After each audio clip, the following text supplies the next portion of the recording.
Recording in progress.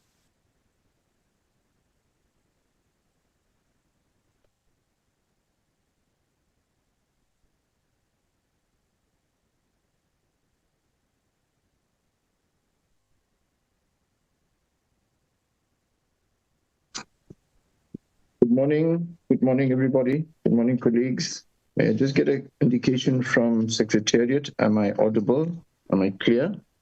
Good morning, Mr. Subrati. We can hear you. Thank you so much. Good morning to everybody. My name is Imran Subrati, a member of the Portfolio Committee. In the last Portfolio Committee, following the parliamentary processes, we received an apology from the chairperson, Honorable Hosela Sangoni Diko, that she is taking part in the ad hoc committees, and hence we had an appointment of chairperson in her absence, and I was accordingly appointed to act as the chairperson of the Portfolio Committee in the absence of Honorable Hosela Diko. So you're all welcome to this meeting. May I also then get an indication? Let me recognize. I did see the Deputy Minister is on. I'm hoping my Minister Gongobele, DM Gongobele, you're most welcome. Let me also welcome, can I get indication if Minister Malatsi is here? Yes, Minister Malatsi, you are most welcome, Honorable Minister Malatsi. Let me welcome honorable members and also the team from AGSA. To this meeting. You're all welcome, fellow South Africans as well who have joined in. This is a very important engagement and important meeting that we will be taking part in. And now to welcome you, let me request Secretary to please flight the agenda for this morning. In our meeting.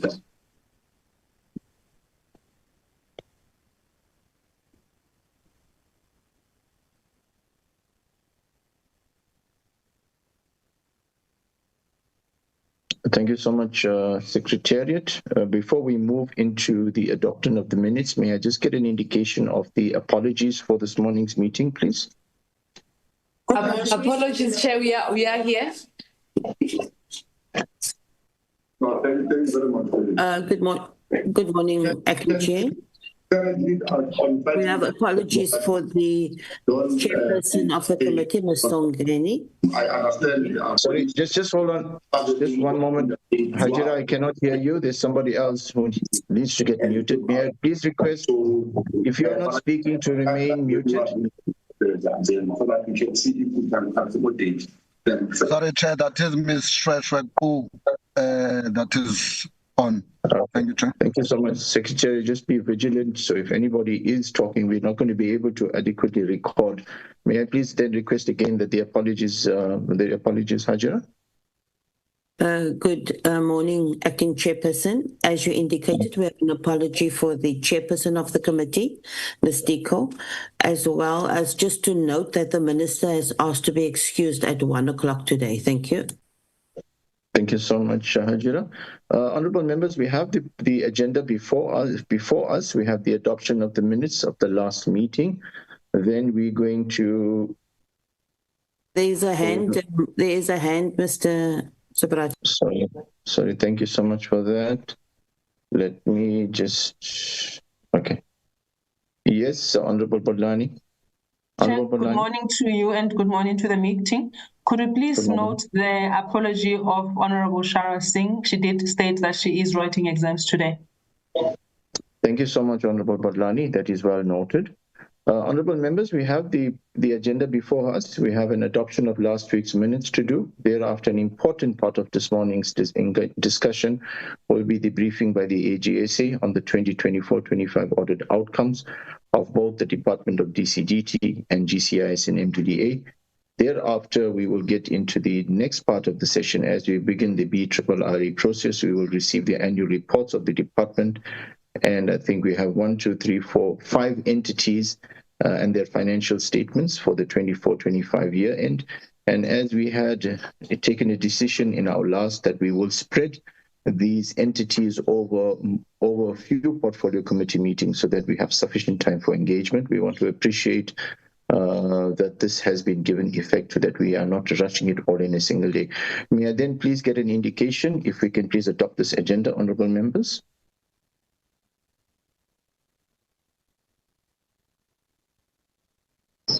Can we please get a mover and a seconder for the adoption of this agenda for today's meeting, honorable members, please? Chair, it's Ismail Mamuchi. I adopt. Is that Mr.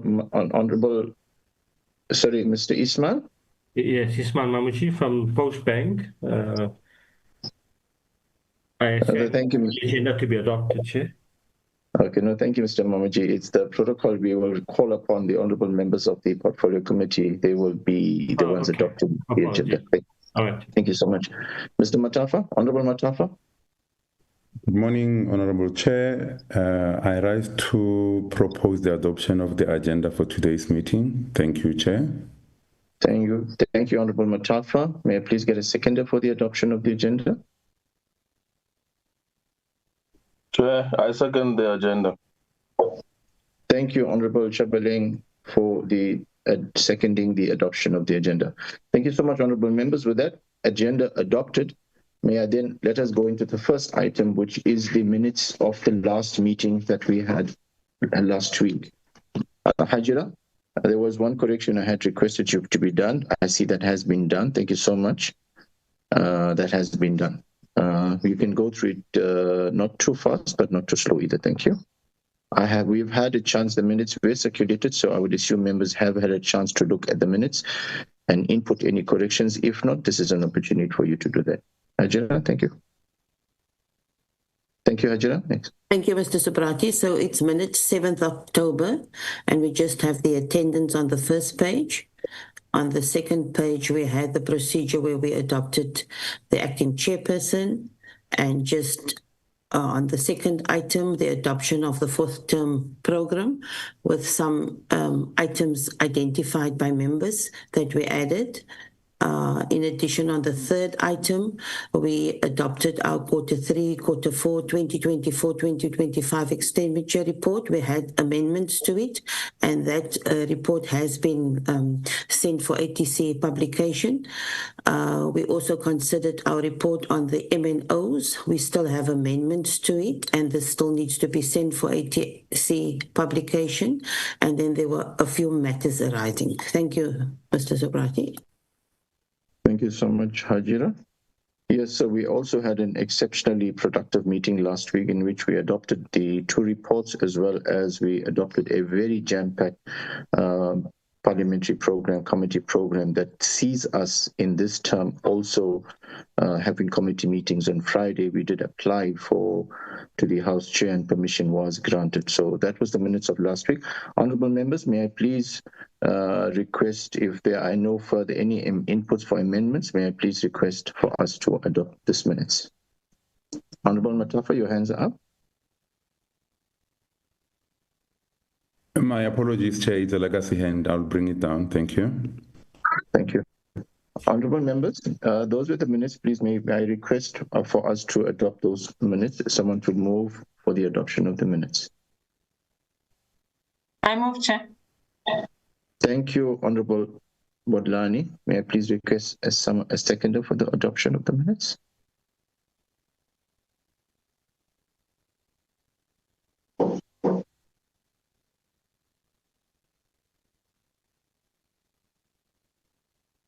Honorable members, please may I request your support. We need to adopt these minutes. Can we get a seconder for the adoption of these minutes?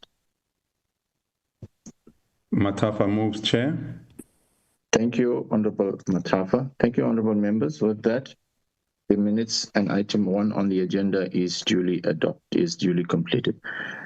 The second item on the agenda, as we indicated, is a very, very important item, a much awaited item. That is the AGSA's presentation to us on the audit outcomes for the 2024-25 financial year, which ended in March 2025 for both the DCDT and for GCIS and MDDA.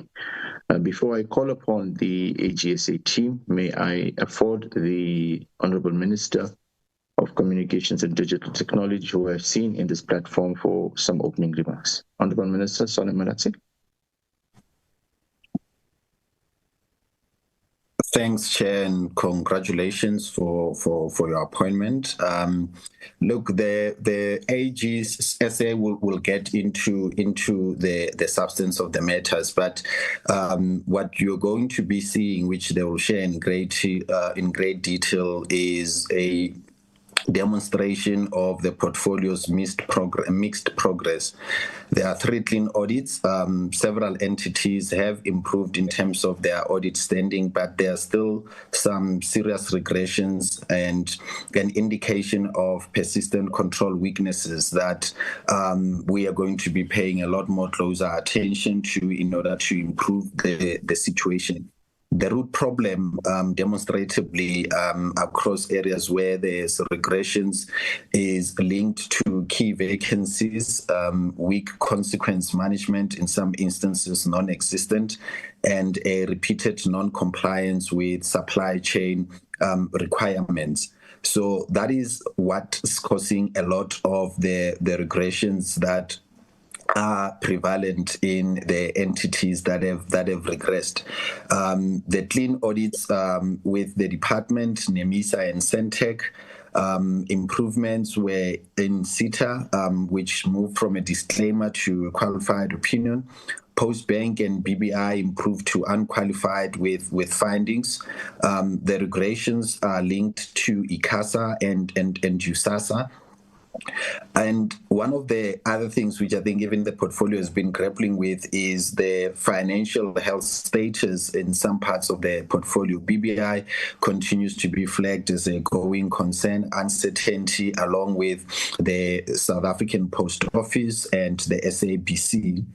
And what is clear emerging from the pattern of findings across is common irregular expenditure drivers, services wherein there are no valid contracts, for instance, or there's been improper procurement, which speaks to internal weaknesses, particularly around controls, to ensure that there is closer compliance with accounting requirements, and supply chain requirements. So one of the identifies areas of intervention that will help with the situation which we are working with the entities is around the filling of critical vacancies. As members would know, even with the boards, we are not at full complement with all of the boards, and we've initiated processes around that. The other area is about tightening consequence management and dealing with decisively so with areas of irregular and fruitless expenditure, fixing the weaknesses in supply chain management, which has been identified, and even the AG would get into specifics around the respective entities where those weaknesses are very clear in. So that is in a nutshell a synopsis of what the AGSA would get into great detail regarding the audit performance of the department and its entities, Chair. And I think it's appropriate to dedicate a lot of the time to that presentation from the AGSA. Thank you. Well, thank you so much, Honorable Minister Malatsi, for your opening remarks and your sentiments.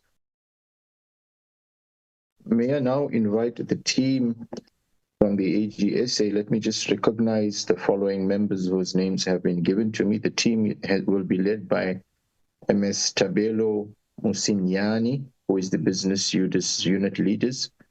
We welcome Mr. Nathan Lonet, the Deputy Business Unit Leader. We welcome Nomtandazo Ndlovu, also a Deputy Business Leader. Lufuni Mbadi, Senior Manager. Tato Morokong, Specialist Stakeholder Relations and Advocacy. And Portia Nkona, Senior Manager. You're all welcome, and whoever else from Team AGSA. Mr. Bello, let me hand over to you to lead your team in the presentation. It is now 9:30. May I get a sense from yourself, because we do not want to shortchange you, in terms of how much of time would you indicate that you will need for you to do the presentation, so we'll get a sense of how we'll manage our time going forward. So, Mr. Bello, let me hand over to you to lead your team. Thank you so much, Honorable Acting Chair. And maybe let me start with the question you asked I think we will attempt to do it in under an hour, but at the same time, we don't want to shortchange the committee by rushing through the presentation. I think from our side, we will try present as effectively as possible so that we also allow sufficient time for the honourable members to ask the questions. But on our side, we are available, Honourable. Thank you. I think an hour, I had an hour on mind for your presentation. You don't need to do it under an hour. It's by 10:30, if you conclude, I think honorable members would have sufficient time to capture the important and critical aspects. And at 10:30, we'll then open up for engagement. Okay. Thank you so much, Honorable. I would first like to greet the honourable members on the call. I would also want to acknowledge the Honourable Minister and the Honourable DM that's on the call, and the rest of the colleagues from the department or also from my side. I'm not alone. I think the Honourable did indicate some of the delegation that we have. We thank you for the welcome. I think as and when they present or as and when they take questions, they will switch on their video so at least the members can see who they're having a conversation with. So as the chair has said, I'll only just do a few slides in my opening remarks, and then Mr. Nathan Lonet will then take you through the rest of the presentation. I think from our side, thank you so much, Chair and the committee, for this moment where we are able to come and engage the committee on the audit outcomes of the communications portfolio, as well as the GCIS, the MDDA that are at the bottom of the slide. I think ours really is to make sure that we continue with our mission of ensuring that we really strengthen your oversight in the work that you do. So I will only take about 3 slides as part of my opening remarks, and then I'll allow Nathan to present. And I think I would also want to acknowledge the opening remarks of the minister as he was presenting. It was very clear that he is aware of what's happening in his portfolio, as well as the findings that we have engaged with him. So on this slide where we start on a slide where we are highlighting 4 main areas that we have then identified as critical to ensure the fact that there's effective government culture. Most of our presentation, you'd hear maybe our colleagues referring to party, but in the main, we are really looking at these 4 areas. The first one being performance. I think we really believe the fact that it's important that the department and its entities need to make sure the fact that the culture within their entity and the department is characterized by performance. And what performance we mean is the fact that at the beginning of the year, or first with the 5-year cycle, the department's entity comes together and put through a strategic plan. And in that plan, they ensure the fact that they highlight the activities they're going to do to make sure that they deliver in their legislated mandate and the strategic objectives. And then on a yearly basis, they then present what they call an annual performance plan. And in the plan, they also then highlight the different activities that they will be doing within the year to make sure that they meet the legislated mandate. So what we want to see in the area, we want to see departments and entities that make sure that whatever indicators and targets they set themselves on an annual basis, they meet them, because the understanding is the fact that when they meet those indicators and targets, they are then making sure that they are then delivering on their mandate. So we'd really want to see that they are actually doing that. We also look at the pillar that what we call accountability, and accountability is some of the things that we really speak about in all our conversation, that there needs to be accountability across the departments and the entities. And this is a culture where we see the fact that the departments and the entities are responsive to the stakeholders. When they are then also called to this meeting, they then come through and they are responsive and they are able to provide answers on their mandated responsibilities and how they would then fulfill it. But moreover than that, we'd want to see them taking action against non-compliance or non-adherence to laws or any regulations that are there. This is the area where we see government as a whole really struggling with consequence management, and would want to see that taking place. And you'd see, even throughout the slides, we are reflecting on consequence management within this portfolio. Another pillar that we want to see is around transparency. And transparency really talks about timely and relevant and reliable information being submitted. You'd see in the slide that Nathan is going to cover, where we reflect on the timely timely submission of information, where we reflect on instances where maybe information was not submitted even for audit. It's important that those information are submitted on time and they are reliable to support whatever they are then disclosing, because then it assists with transparency. It assists with oversight bodies able to then follow and hold them accountable when we have information, as opposed in instances where we are then saying we are limited because we either did not receive information from the departments or entities. Our last pillar that we then cover is the institutional integrity. And what is important is the fact that those that are in the leadership position, they make sure that they maintain a tone that is saying they behave ethically, that says they act in the best interest of the departments and the entities, that says that in the doing the business, they then avoid conflict. And that really then talks to institutional integrity. And what we've seen when leaders live like that, the rest of the officials within the department are then able to follow to ensure that in whatever they do, they then behave in integrity. So these pillars that I highlighted, as Nathan goes to the presentation, you'll be able to pick up how we are reflecting on the performance, how we are reflecting on the consequence management accountability, how we are reflecting as well on the transparency, as well as the institutional integrity. Please move to the next slide. The next slide that I'm going to cover is a slide that we have had a lot of conversation about, but I still want to re-emphasize the importance of accountability by all role players within the ecosystem. I think it's important that if all of us understand the role that we play within the ecosystem or within our responsibility in the department entity, and we then also discharge our duties, we really believe that this is how we are then going to see a move within the pictures that we are seeing within the portfolios. And this accountability ecosystem really identified a lot of role players, and it starts with the official.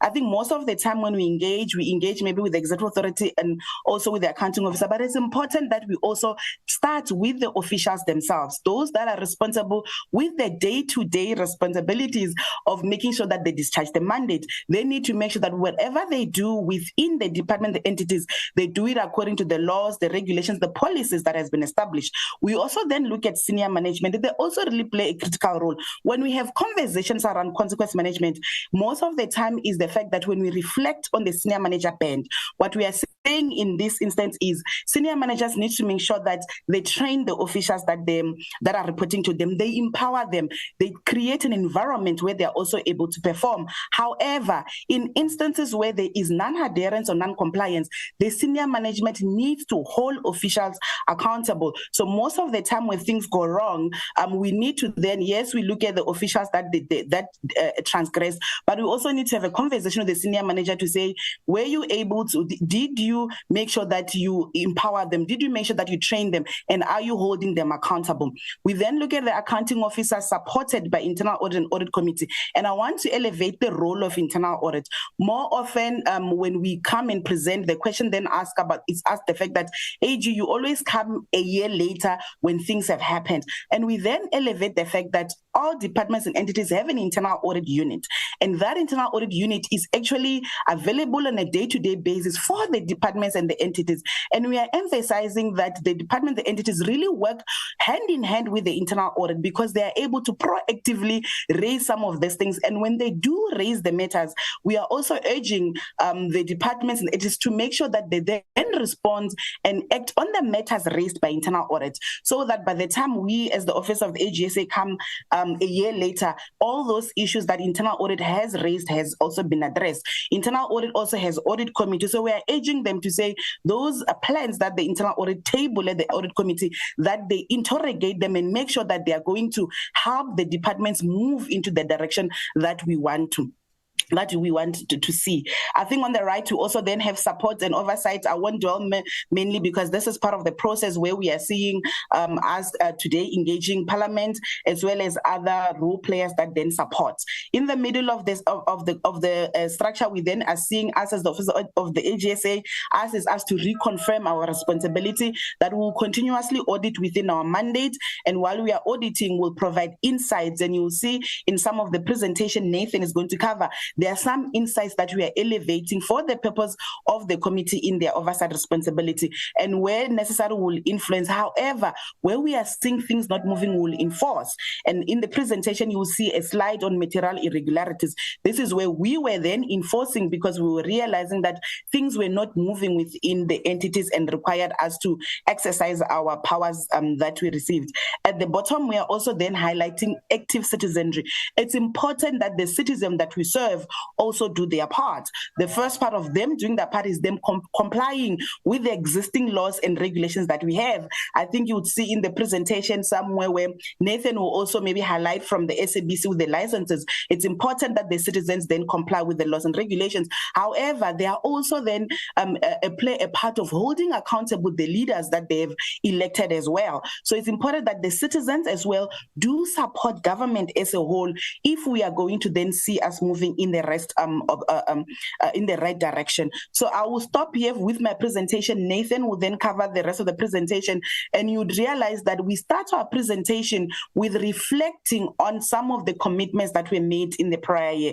It's important that before we move and bring the new information, we reflect on this recommendation to say, how are we doing? How is the portfolio doing with the recommendations? And this is important because if we keep recommending year in, year out, and there's no implementation, I think we won't be able to move in the right direction. He will then go through the audit outcomes that we've seen in the current year, and at the end, he will then close off with some of the new recommendations that we are bringing. Some of them you'd see that they look slightly like the old ones because we are not seeing a proper implementation, and therefore we are urging the committee to say, with all the recommendations that we put on the table, that they continuously track them with the departments and entities to ensure that we then they are implemented, and then we then see a shift within this portfolio to the green that we all want to see. So I'll stop here, Honorable Acting Chair, and then I'll hand over to Nathan to go through the rest of the presentation. Nathan?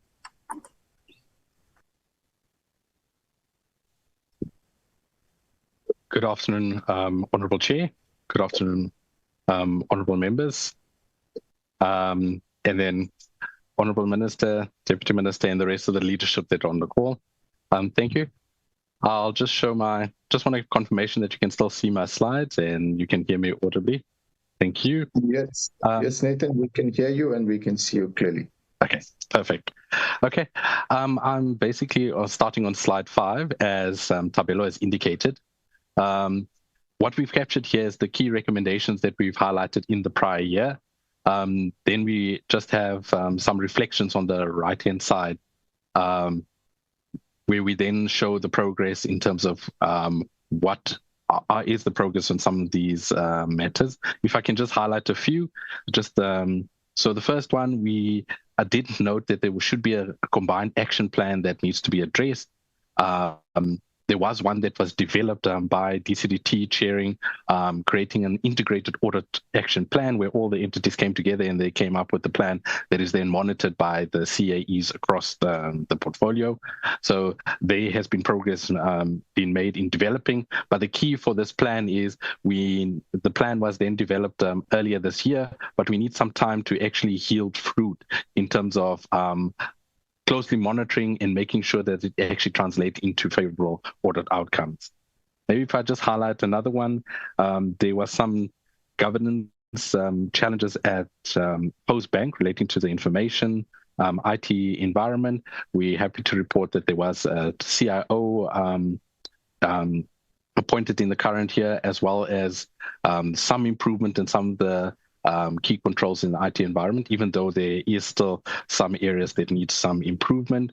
In terms of the key vacancies at SITA, we do note that there was an interim board that has been implemented. However, there's still some key leadership vacancies that remains vacant, which then I will unpack a bit later what the impact thereof is. So this is just on a high level. I'm not going to go into detail. I'll then continue to the next slide 6, and this is where I'll be spending most of my time just unpacking the audit outcomes. My thunder has been stolen a little bit by the Honourable Minister, who's highlighted some of the movement within the portfolio, but just bear with me as I maybe highlight some of the key areas, even though it might sound like I'm repeating some of the information that was said earlier. So on this slide, we depict the 2023 versus 2023-2024 versus the 24-25 year that has just been finalized. There's only one auditee that remains outstanding, that is USAF. We received the financial statements about 2 months ago. The audit team is in the finalization process of finalizing the audit. The reason for the delay is the fact that they wanted to address the previous qualification area. So hopefully that will result some good results once the audit is finalized. With regards to I'll start with the green area. This is ultimately where we want to see the majority of the portfolio lying. That's where we commend NAMISA and DCDT for having retained their clean audit, meaning unqualified with no findings. That is where we like to see the portfolio move towards, where they're able to account for every single transaction correctly from a financial statements point of view, able to make, when they transact, they comply with the relevant key legislation, the majority meaning PFMA and other applicable legislation, as well as on the performance of on the audit of predetermined objectives. They're able to report accurately, completely, and validly when they are preparing the annual performance report. So the three entities that are lying there, NAMISA DCDT has done that. SENTECH, as was rightfully indicated earlier, they have moved from unqualified with findings to a clean audit because they were able to address the material misstatements they had in the prior year. So they sharpened their financial disciplines to make sure that they're able to then account for everything correctly, which then landed them in the green category. When we look at some of the other entities that have improved, maybe let me start with BBI. BBI had received a qualification in the prior year relating to property, plant, and equipment. They were able then to resolve the matter and then ultimately remained with other compliance findings, which links to consequence management, where they have not necessarily addressed or investigated all the irregular expenditure that we find in this environment. Maybe the other entity that I want to highlight is maybe Postbank. When I look at Postbank, if you look at the audit report for Postbank might seem slightly different compared to any other years. One of the main reasons is the fact that Postbank in the current year was not listed as a PFMA entity. So PFMA is applicable to all the entities that are listed. However, because they were not listed, it means there's certain compliance matters that we're unable to report on. But what makes Postbank slightly unique is the fact that the enabling legislation requires them to comply with PFMA. So when we did the audit process, we still went and checked some key compliance areas against PFMA. However, some of these matters will not be lying in your audit report. We did report them in the management report. So for some of the slides, you will not see certain non-compliances being elevated for Postbank, but I will then unpack that a bit later in some of the slides that is there. With regards to the financial statements, if you just look at Postbank as a whole, it did improve from last year to the current year. It did have challenges with material findings on cash flow as well as prior period error. The management then went back and corrected those misstatements. However, through the process, audit process, we also identified some misstatements on the accounts payable area where key reconciliations was not done effectively, which then required the management then to adjust the financial statements, which then landed them to an unqualified with findings being received. When we look at SABC has had some material adjustments that was made during the audit process. One of those things that we dealt with, one of the reasons why that was picked up is the fact that we seen some adjustments to the text numbers, and that one could see it's maybe effective collaboration between the finance and the text department not taking place. Hence, there needed to be some adjustments there. SABC was able to deal with the consequence management relating to irregular expenditure. However, for fruitless and wasteful, there were still some issues that we identified, mainly coming down to interpretation issues where management has believed they've done enough to deal with it, but there were still some other matters that they needed to close to completely deal with that fruitless and wasteful expenditure. When we look at IGSA in the prior year, it has regressed because last year it received unqualified. In the current year, there was a modification on the leave provision. That's mainly attributable to the fact that there was a change in the accounting from a leave accrual to a leave provision. So when that change in accounting happened, there was some estimates that wasn't correctly calculated by management that resulted in that misstatement being identified relating to IGSA. USAASA, unfortunately, they also had a regression in the current year. It mainly led to the fact that from the expenditure, travel expenditure, the reconciliation wasn't done where money is given for a service provider, then does the booking on the entity's behalf, and that key reconciliation wasn't done, and we identified through the audit process some misstatements that were material, and we were unable to correct that in that process. So therefore, they received a modification. SAPO and SITA, I'll just unpack in the next slide. Maybe if I can just highlight, slide 7 is just a word format in terms of what I've been reflecting right now. The rest of the slides to follow just unpacks in a little bit more detail the financial statements, as well as compliance and predetermined objectives. So then I'll move to slide 8. When I look at SAPO, one would see that they're the only entity that's remained in a disclaimer or audit opinion.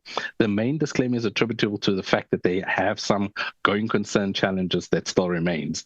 But we did see there was 2 new qualification areas that were identified in the current year.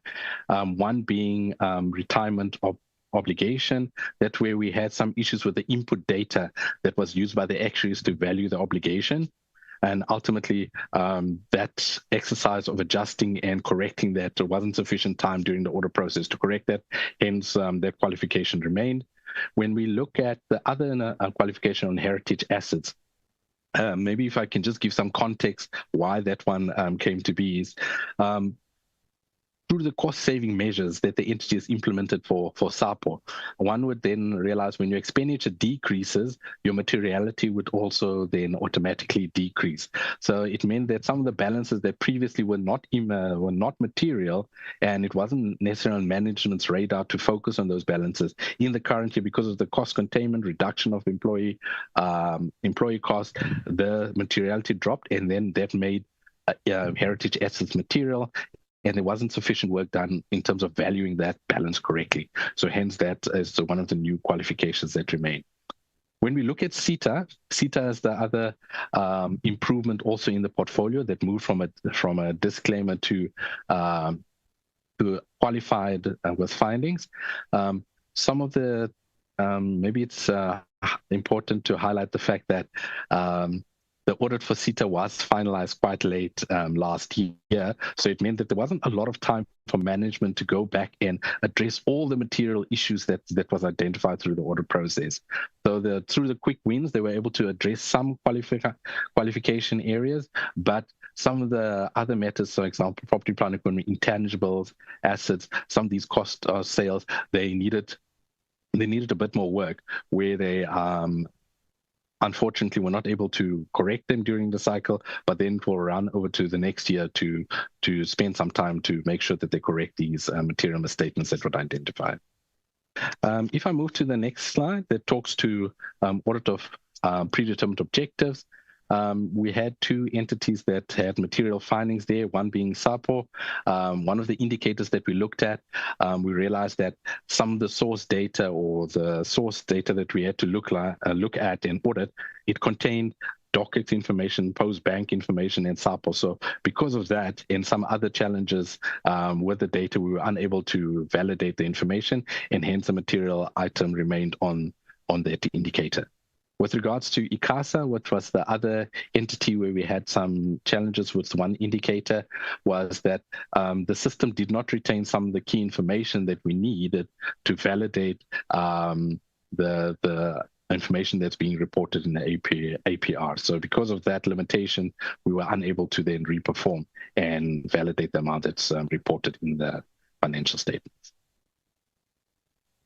If I move to slide 10 just depicts from the current year how each of the entities have performed against their targets in terms of one can see that it ranges from doing quite well in terms of achieving more than 80% of their targets, where some entities are achieving as low as 33% of their targets.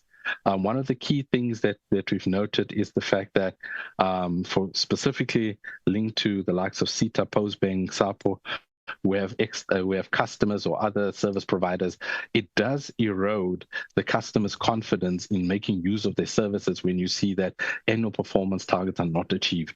SITA, although their customers might be government, but the fact that they're not achieving some of the key targets, it means that they might not be effectively delivering on their mandate, which then has a ripple effect on the other government entities' ability to perform in terms of what's required from them.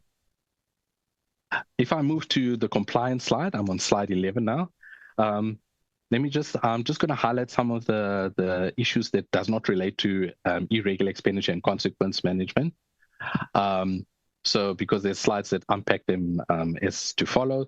So maybe if I look at the likes of SAPO, they had a non-compliance finding on the fact that they didn't have a company secretary, a social ethics committee that's both applicable to Postbank and SAPO. SAPO also had the issue where the strategic plan of some of its subsidiaries were not included in the corporate plan for the holding company. One of the other matters we noted for SITA is the fact that from a revenue management point of view, the finance department wasn't effectively implementing the debt management policy there, so they weren't collecting the revenue that's due to them. We also did note for SITA specifically that prepayments were made for goods and services that were not received, which is then in contravention of the PFMA. So these are some of the non-compliances that we've identified. Maybe I'll unpack the irregular in the slides to follow. So when I look at slide 12, that's just the indication of some of the non-compliances that we've identified in the irregular that we had identified at the 4 entities. One of the bigger contributors relate to SAPO, where we identified some deviations that did not meet, were not in line with the prescripts. We also had BBI, where the procurement was for appointed, one of the service provider was incorrectly appointed from a panel that then resulted in that contract being irregular, and then AGSA preference points not being effectively implemented or effectively applied. If I go to the next slide, and that's slide 13, where we can see the current year versus the next year's slide. On the irregular expenditure, we can see there is a significant increase. One of the main contributors talked to BBI, that in the current year, one singular contract has resulted in 372 million worth of irregular expenditure being incurred. The likes of SITA, which is about $500 million of irregular expenditure that has been incurred, is mainly attributable to the fact that they were rendering services without having a valid contract in place. Postbank also had a portion of 66 million attributable to that same reason. And then for deviations not being following the correct process as prescribed by prescripts, that was the amount 60 million odd for both SAPO and Postbank being attributable to that reason. So we also noted there is some amount under assessment for SABC, about 178 million. That's usually amounts where the investigation determination test has not yet been done. So we're just highlighting that there, even though it doesn't form part of the main balance because certain processes not yet been finalized to confirm the irregular expenditure, we're just bringing that to the attention of the committee. It's something that was not previously reported in our briefing.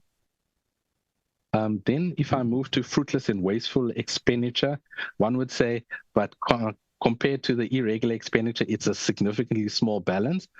But as mentioned earlier, or maybe as I will mention, with regards to the financial pressures that this portfolio specifically experience, it becomes critical that you do minimize the fruitless and wasteful expenditure that's being incurred in this environment. So every single rand and cents can be better utilized somewhere else, or could patch a hole where more critical services can be used with that money. So some of the main contributors out there relates to Postbank having written off some of the SASA gold cards that's linked to the fraud that happened a number of years ago, and some of those cards no longer being utilizable and then had to be destructed. We also noted some SABC incurring some impairment on some of the content that was not aired, and then also Postbank some penalties that was then levied on the SASA grant and distribution. So that's basically just high level some of the top contributors when it comes to fruitless and wasteful. When I move to the next slide, this talks to consequence management. This is where we are saying, taking all the balances of the irregular that we've identified over the number of years, then the expectation is where management needs to then investigate, needs to then ensure that if there's consequences that needs to be acted or key recommendations that needs to be done, those then happen, and then ultimately then condone or written off following the correct process as outlined by Treasury, by the National Treasury regulations. So from our side, we can see there has been a decrease in the balance. That's mainly attributable to the fact that from a SAPO's point of view, they have written off about 2.5 billion. That's where they finalized the investigation and identified that people that might no longer be there, and that they've followed the exact processes outlined by the legislation in order to get to the conclusion where they write off that balance. We do note that SABC has already completed some of the investigation, so it's just that extra step of making sure that they do write off or condone the 2.5 billion. But SITA, being one of the other big contributors of what is still in progress, is the fact that they still need to investigate about 1.8 billion rand worth of irregular expenditure. We do note that maybe there is a slight delay in the turnaround time in them dealing with the matter. Maybe just to highlight from Postbank, it might not be as material compared to the others, but the fact that due to capacity issues there, they have the appointment of a service provider has delayed them dealing with the irregular expenditure balance that is being reflected on the slide. So as I move to consequence management on fruitless and wasteful, here is where we highlight it's glad to say that the amount is significantly lower than irregular, but we still have some balance that needs to be dealt with. I've already covered the reason why Postbank has not yet dealt with the fruitless and wasteful expenditure. However, there's still a small portion that SABC needs to deal with, and SAPO about 500 million that has been written off in the current year. So at least we can see there is action happening on the fruitless side. We would like to see the same speed as they're dealing with the fruitless to also be on the irregular expenditure management.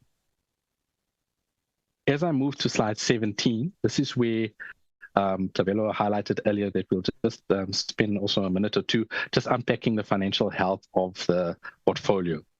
So for us, this is a key area that we would like to bring to attention. When we look at financial health, we look at some key ratios, revenue, collection days, we look at expenditure, creditor days. So one can see there's a lot of indicators that are not favorable for this portfolio.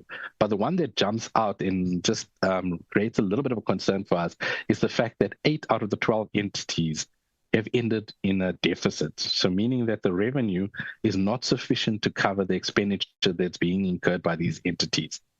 So one would say, why is that important? Because they still have sufficient reserves to not be considered going concern or still have sufficient cash to still continue. But if this trajectory does not change, the likes of ICASA, USAASA, NAMISA, and FBB, if cost containment measures are not implemented for those who do not generate revenue, one could have a sustainability problem in future where they might need to be bailed out in 3, 4, 5 years down the line because their current revenue streams are not sufficient to sustain the operations of the entity. So it's definitely an area that should remain close focus to the oversight bodies as well as management to ensure what are the initiatives they're implementing to deal with cost containment for those entities. When I look at SAPO, SAPO is in the process of the BRPs are implementing the rescue plan. We do know that they've dealt with effectively with the debt They've been able to do the cost containment measures. But some of the key areas that we are more concerned about is the future sustainability of SAPO, where it talks about what's the future revenue that's going to increase so that SAPO as an entity can sustain itself and doesn't need any outside intervention or outside cash flow injection to continue its operation. But it's one of those catch-22s where the infrastructure is outdated and you need money to basically rejuvenate and replace some of these infrastructure that will ensure the efficiency of them delivering their services improve. Because if you don't have a reliable service delivery process, it then also detracts potential people then just to want to partner with you. So some of the key areas that we want to focus is ensure that the new revenue streams that has been unlocked from the amending the Act is actually translated into tangible revenue that comes in for the entity to sustain itself. When we look at the likes of SABC, SABC has used up their funds in terms of the bailout. We do note that the financial position, meaning their assets, do exceed their liabilities, where they would revalue their fixed assets and the investment property. So definitely the balance sheet looks much better. But some of the key concern indicators are still out there, where there's a significant cash reduction in their bank balance, where it reduced from 401 to about 58 million. They also experience a negative operating cash flows, meaning the operations is not generating the cash flows that we would expect to sustain the entity. So one of the matters that Tabelo alluded to earlier is the fact that we are seeing quite a high non-compliance rate in terms of people paying for the TV licenses. But when we were analyzing the data, just trying to see who are some of these people who are not paying, we did identify that about 73% of this balance actually relate to government entities and government officials. So one could say, is there some quick wins, some other initiatives or some appeal that we can make to government entities to ensure that they pay their TV license? Because every single amount of money that then gets plowed back into SABC means that they're able to use that to either buy new content, modernize their infrastructure, and then able to be less dependent on any outside money that's needed there. So that's definitely some areas that the board, what it's can explore with management to see how they can get some of these monies being plowed back into SABC. SENTECH and SABC are quite linked in the fact that the biggest creditor for SABC is actually SENTECH. So what we've noted, and we note that there is some kind of dispute between SABC and SENTECH that's still ongoing. However, the fact that SABC is not paying the full creditor or liability that's owed to SENTECH does put SENTECH at risk of having going concern challenges because of the fact that there's this massive creditor that's not being settled. BBI, as the Honourable Minister has mentioned, there is some negative indicators that we are identifying. They're making losses, the fact that their current liabilities are exceeding their assets. And when you look at the forecast for the next few years, we do note that they're still forecasting a net loss. So it is definitely an area to focus to see what intervention can be implemented to see that BBI still remains on track to be able to self-correct in terms of dealing with some of the challenges that it's been facing with. We do also highlight from a post-bank point of view, they are financially stable, but the fact that in the news, the MSA with SASA that was up for renewal, we don't have confirmation that a new contract has been signed yet. However, we're just highlighting the fact to say if something were to go wrong where the MSA agreement is not extended, it then means that Postbank needs to ensure that that revenue is then replaced by some other steady stream. So we're just highlighting that risk that is out there.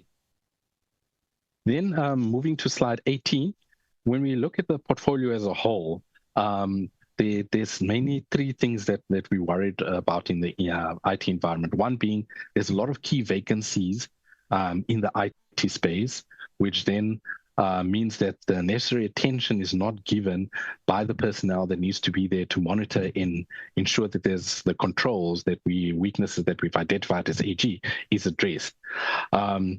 Adequate governance processes is not in place. The the likes of SITA having those type of challenges where the committees and the focus on IT governance processes are not prioritized. When we look also the effect of the legacy systems that are being both used by SABC, Postbank, SAPO, it does make the IT environment vulnerable to cyber attacks and cyber resilience.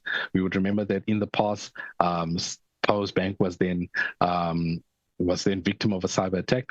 We do note that there has been some progress made in terms of addressing some of these control weaknesses, but however, there is still some lingering issues or key matters that they need to ensure that they're addressed.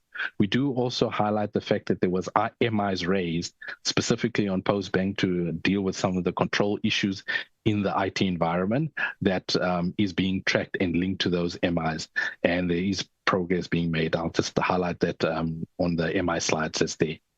But for us to take away is the legacy systems and the unsupported systems needs to be addressed, because there's definitely vulnerabilities that can be exploited by other people. And the fact that the service delivery challenges, the fact that IT as a whole is not prioritized at SITA, and SITA is one of those key entities that support a lot of other departments out there. So them not delivering on their service mandate means that they have a ripple effect on other departments, which then impacts this ability to deliver services to the citizens. So one could see how key SITA is in ensuring that stability and the focus on the IT side of things is there to ensure that they effectively deliver. Just in terms of key recommendations, just to highlight one or two, we do know that there's approved strategy at Postbank. We want to see speedily implementation of that. I did highlight the capacitation of the CIO function and making sure the board is tracking strategic plans specifically relating to the ICT environment. And just as a whole, we need to ensure that this whole portfolio prioritize the ICT governance processes and make sure that the necessary measures are in place. Apologies for that, to ensure that governance is tracked. When I move to the governance and institutional capacity, maybe if I start with the bottom and then I'll talk about the other service providers or lines of level of service assurance providers, one can see there's key vacancies in at least 4 of the entities that are listed there. So it's important that these vacancies are filled, because these are usually the people that direct the strategic direction and ensure that whatever strategies, whether it's revenue strategies, turnaround strategies, ICT implementation strategies, are implemented effectively. And these roles need to be there so that they can direct the whole workforce to ensure that they work towards achieving those mandates. So we just like to highlight the importance of making sure these vacancies are addressed. The other service providers being internal audit, I think Tabelo did mention the fact that internal audit is there on a daily basis. So they're able to support management effectively by identifying and looking at some of the areas that we have noted as material issues, whether it's compliance, whether it's challenges on AFS, or whether it's accuracy validity issues on the predetermined objectives. So their proactive audit and going in and giving management real-time feedback as the year continues, it then puts the entity in a good space to ensure that when we as AG coming at the end of the year do not pick up material issues, then that will impact then the audit opinion. So definitely we see the internal audit in some entities, they are effective, doing what they're doing, but we're saying there is more that they can do, because there's definitely value that they can be derived. The same process for audit committee, where they can ensure they effectively monitor these action plans and also effectively direct internal audit to make sure they're focusing on these key things that will ensure that the audit outcomes are actually improved. Just on slide 22, I'm not going to go to it in detail. This is a quick reminder in terms of the definition of material irregularity. This is our amended powers. We did, per slide 23, we did issue some audit, MIs. I know we love the abbreviations, material irregularities in this area, 4 of them relating to Postbank, 2 to SITA, and 1 to SAPO. The bulk of these MIs are in progress. Most of them are sitting with DPSI or with SIU, but it is definitely being closely monitored. And maybe one of the key recommendations that we're giving to the portfolio committee is to get regular feedback on a quarterly basis from the entities to see how far are they ensuring that they've fixed the control environment, that they are addressing the material irregularities, and in cases where there were financial loss, that they are actually recovered, because that's ultimately the purpose of us raising the material irregularity, because we want to see controls improving and we want to see a recovery and consequence management happening in this space. Moving on to the overall portfolio committee outcomes. I've covered some of the key root causes that existed as I was highlighting the key vacancies, the key critical reconciliations that not done, strategies that are not being tracked or monitored effectively. So when I stand and pause on slide 26, these are some of the key recommendations that we tried to highlight some of the key entities to say, for post-bank, make sure the finance unit actually does also focus on monthly reconciliation to address some of the issues that we have found during the process. The filling of key vacancies, we highlighted specifically loss control per entity, some of the key strategic vacancies for SITA and SAPO. Then we've also made recommendations to say, I did cover the fact that internal audit can play a bigger role by supporting the entities throughout the year. But also this integrated audit plan, the fact that it has been developed, its success is dependent on how effectively is it being monitored on a regular basis and feedback being given, and management is reacting and addressing these findings. Because sometimes we do find that plans are very well developed, but the implementation is where things go wrong. So we're hoping to see that they continue with effectively monitoring, and also see that it translates into better outcomes when we come back next year. In terms of strengthening the governance and oversight, that's quite an important one, appointing permanent boards, the likes of SITA and SAPO, to make sure that they continue to direct the entity into the future operations and the strategy that we see these entities should be following.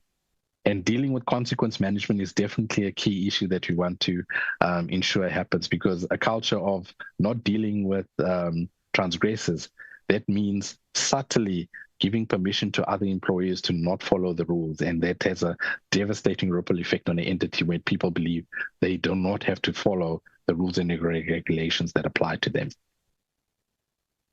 Before I go to slide 26 as an overall, I just wanted to highlight GCIS in MDDA. We know that they technically report to presidency, but because they're in the communication space, we just wanted to highlight the audit outcomes. We've seen an improvement in MDDA, who went from a qualified audit. They went from findings to receiving an unqualified clean audit. In GCIS, we do commend them for having retained their clean status. We do see that from MDDA, the management has implemented the recommendations by dealing with the AFS matters. So when we did audit in the current year, we did realize we didn't pick up any material matters during that process. When we looked at the AOPO side of things, GCIS had no findings. However, there was some material misstatements that was identified on the AOPO that was then corrected during the audit process.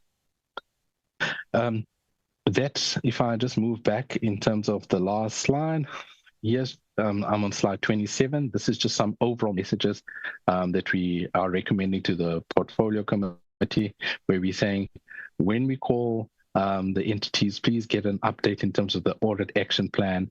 How are these detailed reconciliations being done? What are they doing in terms of dealing with the consequence management?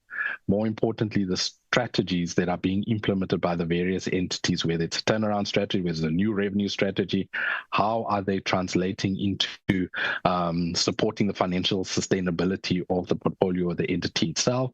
And also from finalizing the SABC bill, we do understand that the funding model is quite key for SABC to turn around how it's being funded, but also get status updated. What are some of the interim measures that we're implementing while the bill is being finalized as well. And then what's also key, as mentioned on the MI side, is to make sure you also get regular update in terms of how far the entities are in terms of dealing with these material irregularities that have been identified by us.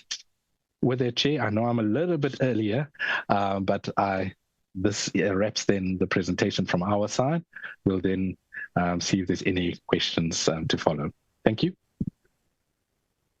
Thank you so much. Tabelo, can I just check with you if there's any additions before we allow honorable members to engage the presentation?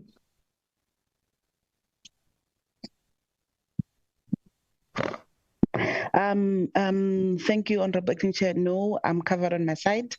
I think we can move to the questions. Thank you. Thank you so much. Thank you so much to the team AGSA led by Tabelo and Nathan for your very succinct but pointed presentation, and also assisting the committee generously with the way you manage the time. We do have a long day ahead of us, and honorable members, we have received the presentation, which I think in the main, the way I have captured it, particularly in terms of the movement of audit outcomes, in which we found that there were 4 improvements and there were 2 regressions, so that points towards it. Generally, if I were to place it, I would say there has been overall increase, and I think that's heartening. I was very heartened to see entities like SITA, who we know we carried out an emergency or oversight audit last year in December, have shown some improvement in their audit outcomes, and we want to appreciate that. Honorable members, the presentation has been done, and it is now an opportunity we have as honorable members of the Portfolio Committee to engage them. I'll just allow a minute or two, and I'll scan Mr. Johannes Colin Weapon. May I just check, you're not a member, can I just check what is your query? There's a hand up here of a weapon. Good morning, Chair, and good morning to the colleagues. Good morning, Chair, and the honorable members, as well as all the colleagues on the call. Chair, my name is Colin Weapon. I'm the chair of the Portfolio Integrated Audit Committee Forum of the DCDT. That's basically where all the entities are reporting into with regards to progress made to actually ensure improvement for their audit outcome. And I just wanted to know, Chair, if there is a possibility or an opportunity for me to do my holistic remarks either before or after the honorable members. I just need a guidance from Chair so that I can then proceed whenever there's an opportune time. Thank you, Chair. Okay, may I just get a sense, this is a recently developed audit integrated plan of the department has come up with that you have recently implemented, and you, the way I understand, are the one responsible for really holding it together and overseeing this. Is that correct? Yes, it has been in existence for more than a year, and we have some engagements, and the committee chair would maybe be pleased to understand, as well as the Auditor-General of South Africa, about the progress that we've made as a Portfolio Integrated Audit Committee Forum. So I have also engaged the chairperson with regards to the work when there was a visit by yourself, Chair, and the Portfolio Committee at the GovTech of SITA, and the Chair was just to ensure, Chair, that we have alignment, Chair, and also appreciation of the work of the Portfolio Integrated Audit Committee Forum's work, Chair. Thank you, Chair. Okay, no, thank you so much. Thank you so much for that intervention, because I think your intervention is very appropriate. Maybe I would then request that you provide us with that feedback, because I think what's coming through here is and before I invite input from honorable members, because a lot of the questions we may want to ask might be answered by yourself as you briefly update us in terms of what has been done in the last year since your formation. What is clear is that we can't be dependent on the AGSA, and the AGSA has alluded to internal audit committees, internal auditors, and I think the task you play is just really rolling it all together. So maybe let me welcome you and get a sense from you, how long would you need to update us in terms of what your department has been doing? About 15 minutes, would that suffice? Will that suffice, 15 minutes? Thank you, Chair. 5 minutes will do, Chair. Thank you so much. Thank you. Before I invite you, Honourable Members, so we'll take the Mr. Wepond from the Integrated Audit Department, and that will allow us then to augment our input, and thereafter we will take hands for the AGSA. Mr. Johannes Wepond, I hand over to you. Thank you, Chair. Chair, thank you for the opportunity as well, and good morning to the Honourable Minister, the Deputy Minister. Chair, good morning to the Portfolio Committee members and yourself, as well as the DG and all the other colleagues on the call, chairpersons of entities. Chair, really what the work of the Portfolio Integrated Audit Committee Forum, Chair, has been looking at, Chair, is basically the audit outcomes, the actual status, Chair, and as the Honourable Minister, Chair, has rightfully pointed out, Chair, we did have 3 regressions, and what we do at the Portfolio Integrated Audit Committee Forum, Chair, is to prioritize the regressions, Chair, but also, Chair, what we do is to ensure, Chair, that we look at the root causes for the regression so that we can get those entities back on track, Chair. Either, Chair, to improve, Chair, and Chair, that has been done in the case of SITA, Chair, where we've moved, Chair, out of a disclaim to an qualified opinion, and target, Chair, is to get to an unqualified. So what we're also doing, Chair, and what is actually quite important to note is the fact, Chair, that we have set targets for all the entities, Chair, within the DCDT portfolio, and those, Chair, are basically to achieve a clean audit. So whilst we appreciate, Chair, that there are incremental improvements, but the real target, Chair, is really a clean audit for all. Chair, there were 3 improvements as well, and those are also appreciated.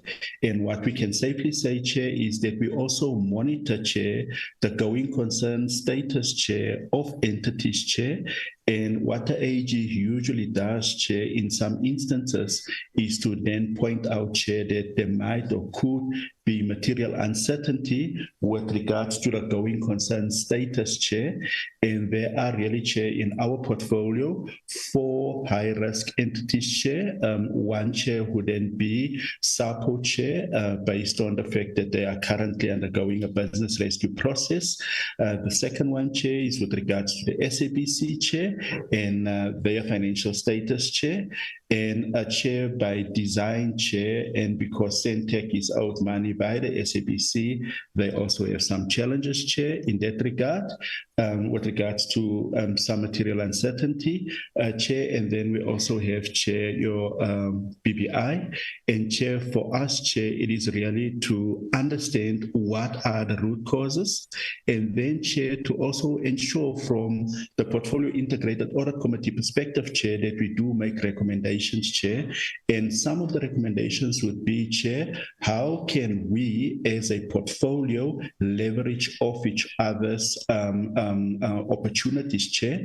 And one such opportunity, Chair, is, for instance, Chair, the revenue, Chair, for marketing and advertising, Chair, that we could divert, Chair, by way of a MOU to the SABC, taking into account any issues as regarding competition, Chair, but that could also be one of the ways, Chair, that we could assist each other in our portfolio, Chair, and leverage and benefit of each other's mandates, Chair.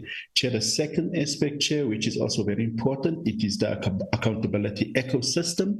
So, Chair, we are a ecosystem, Chair, as a portfolio, and what we're also trying to achieve here, Chair, is to ensure that there's optimization, Chair, by optimization, Chair, by way of a stakeholder framework that we need to design for the portfolio, as well as a a governance framework, Chair, so that we know how to engage, Chair, when we engage each other, Chair. Chair, there can also be sharing of resources to improve. And one of those examples, Chair, is to take learnings and to actually ask that expertise be shared from those stronger entities, Chair, to assist the weaker entities so that they can also improve.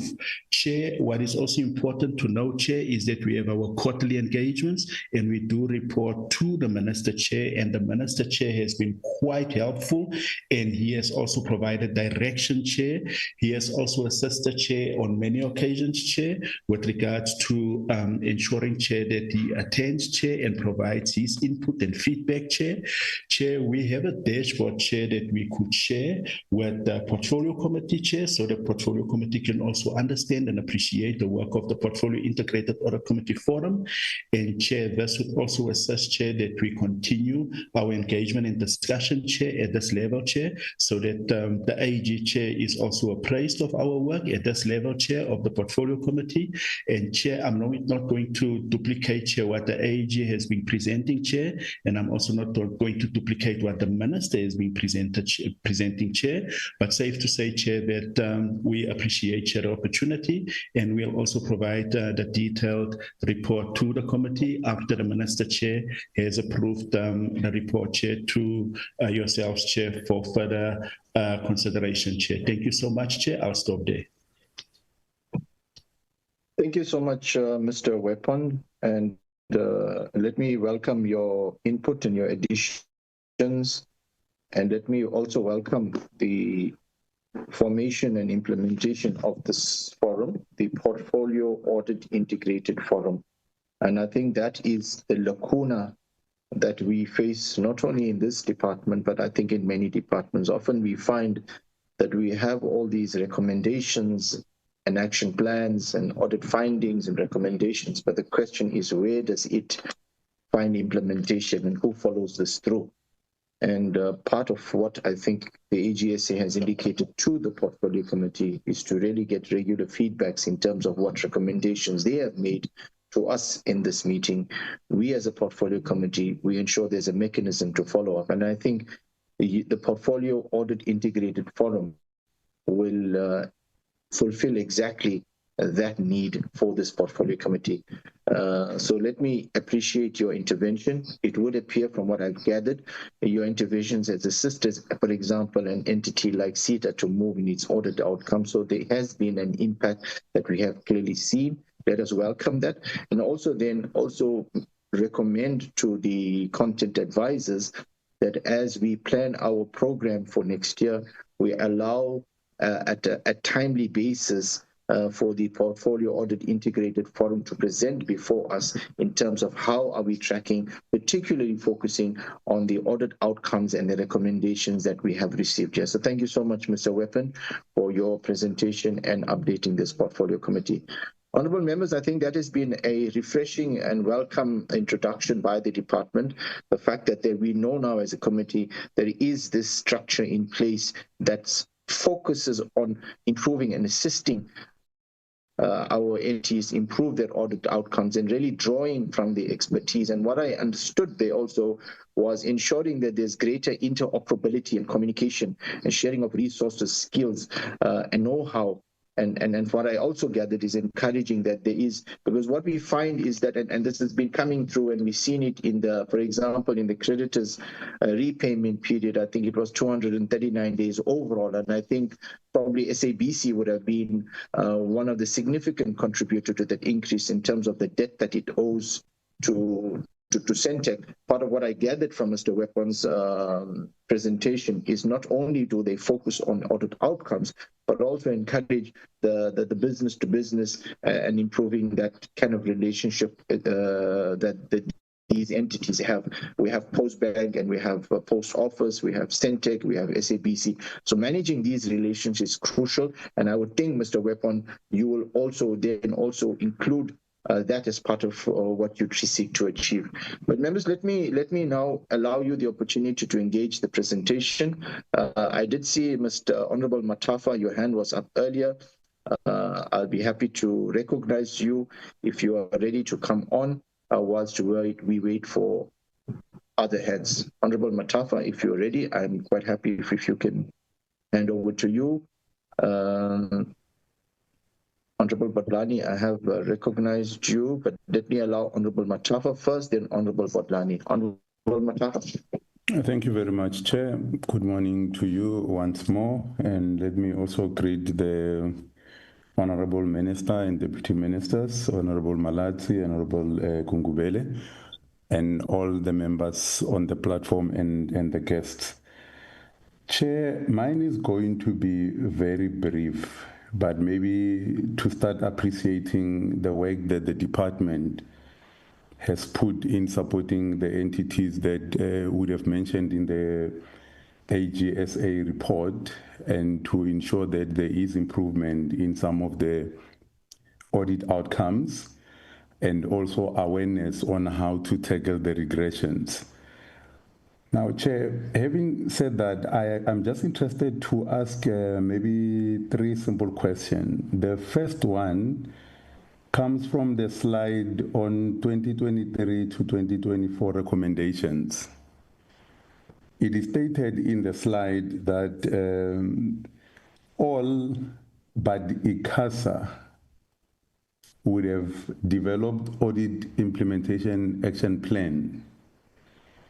Now, my question would be, what reasons would ICASA have provided that they were unable to produce this particular intervention that will assist them to be able to improve? Because the report by the AG confirmed what the minister would have stated in the beginning, that out of those that would have improved, ICASA is not one of them.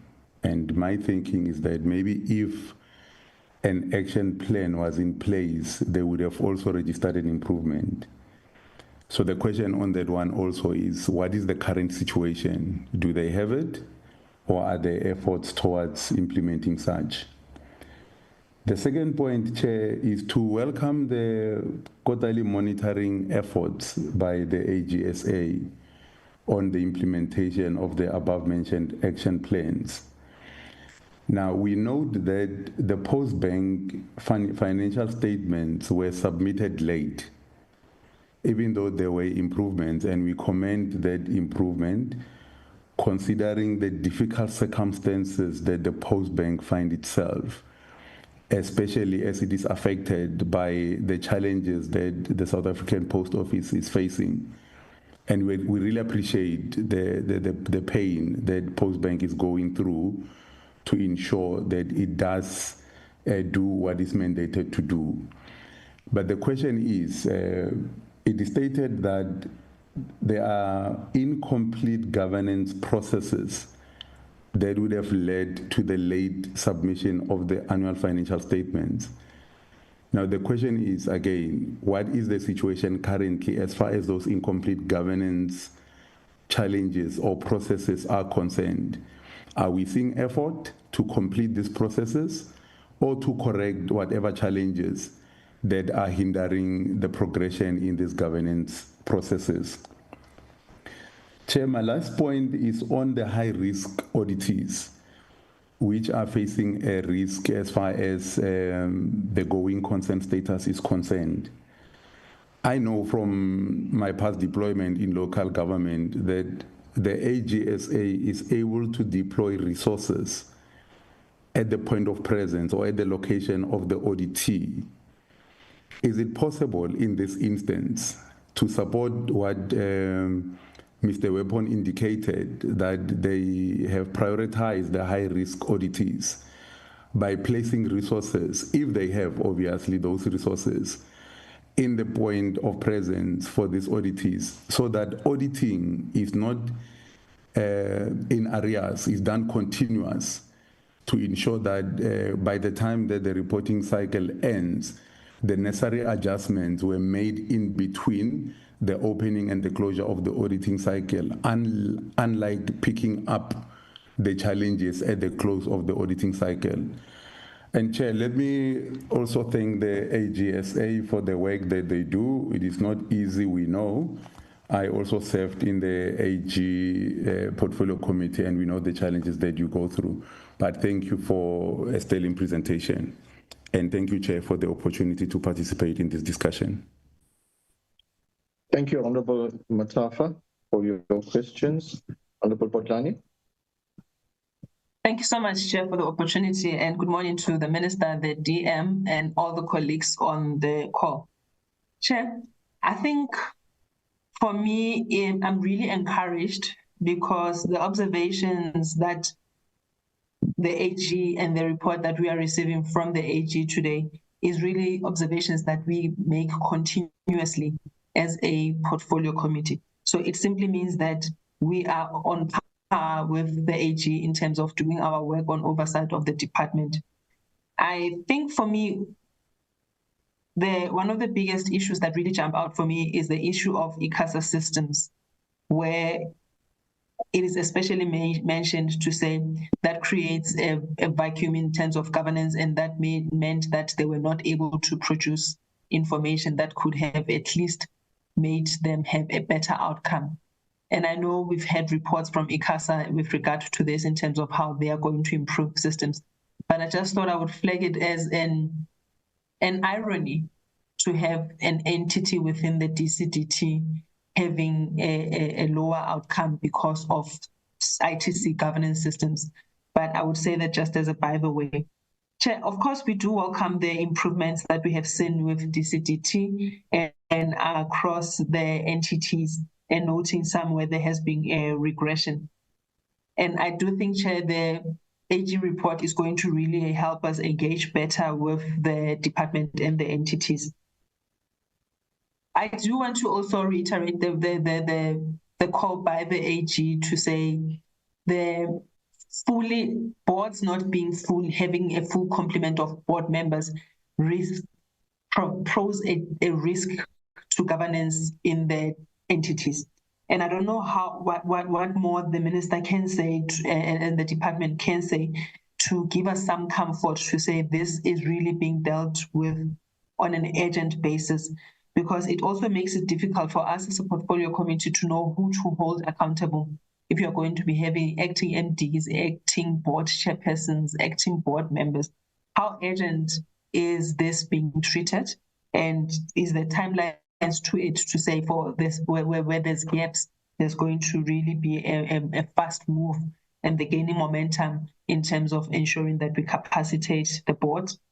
Because this really will strengthen the governance and accountability processes, which the AG looks at, which we must also preoccupy ourselves with. It is, Chair, a concern that the revenue streams and costs containment for entities remain a growing concern. We have seen in the report of the AG on the material irregularities.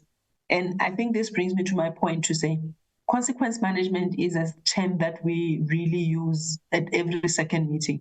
And is there anything that we can hear from the department in terms of, based on the reports that we are hearing, what has been put in place as a consequence management? I know there is one or two SIU investigations that are happening within the department, but how can we give assurance to South Africans to say we do take the issue of people being held accountable for their actions or inactions, just to really be to understand better how the department is dealing with consequence management.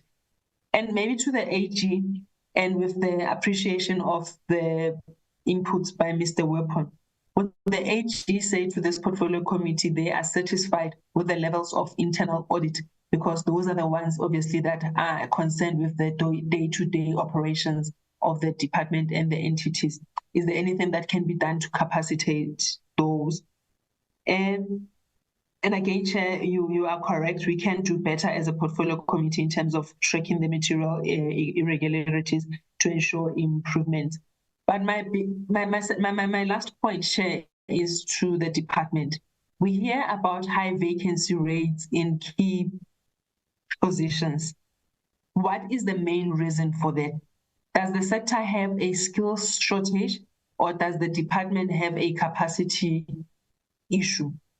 so that at least we are able to better understand. And again, this also speaks to what momentum is the department gaining to make sure that they address this, because you don't want to come back at the next audit cycle having this as an issue that the AG raises, to say the critical vacancies remain unfilled.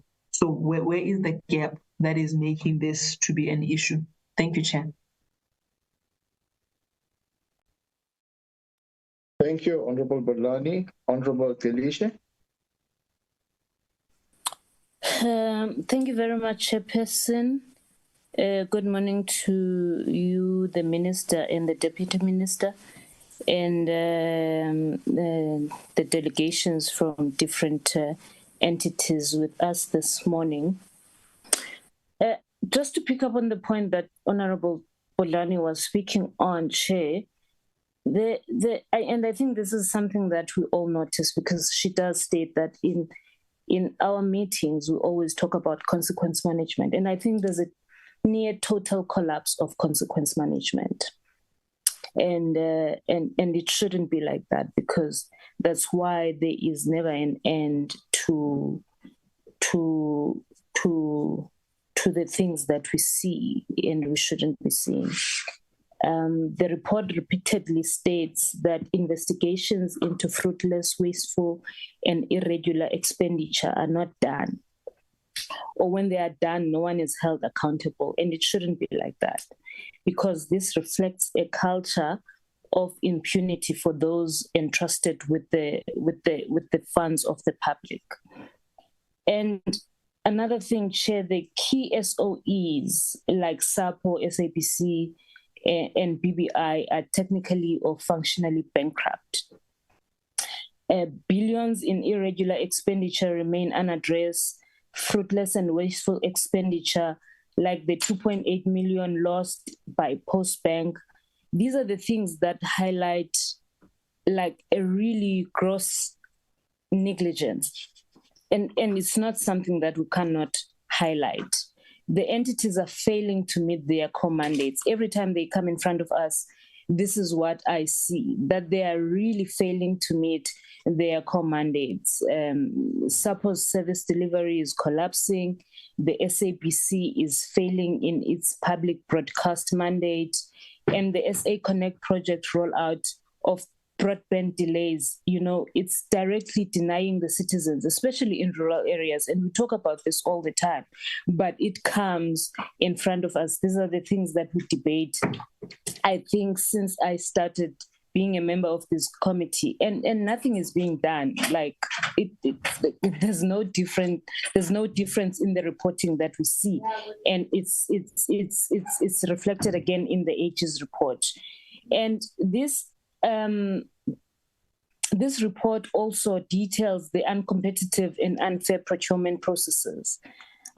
We can't not highlight that, because these are worth hundreds of millions of rands at entities like BBI, SITA, and the Postbank. Services are rendered without valid contracts. And these are the red flags. We should see these as red flags for corruption, because how do you explain that services are rendered without valid contracts? And Honorable Bodlani raised this, like there's critical leadership vacancies. And I think these are the things or reasons why the entities are crippling these entities. SAPO has no CEO, it has no COO, or no permanent board. SITA has a vacancy rate of over 50% actually. SITA has a vacancy rate of over 50% executive level. And I'm sure these are the things that prevent, the oversight and service delivery. How do you explain that you have over 50% of vacancy rate, and you think that is not going to impact or prevent the service delivery? The IT environment at Postbank, SAPO, and SABC are described as aging and fragmented.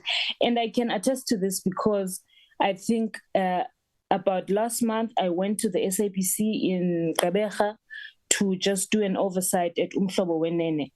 And really they've got aging and fragmented and running on unsupported legacy system. They are using systems that were used, I don't know by what, like I can't even, recall the date or the years that they were telling me that they've been using these studios. And the last time they bought any equipment was maybe in 2016, and that was a mixer. So I don't know how this leadership of these entities are functioning, or if they take any of their responsibilities seriously, because they're not delivering on their core mandate. And if I were to ask, a question, I've got a few questions, just 3 questions, Chair. The report states that the SABC investigations were not performed because management believed, for some reason, no one should be held accountable. At SAPO, investigations were not held because the implicated employees had resigned. This is a blunted admission of a total breakdown of accountability, because it shouldn't be that people, because they have resigned, they shouldn't be held responsible or liable of what they have done. So I want to know that maybe they can tell us, I don't know if this should fall, maybe the minister can tell us what immediate and drastic steps is he going to take to fire these managers who openly protecting corruption, because they are protecting corruption. If these are the reasons that they're giving us, that investigations were not performed because, people had resigned, So I want to know, maybe the minister can tell us what steps is he taking to ensure, that every single case of these audit opinions and outcomes is investigated, and those that are criminally, and people are criminally charged, regardless of whether they've resigned or not. And also with the 6.2, I see you, Chair. Are you trying to stop me, Chair? No, sorry, I'm not. Okay. With the 6.2 billion of irregular expenditure across the portfolio not dealt with, and the top contributors being the SABC, SITA, and the Post Bank, it is clear, Chair, that there are no consequences for stealing public money. So maybe the minister can tell us, can give us just maybe details and maybe a plan for the investigation to recover every single cent that has been lost, because we can't lose 2.4 billion and billions of rand, and then there is no plan to recover those monies. And the SABC Chair has completely exhausted its bailout funds, and it remains technically bankrupt and unable to pay its debt. The report reveals that, over 800,000 TV licenses linked to non-payment, they belong to government entities and officials. So I don't understand why, they haven't cracked it to be able to collect revenue for itself, while coming to Parliament to ask for more bailout. Like they always come to ask for more bailout while they're using the money poorly. So maybe the minister can also tell us, what is the plan to force every government department and every public servant to immediately pay their TV licenses. And maybe the last one, Chair, SAPO is under business rescue. We know this, and BBI's liabilities exceed its assets by 300 million. These entities are bankrupt. I've never seen any entity, or maybe one or two, because I think it was SENTECH that was saying that at least they are not bankrupt. But most of these entities are bankrupt. And can the minister explain to us the tangible benefit of continuing to pour billions of rands into into the failing entities and failing leadership. What needs to be done? What is there a plan to make this sustainable on its own? Or it's just going to be the culture and the nature of it that will bail them out like all the time? Thank you very much, Chair. Thank you, Honorable Felicia.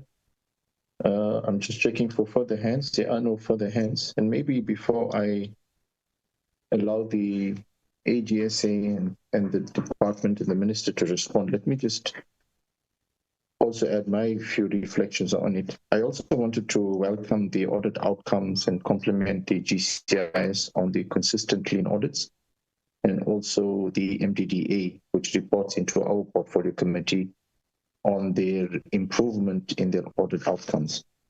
I think maybe my first reflection will be a little borrowed from Honorable Felicia. AG, from your vantage point, maybe the question will be, what specific steps can these entities take to better align their day-to-day operations and their capital expenditure with the national strategic goals of universal broadband access and a truly inclusive digital economy? And maybe added to that, how can then they develop more credible performance indicators to accurately measure their real-world impact?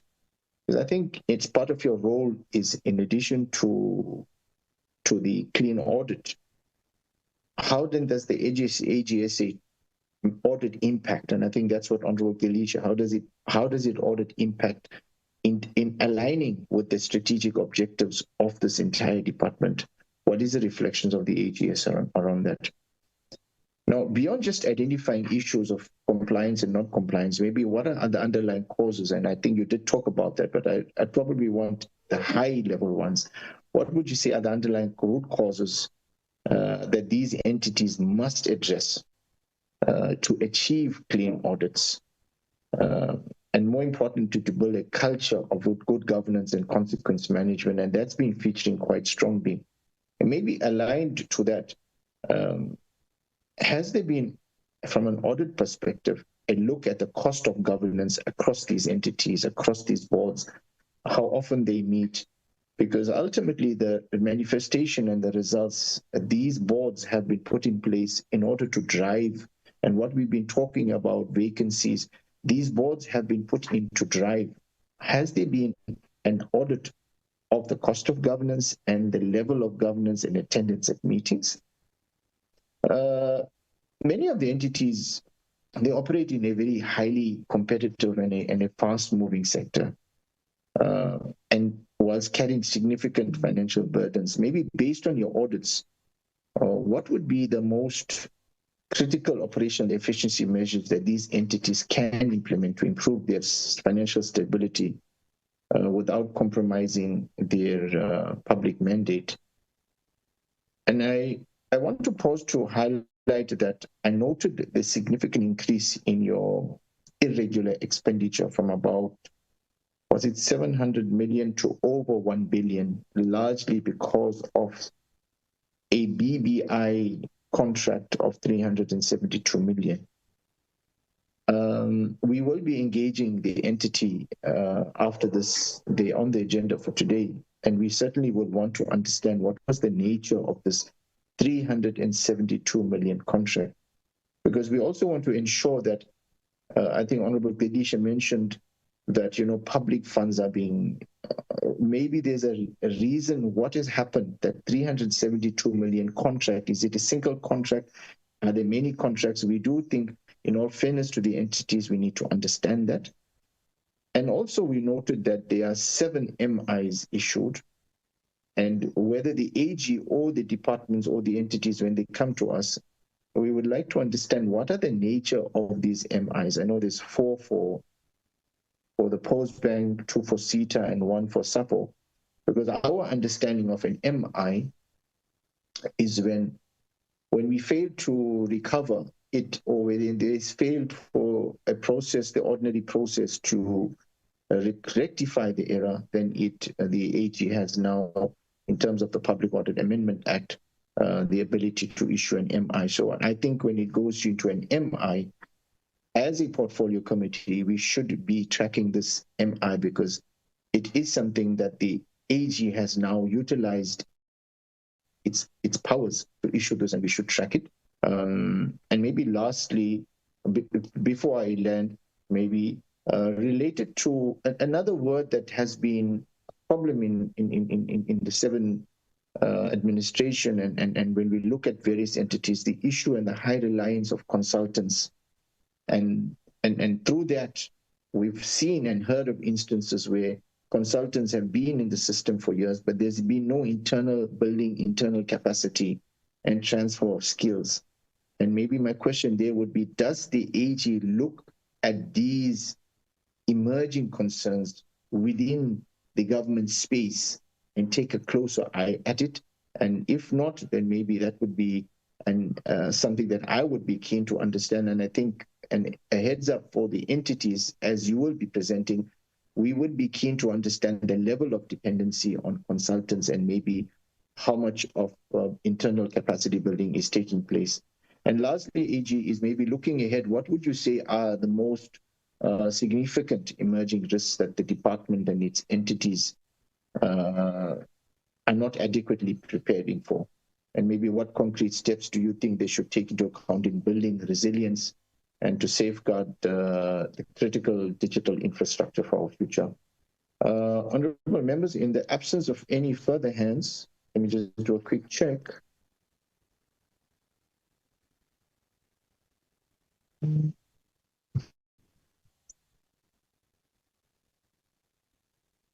I see no further hands. Maybe let me hand back to AGSA,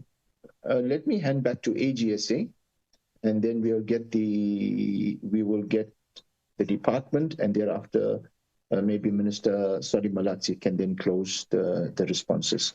AGSA, let me hand back to you. I think it's Tebelo. You are leading the AGSA team. Thank you so much, Chair. Here, but I'm seeing that I can answer some of the questions. I'll be assisted by some of my colleagues. Yes, maybe in terms of when I'm talking to some of the transfer of skills, we did highlight in the prior year when we know the PRP, there was a lot of usage in the prior year with the consultants. We did say the risk of them when they pull out, we need to ensure that there's sufficient skills transfer. So that was raised in the prior year. So it's definitely something that we brought to the attention of the minister. But specifically looking at other entities, it wasn't something that we focused on. But it's definitely something that we can look on going forward in the next audit. With regards to the material irregularities, Honorable Chair, you wanted to know what is the nature of what those MIs relate to. So if I can maybe look at Postbank, the one MI related to failure to maintain effective systems of internal control on the card management of SASA beneficiary systems. So that was the one. Then the other one was a failure to maintain an effective system of internal control for safeguarding the bank cards, because we didn't note some losses there. SASA penalties being incurred as a result of a breach of agreement. So this is where SASA was then leveling penalties for Postbank not adhering to the agreement. And then failure to implement effective controls on the IGPS cyber attack. So from the IGPS, one of the slides did mention to say they did discontinue that system. However, there was still other, so one can see from Postbank point of view, there's a lot of IT control related issues that the MI seeks to address. So we are seeing some of these controls being dealt with. However, some is still need some attention to make sure they fully address the MI process. When we look at SITA, the other two MIs talk to payment made for licenses that were not utilized.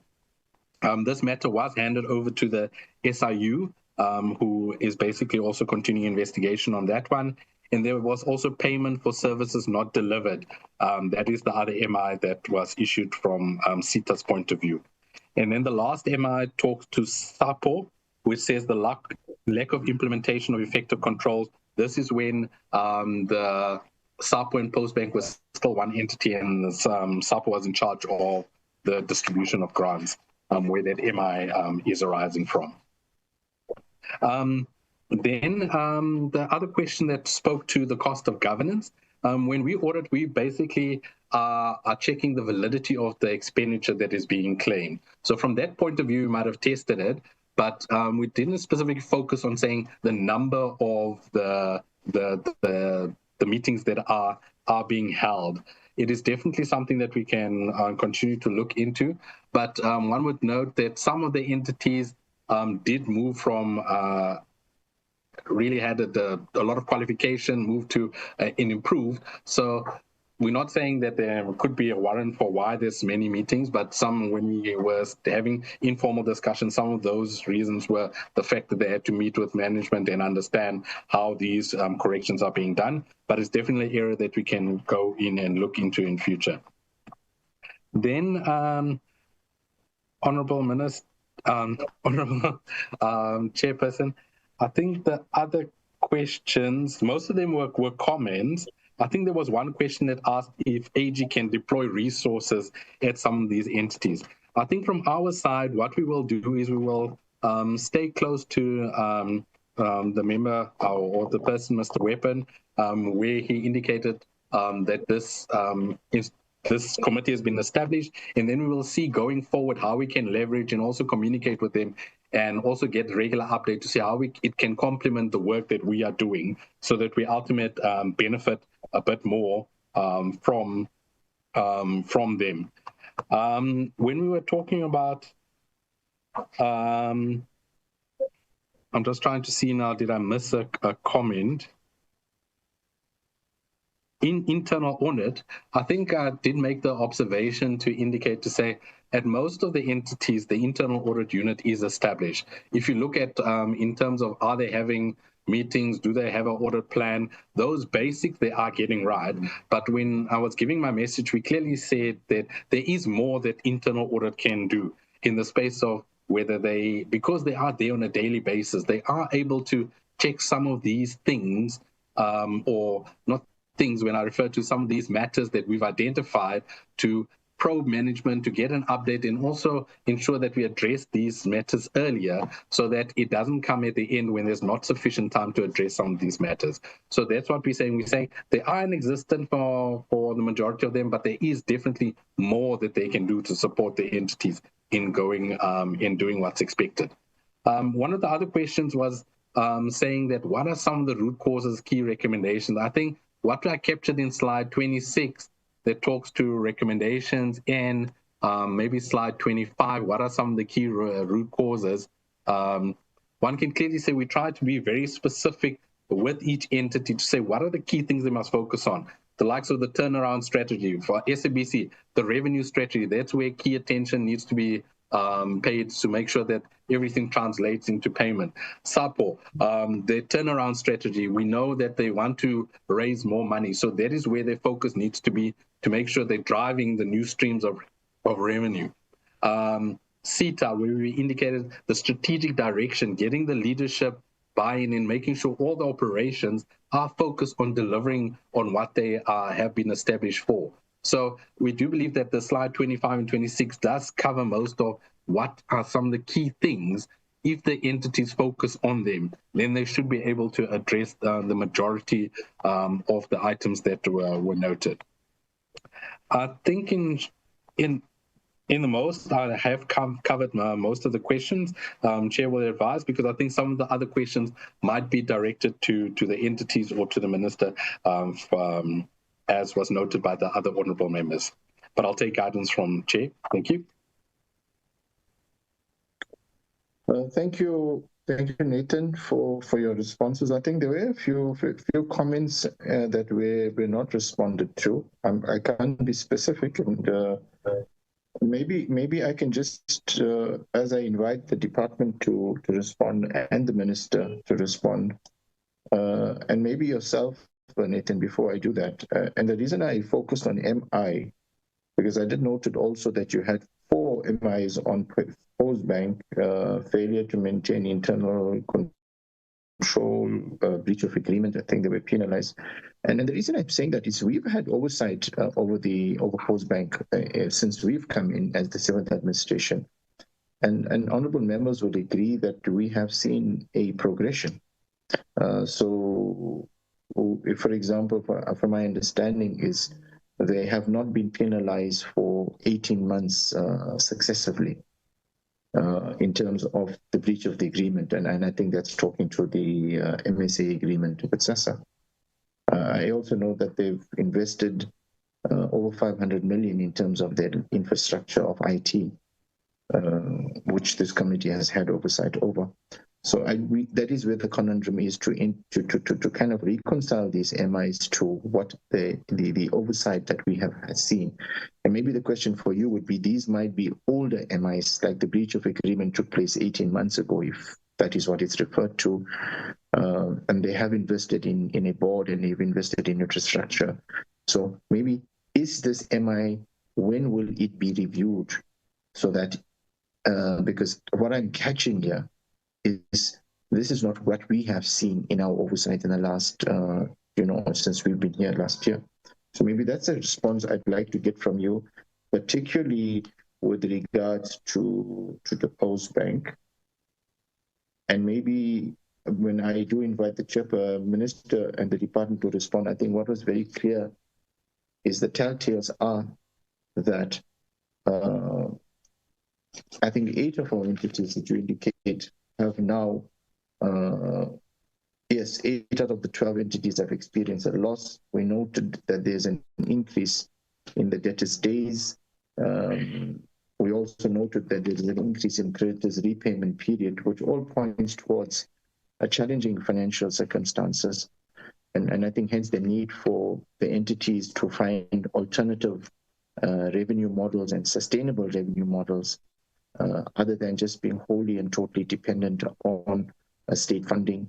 And with regards to managing of costs, it's also a catch-22, because we know there's need to invest in capacity.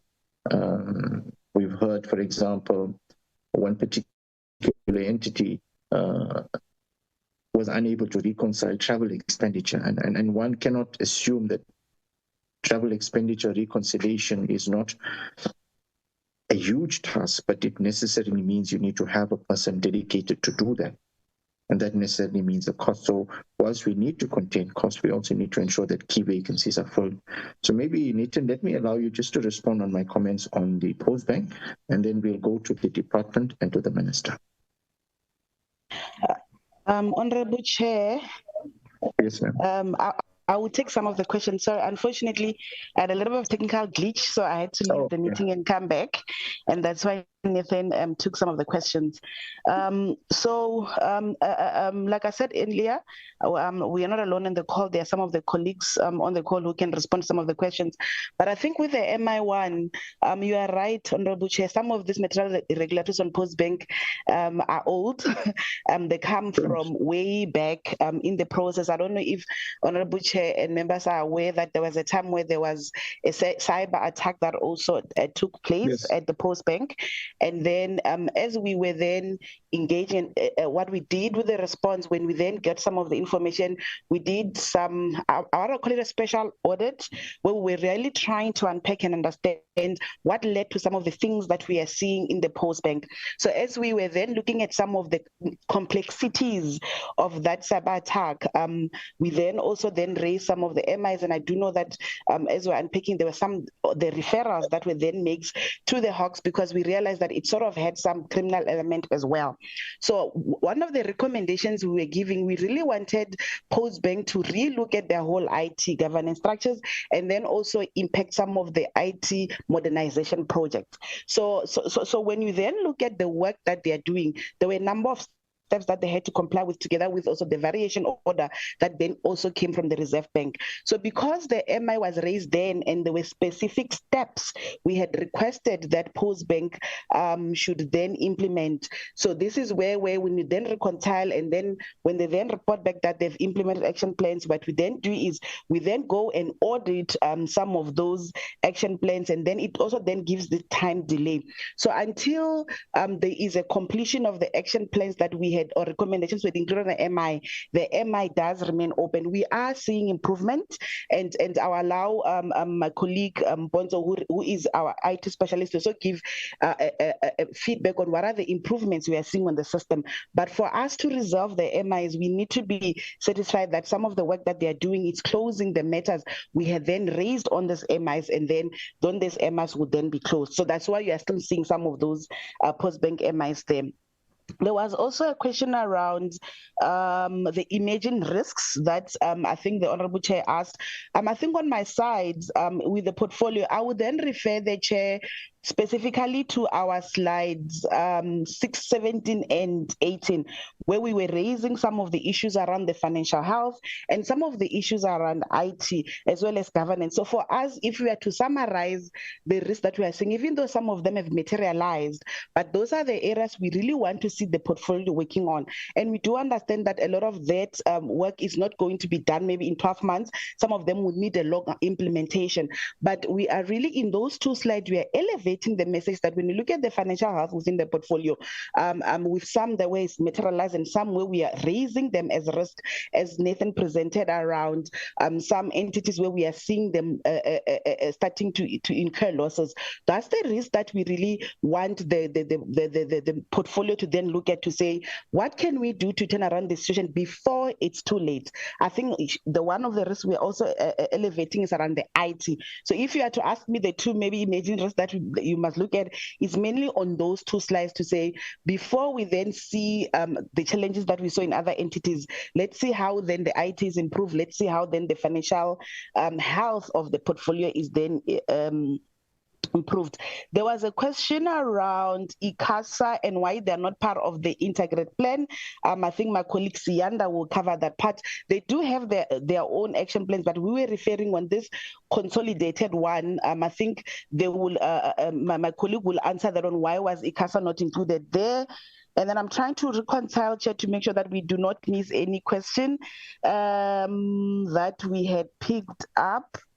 I think we have covered all of them, but I would allow, maybe I would ask Chair if you can allow Mponso to come through to reflect on the MIs at Post Bank, the one that is related to IT, as well as Siyanda to cover the ICASA comment on the action plan. Mponso? Thank you. Good morning, Honorable Chair and members. I think Tabela has actually holistically covered the MIs, but maybe let me give you a reflection on some of the improvement. Can I just intervene? We have a standing rule in our committee that you must show yourself so we can confirm that you are not an AI. So please, can you show yourself to us? Thank you so much.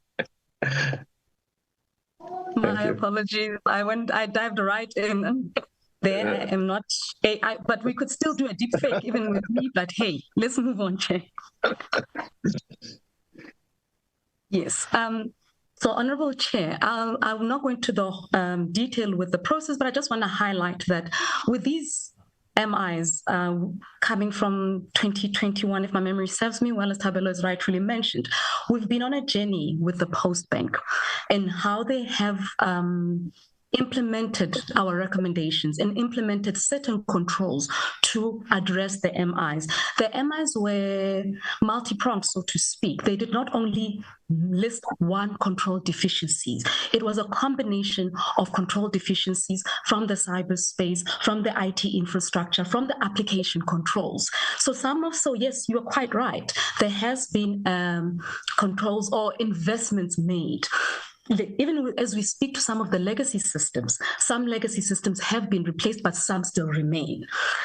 Let me give an example. The infrastructure has now been moved to cloud. There is now constant live monitoring of the networks, but that needs to happen. Why? Because we still have legacy systems. Let me rather say legacy applications, which create vulnerabilities that need that constant monitoring, but that is a compensating control. Over and above that, there was a decommissioning of the IGPS system, which was one of the biggest control failures regarding the MIs and the fraud. That has now been decommissioned. However, in us assessing, we say, okay, you have decommissioned IGPS, but we also need to then see that those controls that were found wanting in IGPS are nowhere else in the new environment. So, Chair, just to summarize, it is a journey. Let me put it that way. It is a journey, and Postbank recently appointed a CIO. So there was a bit of leadership instability as far as IT was concerned, but that has now since been addressed, and we are seeing traction from that end. Thank you.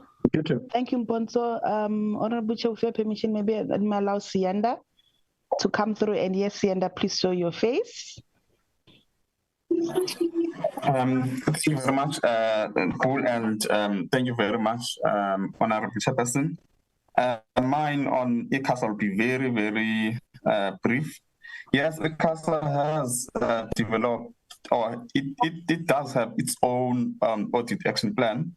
However, what we are highlighting is that that audit action plan did not find its way to the integrated audit action plan that is monitored by the department or by the integrated audit forum. This is mainly due to, I would say, operational issues that are currently being resolved. I know the internal audit of the department is tasked with that. It starts with that to make sure that AGSA is finding its way to the integrated audit committee, or there is a way to track their audit action by the department. Thank you very much.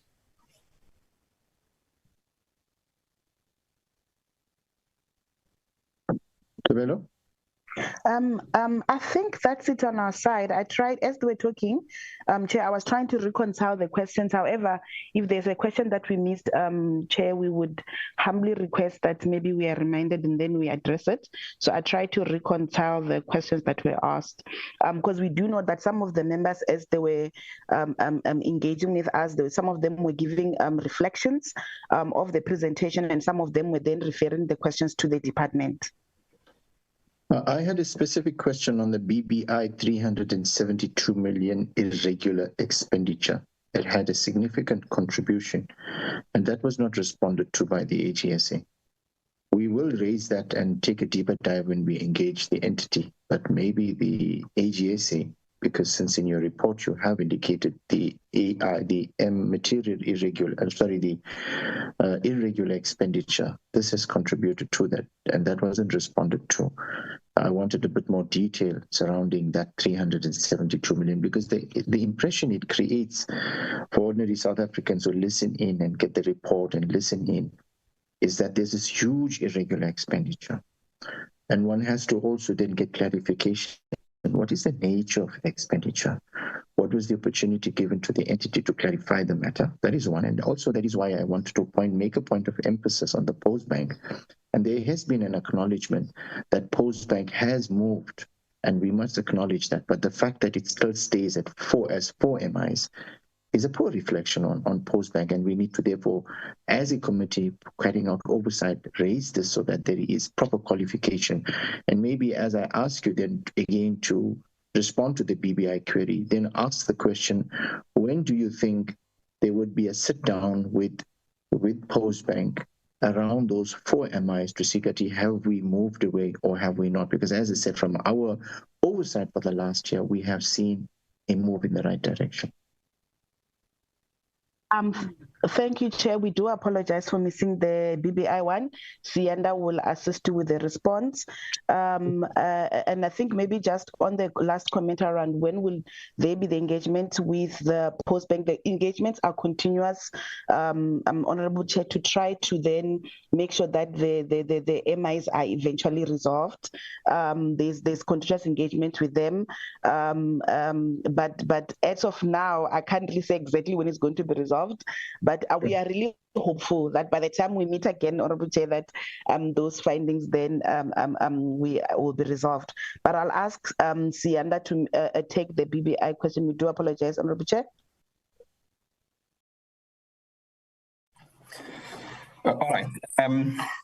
Thank you, Chairperson, and thank you, Tabelo.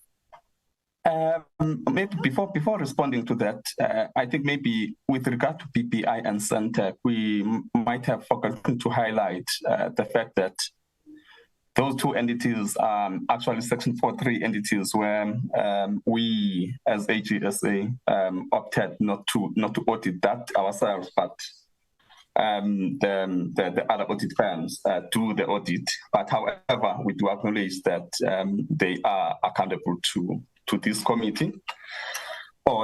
Yes, but coming to the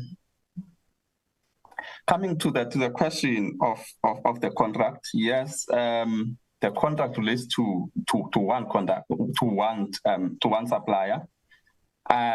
It forms part of the, I would say, I think we highlighted on the slide relating to procurement and contract management, where we said the contract value is about 800 million. But the expenditure that has been incurred in the current year is 300 million. It relates to one supplier. The reason for that is that the entity established a panel of suppliers that will assist relating to the SENTECH, to the SI Connect project. They established a panel. However, there were certain suppliers in the panel that were, I would say, unfairly not included there when they then appointed service provider that will actually do the service from the panel. The entire, I would say, appointment process or the establishment of the panel was then incorrect, rendering every single cent that they are then spending on that panel being irregular, because the prescript of the regulations and also the PFMA were not fully followed when they were establishing that panel. So that's I would say the long and short of that 300 million or close to 400 million that was incurred by PPI. Thanks.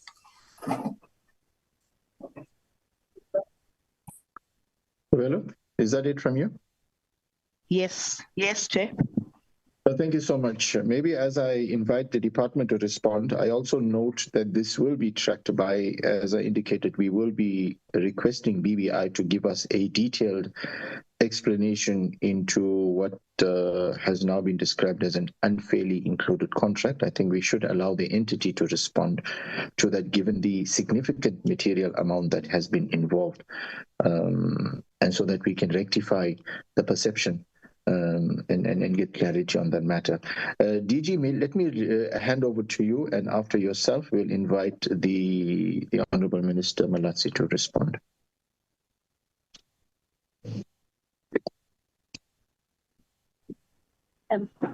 Okay. Thank you, Chair, and a very good morning to you, Chair, and to all honourable members on the platform. Greetings to the Minister, the Deputy Minister on the platform, as well as to the team AGSA and the Chair of our Portfolio Integrated Audit Action Plan, Chair, and obviously the leadership of our entities and sister department. Chair, I think on the onset, as a department, we really also want to give our appreciation, echoing on the words of the Minister, on the very good collaborative and working relationship that we have with the AGSA team. Kabelo, Nathan, Sianda, who's just joined us, and all of them, we really do appreciate. The relationship really has been very constructive. I think, Chair, there was a question that was asked with regards to how have they been resolving the issues with regards to the MOI. At the Post Bank, I just want to give an assurance that we've cleared those MOIs. I think one of them was obviously on the IT systems. The other one was also interrelated with regards to the funding issue. There was also the one with regards to the historical contracts or the contracts that are receded over from the post office to the Post Bank. And those matters have been resolved by the Post Bank management. And I think that's why we are seeing a huge improvement on their part with regards to this audit outcome, despite them having lost over 4.6 billion from the business rescue process under this post office, their exposure. They have now come back with then having been able to inject savings and capitals back to the public fiscus. Chair, perhaps there are a couple of issues that they were asked directed to the department. The issue with regards to maybe to also tackle that, see that the CE, ICASA is going to come in. ICASA, because of its independence and the fact that they do regulate some of the entities, and perhaps then it be for them to make sure that their independence is not compromised, we do try to engage them separately. We are still trying to formalize that particular relationship because obviously they don't form part of the broader portfolio engagement. So there are some lapses.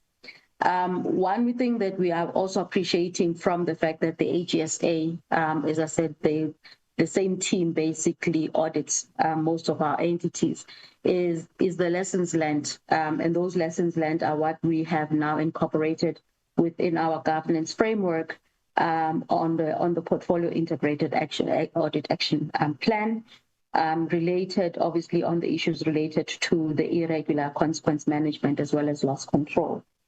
Chair, the one thing I want to emphasize is that we acknowledge the fact that the boards of the entities are actually the executive authority or accounting authorities, my apologies, that they do report to our minister. We do emphasize continuously, and it is in the MOIs, their responsibilities as far as obviously the strategic direction, but financial management, internal control matters, along with making sure there's compliance as well as performance monitoring and reporting of that. And we do put an expectation that they need to report to the department on a quarterly basis.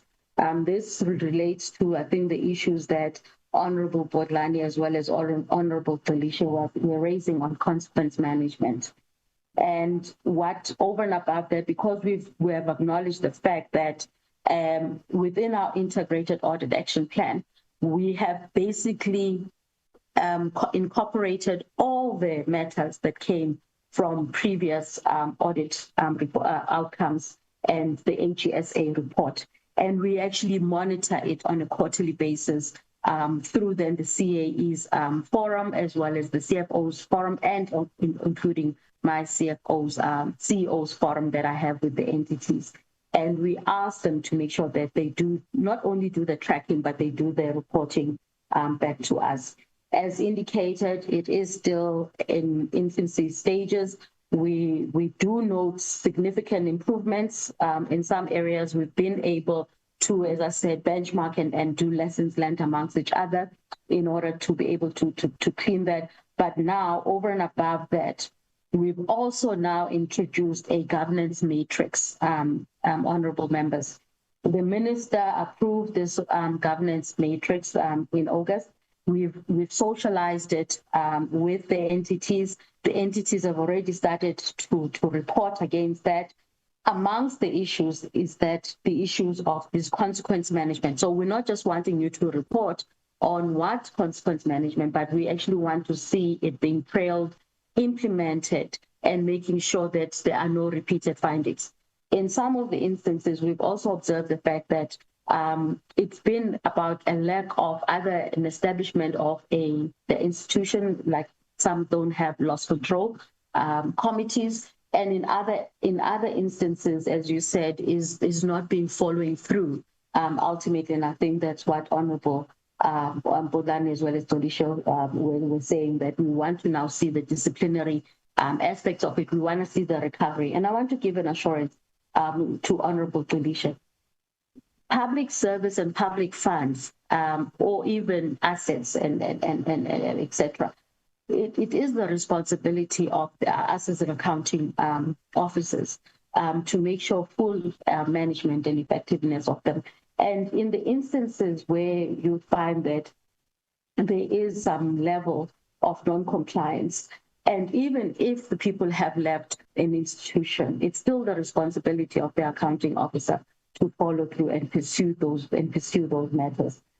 If you're still within public service, it makes it easy. You merely engage with then the relevant entity, and you would collaboratively work together to ensure that there are consequence management and disciplinary actions taken. If not, and the person has already left the public service, you can still pursue these matters in terms of civil cases. We are doing that as a department, and we instill the same principle to our entities as well. And as such, you would probably see in our report, as you would see in our annual report from page 186, that there are some cases that are spanning over a period of years. And that is because these are now come as civil cases. They are within courts. We pursue them. We've worked with the SIU, and I think, honorable members, we came as a portfolio to present to you all the SIU cases.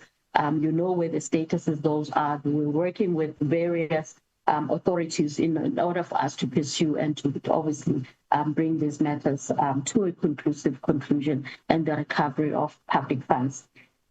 With regards to then the issues on the vacancy rate, I think Honorable Budlani was asking. Honorable members, the vacancy rate is not just in terms of the department, it's also the entities. And again, just want to emphasize the issue with regards to the fiduciary responsibilities of the board in as far as to making sure that there is proper governance within the institutions. So we are not in control, and I think this is what the AG has raised in the report, the vacancies of whether it's going to be CO, COO, etc. Those would then be within the ambit of the relevant board entity of that particular entity, of organizational entity. Ours is a responsibility as a department is to make sure that there's filling in of vacancies at a board level. And we do that, honorable members. The only one that we are currently sitting with is obviously the business rescue process. We are winding out or phasing out the business rescuers. We're going to fill in the board at the post office. And also then there was an interim board at USAASA, which will be then filled within the next couple of weeks as well. But all in all, the other entities as well, we make sure that there is a proper governance structure in them. And then with regards to then the issues of the, I'm going to come back on the issues of the financial viability of the entities, because these are some of the concerns that we constantly have. And we raise this with both as I said, with quarterly engagements, the minister engagement with the chairpersons in the chairpersons forum, as well as within the recent AGMs that we've had. Our biggest concern, some of the biggest concern is about the issues of funding, as well as then the commercialization plan or for sustainability of the organization. You would have noted, as we do now present, that most of the entities, they would have this particular target, which we ensured that they incorporate within their business plans or the APPs, precisely on the fact that we need to ensure the viability of the institution beyond the dependency from the fiscus. And it is of concern, which you've noted, that this is probably one of the targets that is not achieved or fully achieved by the entities. We are now working with regards to coming up with a plan or a program to monitor and to assist the entities in as far as making sure that they have viable commercial plans, as well as then a sustainable business model that would look beyond as I said, the dependencies from the fiscus. The other issues, Chair, maybe to just come in, would have been on the issues of governance, and I think the AG has raised some of these, and I've touched on with regards to the fact that now we've come up with this governance matrix, and that is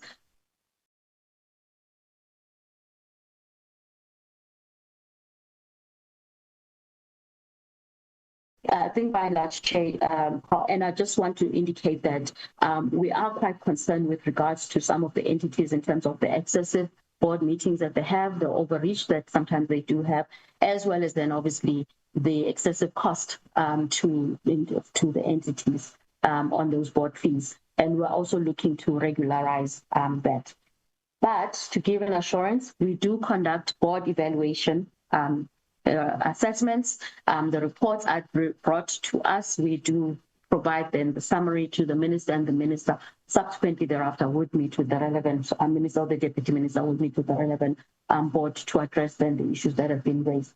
We also do encourage that they do go for regular training. We've assessed, and I think the AG has picked up in some instances that your company secretary, as well as maybe the other structures within the organizations, are not yet fit for purpose. And therefore, we do recognize that they take up the training within the National School of Government.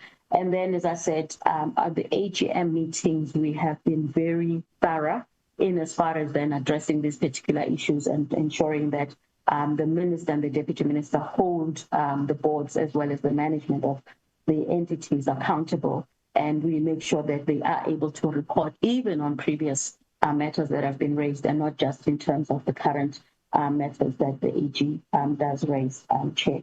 There are other matters that I would like to think that maybe the entities can report upon themselves.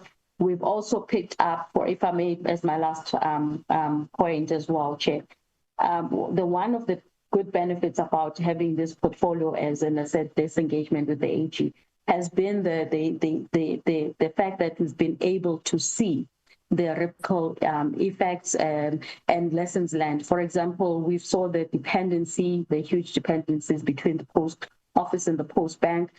We're seeing a similar trade now between obviously SENTECH and the SABC, and then obviously also again within USAASA and some of the entities. This talks to your point, Chair, that you raised about risk management and risk mitigation.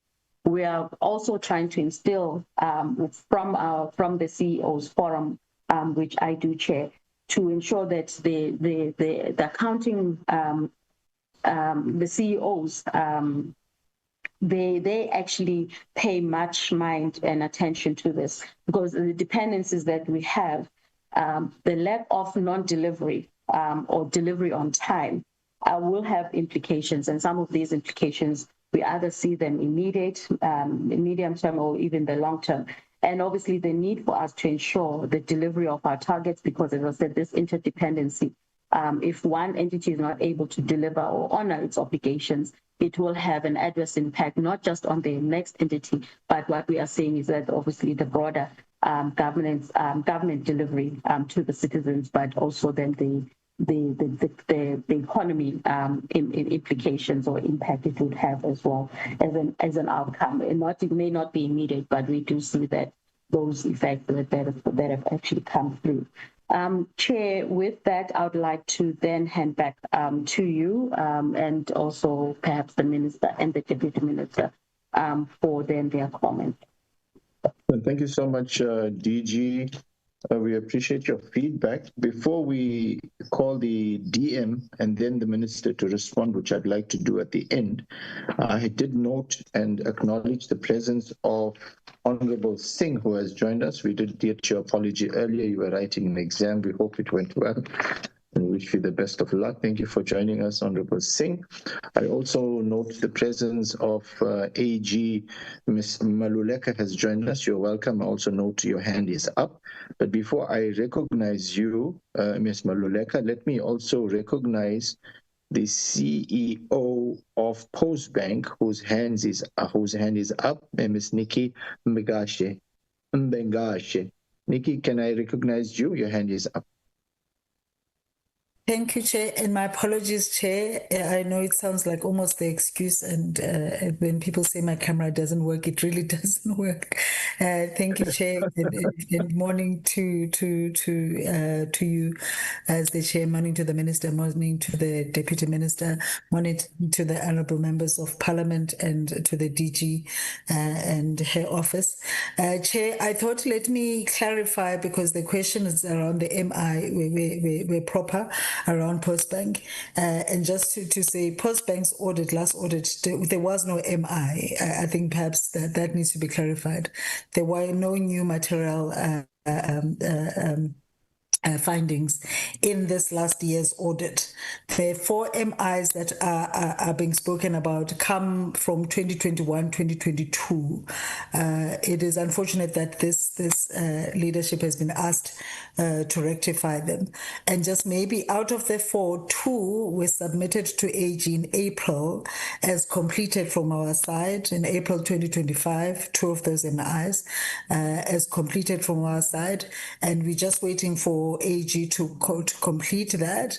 Number 4 of the MIs, as MI1, 2, number 4 of the MI is also dependent on 1 and 2's feedback from AG, but we have submitted.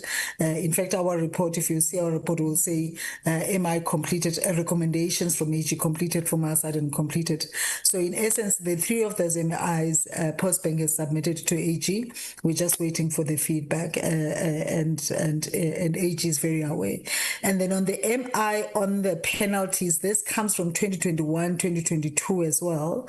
So you are right, Chair, Postbank has not gotten any penalties from SASSA in the last 2 years. We can confirm that, so that we don't seem like we misled Parliament.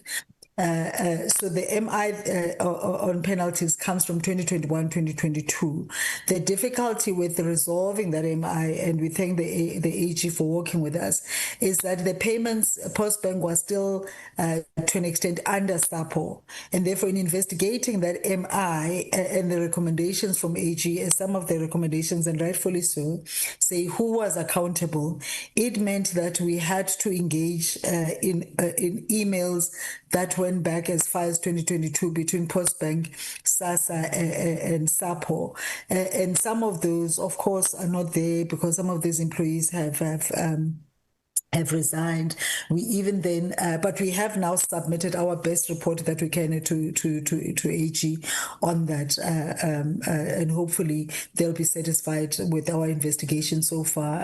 And indeed, there were some people that were recognized, and we want to take move ahead with that. But again, it goes back to 2022, 2021, 2022, when SAPO used to actually process the funds for Postbank with SASSA, and just wanted to provide that clarity.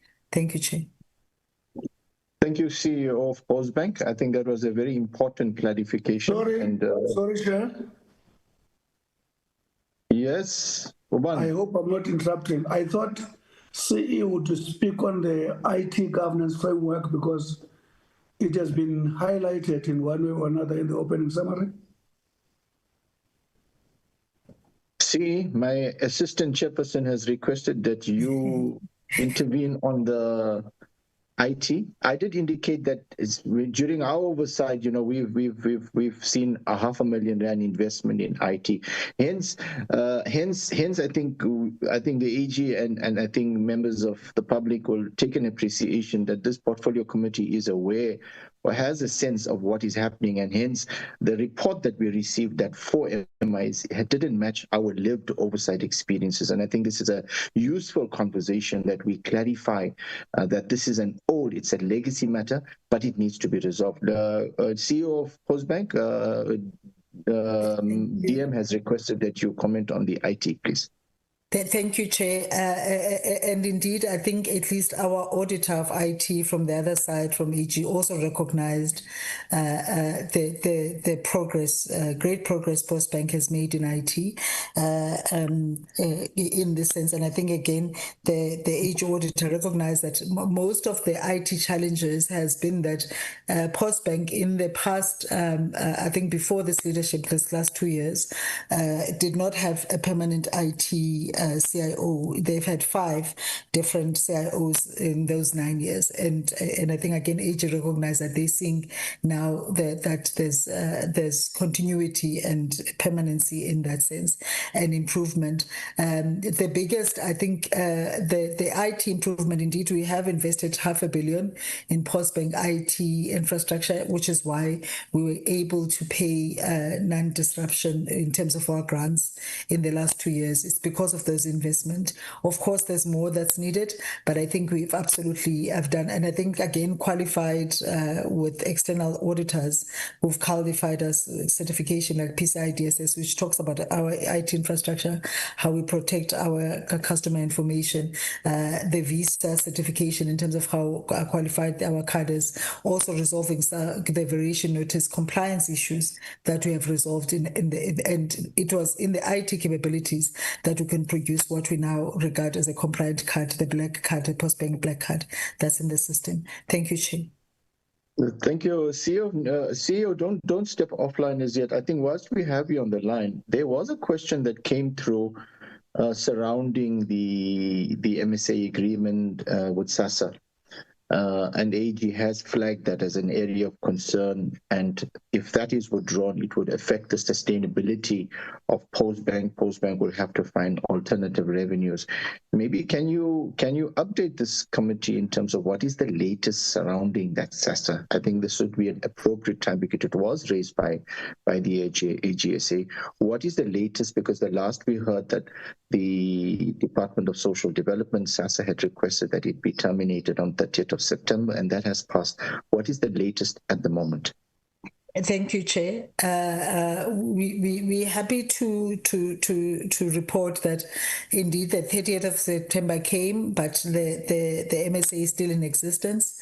SASA has extended the MSA by 3 months, which in our view is still not adequate. We're happy also to report that the Minister did intervene to ensure that the right processes are followed in terms of the MSA and resolution, in finding a resolution, and therefore now the process as stipulated in the MSA has to be followed, which means that interministerial committee has to be set up, and they will have to deliberate on the matter as it started in cabinet, and the view was that it should be cabinet that decides on the future of the MSA. So the three SASA then I think unfortunately unilaterally decided to then allow 3 months for that process to happen, and we have written to them to highlight that we do not believe 3 months, especially that 3 months includes December that's coming, and especially that in 3 months includes this October and we're halfway through, and the structures have not yet been put in place. But at least we are happy, certainly on behalf of the beneficiary, the fact that we would not have then to pass the cost of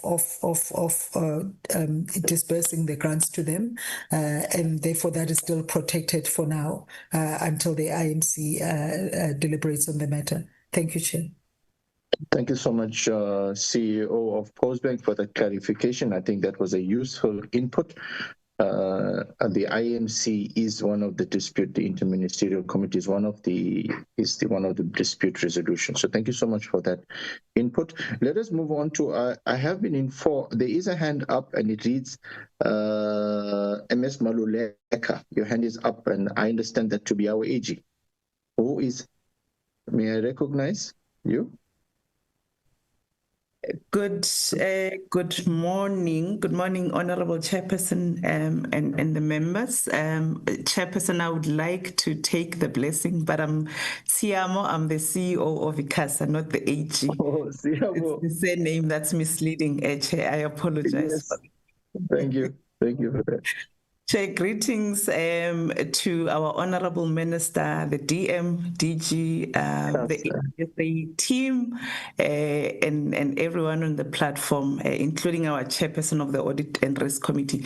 Chair, I'm not going to be long, and thanks for the opportunity. I just needed to confirm that indeed ICASA has an audit action plan. Thanks to the DG and the AG for clarifying that. As you know, Chair and the members, that as ICASA, due to our independence, we have been cautioned legally to stay clear of platforms where our licensees are. You know that as we regulate SAPO, SENTECH, BBI, and SABC, Chair. It's for that reason that we would not see our action plan integrated herein. But I assure you that it is in place. It's been monitored by the Audit Committee together with our council.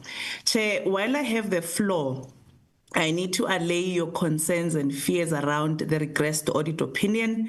And I must say that reluctantly we had to agree to the outcome because we wanted to be transparent. We wanted to account to the public and to Parliament and then the people of South Africa. But it's important to let you know that when we come next week, we're going to let you know that we have escalated our dissatisfaction with the AG. We will be giving you insights into the process. It's interesting what Honorable Botlani has said around the systems, and we will be taking you through the journey and the root causes of why we find ourselves here. But safe to say, Chair, we are on our way back to where we were as ICASA. We're ready to take you into confidence and assure you that governance is still being held as a important factor in ICASA, and really that there is nothing breaking. It is just an unfortunate situation, and as I say, we didn't want to stand between accounting and being transparent, hence we let it go, but we will take you into confidence. Chair, I think let me stop there in the interest of time, but I wanted to put it on record that we do have that action plan in place. Thank you so much. Thank you so much, CEO of ICASA, and my apologies for that misunderstanding in the names. It's actually the CEO, MS Maluleka, who has joined us, CEO of ICASA, and thank you for that point of clarity. We also noted with concern the regressed audit outcome, and we appreciate the clarity. And I think it's an important element we need to understand is that we need to ensure that in the planning of the audits, the financial statements are sent timeously to the audit, to the AGSA. The AGSA must then conduct its audit and provide sufficient time for meaningful engagement to the entities and to the auditees, by extension, all entities, because it is quite difficult and where an auditee works hard and they are, because we have a certain deadline by which the report has to be issued, they have to agree on something just to meet a deadline. I think for me, AGSA, one has to ask the question is that has sufficient time been given to the entity for a free and a fair democratic ventilation of the concerns, so that whatever the outcome is, it's an outcome that has been agreed to by the parties and not an outcome that was necessarily done for the sake of just compliance. So I think it's an important note that we take, and I also sit in the standing committee of the Auditor-General, and it's something that I would certainly raise in that platform, that is sufficient time given to auditees in general to ventilate their concerns, to agree and to disagree, and to allow that opportunity of engagement before these decisions are made. So thank you so much for stepping up, CEO of ICASA, and providing that verification, that clarity and perspective of yours. We certainly, as a portfolio committee, will want to understand when you engage with us next week, the circumstances surrounding that day. Honourable members, I don't think there's any further hands. Now let me move to the Honourable Deputy Minister Gungubele. If there's any additions from yourself, Mr. Minister DM Gungubele, before I call upon the Honourable Minister. Thank you, Chair. I think I've been covered in a lot of issues. I'll yield to the Minister.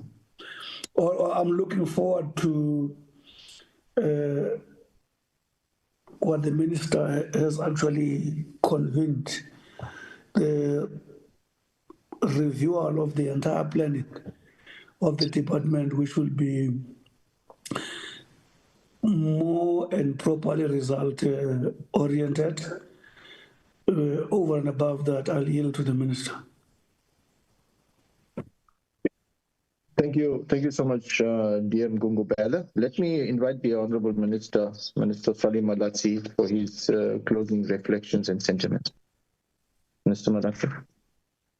Thanks very much, Chair, and greetings to the DM, all the colleagues from the entities, and the members of the committee again. Chair, I think I'm going to limit to 3 issues, but just to also start off where the CEO of Postbank ended on that matter, with regards to dealing with the dispute around the master service agreement and its termination. So part of the resolution was, of course, the interministerial committee be the platform to resolve that, because we had an engagement in which was chaired by the presidency, which we had sought in order for us to have a political intervention around this issue, bringing together the leadership of both SASA and social development, and on our end, the department together with Postbank. And part of that resolution was that while the interministerial committee deals with the resolution of the disputed issues, the termination would be on pause, and any other action, including litigation, would be on pause to give that process the opportunity to resolve the issue. Now, coming back to the questions that the members of the portfolio committee have asked, which broadly touch on the issues regarding, concerns around board vacancies and how those are dealt with, and secondly, the one which Honorable Delisha ended on with regards to the financial situation of the entities. And I thought the DG would also share that part of the interventions and engagements that we are looking at constantly in trying to steer the entities to think about, one, issues of establishment of strategic partnerships that would help with, new sources of revenue, resources efficiency, given the state of our fiscus and the realization that there is not going to be an endless pool of drawing from the fiscus. That even yesterday we convened a strategic partnerships, bringing together all our entities and finance institutions to then start thinking about areas of potential partnerships and what each of our entities need to be thinking about in approaching institutions for project financing and assistance with that regard. So that is part of an ongoing effort, because there is a realization that the over-dependency on additional sources emerging out of the fiscus is increasingly becoming very difficult and unsustainable. So it deals with the components of the ongoing efforts about what from our side we are initiating as part of solutions to try and secure the financial future and sustainability of different entities. Secondly, with regards to the boards, the latest update we can provide to the committee, particularly with boards where there are vacancies, and we had shared this with the committee, particularly around SITA, that when we last met and I appeared before the committee, indicated that process was underway. The selection panel had completed its work and provided us feedback, and we had given them feedback that the composition as reflected back to us needed to be reflective of some of the concerns that we have around geographic diversity, about an area of continuity for institutional memory. So that is being dealt with by the selection panel, which we had established. Members would probably know that we've got a interesting development at USAASA following mass resignations, where we're left with one board member. The capacitation of that board is appearing before cabinet, the next cabinet meeting. So post that we'll be able to have an interim solution in there, as the end of the term is in February, so we wouldn't wait for that because that would present a governance challenge. The post office board, together with the post bank company, the other board for the post bank, those selection panels have equally been finalized in the last few weeks. So it's a matter of those teams getting to do the shortlisting. And I'm sharing all of this to also illustrate that from the moment that there are vacancies and then they are advertised, there are a series of actions that involve different players. Internally from the department would be the establishment of a selection panel, and also getting people from other departments to assist with that for additional capacity. That also depends on how quickly we get a turnaround from their political principles, as we often draw from the National School of Government, the Public Service Commission, and also the Department of Public Service Administration, particularly given their experience with dealing with matters of oversight, governance, and board management. And then, of course, one of the key issues that has an impact on time is going through each of the individual applications that you get to determine suitability and not for shortlisting, and the verification of documents and the shortlisting, and then ultimately the cabinet process. So while it may seemingly appear as if there is slow movement on that, it is also about the due procedural compliance with all of those steps. But I wanted to share all of those updates so that the committee is abreast that there is movement with regards to resolving all those matters regarding the portfolio. Regarding the vacancies on boards. The last point, which Honorable Alicia makes about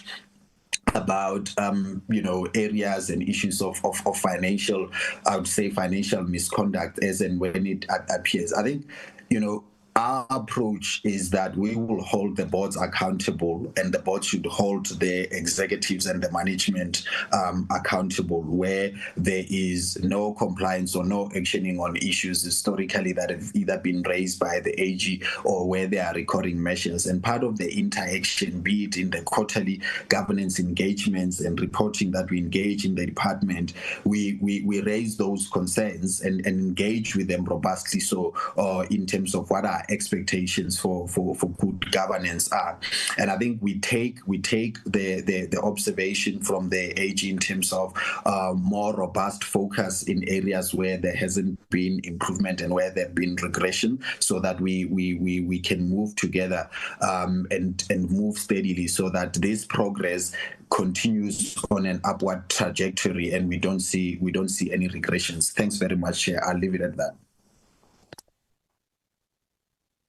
Thanks, Minister Madaki, for your input and responses, and we note the significant amount of effort and urgency given to filling these vacancies, because this has been flagged by the AGSA that the sustainability of any action plan depends on us having the necessary boards and executives appointed, and we acknowledge the efforts that you have and are doing in respect of that. Honourable members, that brings us to the end of this, the second item on our agenda, and that was to receive the AGSA. Maybe before I release the AGSA, I'm not too sure if AGSA, you want to have any closing comments and reflections after all the input that's gone in before we close this item. Mr. Bello? Thank you so much, Honorable Acting Chair and the members, and also the input and the feedback that has come through from the department as well as the entities. On our side, our commitment remains the same. We are here to work together with the department and its entities so that we move into the direction that we all want to see, which is the green that we set across the portfolio. And I do acknowledge that, yes, sometimes the conversation becomes robust as we do our audits, but really ours is to say we don't have any other ulterior motives, but it's to support government so that we then make sure that we see a movement, if you recall, on those 4 areas that were highlighted in our opening statement around performance, around accountability, around transparency, as well as around institutional integrity. So we make ourselves available to support the portfolio committee as well as the departments and entities to ensure that we see change. Thank you so much for this engagement, Chair. Thank you so much, Mr. Bello, and thank you to your team that is present here. And again, from our side, we really appreciate the hard work that you put into. The AGSA remains an important entity for upholding the democratic rule in our country, in holding and assisting us to hold entities accountable, and it certainly is a very looked up to entity. We appreciate the hard work, and we also appreciate this opportunity that we've had to engage with yourself as a portfolio committee, as well as with the department, as well as with the entities. I think the interventions of the CEO of Postbank, the responses of the CEO from AGSA, our input into what our observation of the lived realities was. I think this was a very useful platform for us to deposit these reflections so that the AGSA also is able to receive it and process it and hopefully assist you to better plan as we move forward. Thank you so much. Please pass our regards to the AG herself, that she was indeed missed in this engagement. Thank you so much. And that is the end of that second item on our agenda, honorable members and colleagues. We are doing slightly better than what I would have wanted to. I thought maybe the half an hour that we gained from the earlier presentation would have assisted us, but I think we're doing much better than I would have thought. Honorable members, the next item is another important and significant item as we enter the BRRR process. One of the important elements leading up to that is to receive the annual reports of the department and the entities under the department, which will reflect upon their achievements or non-achievements and the audited results. So that is the item on the agenda. We will have the department coming in first, and then we have various other departments and entities that will come in. May I then maybe request again, Minister Malatsi, if you want to please come back and have some opening remarks as we present and as the department presents its annual reports and audited financials of the department and its entities. Minister Malatsi, if there's any opening remarks, put yourself. Thanks, Chair. I will just defer this time so that we get into it, led ably by the DG in terms of the presentation. Thank you. Thanks, Minister Malatsi. DG Nonkubela, let me welcome you and your team to please lead us into the first presentation, that is the results of the department.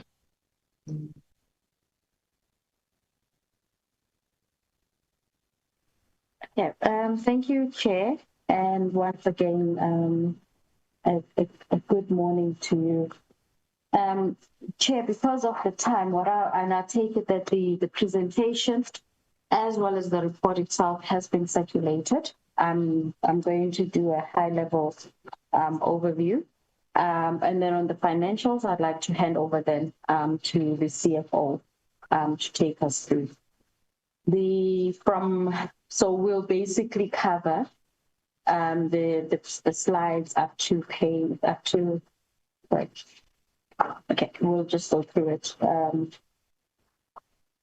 If I may, next. Thank you very much. I think as indicated by the AG, we had 76% achievement in terms of our targets. Against obviously 24 that were not achieved, and I'm going to touch into that. Equally, our budget matches the performance, which the budget set at 73% expenditure for the period under review. We've done 100% payment to our entities, and the department retained a clean audit. If we can then move to, in terms of then slide 5, looking at the overview, this basically just gives you the illustration from a graphic perspective. The next slide is also then going to break it down, which is slide 6, in terms of the achievements. The administrative branch, 100%, along with international, as well as ICT enterprise, and then also the infrastructure branch. And unfortunately, Chair, the policy division, which is obviously where our core mandate derives from, was sitting at 25%, and I will explain the delays on some of those targets. And also the information society branch was also sitting at 50%, and that basically accumulates to 76% performance. The next graph, which we will pass, gives us the synopsis graphic overview what has been the trend in terms of the performance of the department year on year. We are basically regressed from 82% performance in the previous year. And honorable members, just to give an indication, I think, touched to what Honorable Bonani and Gondisha, we have effected consequence management and accountability, both all the way from the branch head to the relevant and the responsible managers. To just highlight the next slide, some of the significant achievements. Obviously, the e-claim systems, part of our digital transformation journey, was fully implemented and is currently live. We do have 100% payment of valid invoices within 30 days. And disaster management program has been developed. And I think this disaster management program, just to illustrate, Chair, not just for the department, but for the entire portfolio as well. We do consider ourselves an essential and critical infrastructure, or contributing to the critical infrastructure of the country. In the international branch, the 3 country position papers, we have been able to develop, have them approved, and we also advance them at BRICS, at the WTSA, as well as the Global Digital Compact, which is a very critical UN organization. And I think this year, obviously, you'll see the accumulation of it within the WSIS plus 20 review. And then we also advanced 2 international programs to support the digital economy initiatives. And then we also were able to look at to develop and approve the data and cloud policy implementation plan stemming from the approved policy of 2024. 100% of performance compliance report from our SOCs were submitted and analyzed, as well as then obviously continuously monitoring the AGSA Councillors Performance Management System for shareholder compacts for Schedule 2 as well as Schedule 3B were developed in compliance with obviously the relevant legislations and prescripts. And we continuously did monitoring the implementation of the business rescue plan. The business rescue plan was sitting at 75%. The 25% honourable members, which was not being able to be implemented, and I think the SAP will be able to expand more on it, was dependent on the 3.8 billion, which we were expecting from National Treasury, and up until now we have not received that. Safe to say, though, honourable members, what we are doing is that as part of then the winding down of the business rescue process, my apologies, I've got something in my eye, let me just switch up the video, was then to say we are going to, we looked at alternative means for us to ensure that we still keep the post office operational. We're now looking at alternative sourcing of funding as well as partnerships for the post office. And then we also looked in terms of the implementation of the SABC strategy implementation. I think the honourable members alluded to this particular issue that following obviously the turnaround plan and the injection that government gave to the SABC of 3.2 billion, which the last tranche was done in the previous financial year, we were then able to monitor that the public broadcaster was implementing according to the turnaround plan. And then with regards to the SITA repurposing recommendations, we continuously monitor that implementation plan working with SITA. Continuing on the significant achievements, the SA Connect model, focusing in terms of government connectivity, both through USAASA as well as SITA and BBI, and also community and households connectivity in public schools, health care facilities and traditional authorities. We continue to monitor that, working also with the regulator. And then on the cybersecurity program, there are quite a number, and I just want to maybe give much emphasis on this, honorable members, considering that October is Cybersecurity Awareness Month. The department were able to achieve this program. We ran a number of strategic national cybersecurity programs, awareness programs, both within government as well as within the public, working with the strategic partners in this regard. On the distribution and installation of decoders in the 9 provinces, we continued on that. As you would know, we on the analog switch-off transmitters below 694, we were effectively able to do that and do the continuously within the monitoring of those transmitters below 694. And then on the automation of e-government services and as well as the e-portal, we were able, we continuously monitored those targets as well. The automation of e-government services, which is very key in as far as making sure that citizens are able to access these and you are able to find them, as I said, both in terms of the on the web as well as within the devices, both Android as well as the iOS system.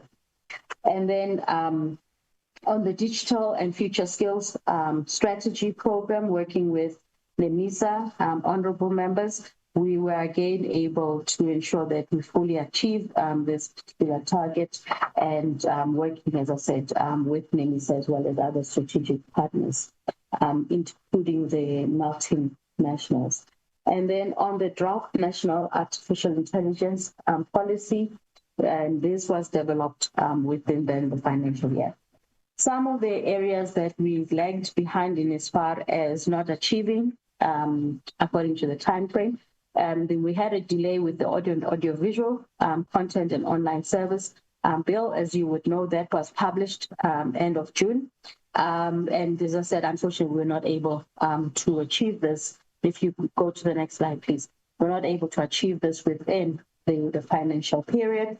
On the implementation of the digital economy master plan, as well as the PC4IR. Honorable members, I think this particular issue, our biggest challenge has been the issues of capacity and resources. On the digital economy master plan, there's also an external dependency matter. There was a questionnaire that we took out as part of then the annual review process. We did that timelessly.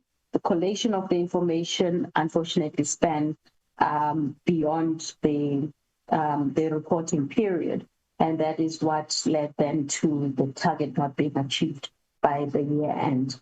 And then on the PC4IR, we could not conduct the regular assessment of these projects owing to the fact that we did not have the capacity within the department, and also then that led to not being able to collect the relevant supporting evidence for us then to be able to achieve the ongoing monitoring of the implementation plan. And then if you then look at the other targets, again, just to highlight the fact that linked to this, we've also had to make sure that we hold the relevant or officials accountable for then the non-achievement of these targets. I think the first obviously relates to the 80% increase of the DCDT Integrated Action Plan implementation that supports the NSP as well as the gender-based violence coordination. Unfortunately, this target, we were not able to achieve it.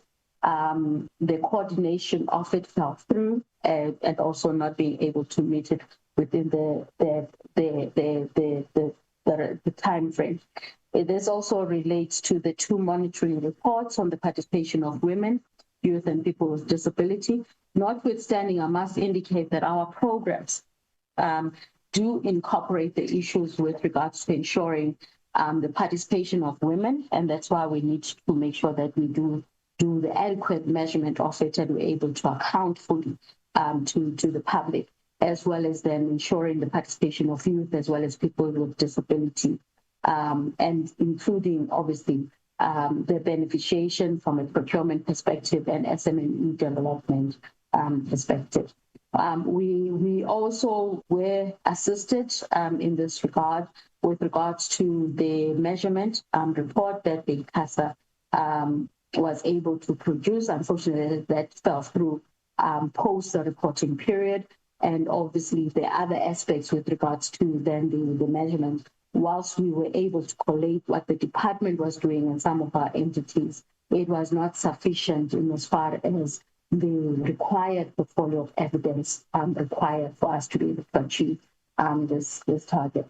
And then on the implementation of the DDM plan, whilst there are dependencies, as I said, externally with regards to both when these DDM programs are going to be held, aligning obviously with the diaries of our principals as well as presidency, the reporting of which we were not able to do it on time, and that led also then to the target not being achieved. Just again to give them the assurance to say we've held the relevant officials accountable. They've had to do the explanatory process, and I think therefore assessing what the reasons are, there will be then consequence management as well as disciplinary action that will follow.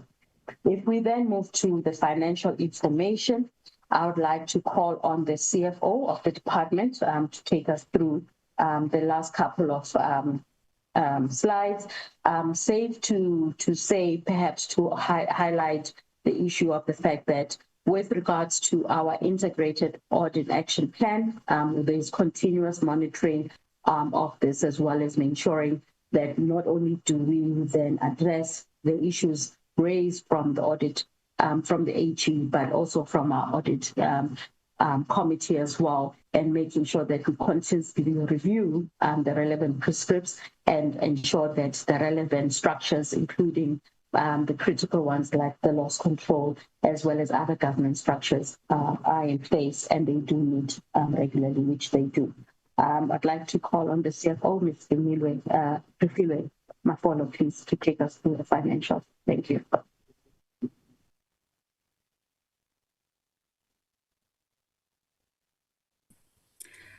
Good afternoon. My name is Refilwe Mafolo from DCDT. I'm going to be taking the committee through the financial statements. Zaytin, if you can just go to the first page of the financial statements. Okay, the department was originally allocated a total budget of 3.69 billion, which is rounded off into the following breakdown. The COE is at 309 million, which represent 8% of the budget. The goods and services is 1.89 billion, which represent 48%, of which 1.7 billion was allocated to the SA Connect project phase 1 and phase 2, which then constitutes 90.3% of the total goods and services. The transfers and subsidies allocation was at 1.761 billion, which represented 44%, and the payments of capital asset is at 4.5 million, which represented 1.1% of the total budget allocated. The next slide, please.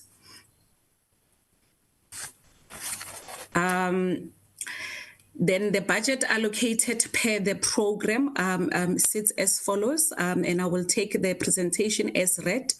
It was allocated to administration, international relations and affairs, policy development, and I would like to just speak to the percentage in terms of the final budget that was spent for administration. Administration spent 95.8% of the allocated budget, and international, which is the second branch, it spent 86.7%. ICT policy spent 70% of their allocation. and public entity oversight spent 99%. This is normally where we pay our transfer payments. Infrastructure branch was the one that underspent. It spent 42.7%, and that is because the SA Connect project allocation sits under the ICT infrastructure branch. Then the ISET branch spent 92.8%. Then the total percentage of expenditure, as the DG has already alluded to, it's 73.5%, which shows that the department had an underspending of 1053 billion 448 at the end of the financial year. Then next slide, I will explain the underspending. Then the next slide is the appropriation per the economic classification. The department, in terms of its COE, it is only spent 88.3%, meaning that we have an under a spending of 36.286 million in our compensation of employees, which we then are going to surrender it to National Treasury as unspent funds. Then under our goods and services, we spent in total 46.3%, which also shows that we have an underspending of 1,014,941, which we also have to surrender to the National Treasury as unspent funds. Then under transfers and subsidies, we've spent 100% of it. Under payments of capital asset, we only spent 51.2%, and we are going to surrender that 2.217 million as unspent funds. Then payments for financial asset is at 100%. The next slide, please. To explain our under expenditure, I've already spoken to compensation of employees. The reason for the 36.3 million that is going to be sent back to National Treasury as unspent funds is because of the unfilled, vacant and funded positions that the department is still in the process of filling those positions. So by the 31st of March 2025, we had not spent 36 million of that. So we will be paying the money back to National Treasury. There is progress in terms of the implementation of the approved organizational structure. The department did have some hiccups in terms of the processes that had to be followed in order for the expenditure to decrease. So in terms of our progress by 31 March, it was not much because we have to now surrender the 36 Is it just myself?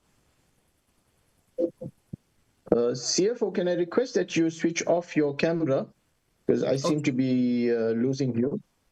Okay. All right.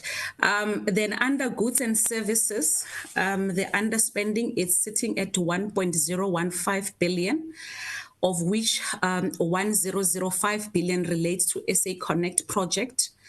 There has been a process whereby the department has done a rollover request of funds, meaning that we are asking National Treasury for their consideration in terms of the money that was not spent on SA Connect. There is numerous challenges with regard to the allocation related to SA Connect.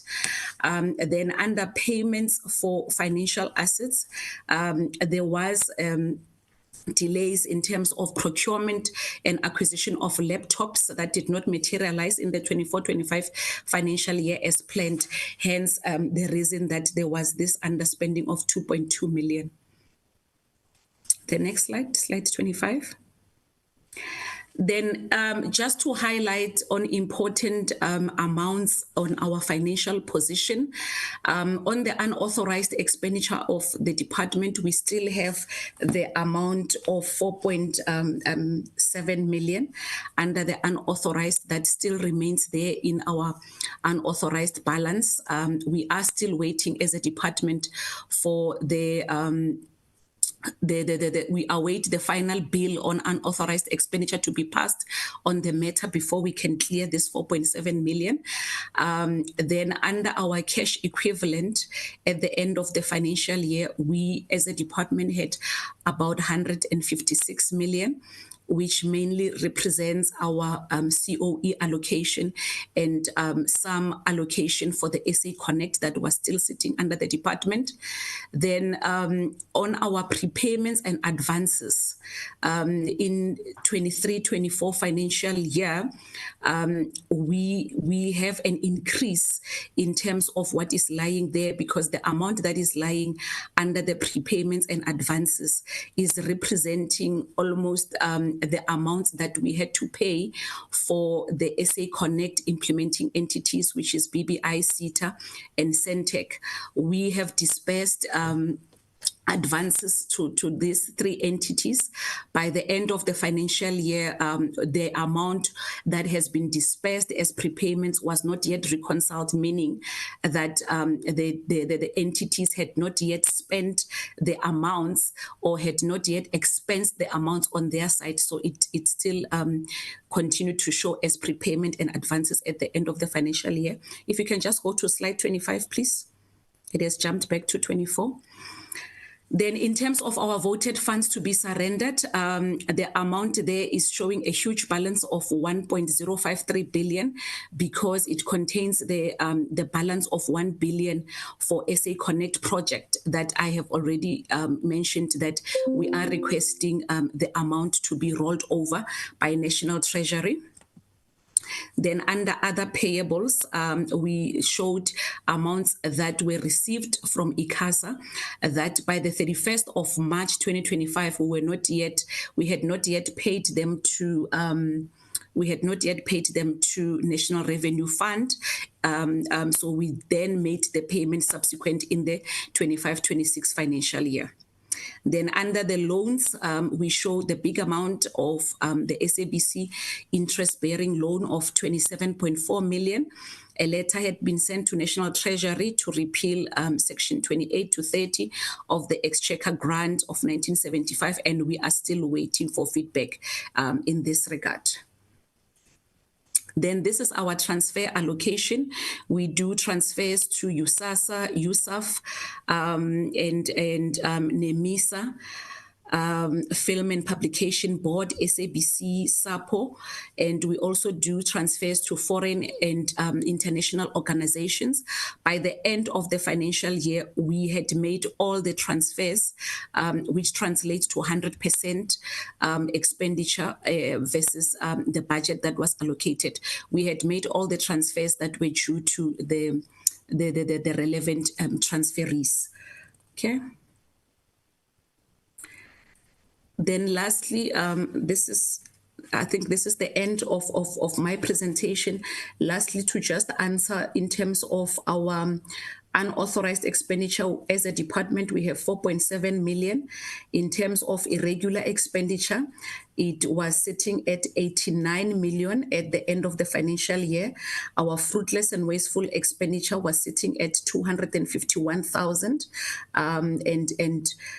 As a department, we do have a loss control committee that deals with all our UIF transactions and consequently refer them for consequence management.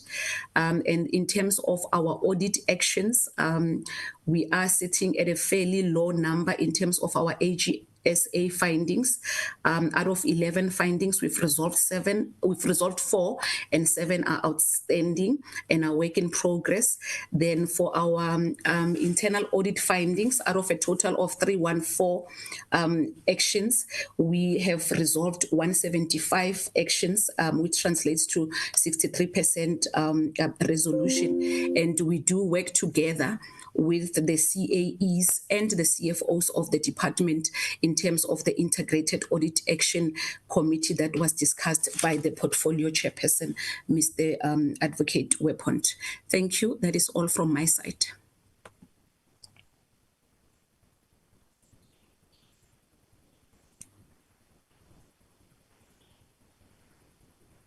DG, is there any additions from yourself? Nothing from our side, Chair. We'll await then for the comments or questions. Thank you. Thank you. Thank you so much, DG and your CFO of the department, for your presentation of the annual results for the financial year ended 2024-2025. Honorable members, we have received the presentation, and let us congratulate the department on maintaining its audit outcome. It is really, really appreciated.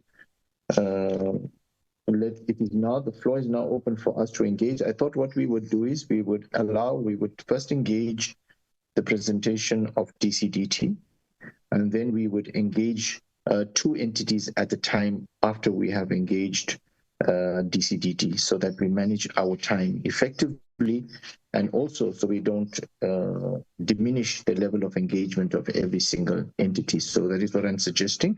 We do DCDT first, and then we will do two entities at a time. We'll engage them.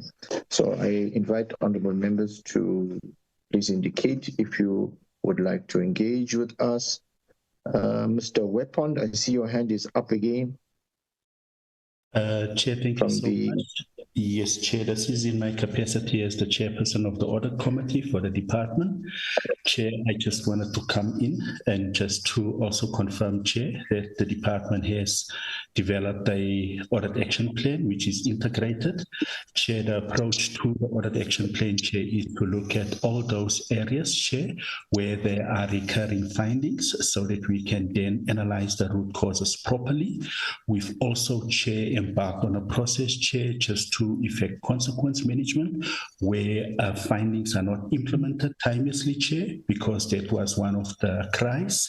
And also, Chair, just to ensure, Chair, that both the AG and internal audit, Chair, have a review of the audit action plan so that we can appreciate if the audit plan, Chair, is indeed complete and also, Chair, in line with the findings. Chair, we also want to ensure, Chair, that we don't only reduce the number of findings, but we move towards a clean administration. So, Chair, that's in a nutshell what the department is planning to do, Chair. But even so, Chair, the audit committee will continue to monitor, not only on a quarterly basis, Chair, but even, Chair, on a monthly basis, Chair, through the updated audit action plan that needs to be provided to the audit committee members so that we can just note the progress, Chair, before the audit committee meetings, Chair, so that we can then have continuous monitoring exercise over the action plan, Chair. Chair, that was all that I wanted to contribute, Chair, but thank you so much for the opportunity once more, Chair. Thank you, Mr. Weapon, for your additions and your clarification of the role of the audit committee in supporting the department. We really appreciate your inputs. Honorable members, let us take hands. I did notice, Honorable Matafa, your hand was up earlier. I can recognize you now whilst we wait for other members to come on. Honorable Matafa, if you are ready. If members are still not ready, we can. Yes, I am. Thank you, Honorable Matafa. Thank you very much, Chairperson. Let me thank the department for their presentation and join you and the Minister, Chair, in commending the department in maintaining the audit outcome. Chair, mine is just two. The first one is on the underachievement, on the failure to submit the audio and audiovisual content services and online content safety bill to Cabinet. Maybe the question there would be, are there specific challenges that presented the finalization and submission of this bill within the planned timeframe identified? And if there have been, and there is work towards implementing or correcting this specific challenges, what is the progress thus far? And I'm raising on this question, Chair, because in other committees that we serve outside of Parliament, I then was confronted with this question by those people that are in the space, and they acknowledge that there was work, there was also communication from the department with stakeholders, but that communication was abruptly cut.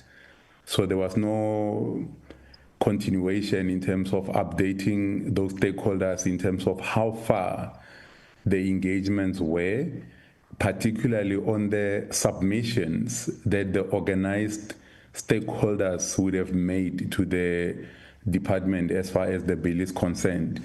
And that the response by the department will assist in us trying to give clarity to those particular stakeholders, Chair. The second one, Chair, is on the underspending of the budget on SA Connect project, and a figure of just over 1 billion is put forward based on the project. And Chair, we always lament the fact of budget cuts, but it is also a concern where budget is allocated, it sometimes is underspent. So it will be good for the portfolio committee just to understand what is the root cause of the shortfall, particularly the deployment of these funds towards national connectivity. And if there are corrective actions to remedy the situation, what are those? And how far are they in trying to prevent recurrence of the underspending in the next or in the current financial year? Those are my two questions, Chair, but other than that, we really commend the department for the sterling work they do. Thank you so much, Chair. Thank you, Honorable Matafa, for those two very relevant questions. Can I invite Honorable Potlani? I'm guessing you do trust that was Honorable Oscar Matafa because you did not ask him to switch on his video. So I guess you are vouching for him. Chair. You're holding me accountable. You're holding me accountable, Honorable Potlani. Thank you so much. No, it was Honorable Matafa, I was away. I did a sound verification in the absence of facial verification. You are more advanced than us, Chair. Chair, of course, to congratulate the DCDT on retaining the clean audit. It is exactly what we try to really endeavor to do as a collective, as the legislature and the executive. So it's one thing to retain the audit outcome and not to regress. So indeed, we do congratulate the department and to hope that from here on, we can only go further and higher. Chair, my biggest worry is that the department already sees itself as a policy development organization for the sector. And by their own admission, they've only reached 25%. For me, this really raises red flags. And I'm sitting where I am sitting. I really do not see strong interventions on how this is going to be remedied. And they also, the report also talks about consequence management on the issue of policy development. What are those consequence management and who should be held responsible for that? What is causing the gap that we are only sitting at 25% when the world is moving from under our feet? So I would really appreciate that. And again, the DG makes a point to say they do implement consequence management. Perhaps we get to a point that we publicize what we do as the DCDT in terms of consequence management. You name and you shame. And you further to that, you then blacklist whether it be officials or organizations that stop you from shining like you can. Because once you start naming and shaming, then it means we are moving. It means that we know that you're not only paying lip service to the concept of consequence management, but you really do implement. So it would be welcomed to see a publication of some sort to say, Solofelo Potlani, this was the action that they committed, and this is the consequence that we have implemented as the department. This is the only way that we are going to build confidence in society to say that we really do care to make sure that the people that we have within the organization are people that are fit for purpose. Chair, I think there is a great concern about the 255,000 rands in fruitless and wasteful expenditure. And I just raised that to say it is noted and it is a real concern. On the SA Connect Phase 2, when we get to the presentation by the Post Office, they also speak about how they assisted the process with rolling out set-top boxes and I think they say they have achieved 52,000 households in terms of connections. What is that relationship looking like? Especially considering that the SA Connect project is one of the projects that is really holding the department back. I was really hoping to hear more pronounced and active steps on how the department plans to fast track and gain momentum on the phase 2 of SA Connect. So I don't know what other organizations, other than the post office, are then being partnered with to make sure that the rollout really does happen. And if you remember, Chairperson, during our oversight in the Eastern Cape, we saw for ourselves how this project was mismanaged.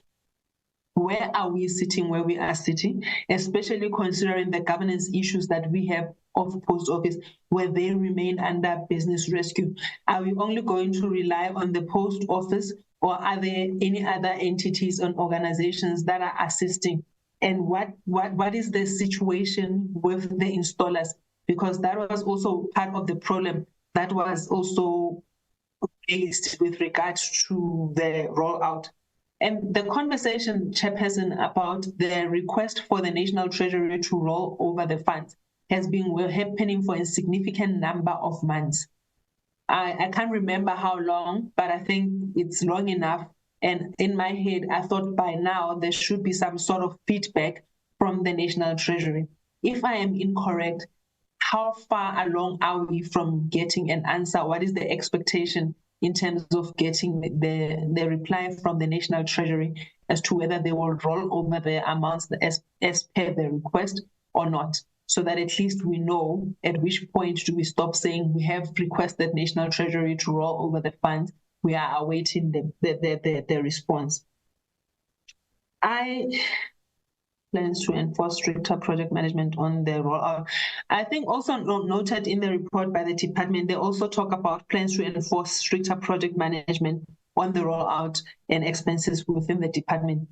This is something that we have really emphasized to say the department needs to really to really consolidate more in terms of what they do on a daily basis. We have spoken to how fragmented the department appears to be and how the department continues to work in silos, where you also have entities with overlapping mandates. And what I did not hear with this presentation and where we are, I was hoping also to speak to the issue of rationalizing the department. Is there any update on that? Because this also speaks to how the department is able to carry out its functions to ensure that there is a less overlap. I'm not sure if my question is misplaced. You are more than happy to rule me out of order, Chairperson. And also on the SA Connect, is there to speak to any partnerships with the private sector and traditional authorities? Because I think the conversation always revolves around how communities in the rural areas of our country are the ones that are left outside the process. What interventions are there to accelerate the broadband migration? And are you speaking to the traditional authorities, if at all, or the relevant stakeholders to assist the project? And obviously this is with the understanding that you have written to the National Treasury. I think for me, we really cannot overemphasize the importance of fast-tracking the amendment of legislation, and especially because the trickle-down effect is felt by everybody within the sector. And I have made my point to say for the department to be sitting at 25% is a real worry. Again, maybe to emphasize the point I was making, what else can be done to make sure that we move faster in that regard? And I know that I have already asked the question in the previous round about capacity, but it really remains a thorn in my flesh. And the question then becomes, with the development of policy, if the department could point to at least one reason for the delays, one reason to say this ABC is the reason for the delays, what would it be? So maybe perhaps it will help us to better understand. And once you have identified the one reason, how do you plan to remedy? What recourse is there so that we don't sit again in the next audit cycle, in the next reporting cycle, that we are still discussing the same, but we don't know how to hold yourselves accountable in that regard. I have spoken to the overlap of the activities. So let me stop there. I think I've covered all my points. Thank you so much. Thank you so much, Honorable Bodlani. Honorable Felicia, I recognize you.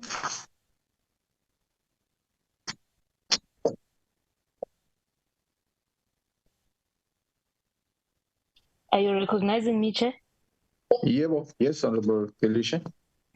Oh, thank you, Chair. I would request that you do some voice recognition for me as well. I'm not in a place to open my video, Chair. I hope you allow. That's fine. That's Thank you, Chair. For me, Chair, I don't know. I get the sense that the department presents a picture of, I don't know if I can say mixed or possibly, arguably, superficial success. I say this because, yeah, sure, they boast about a 76% achievement rate and a clean audit. But I think if we look deeper, you will see significant failures in the core transformative mandate that they have. The high achievement rate, Chair, is misleading. And I say it is misleading because the achieved targets are for monitoring, coordinating, or developing. The actual tangible implementation of policies that would change the lives of our people is where the department continues to fail. And the underspending, Chair, for instance, on compensation of employees due to the vacant posts, while our country faces a crisis of youth unemployment, I think for me is nothing less than scandalous, because you can't, I don't know why the department, and the Department of Communications is not the only one. All the government departments that have, come in front of the portfolio committees I sit in, they've got vacant posts. And we continue to have a crisis of unemployment and youth unemployment in the country. So it doesn't make sense to me. So it's the most scandalous thing. It's something that I will never understand, that, there is a way of doing this thing of employing our people, but you still have, vacant posts that are not filled. So maybe the DG can tell us what is the exact number of these vacant posts. We must know. And why is the department, the recruitment process is so inefficient?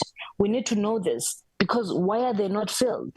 So she must tell us why, how many of these vacant posts are not filled, and why is the process of recruitment is so inefficient. And the underspending by over $1 billion,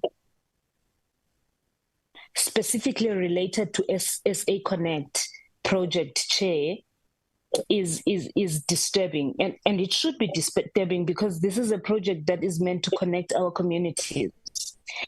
Things like schools, things like clinics. So the DG can explain to us, or maybe she can explain to the South Africans who remain disconnected due to this failure, why this money was not spent. Why was this money not used? Because it's not like you don't have homes to connect. Homes to connect are there, but then they remain disconnected because there's money that was not used. So for me, that is a lack of urgency in servicing our people. Nothing screams lack of urgency in service delivery than that you can underspend R1 billion, and not because there is nothing to do. There's something to do, but people are not doing what is supposed to be done. So the underspending is not a minor issue. It is something catastrophic, and we should take it as such. It is a failure of delivery. So I think we should get clarity on that, Chair, on the vacant posts, on why this project was delayed. And And I think I can leave it at that, Chair, for now. That's the contribution I wanted to make. Thank you very much. Thank you so much, Honorable Gilisha, for your very pointed contribution. And let me also join you in echoing my concern that when we find from a department who says that we just get 3.9 billion, it's insufficient, but we understand. So I think we need to have pointed explanations to both concerns of Honorable Gilisha surrounding compensation of employees, and also around the capital spending of Digital Connect. We need to have a pointed explanation, and how do we intend to rectify that there, as well as what Honorable Bodlani and Honorable Motafa echoed, the 25% achievement of the target on policies is really unacceptable. We need to receive as a committee pointed explanations about why we did not achieve that, and more importantly, when are we going to achieve that outcome. Let me also just deposit this, that I'm particularly keen to understand the issue surrounding jobs and the job market in the industry, because that's one of the apex priorities, is to reduce unemployment, is to create jobs. I'll be keen to understand what is the situation in terms of the jobs market across the spectrum of the department and the entity this has oversight over. And I would also like to propose, as I have been trying to, that this be a key theme that we drive during the course of our period as the portfolio committee, that we must understand what is the job market like, how many jobs are we creating, and what is the gap, and how are we capacitating. So I think the issue surrounding unemployment and job creation for me is an important element we need to talk to. Maybe one of the underachieved targets was the development and of monitoring reports on the participation of women, youth, and persons with disabilities. Maybe what data collection or reporting system failures led to this underperformance, and how is the department rectifying this data governance to track and report on these crucial empowerment indicators effectively. And my colleagues have joined me in this point here, that as a portfolio committee, we have noted the fiscal support is extended, the limited fiscal support that is extended to the department. And maybe the question is around what blended formats of finance is the department exploring to bridge this gap? And how can we as a portfolio committee assist you in this regard? And certainly our assistance in this regard will be guided by a rigid ensuring that we spend the budgets that come through. But I do agree, and we do exceed that there is an underfunding of the department as a whole. So we really want to know how can we assist you.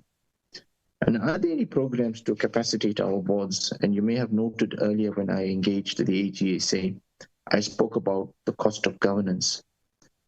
But are we capacitating our boards so that they can perform their duties effectively? And is there a conversation that's taking place? I know that the minister meets with the chairpersons, but I'm talking of the entire board. What is the level of the department connecting with its various boards of directors to capacitate them so that they can achieve their objectives? DJ, you note that the SABC loan of 27.4 million is interest bearing, and that you have sent a letter to National Treasury to repeal sections of the Act. What is the specific rationale for seeking to convert this loan to a non-interest bearing? And what is the current financial impact of this interest obligation on the department's budget and on the SABC's turnaround strategy? There was a bit of a tongue twister there. So let me just check if there's any other hands. There's no other hands, so let me hand it back to you, DG, for your responses.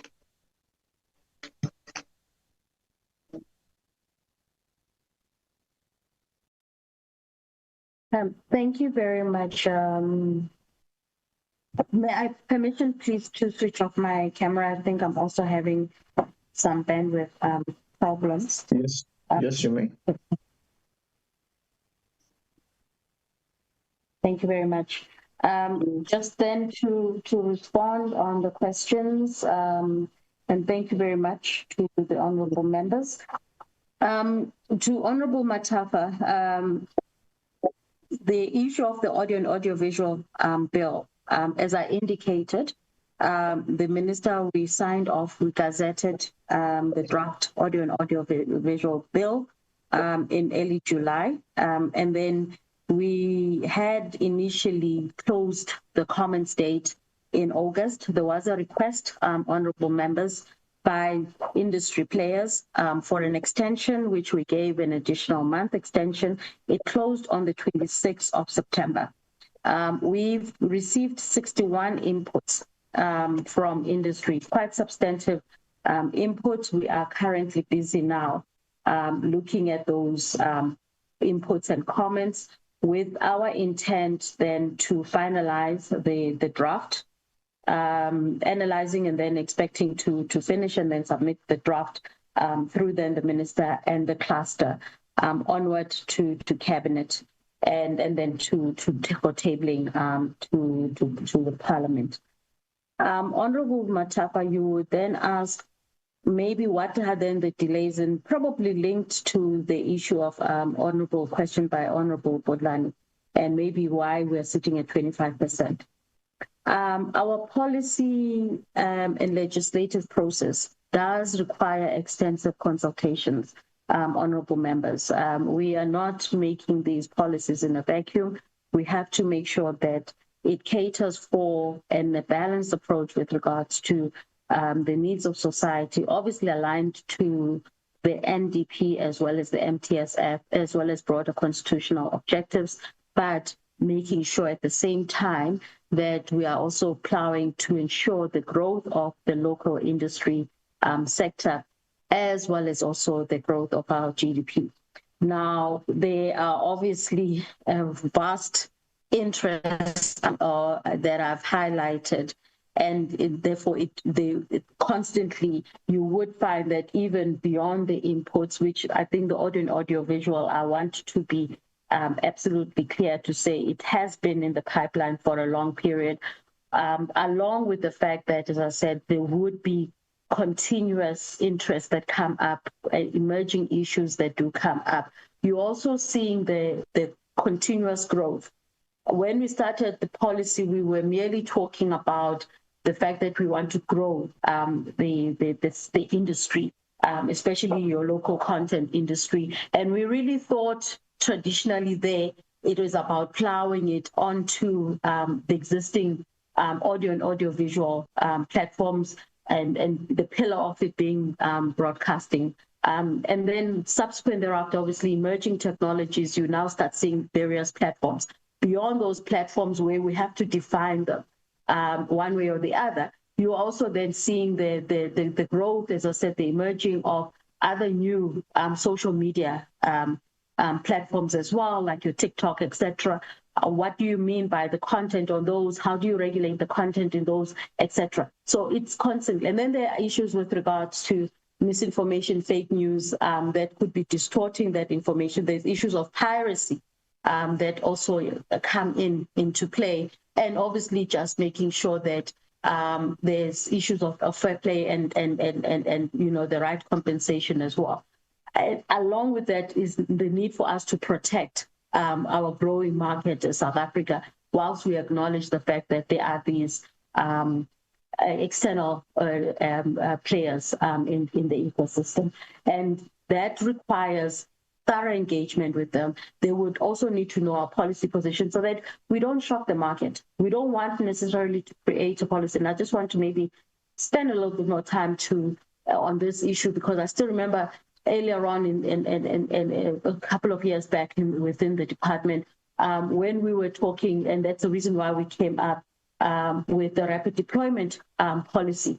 There were already emerging players who were already rolling out broadband in particular pockets of the economy or perhaps in a particular community, etc. And then when we came up with the SA Connect policy, the initial one was almost threatening them, and they were saying, but we're doing good. This, whilst it's not necessarily an initiative coming from government or aligned to a government policy, but the intent is that it's connecting people. So we needed to make sure that we have a balance and a policy, as I've said, that will grow our industry and environment, plow into the GDP, protect the people's interest, and also protect the local market. So our intent is that we want to finalize this audio and audiovisual policy, looking at various, as I said, these inputs that are coming in. And as I said, they would come in from different interest groups and angles, and we need to make sure that we have a balanced scorecard for them. The outcomes of which we will then take it through. The next question I think honorable members were asking about was related to the SA Connect. Honorable members, the SA Connect project remains a very critical pillar for not just for, it's in the NDP, making sure that the country is connected as well. And we still obviously earmarked in terms of achieving our NDP goal. It was in the MTSF, it's also in the MTDP as well. To date, I think we've done about 1.8 million households as a department connected. And as I said, that goes complementary, obviously, what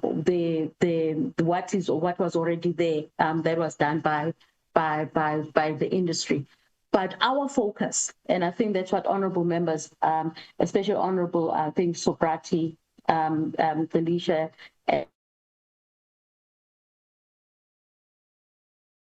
we're emphasizing is, especially in your rural and underserved areas, in your townships, etc., where there was no interest or commercial viability per se, strong business case to go in there. And that was the intent of then the SA Connect. And as I said, we've seen a rise in as far as to say where people thought in the rural areas and townships necessarily it's not economically viable. We're not necessarily looking at the economic viability perspective, but we're looking at the fact that there are households, there are people who want to be connected, and that's why we came. It has risen to this number of about this 1.8 who have.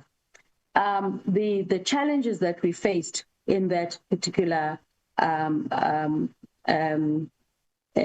Connect was on the fact that the accounting process in the middle of the SA Connect project, if I may just to simplify it, the National Treasury came up with a modified cash standard system, which was then obviously a departure from your normal, and that was basically coming into effect in the middle of our SA Connect. Our SA Connect program was over a 3-year period. So on the second year, you now suddenly have this new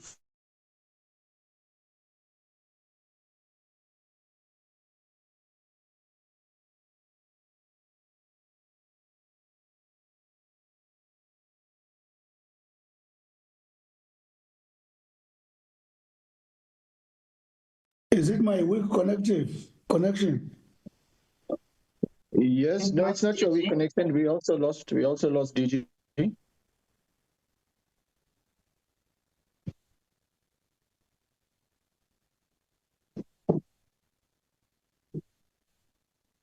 Can someone contact DG, please? We've lost her. It's a sign from the gods that we need a break.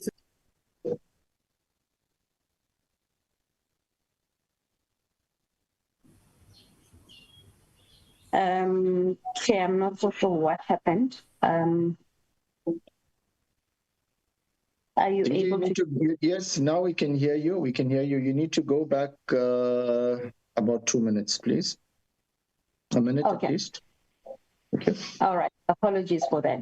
I was saying that working with these SMMEs, the SMMEs, after they've been tasked, they will have to find funds to be able to do the deployment, after which they submit the invoices, and then we would, the invoices are submitted to our entities. The entities do the verification in as far as the sites are connected, they're live, they're active, and then they submit the invoices to the department. We also do our own due diligence and quality control. And after which, Chair, let me try and also change devices as I'm speaking. After which you would then have to then make the payment. Now this system, this new process that I'm referring to,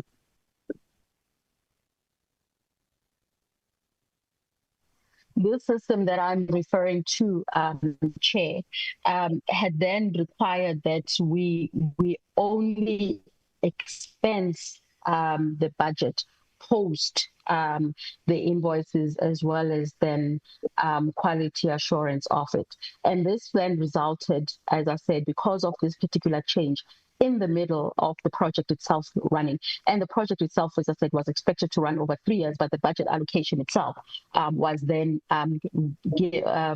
allocated over a 2-year period, which is the financial year 2023-2024.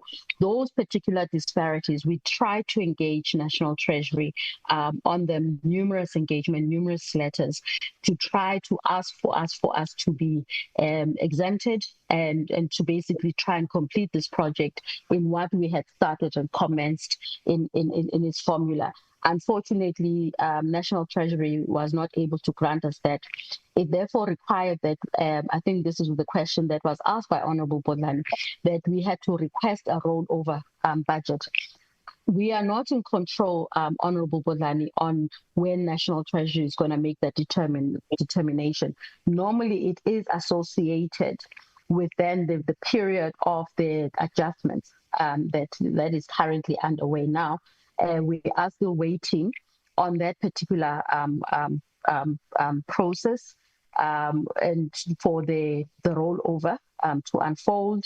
It is external dependency, National Treasury, and we are rather hopeful, though, that we will still be able then to get those funds in order for us to do then that particular completion.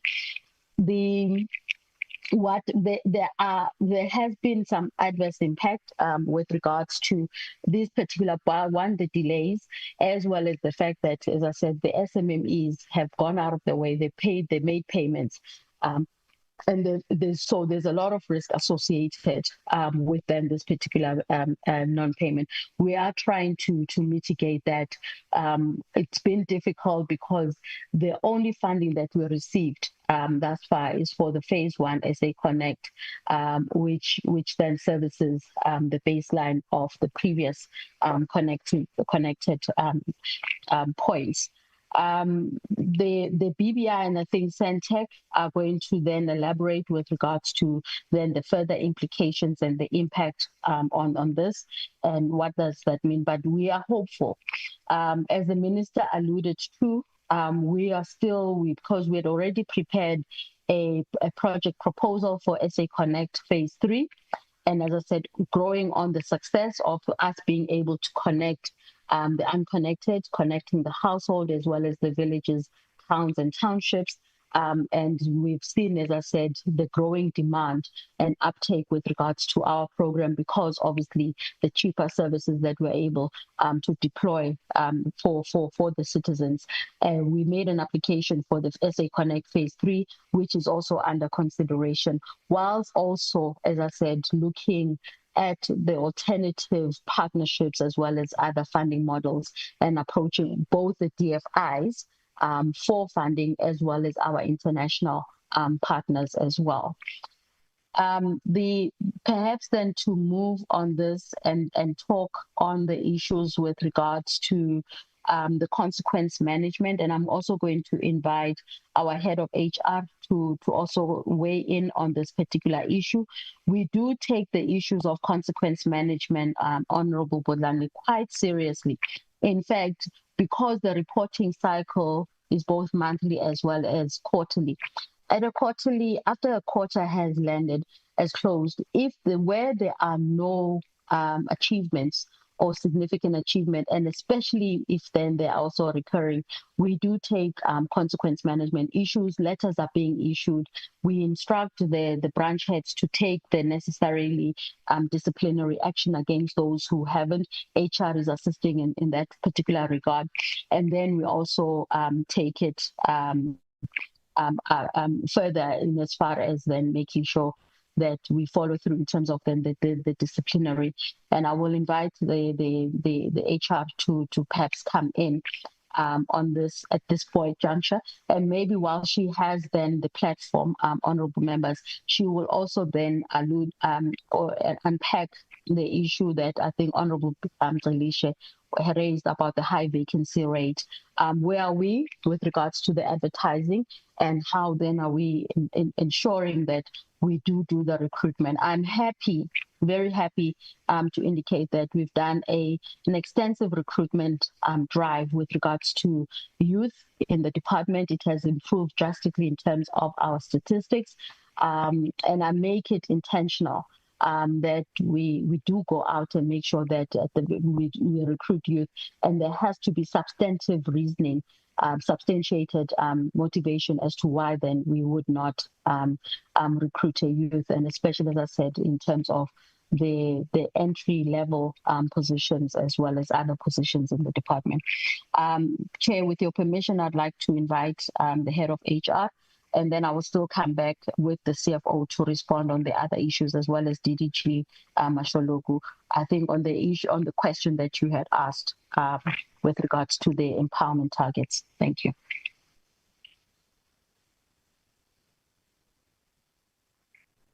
Moresi, please. Yes. Good afternoon, Honorable Chairperson and Honorable members, Honorable Minister and Deputy Minister, and the leadership in the portfolio. Yes, I'm going to respond to two aspects. The first one is in relation to the consequence management. So all the areas that were identified as not achieved, the targets that were not achieved, the responsible managers were identified. And from HR perspective, we assisted the managers in terms of the processes that they can follow.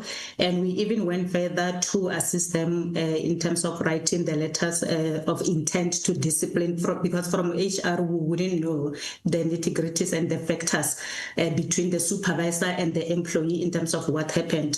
So ours was to use the information that was available from our side, gathering it from strategy in terms of the reporting unit, to assist them with the issuing those intent to discipline, so that they can indicate to their supervisors the factors, and supervisors now had to look at the responses from the employees and decide to look at them and decide in terms of the way forward, whether to discipline or not to discipline, and also the processes that needs to be put in place.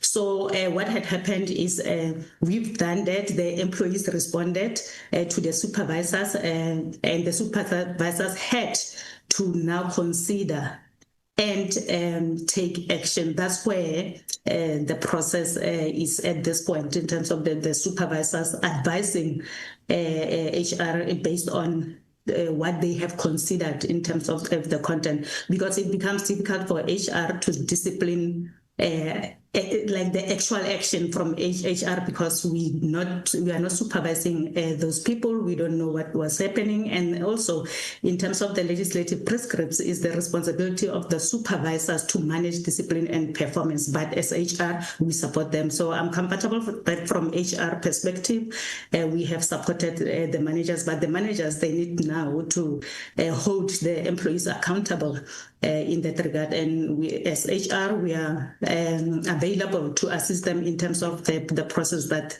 they would like to follow. With regard to the filling of posts, there are lots of challenges and also lots of dependencies as well. I just want to indicate that last year, late 2023-2024, 39 positions were advertised out of the 61. And 28 out of those were filled internally, like lack of a better word, through internal promotions.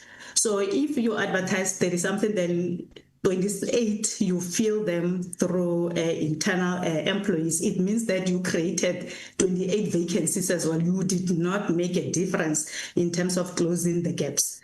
And at the time to go out again to the market to now fill that gap and the other 30, a moratorium was put in place by National Treasury and DPSA in terms of filling of the posts. However, DPSA also came back to say your startup structure DCDT has expired. Before you can even consider advertising, you need to do organizational review process to come up with a new structure. Then the department had to hold back in terms of advertising, fill of posts, review the structure, all those processes, internal processes, DPSA, National Treasury, it came back, the feedback came back, the minister approved the structure the 27th of August last year.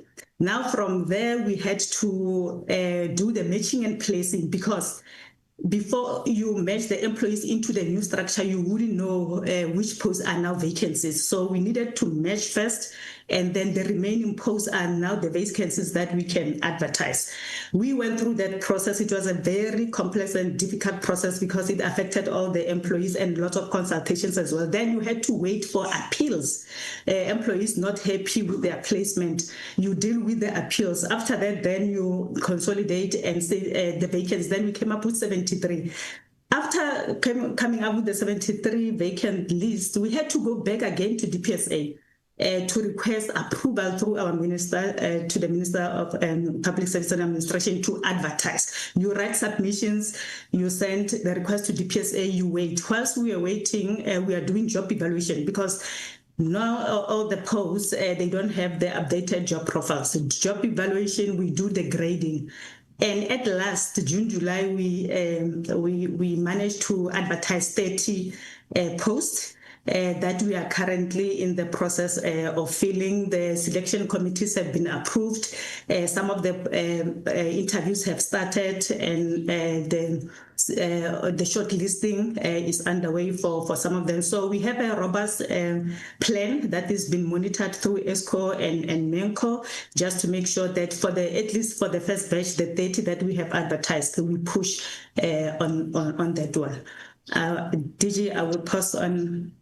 I will pause there on the filling of the post. Okay, thank you very much, Marisi. May I then invite? DG, yes, can I just interject before you proceed? Can I just at this juncture acknowledge that Minister Malatsi requested to leave at 1 p.m. He is still on the call. I asked him to just stay on until I officially recognize him, appreciate his presence, and release him. Minister Malatsi, if there's any closing words you want to express to us before you leave, I did ask you to stay on unless Minister Malatsi has left. Minister Malatsi, are you still on the call? Thanks, Chair. I am still on the call. I think the DG comprehensively dealt with the questions that the members had asked, and I don't have anything substantive additionally to add to that. Just also to appreciate the feedback on the observations from the PC members in terms of where we need to pay close attention in order to improve our overall performance on. Thanks, Chair. Thank you once again, Minister Malatsi, for joining us, and we will release you. DG, over to you. Thank you, Chair, and thank you to the Minister. Chair, I'd like to invite DDG Masholoku just to talk on the performance on the empowerment targets, but to also give then assurance, as I said, with regards to the fact that we are very intentional to make sure that all our policies and prescripts do have set a minimum standard in as far as then what we call them digital inclusion. And if we're going to have any form of a meaningful society, digitally transform South Africa, which is basically our core mandate, they need to ensure that there's full participation from these groups, which is women, youth, people with disabilities, and especially our SMMEs. DDG Masholoku. Thank you, DG, for that. Good afternoon, honorable members, DM and the Minister. DG, as you highlighted, this target in terms of the empowerment, it looks on broad issues like your employment targets, your SMME participation, as well as the procurement. So the area that we actually fell short on, it was actually more on the reporting of this particular target, because we got most of these indicators from the state of the ICT report that is normally released by AGSA. And then it will give you, all the employment targets as well as, the participation, of women in terms of all these areas. But the report falls short on some instances of the procurement, because we are looking on this from the sector point of view, not only from the SOEs. So the procurement targets on the SOEs was visible on the report, but then on the actual sector, where we look on private sector players and all that, that's where it was not clear. So I think in terms of remedying that, we are working, trying now to work with the industry bodies, to make sure that we can form partnerships with them so that they can actually give us, some of these numbers in terms of what they are doing in terms of procurement for the SMMEs, as well as, these other areas like women and youth and people with disabilities as well in terms of the procurement targets. So that's the work that we're currently doing, because we try to make sure that the entire sector, responds positively, to some of these targets. And we try to make sure that then we report, significantly in terms of, the performance of the sector in terms of these targets. Thank you, Chair. Thank you, DJ.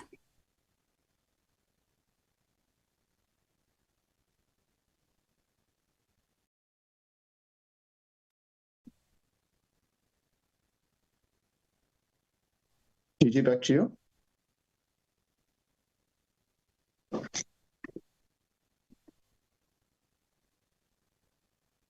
DG is not with us.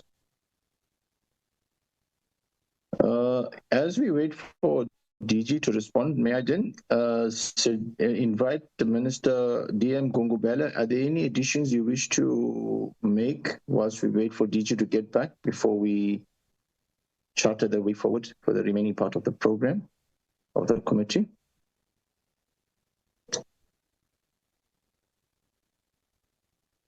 DG is back. DG, I wanted to just check if you are done. I know you were going to come back and just to finish. Yes. Up. Yes, Chair. Just two more points before I invite the CFO.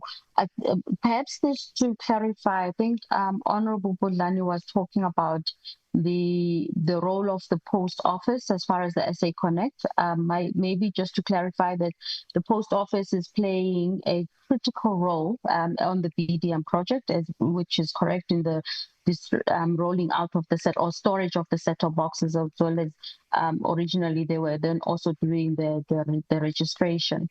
On the SA Connect, the players that are critical there is obviously it's SENTECH as well as BBI. And then also USAASA in terms of connecting the other public facilities that are there. SITA plays a role with regards to maintaining of its existing sites that are there, especially under the SA Connect phase 1. We are happy to come back and provide further clarity with regards to the organizational participation of the SA Connect, the governance models of it as well. And then, as I said, we work very strongly with SMME, so that is one project that is very intentional in as far as the SMME empowerment and creation of jobs within the communities as well. And as I indicated earlier on, we've seen therefore the substantive impact within societies, and especially with these particular districts across the country where we are rolling out the SA Connect project. Lastly, Chair, on my side, with regards to the issue of the SOC rationalization, yes, we have made significant progress with regards to the SOC rationalization. Just to highlight some of these, obviously, I think we've been talking about the disbursement of this winding down of USAASA, as well as making the repositioning of the USAF. That is currently ongoing. I think that is probably the most significant instrument that the honourable members will be seeing soon.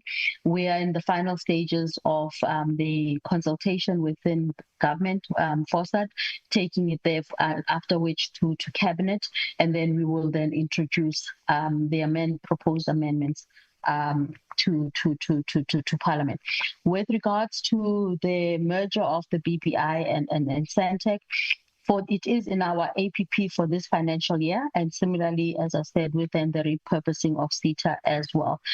Within the first quarter, we've actually gone out, we've just gone out now, to then ensure that we source the services of some of a advisory board for then the SOC rationalization between BBI and SENTECH, and then similarly with regards to SITA as well, looking at then the review with regards to the SITA mandate as well as the repurposing of it as well. So they are definite commitments, honourable members, in as far as the SOC rationalization.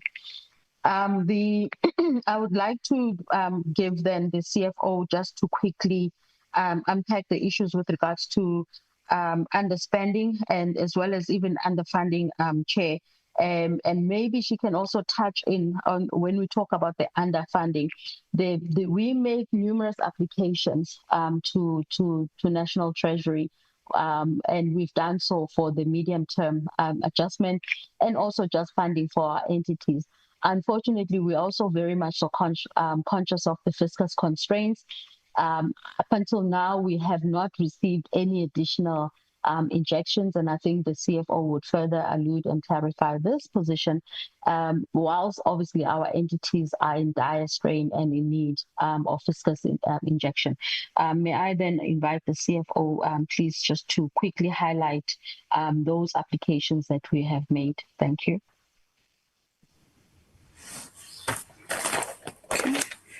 Thank you, DG. Thank you, Chairperson. Indeed, in the 25-26 financial year, the department has made applications to National Treasury. We have sent CAP memos for SAPO for the 3.8 billion for SAPO. We have also made an application for USAASA and USAF for the BDM project. Then we have also made further application for SABC in terms of their underfunding, and it was sitting at 3.2 billion as well. Then we have not had a response on those applications, but they are going to be coming through with the AE&E process from Treasury. We are still awaiting responses on that. The department's budget is hugely constrained. Our 25-26 budget is very much constrained with a lot of projects that we're also not having a budget against it. So we've had to reprioritize within our budget, and we are still pretty much waiting for National Treasury to respond on most of the applications that we've made during the MTEF process as well. We have not received the response for those applications that have been made for further funding, but we have been attending to meetings of National Treasury where they've informed us of fiscal constraints, and by the look of things, I'm doubtful that the department could get something except maybe for a consideration with the CAP memos. But in terms of our MTEF applications, I'm doubtful really that we will get any funding from National Treasury. I can submit the written response in terms of the amounts that the department has applied for from National Treasury. I don't have a slide prepared for those amounts for this response. Thank you. But I can send a written submission for it. Thank you. Thank you, Chair. I think we've exhausted or addressed the issues. If there are some that we might have missed, we are still available, and we will then be able to respond on them. The issues that were related to the entities themselves, we would probably then request the entities to respond to them. Thank you.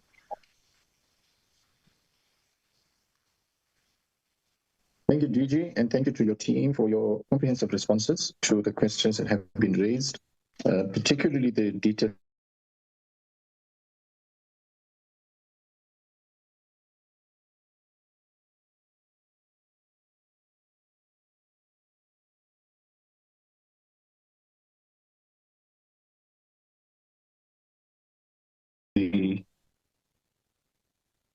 responses from there. There's no further additions. I'm going to now propose that firstly thank DG and the department for their presentation. DG, I think our sentiments as a committee is known. We are here to support you, but we're also here to hold the department accountable. We really want to see all vacancies filled. The SA Connect program has to get on track. Our people have to be connected. We have to impact on lives. Ultimately, you know, often when people greet me, there was a young man who met me recently, and he sent me a message. He said, I wish you all the best and a very impactful period as an MP. And I think that's a critical thing. A young man who greeted me, when he wished me an impactful life as an MP. And I think that's an important message and theme that must underscore our service and this seventh administration. We must work to impact on the lives of people. So thank you so much, honorable members. I'm going to propose that we break now. I don't want to be accused to be a slave driver. So I'm going to adjourn the meeting until 2 p.m. We will resume with SABC first. We will take a break for lunch now. I see I'm getting some laughs. I don't want to work any further, Manje. So we'll break till 2 p.m. Enjoy your lunch, enjoy your break. It's just 30 minutes. I wonder how much you want. The more we speak, the more we're eating into the 30 minutes. DM. So we'll break till 2 p.m. I see Honorable Bodlani is clapping. She thought I'll give 30 minutes, but see, yes, I beat the chairperson, right? So I think it's about 36 minutes. We'll start with SABC. I did get a request from SABC that they want to engage immediately after the presentation. They have other commitments which I've agreed to. So I'll see you guys at 2 p.m. We'll resume with the meeting. This meeting is adjourned until 2 p.m. Thank you.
Good afternoon, members.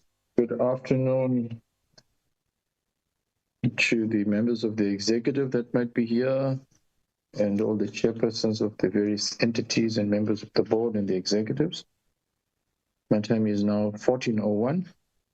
We'd like to resume with the afternoon or the remaining 5 entities that we will be doing this afternoon. We have got the SABC, which we will take first. And we have got a request from SABC to engage them first because I believe there's a meeting. So without any further ado, let me invite the chairperson of the SABC for his opening remarks and thereafter to receive their presentation, which has been shared, so it can be taken as read. From a point of view of guidance of time, may I request the presentations be 20 minutes in nature, in duration, and that allows us about 20 minutes for engagement. That is just a guideline. Thank you so much, Chairperson of SABC. I invite you, please. Thank you very much, Chairperson. Good afternoon to you and the honorable the DM, DG, and colleagues on the platform. So I will just do a brief introduction to the annual report of the SABC for the 2024-2025 financial year, and then I will hand over to the Group CEO and the Acting Group Chief Financial Officer to take the committee through the detailed presentation. I am also with Dr. Magopeni, who is the chairperson of the Audit and Risk Committee of the board.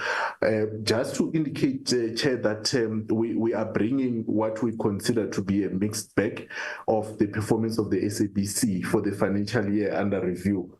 Wherein we have seen some significant improvements in specific areas, and we have seen lack of progress in other aspects. The first thing to articulate as presented by the AG earlier on would be that we're pleased to inform the committee that we have sustained the unqualified audit opinion. Of course, for us, that is not sufficient.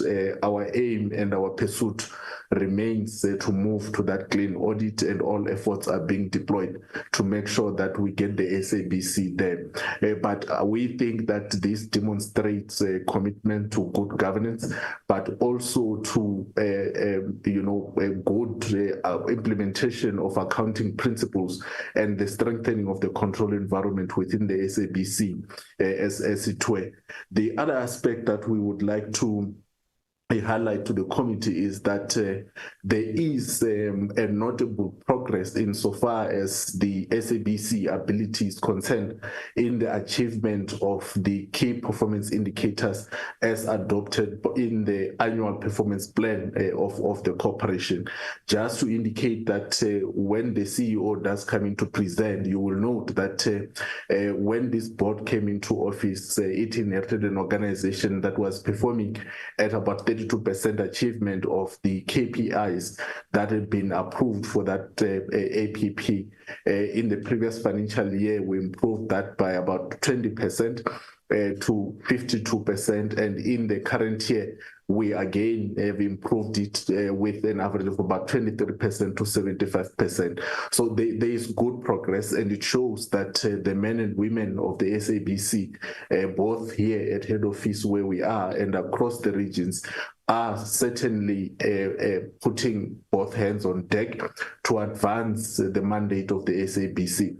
You will note, specifically when the acting chief financial officer come in, that the one area where we remain with challenges is the revenue question, which then leads us into the financial sustainability issues.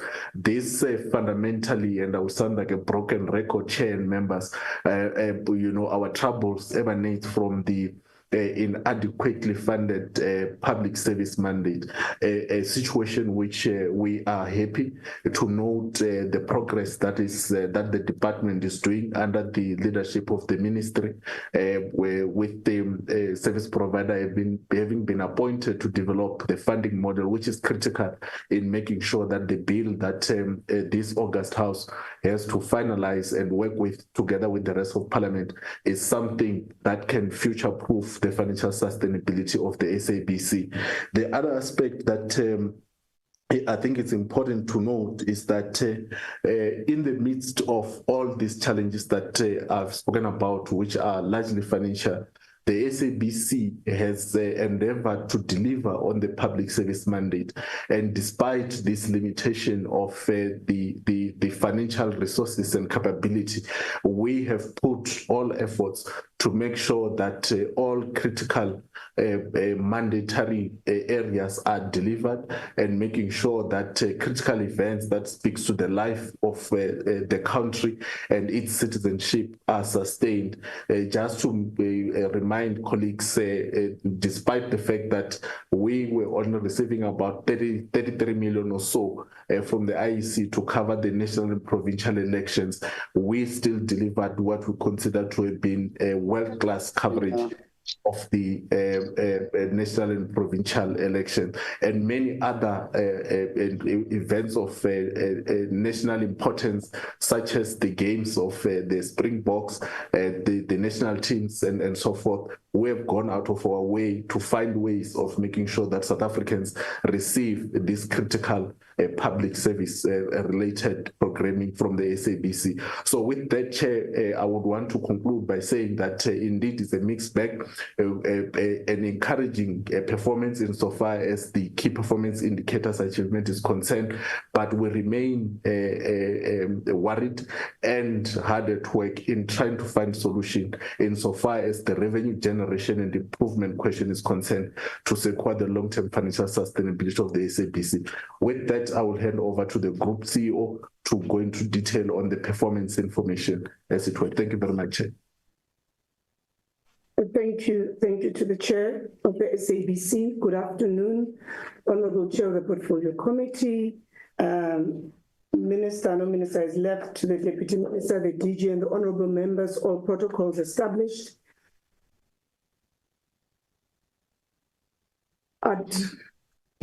I'm very proud to actually be presenting an outline of SABC's performance for the 24-25 financial year, a year defined by resilience, transformation, and continued service to our nation.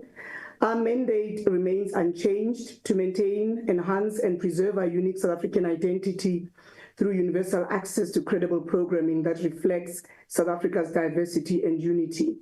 We continue, Chair, to inspire minds and empower lives across every platform, every device, and every community. Our integrity as a public media enterprise is underpinned by 4 values of trust, respect, integrity, and quality. And these are just not words that we say, but they are lived values essential to restoring public confidence in this institution as a credible national institution. And going forward, these are the contents of our presentations, but like you said, Chair, we take it that the presentation has been read, and what we will do is that highlight just the salient points, with the CFO of the SABC joining me later to go through the financial performance of the organization. Despite the financial headwinds that the SABC has faced, we have demonstrated resilience and operational strength. I'm very happy to say that the SABC has achieved an unqualified audit opinion. To the Chair's point, we've maintained an audit opinion, and this is for the 2nd consecutive year. Our solvency ratios have improved, and the CFO will talk more through that when he goes through the financial section. And really, this has been underpinned by prudent expense management under very difficult trading conditions, which I will talk to later. But I think it's important that I say that these achievements really underscore our commitment to responsible leadership and transformation. The reality is that our greatest opportunity as the SABC remains content. But at the same time, this remains our greatest challenge, because content is really requires investment for us to stay ahead of the curve and ensure that we attract the viewership that is going to be sticky and really coming day in, day out to view and listen to the SABC. But importantly is that we must also invest not only in the first flighting of that content, but we need to look at the lifetime value of our content ecosystem. Hence, in the last couple of years, we've really focused on the criticality of digitizing our archives to make sure that we can monetize them for the long term. While discussions with partners continue, and we talk about content partnerships, but we also have financial partners to this end, we are confident that future collaborations that are in the pipeline for the SABC will yield meaningful results that will translate into long-term sustainability of the organization. As a public broadcaster, our mandate, in terms of our mandate, remains to inform, to educate, and entertain. We exist with a mixed funding model, but of advertising, of sponsorships, license fees, government grant, and innovative products. But this model has to evolve, Chair, and therefore regulatory reform is very critical to ensuring the sustainability of the SABC. The SABC bill, as we all know from a regulatory perspective, was withdrawn. And this was a setback for the SABC because in terms of our 5-year strategy, it was very critical that the funding model of the SABC would be finalized. But nevertheless, to the chair of the SABC's point, we recognize that the organization that's looking at the funding model of the SABC has been appointed, and we still say that it is urgent that the SABC bill is concluded and that SABC will be trading in a reformed regulatory environment. We stand at the ready of the SABC to assist in developing that viable digital, platforms for ensuring that we are a digitally transformed, population, and we stand ready to finding solutions for that. But what we want to say, Chair, which is something that has been consistent from an SABC perspective, is that digital transformation requires capital investment and policy alignment. So uncertainty regarding ASO, etc., is something that has to be resolved because it has long-term impact in terms of the monetization of the SABC asset, which still remains airtime on both TV and radio. It's also important for me to emphasize that global digital platforms continue, obviously, when we look at what is happening, to utilize SABC content without compensation, and we believe that this must be corrected through proper regulations. And if we look at, for example, the Media and Digital Platforms Market Inquiry, which are very important from an implementation perspective. It's important for me to state, Honorable Chair and Honorable Members, that the people of the SABC, which our people, remain our greatest asset. They are resilient, they are committed, and they are mission-driven. And despite that, despite the headwinds that we are facing, they remain committed to delivering the mandate of the SABC. However, we also note that it's important that our structures and skills must evolve to remain future fit in an NI-enabled hybrid environment that we find ourselves in. We continue to invest in mission-critical roles and in reskilling programs that prepare our teams for tomorrow. So for the SABC, we recognize that we trade in an environment that is highly disrupted. We compete with global organizations for a share of voice, for a share of attention, for a share of revenue. And that in order to compete, we have to make sure that we invest in mission-critical roles to ensure that our people continue to play the very critical role that they play. It's also important for me just to say that the SABC's corporate plan aligns with South Africa's medium-term development plan, that of driving growth, driving job creation, and building of a capable state. We've provided unmatched coverage of the 2024 national elections in all South African languages to enable the plurality of voices and ensuring that South Africa's discourse is an inclusive one. And this is something that the SABC is very proud of. And to that end, Chair, we will be serving as South Africa's gateway broadcaster for the G20 that is going to be taking place next month. Therefore, SABC continues to play a critical role in strengthening democracy and combating misinformation and disinformation, which we'll all know that it's a critical risk to all states globally.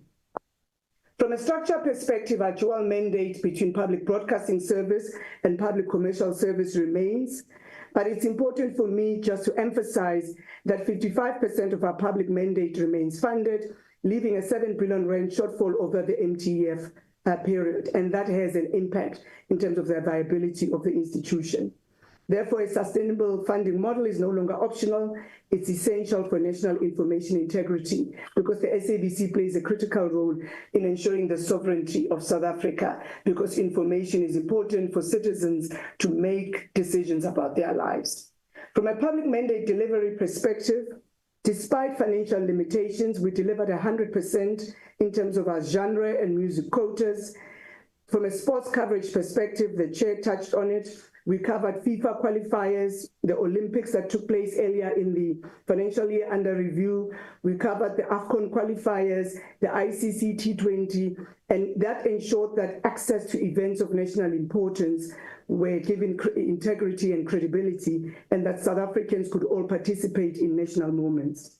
It's important to also note that the SABC Plus, which is our OTT streaming platform, continues its strong upward trajectory, which at the end of the financial year stood at 850,000 registered users. But as I sit here today, we are now sitting at just above 1.5 million registered users. From a news perspective, which is the greatest differentiator between the public broadcaster and the rest of the commercial media, is that the SABC remains strong, with 80% of top 10 current affairs broadcasts coming from the SABC, and SABC is regarded to be fair and balanced in terms of the reporting during the election period, and this is something we're very proud of. The scale of our platforms remains unrivaled. We broadcast in all official languages, and we ensure that no one is left behind. And it's important for me to also note that through Channel Africa, we connect with audiences across the continent. And this is something that we emphasize as the SABC, because we believe that we play a very important role of not just talking to South Africans, but taking the South African message to the rest of the world. Chair, in terms of the operating environment, it's been a very tough year. The overall industry growth was constrained at 4%. We operate in an intensely competitive, but also it's important to know that a shrinking market. Industry growth remains constrained, with advertising shifting to global digital platforms, and this is just some of them who are operating in South Africa. But some chair will tell you that we've got more than 2,000 streaming platforms who are currently operating in South Africa. But while competition is remaining fierce, our public mandate differentiates us. We provide value that no commercial entity can replicate. From a social responsibility perspective, we continue to showcase the humanity of the country, and we really contribute to the well-being of our communities. We have partnerships that range from Gift of the Givers to Habitat for Humanity, and a variety of other activities that we participate in to ensure that we address the needs of the vulnerable of our society. Our public service announcements are very important, and we keep on partnering with different institutions to ensure that we build resilience in South Africa's democracy and that South Africans are duly informed. Our current planning platforms are not new, but I must again reinstate the urgency for us to move forward. We must confront these planning platforms. For example, we all are aware of our outdated business model. We still sit with uncertainty from an analog switch-off perspective. SABC still sits with aging infrastructure and limited recapitalization. And when we talk about a capable state in a development state, it's important for us to invest in digital infrastructure to ensure that we drive that inclusivity for all our people. We are sitting with global competition and also unfair cost structures that we are faced with from an SABC perspective. Therefore, regulatory and funding reform are essential to transforming SABC from survival to long-term sustainability. From a performance perspective, to the chair's point, we are sitting with mixed outcomes. While revenue and audience performance for SABC1 and SABC2, which are the bedrock of our TV business, remain, they underperformed for the period under review. We did exceed targets for S3, which is SABC3, our digitization projects, and our sports coverage. When we look at our operational wins, our highlights, 67% of the workplace skills plan was implemented. We also, Chair, I'm very proud to say that we had 122 interns who completed their programs, and we have voted as the preferred media institution for the training of interns. And also 92% of audit findings were a result of Auditor-General audit findings. Therefore, these reflect a corporation steadily rebuilding its credibility and systems integrity. And to the chair's point, we have moved in terms of our KPIs from a performance of annual targets that have been achieved from 32% to the 75% that we sit with. And this is no small feat to the people of the SABC who remain committed to the institution and to ensure that we build that resilience and we deliver to the people of South Africa. Chair, I'm now going to hand over to the acting CFO of the SABC, who's going to really give us more in terms of financials. And we'll talk through in more detail through the audit outcomes, and I will come back in terms of summary to the outlook for the financial year 2026. Tender. Good afternoon, Chair, Deputy Minister, and the Honourable members of the Portfolio Committee. For the year under review, the SABC managed to contain its losses at around 253 million compared to almost 200 million in the prior year. And that result represents a net loss of around 5%. Our revenues grew by a modest 1.3%, and this was driven by a notable recovery in the TV license collections process, approximating a 10% growth. That growth in TV license was driven by improved collection and the management of our collection agencies. There was further encouraging growth in the online TV license payment platform. Despite this notable growth in TV license collections, the evasion rate remains very high at approximately 85%. In terms of our revenues, we managed to grow them by 1.3%. However, the core business of airtime sales contracted by 3%. And this is a function of the constrained growth in the media industry, which is further compounded by our underinvestment on especially television content. And then that talks to the funding issues that both the board chair and the CEO have spoken about.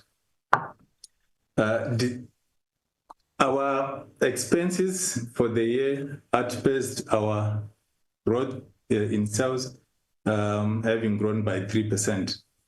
However, our commercial sales arm of the corporation managed to make a profit of 145 million before interest. This helped to offset some losses that we incurred in the delivery and execution of the public service mandate. The growth in revenue in the commercial sales at 9.6% is significantly higher than the growth in the market. And it is a testament of the green shoots that we are starting to see within the corporation, which gives us hope of sustained and further improvements in our operational results. The SABC does remain a very highly commercially funded or dependent broadcaster in the world, with advertising, sponsorship, and content exploitation revenues contributing over 80% of the total revenues. In terms of our expenditures, our employee costs remain our biggest cost component at 35% of total cost. Employee costs together with signal cost and investment in content account for over 70% of our total expenditures, and these remain fixed in the short term, providing a very constrained or limited room in terms of turning around our organization.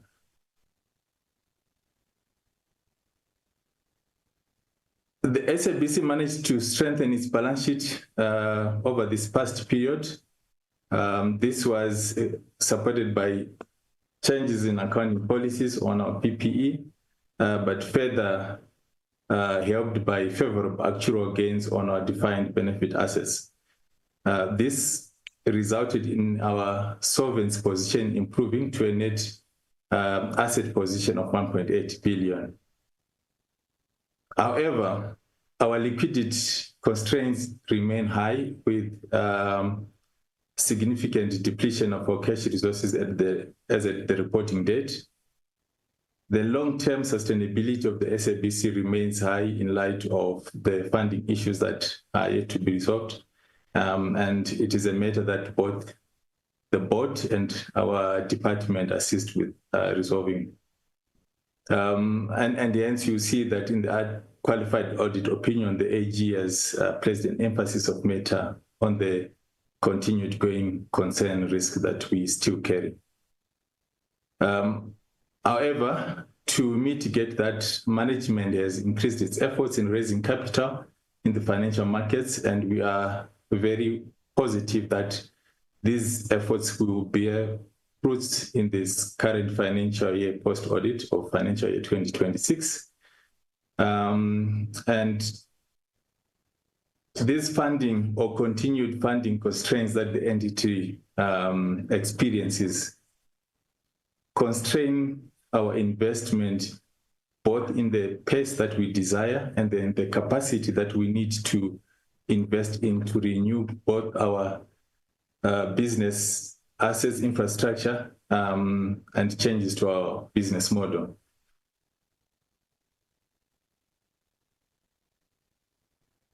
On governance matters, Chair, I'm happy to announce that we have managed to improve the qualification on our consequence management relating specifically to irregular expenditure. There was notable improvement, again, in the quality of the financial statements that were submitted for audit. Both of these matters have been noted in the AG report. For irregular expenditure, there was close to 90% reduction in the quantum and quantity of irregular expenditure to a total value of 10 million for the year. Of that 10 million, 60% of that is from prior year contracts, which are multi-year in nature, and only 4 million of that was new incurrences in the year under audit. The historical matters that usually receive attention for the SABC, approximating 2 billion. They refer to historical matters dating as far back as 2018. And in the earlier presentation that the AG has made, these have been investigated by management, and they are going through the required governance processes to achieve condonment. You also realize, Chair, that on the slides that the AGSA has again presented earlier, that they note significant improvements in the consequence management relating to our registered compliance in IE. There were, however, some outstanding matters as they relate to fruitless and wasteful expenditure investigations. Everyone don't have to see that on. And those matters on fruitless and wasteful expenditure relate to international sports federations. And by nature of that, they require a longer period to resolve. It is matters that we are engaging with, and as management, we are nearing finalization of them. And I remember in the earlier presentations, some members of the portfolio committee addressed questions on why management had deemed it necessary to state that there were no staff members to be held liable. I think it is a matter of context and interpretation, as the AG has correctly put it. The matters are receiving attention. They just required a longer time frame to resolve. And we are hopeful that in this coming financial period, the SABC would be able to resolve them sufficiently so.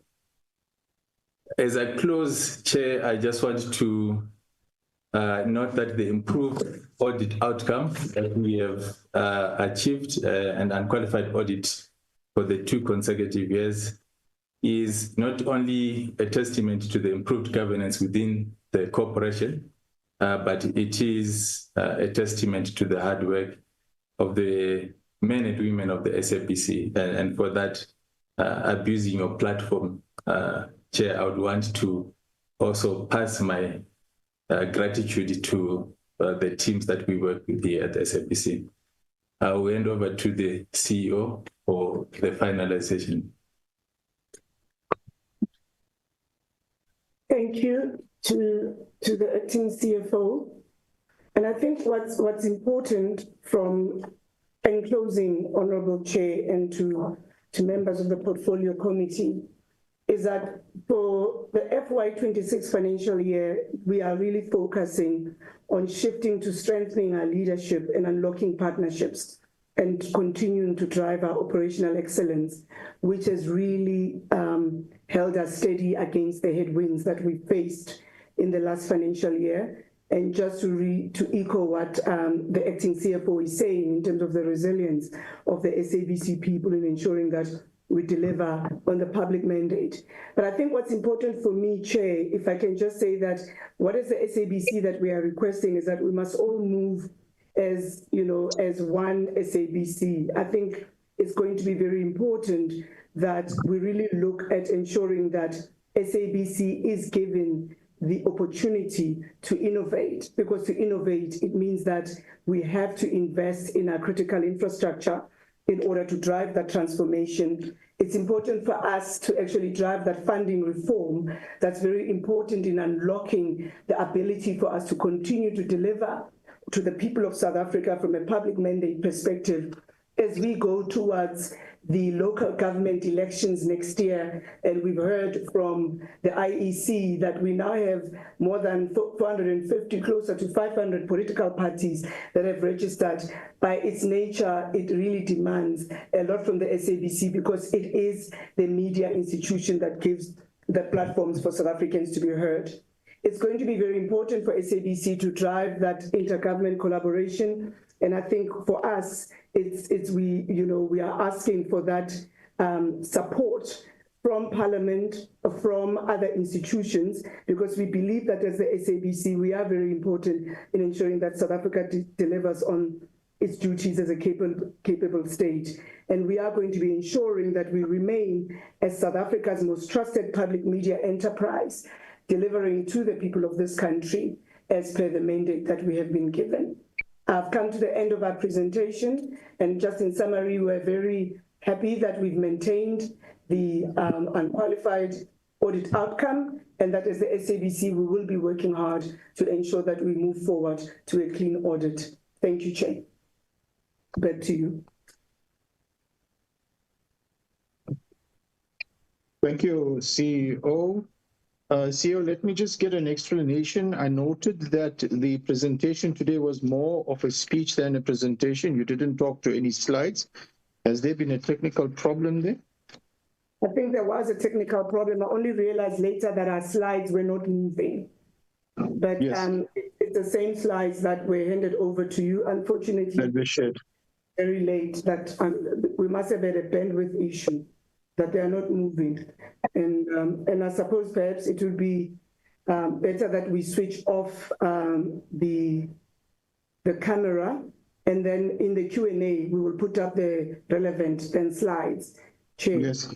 Yes, if that can be done, I would like to at least see the slides on the targets, because that's very crucial to us.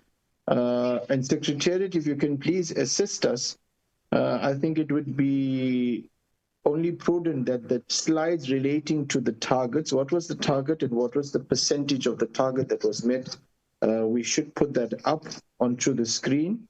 And let me just give you, CEO, 5 minutes at the most, just to talk to those specific slides, the slides relating to the targets. And then we would like to just look at the snapshot of the the income statement itself, where we look at what is the net income, etc. So those few key slides for us, please. Thank you. Chair, if I may, I'm going to actually present Able to switch that off. I do it from my own laptop.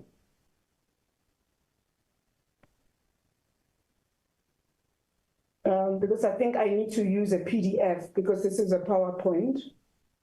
Because I noticed that it's not moving. Maybe just try and share it again and see if it moves this time.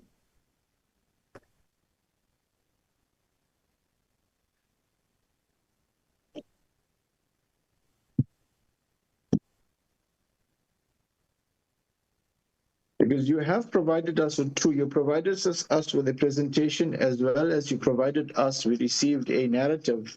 So I assumed you were talking to a narrative and I tried to find it and I was unsuccessful, but I think in the interest of completeness, this committee it would be more engaging if we see the visuals, please.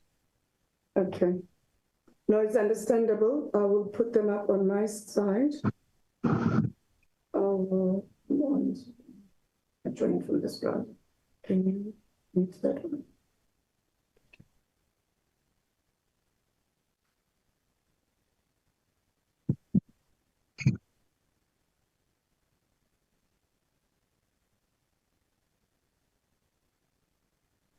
So, honorable members, whilst the team is getting their slides together, I'm quite happy to, well, let's just allow them the opportunity because I feel it's not going to be complete if we don't spend at least 10 minutes to look at those key slides about what was the targets and what was achieved and not achieved. As much as we have it here, but I think it's also important because it is also for the public consumption that South Africans also have a view of what the SABC has achieved. And the slides will be able to communicate that to the people of the country as well. So, okay. Can you hear me now? Yes, with an echo. Okay, is the echo gone? Yes, it's better now. We can hear you. I can't share on my side. Okay. Can Secretariat maybe assist, please? No, it's not allowing me to share. I'll try to assist, Mr. Angela, please step in. Let me just I'll find the presentation. See if they can. But what's the screen at the top there? No problem. Just inform Hajra is trying to flight it for us. Okay. I don't know what's wrong. Can you see that screen at the top? I'll try to assist if you can just stop sharing. Let's see what happened. Apologies for this to all the members. Hajra, you can step in, Hajra. They just need to stop sharing, Mr. Subrati. Let me just go to those it will still work. Okay. So I can go. No, it's still not allowing me to share. Oh, there. Who's sharing now? It's me. Okay. I'm sharing. You can just point Chair, to the if I'm not moving, please let me know. If I'm not moving. Sorry, let me just manage it. Hajra, are you sharing? Can you confirm, are you sharing, Hajra? I'm sharing, Mr. Subrati. Okay. If Ms. Shabeli could just guide me. CEO, we are sharing, secretaries is sharing the presentation. You guide them which slide to go to, please. Can you please go to slide? I'll tell you now, slide number 17.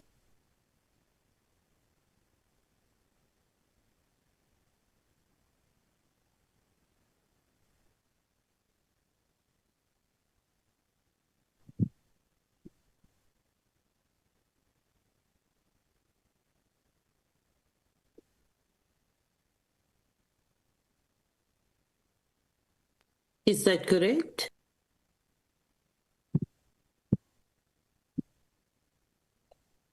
Yes, this is an important slide. CEO, can you please talk us through the slide here?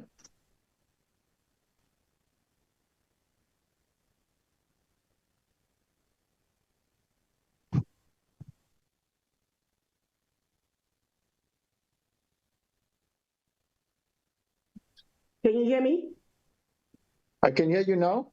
Okay, thank you very much. This is a very critical slide. It really reflects on the performance of the organization, and it really talks to the success and the performance shortfalls that the SABC has had for the financial year under review.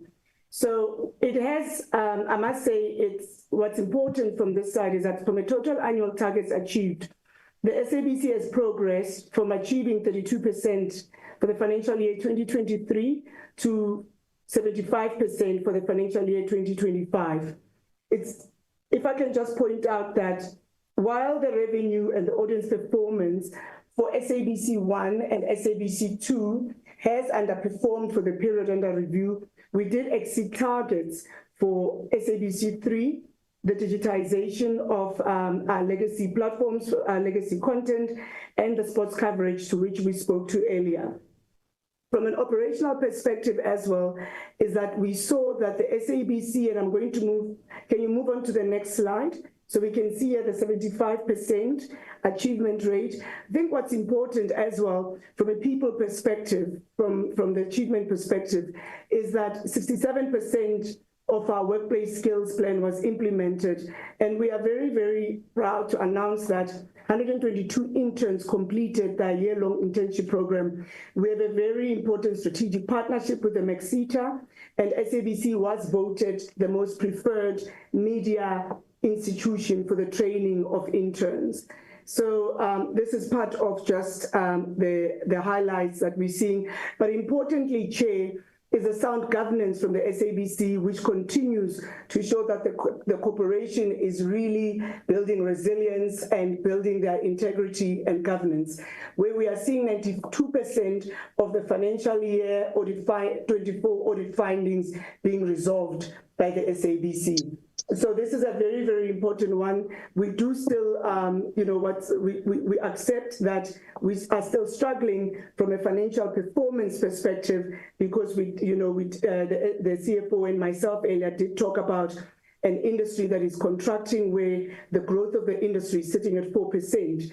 However, I think it's important that we note that from a commercial services perspective, the SABC did outperform the industry, but overall the growth for SABC was sitting at just above 1.3 billion for the year under review. So this is a very important one to your point, Chair, because it really talks to how we are focused on achievement of our strategic goals, and that this has borne fruit from an SABC perspective. Is there Can we just go to the slide? Can we go to the slide before this, please? Slide 17. I'd like you to talk to us over those items because that's very important in this discussion. I know the slide subsequent to that was an expert, but take us through individual items because the time has been used, but I think it would be incomplete if we don't get a sense of 33% financial stability target was met. What was the target? And this is what the achievement is. And what was the gap and what was the lacuna? If you can go to each of those items there, we would appreciate that, please. Yeah. I think what's important there, the targets for financial sustainability is not just about the revenue, but it's also revenue generation is one of the critical ones where we did see the performance shortfall there. We underperformed from a revenue perspective, but one of the key ones that was achieved is our debtors collection days, where we really succeeded on that one. Our working capital management also improved for the period under review. And I think also just to point out that we do recognize that our creditors' payment days did not meet our target. That's particularly due to obviously our cash management cycles that the SABC faces. But that's the important one from a financial sustainability perspective. But content and audiences is very important. One of the key things I talked about is the fact that we did meet the audience performance for S3. We did actually meet the requirement for the broadcast of national sports of public interest, but also overall we have a KPI, for example, about national days of interest. Days like, Heritage Day, Youth Day, etc., that the SABC continues to broadcast and to deliver on the informing, educating, and entertaining the public, particularly coming to those days as well. So from a content and audiences, and if you look at the annual report, Jay, you realize that despite the constraints that we have, from an audience perspective, we still, if you look at the top 20 most performing titles in South Africa, the SABC content features in that. We still drive a very strong primetime audience for SABC1, where you find that in primetime, Uzalo, Generations, and Scheme Sum still really sit in the top 6, top 7% of South Africa. Platforms and digital transformation is a very important one. It really speaks to the sustainability of the institution, and sitting there is the digitizing of our legacy television content. That's very critical when we talk about the growth of our OTT streaming platform. One of the key things that has happened is that we've brought back our evergreen, our legacy content, which is performing very well, whereby it's attracting new viewership, with young people coming in to see the content that, you know, the previous generations of watching are talking about. So the relevance still stays. So that digitizing of that legacy content is very important. But also here, Chair, it talks to the growth of our streaming platform, which is SABC Plus, which is really, we see it as the future growth of this country. If you actually consider that 27, you know, the majority of South Africans, the median age of South Africa is 27.4 years old, it's important for SABC to actually transform and ensure that we're a multi-platform organization going forward. In the digital transformation as well, it also talks to our cybersecurity. So if I can just if you can go to the next slide, please. I'll appreciate it. Yeah, so if we can come in. So what this slide does, Honorable Chair, is that it really expands on the performance on the previous side. So I was talking to just that digital transformation, which is very important. And then also what's important from an SABC perspective, we continue to build our cybersecurity resilience. We look closely at that risk, and we ensure that those breaches are averted. So just at the top three, you know, financial sustainability, content, audiences, platforms, and digital transformation is that. I talked through our people earlier on, and I think what's important here for us is that we also established an employee engagement score, which will assist us in ensuring that we manage engagement and we deliver accordingly to the organization in terms of ensuring that we use the levers to ensure that our employees stay engaged and deliver to the requirements of the organization. We also have the research and innovation pillar. We performed very well in this pillar. This is basically a new pillar that we introduced under the financial year under review, where we're really driving SABC's innovation strategy, and that we bring in targeted research projects that assist us in ensuring that we make the right decision and we build the insights and learnings in terms of you know, proactive decision making. I spoke to sound governance earlier on, and the very important one as well, Chair, that I was speaking to is partnerships. We note as SABC that one of the biggest challenges we've got is our financial sustainability. We can't do it alone. And we've gone and established strategic partnerships with organizations that see the value in associating with the institution, who understand the value that our audiences deliver, but most importantly, who are also committed to ensuring that the public mandate is delivered and that its integrity is sustained. So that's basically the performance in terms of the improvement. But I think it's also important that I emphasize from a financial sustainability perspective that one of the key successes to the year under review is basically how we've managed to closely, you know, maintain expenditure and to minimize operational losses. So despite that, we saw an increase in terms of the loss that we've made year on year. If you take into consideration that our expenditure grew by just above 3%, it still grew beyond CPI, which just shows the management in terms of ensuring that we closely manage our expenditure and we put some very you know, close controls, tight controls in terms of managing that expenditure. So that's where we sit, Honorable Chair, in terms of this performance. This is very highly improved performance for the past 3 years. It's an upward trajectory,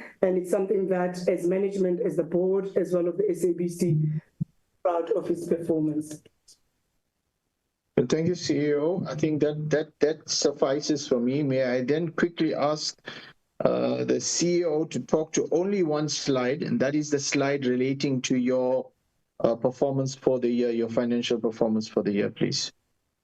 The one where you would reflect your revenue and your expenditure, and if there is a surplus and the deficit. I just need to ensure that the one with the numbers, not all of this. We want to look at. Do you have a slide where the numbers are there? Yeah, this will be the one. That is correct. Let's have a look at this. This is a slide. Can we just talk to this, please? Yeah, I think the most important thing here, Chair, is just the earlier point that the industry actually only grew at 4%, but the SABC commercial services showed a 9.63% growth in revenues. And what this means is that we outperformed the market and generated a profit before interest of 145 million rand. That's on the commercial services side of our mandate. So from a total revenue perspective, we set and the financial year ended 5.1 billion rand, which is a modest increase of 1.34% year on year. Public broadcast services, unfortunately, reducing by that 0.02%. But I think the quiver in our bow is the public commercial services that grew at 9.63%, despite the contracting, media industry and really the competition that we are seeing from, international platforms, but mostly also internally. Chair, it would be remiss of me not to say we compete for advertising, we compete for sponsorships, and when we talk about public commercial service, really the revenue there is competing from a commercial perspective head in head with the competitors in the industry. When we go out to the public, to advertisers, to marketing departments, we really have to demonstrate the return on investment, the value that the SABC is offering. And for us to be able to grow at 9.63% and competing against institutions that don't hold the obligation, for example, of the public mandate that we hold, is testament to the SABC's focus on really being deliberate in execution and ensuring that we are able to meet our demands and we are able to deliver in terms of our ambitions. We recognize that we haven't grown at the level that we wanted to grow because we saw the loss for the year in terms of year-on-year increase. Last year, we set it just below 200 million at 198 million rand.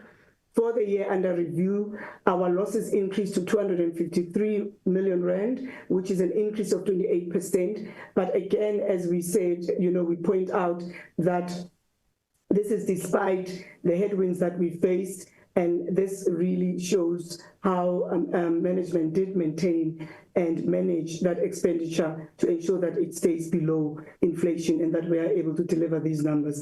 So this is basically the performance highlight for SABC, taking into consideration the KPIs as per the annual performance plan. And then this is more the financial performance of the SABC. Back to you, Chair. Thank you so much, Chairperson, CEO of SABC. Honourable members, there we have it. We've tried to pull it back. I know there was concerns we were not getting slides, but I thought it was appropriate for our benefit as well as for the benefit of South Africans who will watch this video, that they are able to capture the key and the essential performances of the SABC. We have an opportunity now to engage the SABC. As per the request, I did agree to that day before we let them go. I'll just allow a moment for us to capture our thoughts, and then we will take hands.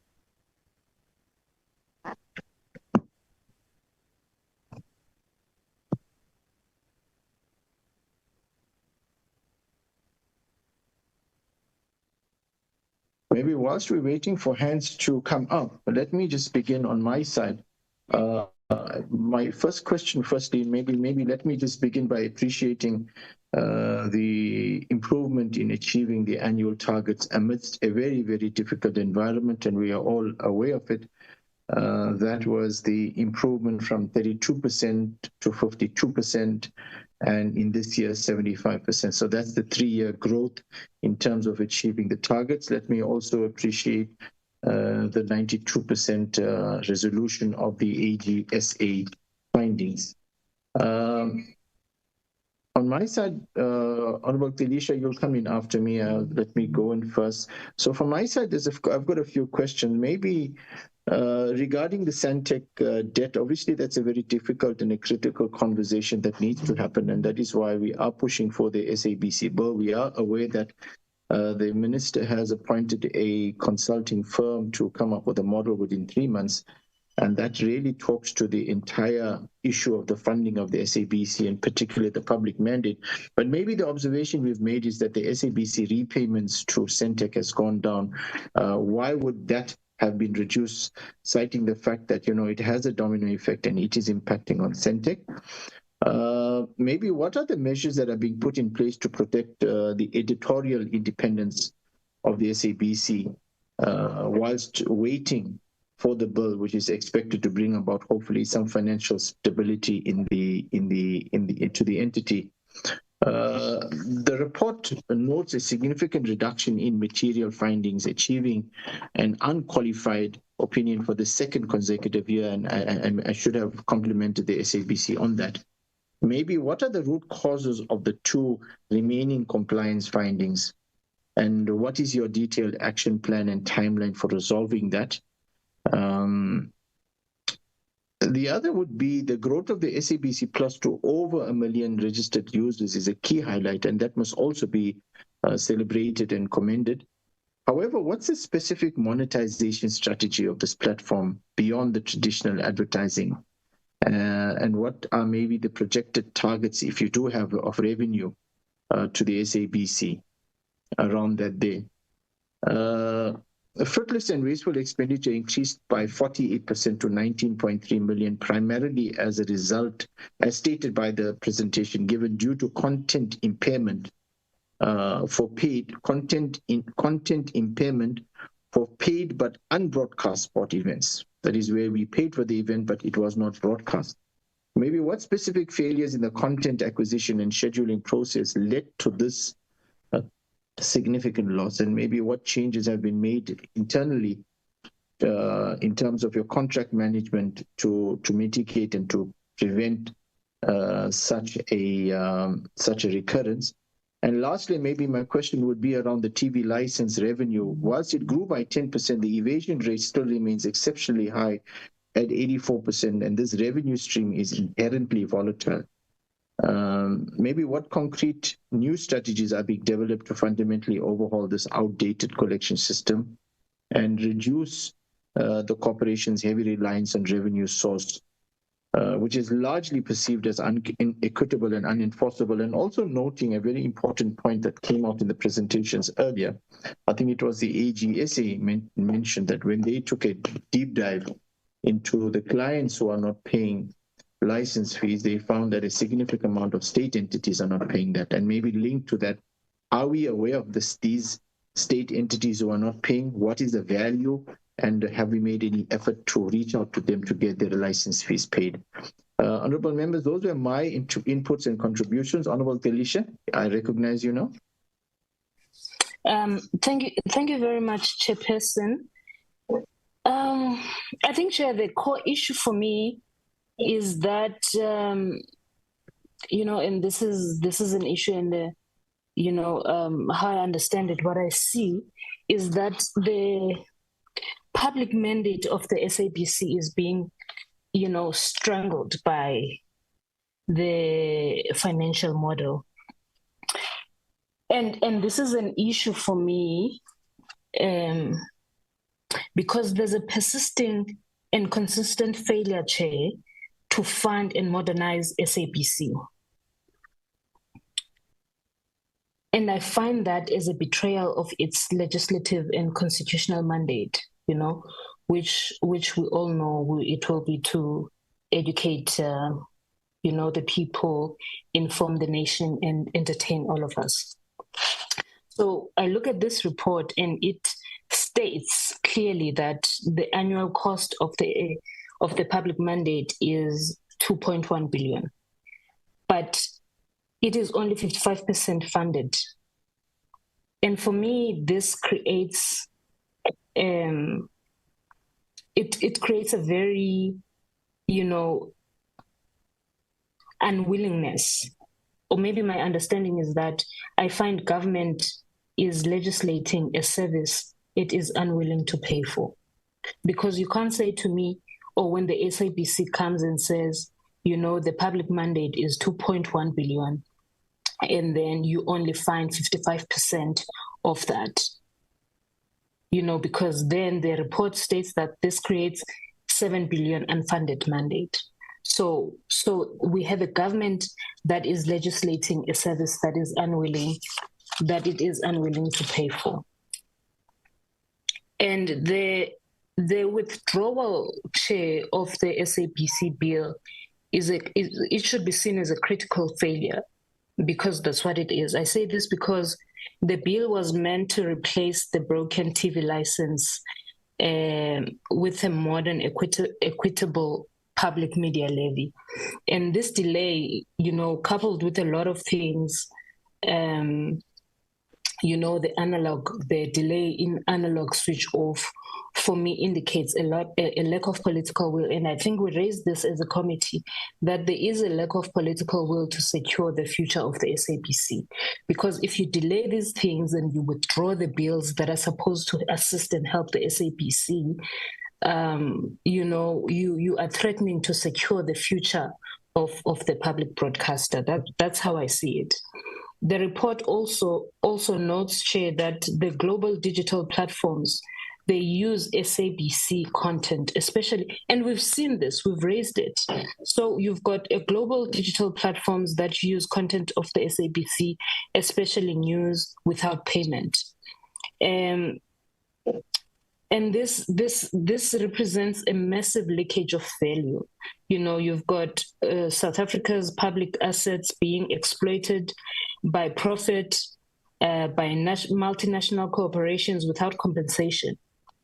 And I remember when we've raised the similar issue with MultiChoice, because MultiChoice has been doing a similar thing, making money using e-content of SABC. And the failure of government to intervene, continues to disturb me. It can't be that we still have a department that is looking at all these things, and SABC that is bleeding financially, but they're not moving in terms of making legislation and even ensuring that the SABC bill is pushed forward. The report also states that the public mandate has a 7 billion shortfall. So I think my questions are more to the department than the SABC, because I think the engagements we had with the SABC as a committee, and what SABC always tells us, it makes me somehow understand, because now I want to know if the department is not effectively passing an unfunded mandate to the SABC. So it's like it's somehow forcing it to abandon its public service duties, and then it's forcing it to scramble for commercial revenue, right? And when they do that, it can't be they can't balance it with the public service duties that they have. So I want to know, how can the SABC be held accountable for its mandate when the government is refusing to pay for it? Because I know that the SABC always comes to the committee to say, can you assist us in terms of finances, we are bleeding and we can't do A, B, and C. And then I am now reluctant to hold SABC accountable, because I know that they say this is how much it will cost, and the government is refusing to pay for that.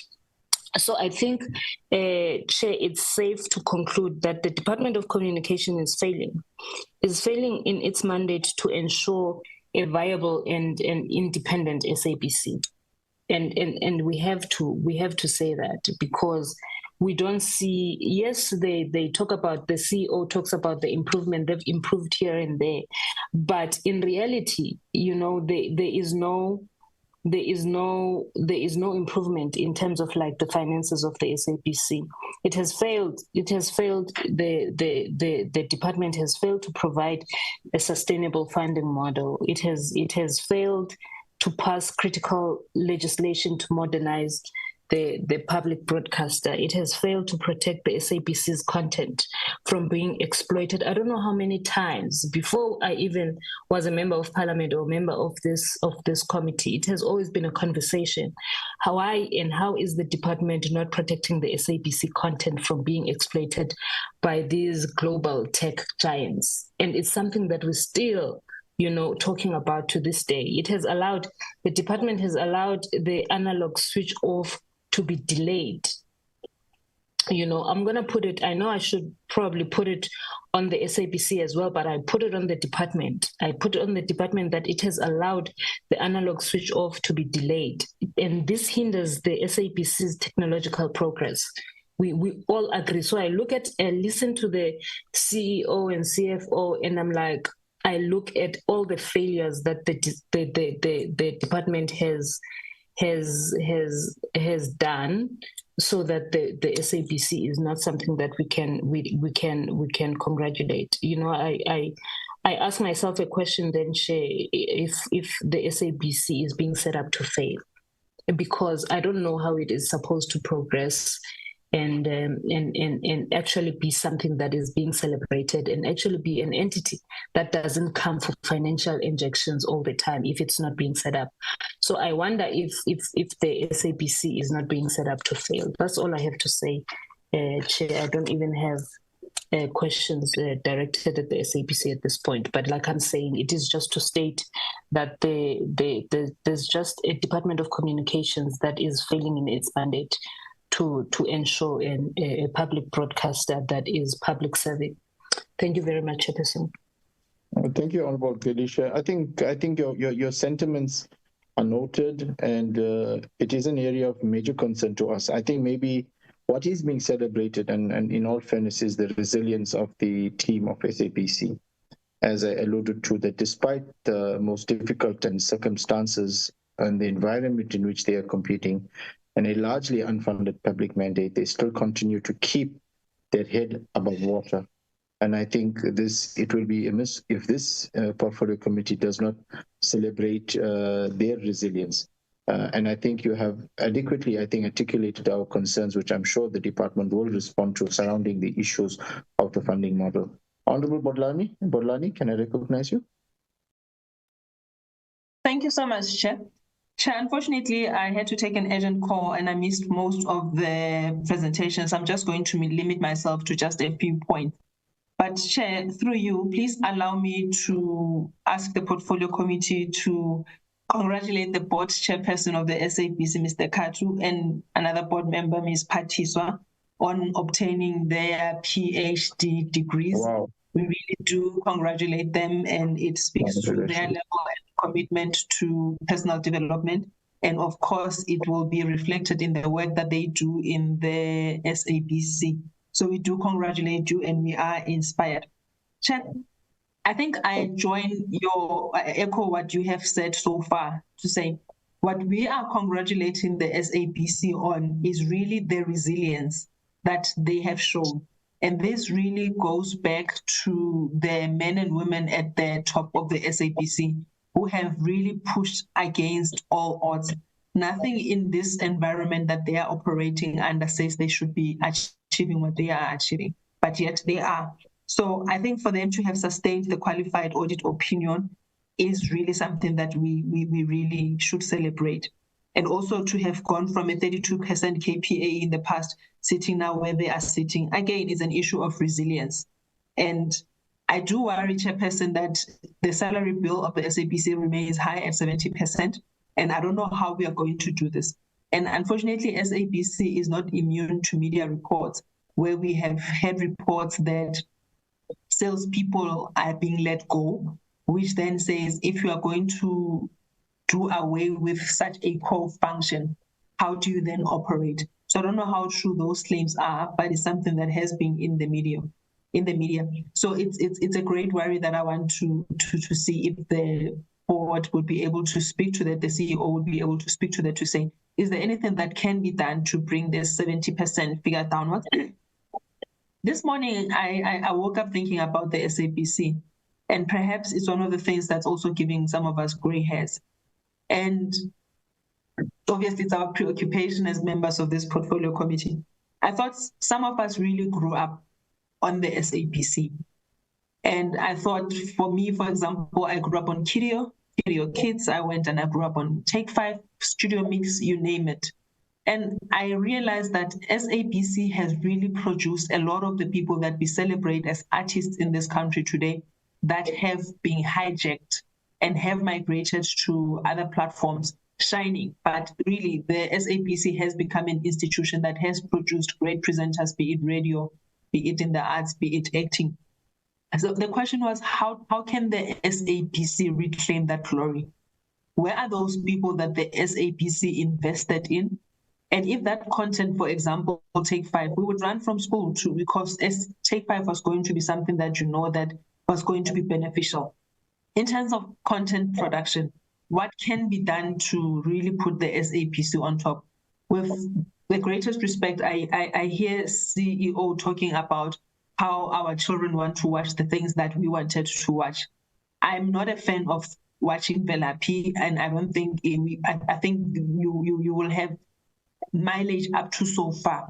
For me, if you were going to bring back Take 5 for argument's sake, that would be more relevant to say it would be something that we are then saying we are not only entertaining, but also there's issues of education because so much entertainment is out there and we are losing the moral fiber of our society because everything revolves around entertainment and less around education. And the SABC was thriving when education was really also at the heart of what they were doing. And again, this perhaps to also answer myself, to say they are straddled by having to have the social, the public mandate.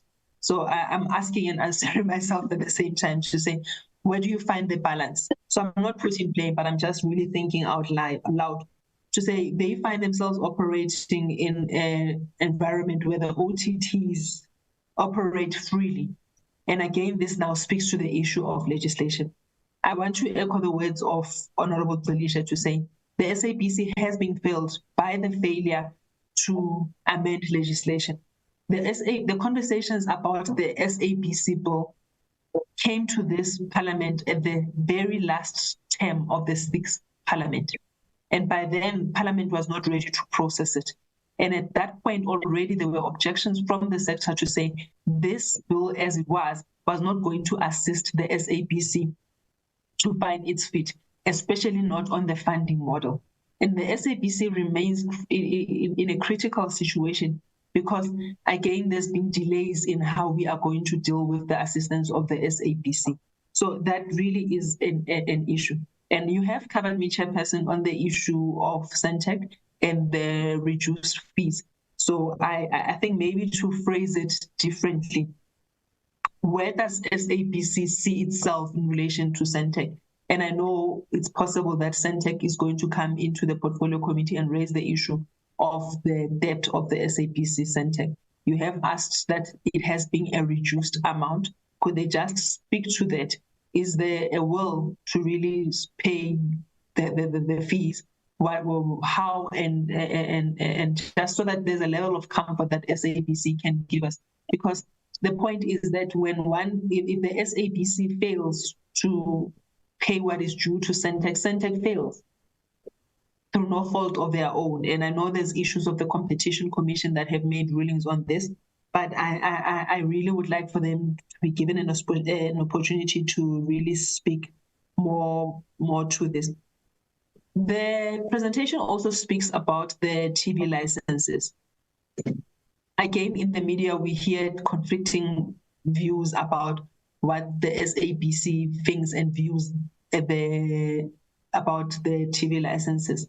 And obviously, this is something that is in the current bill, which as it stands is not sustainable. Is the SABC still looking at license fees as a possible revenue stream?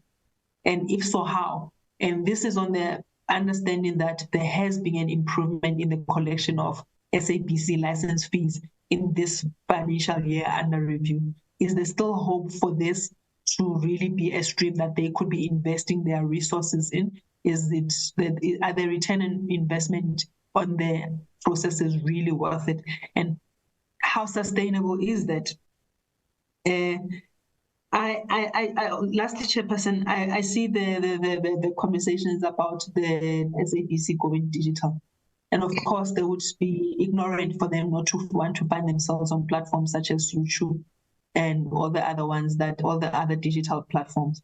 How much are you going to be investing? And what sort of returns are you looking at without moving away from brand SABC so that you do not lose who you are as a public broadcaster? So how are you going to fund this and to ensure that you also have return on investment?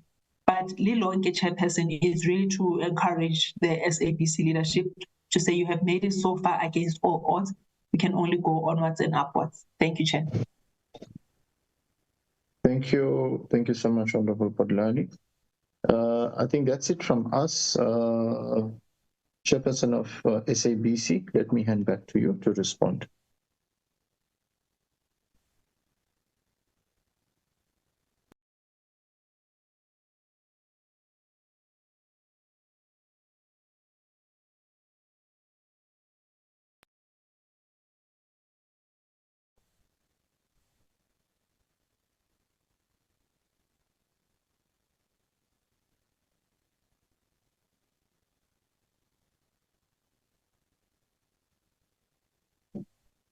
Team SABC, is the boardroom still here on the platform? Yes, yes.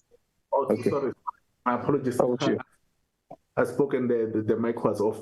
I was saying that I will hand over to the group CEO and the acting group chief financial officer to tackle the questions first. Then Dr. Magopeni will come in, and then I will come in and close at the end. And I was making a commitment that we will try to be economical with your time to help you manage your time. CEO. Thank you, Chair, and thank you to the honourable members for their inputs and the questions that are posed to us. I think let me start with the question around SENTECH. I think it's important for us to note that we are discussing the financial year 25, which is a financial year under review. And in this financial year under review, SABC actually increased its payments to SENTECH from 20 million rand in the previous financial year to 51 million rand. So that is the makeup, the color of the financial year under review. But I think what's important is the question that's been asked is that then how does the SABC maintain the payments to SENTECH? And I'd like to, if I can take some indulgence, Honorable Chair, just to go back to say, really, this is what is at the heart of the SABC funding model. We need to go back. There's been a lot of questions asked by members regarding the TV licenses. If you look at the structural nature of the SABC, the funding is supposed to come from TV license collection. We talk about an 85% evasion rate, meaning the revenue stream that was envisaged for the SABC has not materialized. However, the cost structure still remains. It is not possible, if we talk about a contracting media industry that's contracting and is growing at 4%, immediately we realize that the requirements for a double-digit growth in the 20s for SABC to afford to cover its costs is unrealistic. And that includes the signal and distribution costs, which are center costs. It includes our content costs. It includes employee costs. So just based on that structure and the revenue available from the market, because that's really what we are trading on, is that resultant growth is not possible just based on the growth of the industry. And therefore, the fact that we still sit with the funding of the SABC unresolved is that is what is really putting the pressure, that is what is contributing to the SABC's inability to meet its dates to SENTECH. So for me, it's something that we need to realize that, unfortunately, the industry is not giving us enough revenue with the growth curve that we see. We know the economy in South Africa is sluggish. The media industry is not outgrowing the economy. In fact, it's contracting because, to the earlier point, we now have global digital platforms competing for the same share of rand, whereby they are being paid and immediately taking the money outside to foreign countries. So that's the situation we find ourselves in.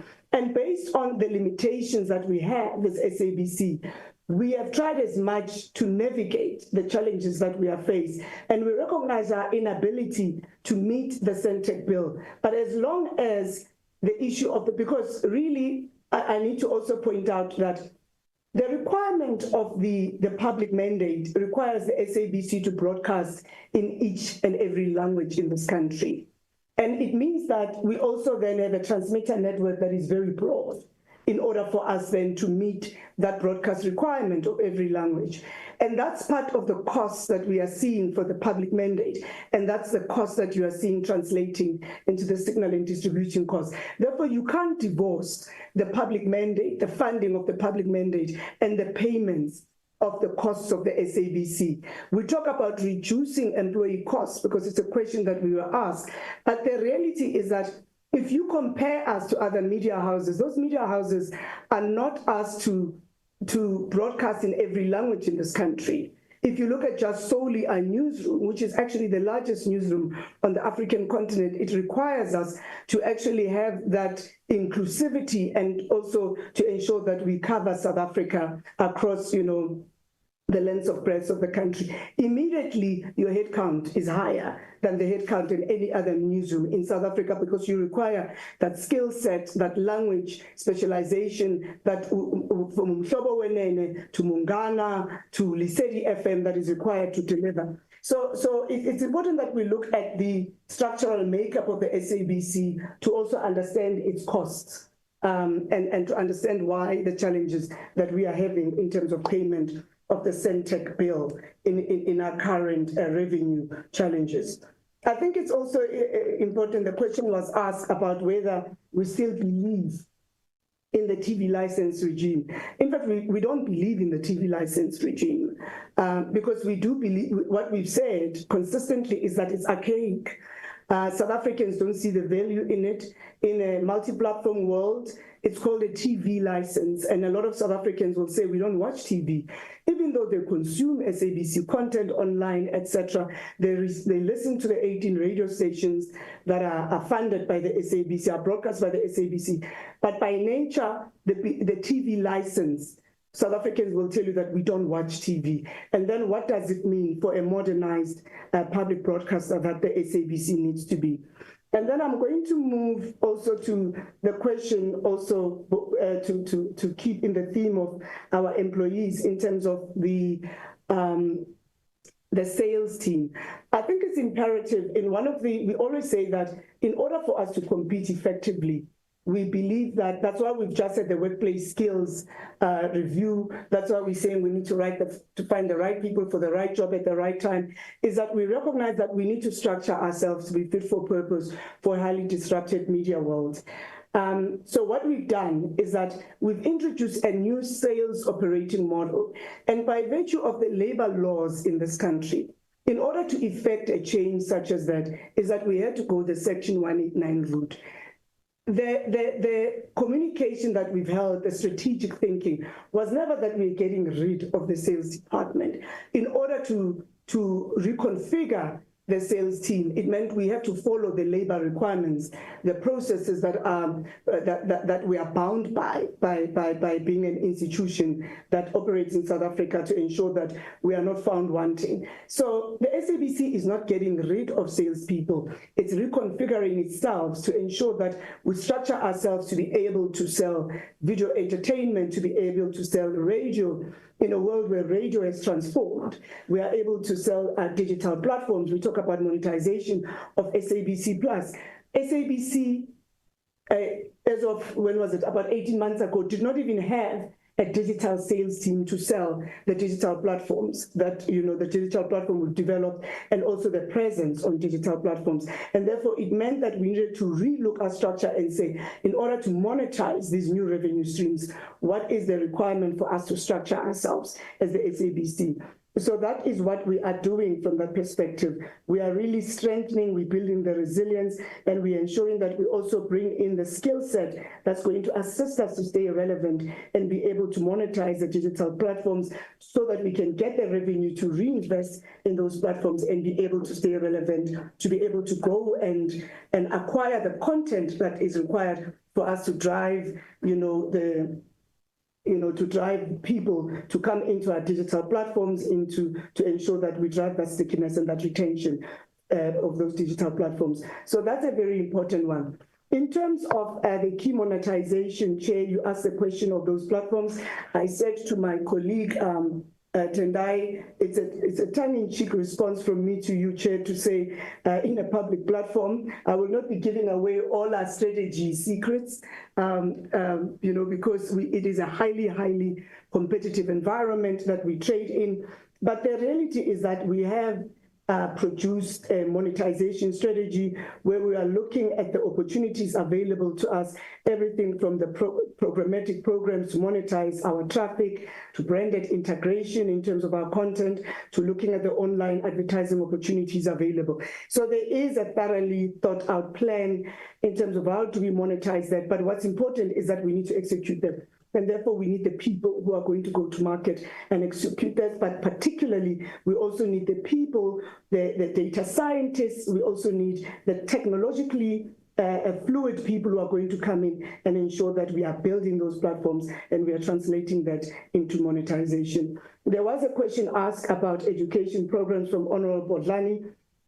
And I think it's a very critical question, that because SABC is not just about entertaining, it's also about informing and educating. And therefore, SABC education is a very important deliverable.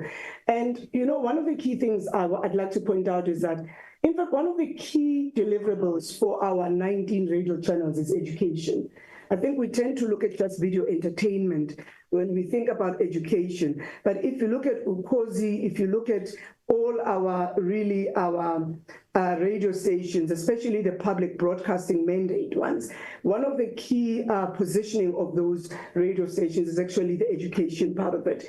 And so that's something very important to us. But the challenge I think we have, especially on video entertainment, is the cost of producing the content for education, because unfortunately it's not seen as commercial. It's very difficult to sell that content. So it means it has to be funded from another pot in order for it to be fresh, in order to be compelling. But it's something that as SABC is very critical to our mandate in terms of education, educating the country. Moving forward, let me answer.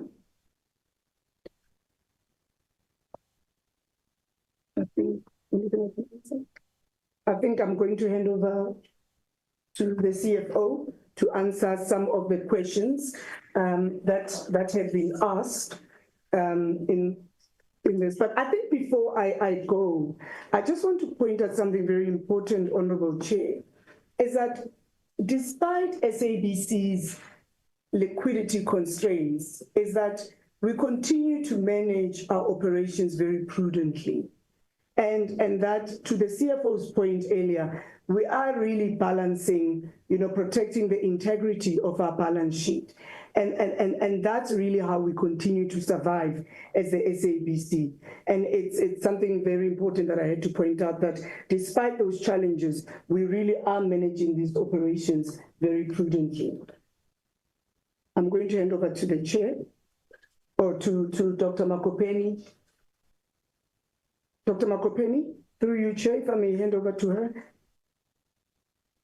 All right. Thank you very much. Thank you very much, Chair, and members of the committee, honorable members of the committee, and good afternoon to my colleagues from sister entities. I'm just going to speak to the remaining issues, but largely the CEO has dealt with the technical and operational issues. And I just want to talk to contextual issues that we are looking at as the SABC that require attention. And I do think that it's only reasonable to actually thank the committee members for their well wishes that have been expressed. We truly appreciate that. But it's mainly going to the funding model that is being developed, and we do hope that that is going to be done within the given timelines, because as we understand, the SABC is really in distress, and it's not something that we should overlook, much as we are able to operate within the capacity that we have right now. I do think that some attention seriously needs to be given to the development of the funding model. And we also do hope that while the SABC bill is still being processed, the funding model is not going to overlook the structural reviews that need to be done, because while we talk broadly about what the public mandate of the SABC is versus the other stuff that the SABC does, overall, in terms of the Broadcasting Act, the SABC is a public broadcasting service, and therefore it delivers in its entirety a public mandate, which is delivered through two portfolios, the public broadcasting service and the public commercial service, and they are both public mandate services. But I do think that it's to the comfort of trying to ensure that we can get whatever we can in the shortest time, when we focus on what we believe is the part that would be designated a public funded, which is not funded right now. But in its entirety, the SABC does require funding as a public broadcaster. And if you look at its global counterparts, ZDF in particular in Germany is one equivalent of the SABC, where a household levy monthly is about 18 euros 36 cents a month per household. And in South Africa, we have about 14 euros a year for each license holder. I do think that it's something that we need to review closely, because we are not even matching our global counterparts in terms of what needs to be collected. But again, in the context of what is being considered in terms of TV license, whether we should still continue with it or we shouldn't continue with it and have something else in place. Recent studies actually show that the non-payment of or the evasion of TV licenses is linked to a poverty metric, because it's largely rural communities of South Africa that are unable to pay the TV license. Where you still have urban centers, the large bulk of the money is coming from those areas. So it's something that we actually need to look at when we develop whatever we are going to be looking at in terms of the funding model. But the other part also relates to the fact that I think, Chair, you mentioned something about protecting the editorial independence of the SABC. It's easy to look at protecting it from political issues, because that's more on the employee fidelity, the duty of care, and the duty of loyalty to the SABC and its mandate. But where commercial interests are concerned, it does pose existential challenges, because without funding as it stands, the SABC would find itself drifting from its mission, because the interest is to produce content that's going to attract revenue and sponsors, and not what is critical to its existence. So not funding the SABC has that implication, but the broader implication beyond audiences, because as we know, if one were to, let's say, put a figure to the level at which the SABC is performing against its mandate, it would be roughly about 60-65%, because we know that there are services that the SABC has had to not necessarily consider. There are audiences in the country that on weekends do not have news bulletins, and these are African languages communities that should be served by the SABC. But without the funding that's dedicated to the provision of those services, it's difficult for the SABC to actually deliver fully on its mandate. But outside the impact of the SABC's non-funding, which relates to content and audiences, it's to the sector itself. The CEO has just spoken to competing for advertising and sponsorships in the commercial marketplace. The problem with that is the SABC is now crowding out other media entities that are actually required if the democracy is going to be strengthened in terms of media diversity. So when the SABC is getting for the same advertising revenue and the same sponsorship revenue, it means that the level at which our media diversity strengthened is actually gets weak, because other entities can't compete with the SABC if you look at the SABC's size and what it requires and what marketers are looking for in terms of numbers. So it does require consideration that the impact of not funding the SABC is not just to its audiences and South Africans broadly, it's also to the sector itself, that we are straining the sector by making the SABC compete commercially for advertising revenues. But the last one that I want to talk to, it's something that Honorable Member Bodlani raised, which relates to the salary bill, which is sitting at what is considered to be high in terms of the salary ratio to the revenues of the SABC. If we are to look at that, we would have to disaggregate what makes up that salary bill, because you have divisions within the SABC where content is produced off-site, which is commissioned by the SABC but produced elsewhere and funded by the SABC. But you also have divisions like the news division and other programs within radio stations where your staff within the division actually is the same as your content, because these are people who are on site daily, out in the field daily, producing content, because it is not shelf content. So you would have to disaggregate that to actually reach a point where you say, I'm comfortable with the levels of salary of the salary bill, because that salary bill includes content where the staff has to produce the content itself on a daily basis, particularly where the news is concerned. The last one, I do think that in the age of information disorders, the SABC must be funded adequately such that it's able to provide credible information to assist the public to make decisions. So we are going to have the SABC that produces content in all African languages as official languages, to the extent that the public has access to the right content to make the right decisions. And I'm going to leave it there, Chair. Thank you very much. Can I give SABC in the next 4 minutes to wrap up, please? Thank you very much, Chair. I think by and large, the colleagues have covered the issues that members have raised. To a degree, maybe some of the issues that Honorable Tulisha raised were not really charged. The issues around the strangling of the public service mandate, political will, and issues of support from the department and so forth.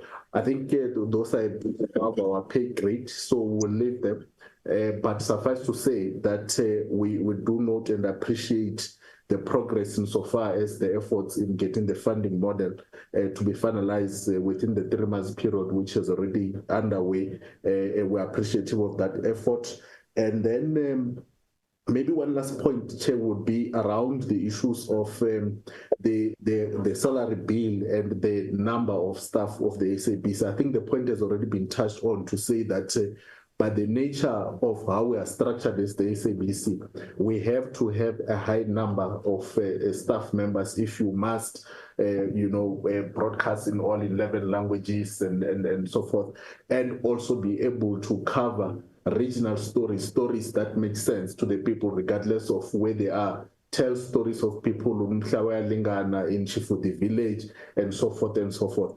But also the point to conclude on here would be that we also see the salary bill as high because it's a factor of how we're doing in terms of revenue. And I just want to give an example here, Chair and members, that we talk about an 85% or so evasion rate of TV licenses. If the inverse was the case, the SABC would be collecting somewhere in the region of about 4 billion rand from TV licenses alone. So with that, if that collection was possible, this salary bill that we see as being high would not be as high as it currently is in terms of its proportion or its percentage allocation of the revenue base. So the key issue here is to resolve the revenue base and sustain the capability and capacity of the SABC to fully deliver deliver on its mandate. So I think I will leave it there in the interest of time and hoping that we have touched on all the issues that members have raised. Thank you, Chair. Thank you so much, Chairperson of SABC, to CEO and all the members of the team for your presentation. I thought it was only appropriate I afford you this opportunity to express yourself. Yeah. Sorry, Chair, I've had my hand up for a bit now. I am so sorry. Honorable Delisha, please, you may come in. Thank you very much, Chair. I just need 2 minutes, and I don't know, maybe what I want to raise is not necessarily for this meeting, but maybe it is also with the SABC team in here, Chair. Maybe I must have this comment. So I'm looking, I see the strategic direction and SABC's content strategy, right? But this past oversight, week that we had, Chairperson, as parliamentarians, I took time to go to visit Umhlobo Wenene, which is one of the top radio stations SABC has, and True FM in Gqeberha.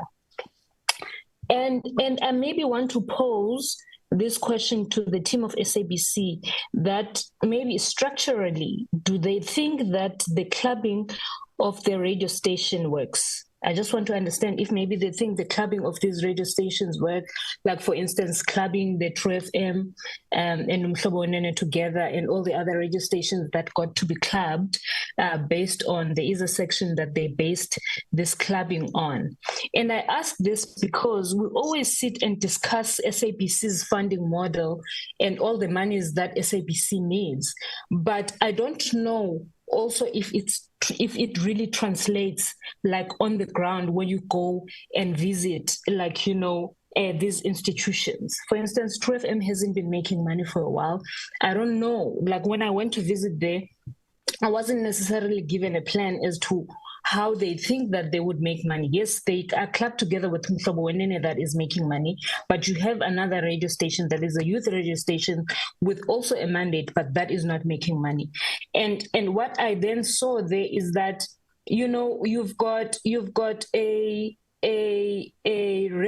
radio stations that are not maintained, and that's why I'm saying that with all the money that they always come to ask, you don't see the translation on the ground. For instance, the studios that SABC has, even if you take SAFM, because I've been to SAFM, these are not the studios that can compete with other, radio stations, let's say maybe even prime media radio stations and other independent radio stations. What plan do they have to ensure that SABC radio stations are at the level where they can compete?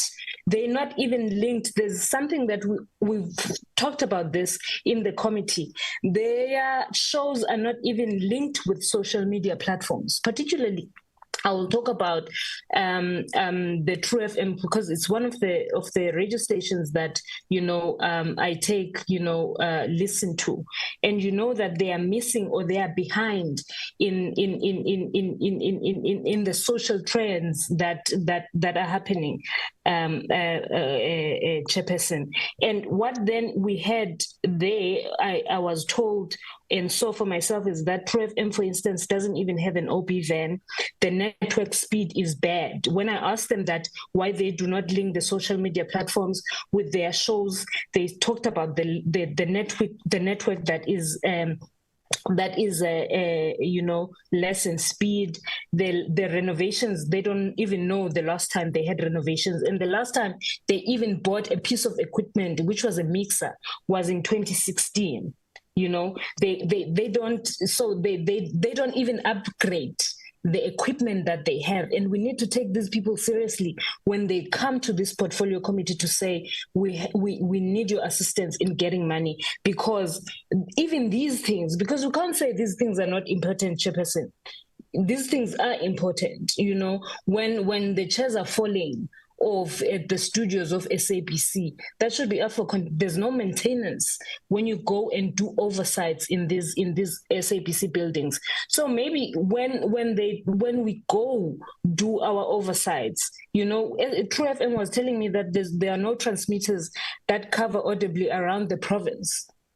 And this is a radio station that's always been there, you know. And I think, Chair, I just wanted to raise that sometimes, or maybe sometimes when they come here and when we go to do oversights, at least we need to see certain things translating. And we need to see progress and modernization of not only certain things, but SABC radio stations must also be at the level where they can compete with their competitors. Thank you very much, Chair. Well, thank you so much, Honorable Kilisha. And let me appreciate you taking the time to do that oversight visit and representing us and doing that. May I also then suggest, as when myself and Honorable Vilakazi undertook 2 trips, maybe you'd want to do a brief report and share it with the portfolio committee. We could have it adopted, and then that report can be shared with SABC. I think it will provide insights and learnings, which I think SABC can then take note of it. Maybe that's the way in which your oversight can be processed by this committee. That is my suggestion. I don't want to labor the point. Thank you very much, Chair. Thank you very much, Chair. I'll do the report. Yeah, thanks, Chair. That is the way I would suggest we process it, and then we will then allow SABC to reflect on it. I think there's a huge amount of benefit in clubbing in your suggestion, and maybe let's park it at that way. Once the report is received and adopted, we can then process it. Thank you so much, honorable members. I know I've really lost the time here, but I think it was in all fairness to SABC. They are that entity that informs and educates. And I know Honorable Bodlani said more emphasis should be on education than entertainment. I think that point has been noted and has been taken. Let me thank you once again, the team from SABC, for your presentation and for your performance and really holding it together for Team South Africa in terms of fulfilling our mandate and keeping our citizenry informed. We really and truly appreciate that. Honorable members, you are most welcome to excuse yourself or leave the SABC team, or you stay as you wish. Let me now welcome the team from SENTECH, led by its chairperson from SENTECH and the team. May I please invite you to lead the presentation? Honorable Chair, good afternoon. Thank you very much for the opportunity to present the report from SENTECH.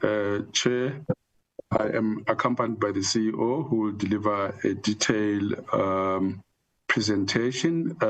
In summary, Chair, the issues you were discussing with SABC now are symbiotic to SENTECH, really. And I just want to say that we are working hard as a board to also find each other with SABC around the debt. And the minister is also taking steps to address that specific issue. It has been an issue for us of concern for some time. Revenue diversification for SENTECH is a key priority. And we are also concerned about what DG has said earlier around SA Connect funding being withdrawn. However, we are implementing the projects of digital migration, which helps us to receive revenue and ensure that to create jobs out there. So, Chair, in my remarks, I really also want to thank Minister and Deputy Minister for the support that they've given to us as an entity and steering us as a board to focus on the right issues. CEO will address these issues in detail, Chairperson. I'll hand over to you, Mr. Leshope. Thank you, Mr. Piri. Mr. Leshope?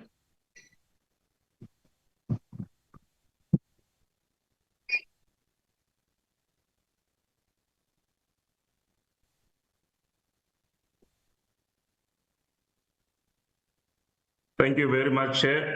I was just switching the screens and getting to share my videos here.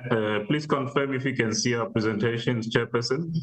Yes, we can see your presentation, but we cannot see you, sir. Can we see you at least, and then we can switch you off?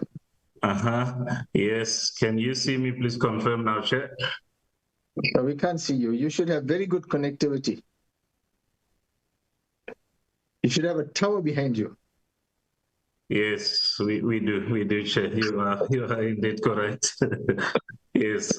Greetings to you, Chairperson, honorable committee members. Greetings to you. Greetings to the Honorable DM, the DG, colleagues on the platform. Today we bring to the Portfolio Committee the annual results for the financial year 2025, Chairperson. In this year, Chair, SENTECH traversed a difficult year economically, where we remained agile and resilient, Chairperson, while we were traversing a really economically subdued landscape, Chairperson. In this year, the broadcasting sector on its own, the overall sector revenues dropped by 1.79%, an improvement from a prior year where the revenues would have dropped from 51 billion to about 35 billion, a 14% drop there. So I think a demonstration that the media and broadcasting sector is really under pressure in the past three. Since COVID, the media sector has not recovered. However, Chair, SENTECH delivered positive performance and growth under the year under review, Chairperson, and I'll be taking you through the report. I do have with me the CFO here, so please advise as I switch the slides whether they remain on the screen, Chair.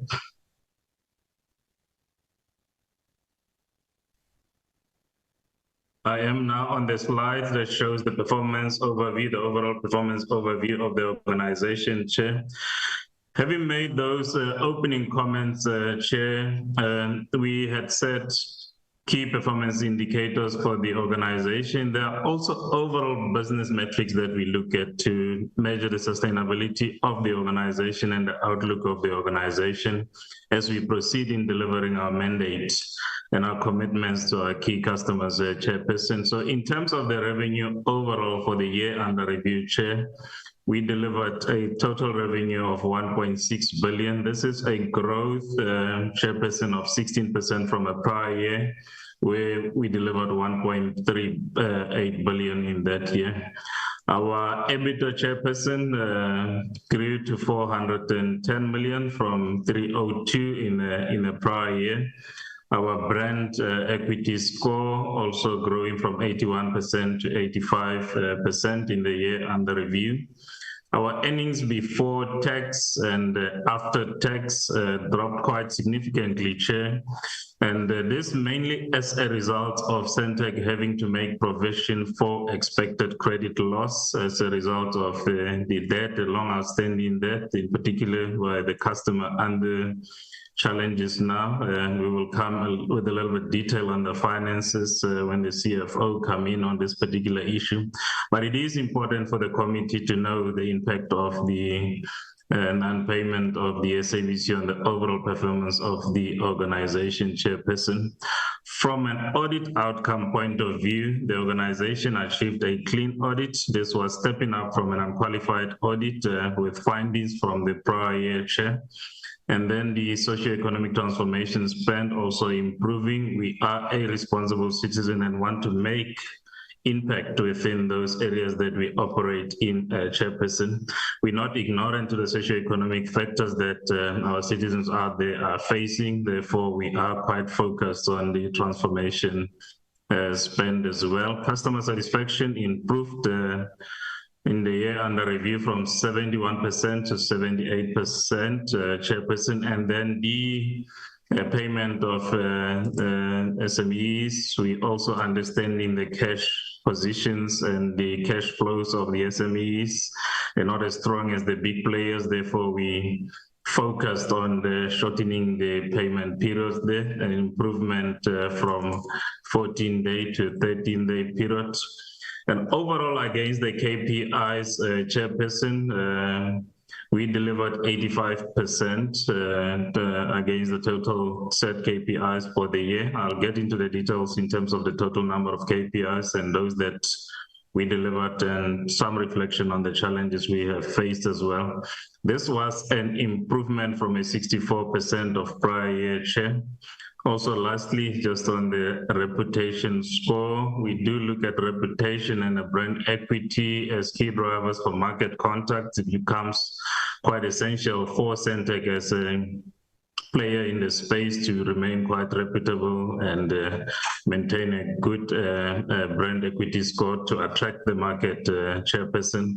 Therefore, there was an improvement here as well of 82% from 70%, Chairperson.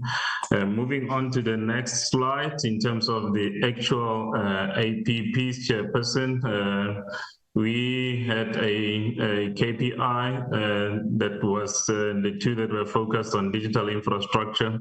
So we set out and link our KPIs to strategic pillars. We set outcomes and we set the actual targets there. So for the year under review, 24-25, we will have set to onboard 7 customers on digital platforms. That was successfully achieved, Chair. Where we onboarded customers on OTT platforms and data centers, Chairperson. And then the connectivity to 1,600 sites and households.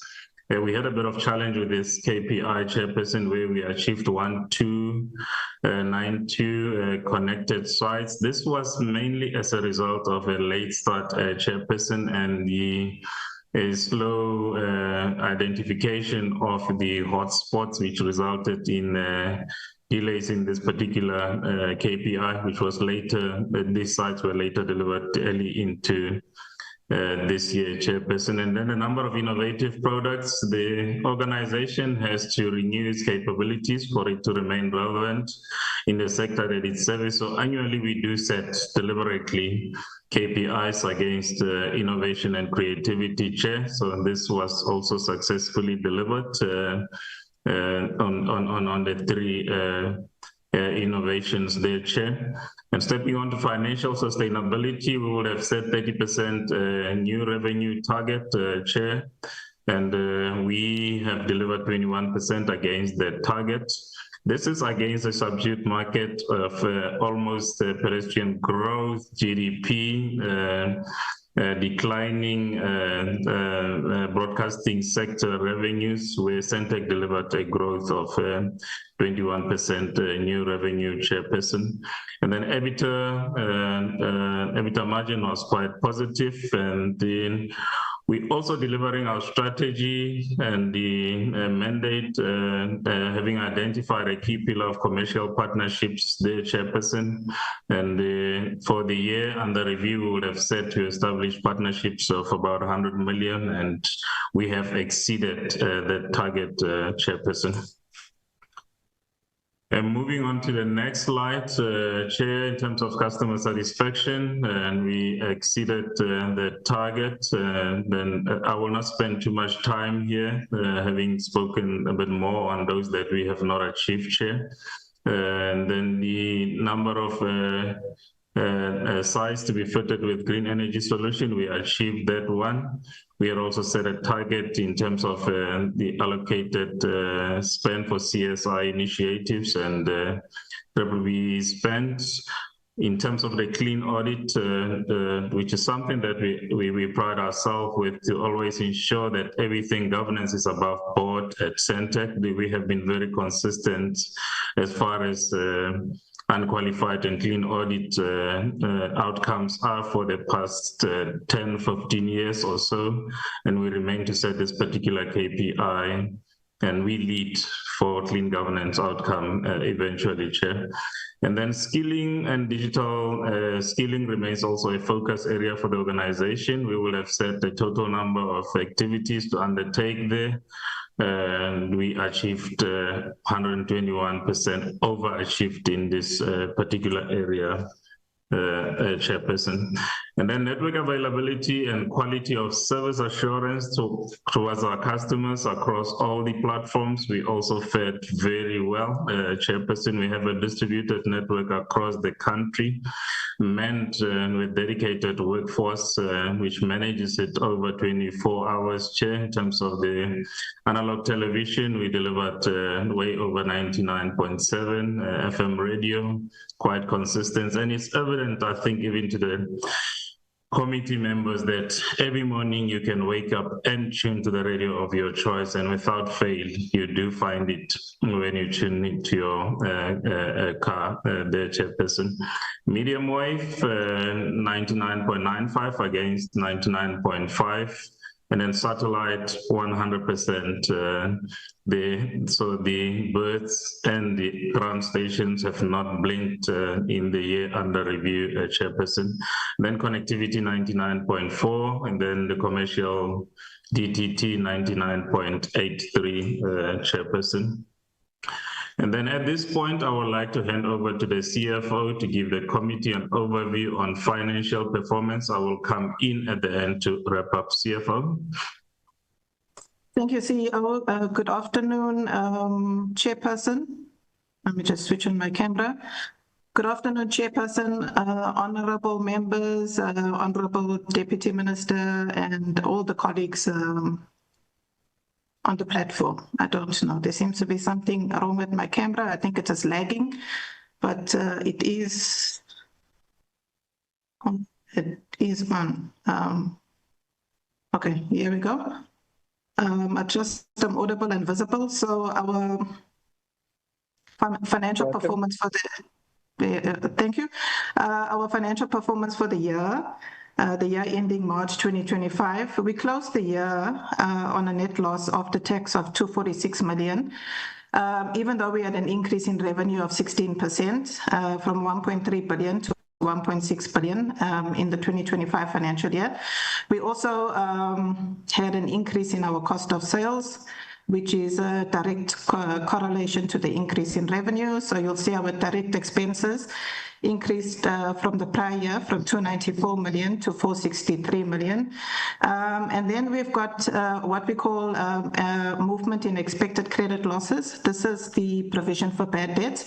So here we've got a 200% increase in our provision for bad debts, and the main contributor is the, can we call it the doubtful recoverability of the SABC debt. So this provision relates to the SABC receivable. So we increased it by 363 million in the 2025 financial year. So it's not a cash flow adjustment, it's just a provision, but it contributes materially to our net loss after tax. So employee costs is more or less consistent with the prior year. Other expenses like depreciation and amortization consistent with the prior year. Operating expenses, due to our challenges with the recoverability of debtors, we did implement cost containment measures in the 2025 financial year just to ensure that we remain a going concern in light of our cash flow challenges, inability to recover our debtors.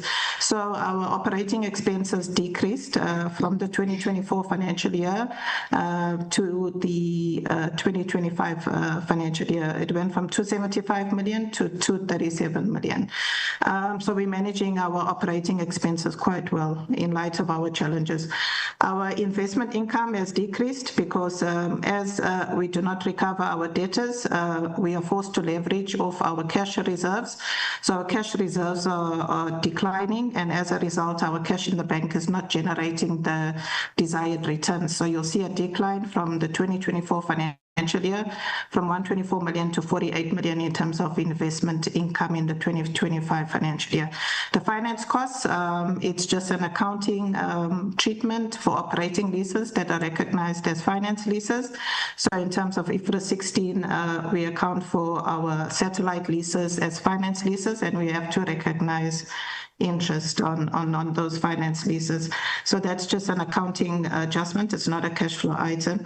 Other gains and losses, yeah, it's a positive as opposed to the prior year, which was a negative. So we had some forex gains in the 2025 financial year. So the loss before tax was 249 million, and then we've got some deferred tax of 3.4 million, which is a positive, which brings us to our net loss after tax of 246 million. You'll note that it's increased from the prior year.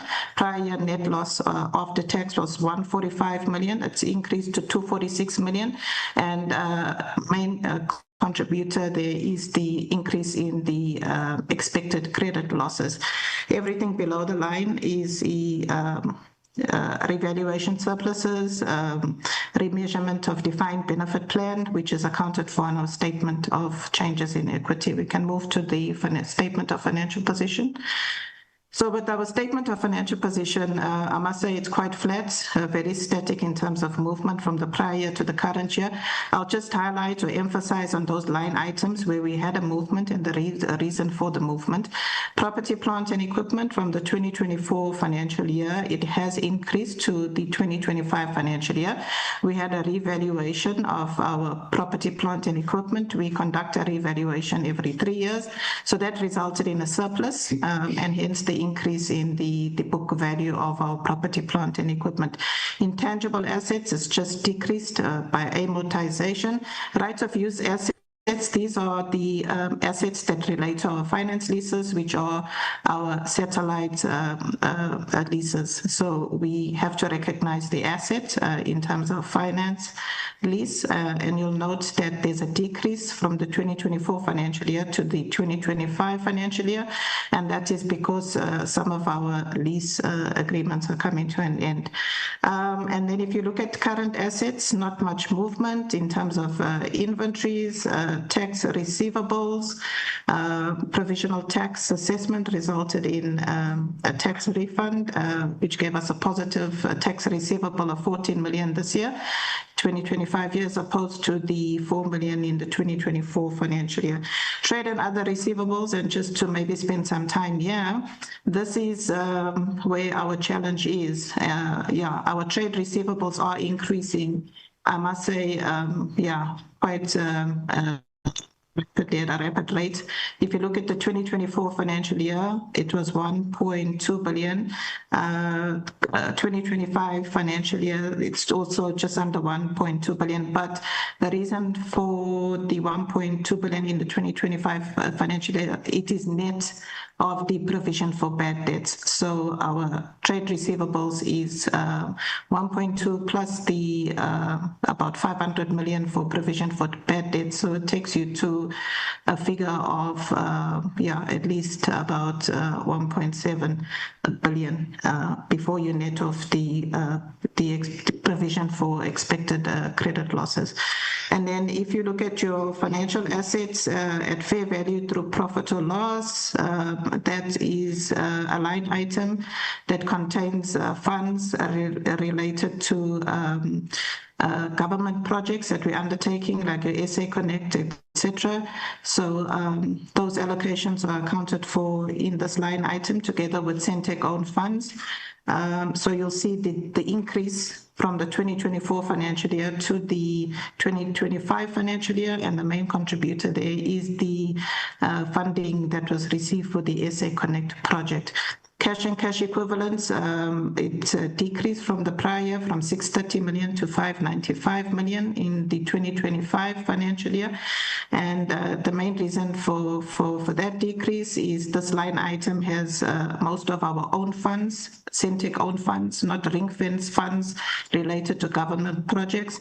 And the decrease is just demonstrating, giving an indication of the fact that we are utilizing our cash resources to defray our operational expenditures and capital expenditures, because as that trade receivable is increasing and we are rendering services and not recovering the revenue, in particular to SABC, which basically contributes 98% towards that trade and other receivable balance. As that figure is increasing and we leverage off our cash reserves, the cash and cash equivalents line item decreases. So it's not a good situation to be in. There's an inverse relationship between trade receivables and our cash and cash equivalents balance. And just to, if we could go to the next slide, just to touch on another line item that might be of interest. The other important line item is the deferred income. So that increased from 2024 financial year, where it was 376 million to 648 million in the 2025 financial year. And the main contributor there was the ring fence funds or conditional grants that we received for the SA Connect project. So we account for it as deferred income. It is not our money. It is supposed to be utilized for a specific project, and as it gets utilized, this deferred income line item amount decreases, and also our cash and cash equivalents balances also decrease simultaneously. If we can move down to the next line item. To the next slide, rather.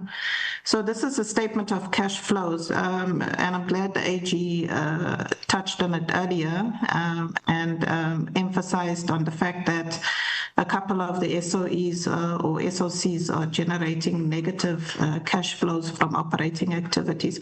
I think that is quite evident here when you look at our negative 21 million that we're generating from operations. So it means that our cash inflows are less than our cash outflows. It's not good because it means that we're not using cash from our trading activities or the services that we generate to actually assist us with investing activities, like we, for example, invested in property, plant and equipment, as you'll see the 105 million there. And that is coming from cash that is sitting in our cash reserves. It's not coming from cash generated from operations, because that is not sufficient to actually cover investing activities. And then we just had some transfers between our different line items that are containing our cash resources. For example, we had shifts some moves between financial assets at fair value through profit or loss, where we've invested in unit trusts, etc., just to leverage off the returns, better returns than cash sitting in the bank in terms of fixed deposits. So we're just moving around some funds there. So it's nothing to be concerned about. The negative 276, it's just a reallocation between cash and cash equivalents and your financial assets at fair value through profit or loss, just to benefit from the return. And then below the line, the cash flows from financing activities, it just demonstrates the grant received in the 2025 financial year, which was 302 million, as opposed to the 171 million in the 2024 financial year. And the lease liability repayments for our finance leases, etc. If you look at the total cash movement for the year, it is negative, meaning that, that negative cash movement for the year, it actually decreases our cash and cash equivalents that we had at the beginning of the year, at the beginning of the 2025 financial year. So at the beginning of the 2025 financial year, we had 630 million. With the 35 million that we've utilized now from our cash reserves, it's reducing our 630 million to 595 million at the end of March 2025. So that's just an area I want to emphasize on, to say that it's not sustainable to have your cash reserves being used to fund your operational expenditures and your capex. Your operational expenditures, your capex should be funded from revenues generated. But however, we are not getting those payments from our customers, our key customer. In fact, let's go to the next slide. So this is the statement of changes in equity. So this is where we account for all. Therefore, can I step in? I think this will be sufficient for the financial presentation. Thank you so much. Could I touch on the audit outcome, Chair? Sure. If not, sure. Yes, thank you so much. So just to emphasize that here we've got a clean audit that we achieved in the 2025 financial year.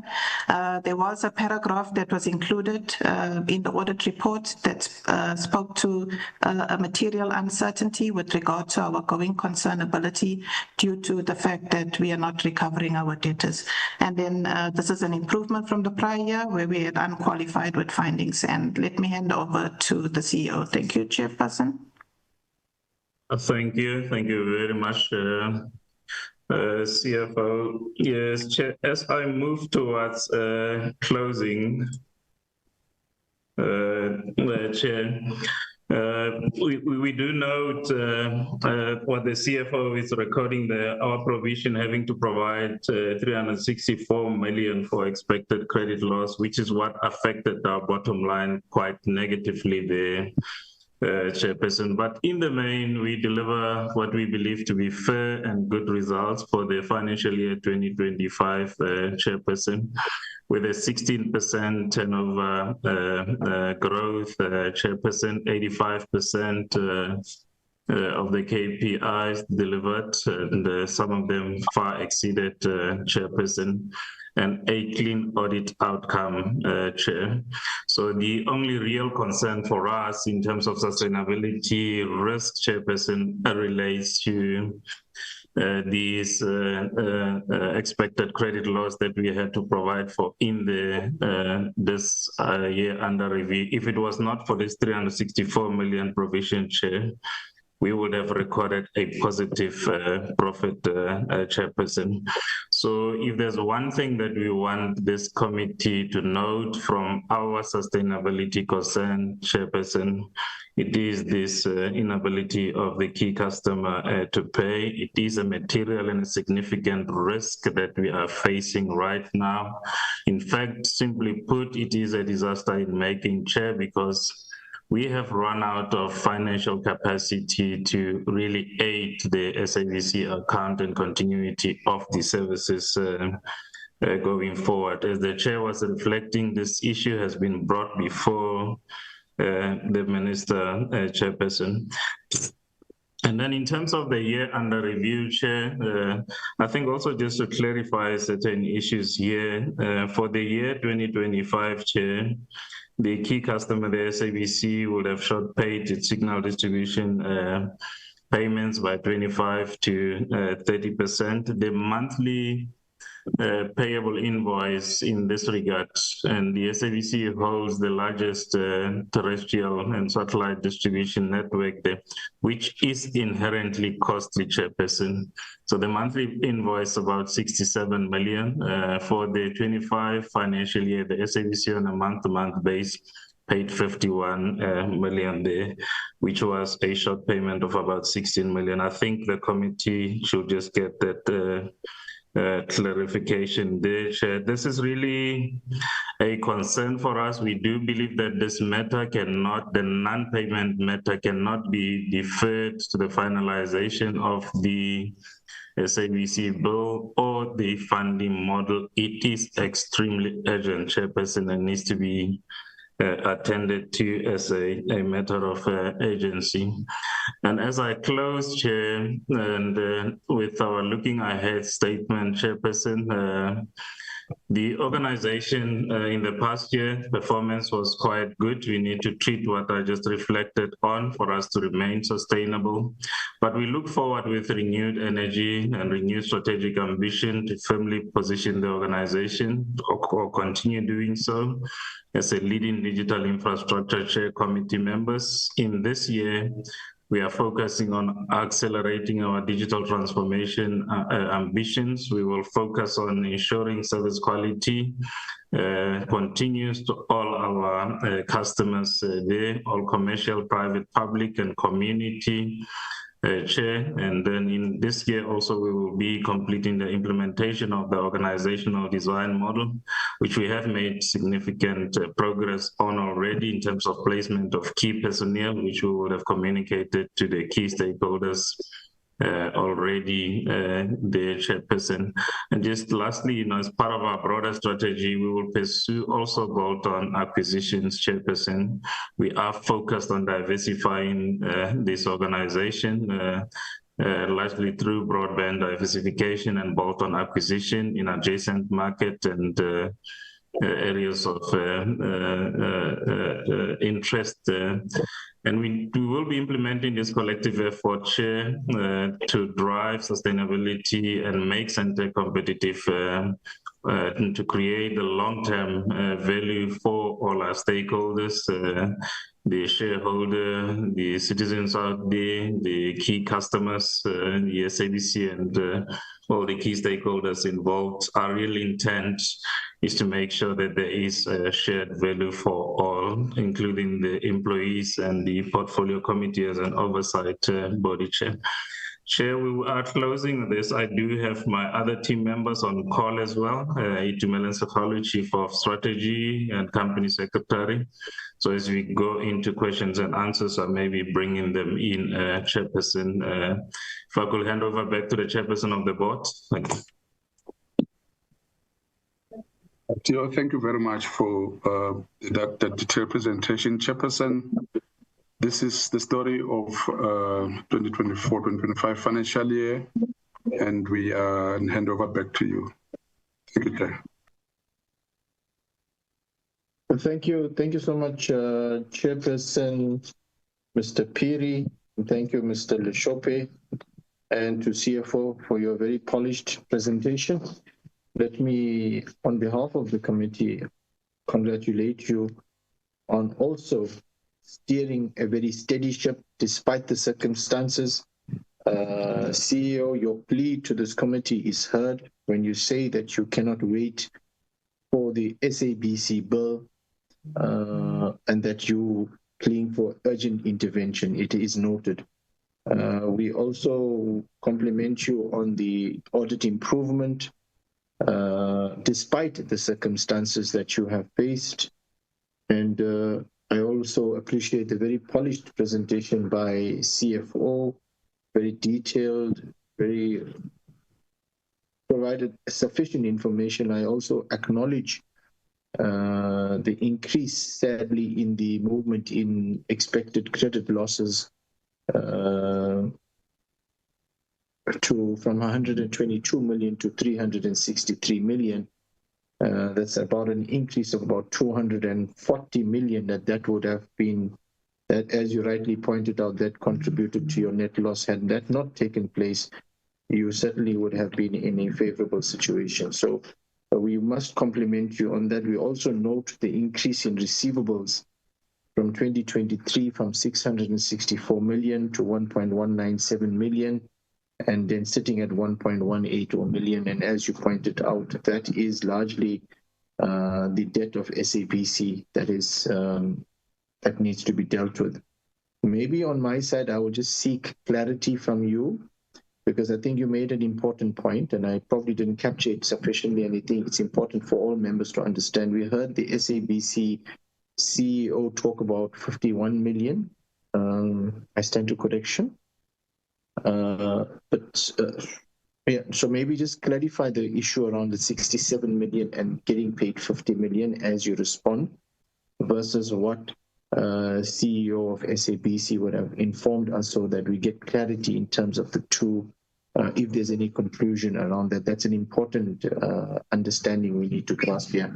Honorable members, we have the presentation before us, but before I open up, I will take hands, but before we allow you to engage, DM Gungubele has indicated that he needs to leave at 16:30.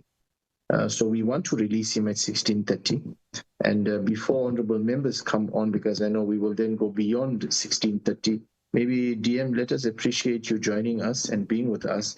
And before I release you, may I also then invite you to share some of your reflections and your thoughts. Hopefully you're still on the call with us, DM, before I release you at 16:30. Thank you, Honorable Chairperson. Thank you, honorable members. I think one has been very much inspired by the day that seems to be very useful and the energy displayed by the portfolio committee in relentlessly interrogating all the critical issues which seeks to enhance the performance of the department. I thought maybe, as one would have done before, to say what one would use this opportunity for, this opportunity to make this remark, is to say, I wish all of us could work together, put our hands together for mobilizing for resources for the most critical thing called connectivity, a universal and a meaningful one.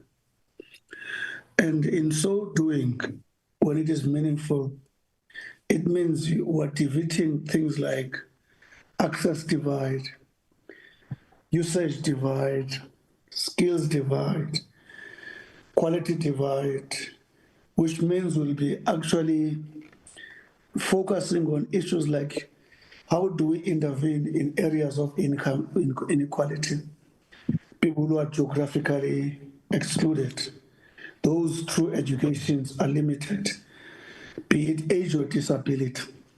I'm saying this thing, Chairperson, because this technology globally, we are going to be left behind because the power of this technology, those who we compete with, when they have defeated all these kinds of divide, it means millions of their people are participating in the economic development. But in our situation, if these divides persist, it means the majority who could have given us capacity to compete useful with other nations stay in trouble, and as a result, that reflects on the performance of the nation as a whole. That includes funding SABC, that includes dealing with the SENTECH crisis and so on. I'm saying it's a matter of, I'm trying to focus on universal, meaningful connectivity. And they're also again saying one is inspired. We've listened to the members. We are going on a long-term planning next week led by the minister.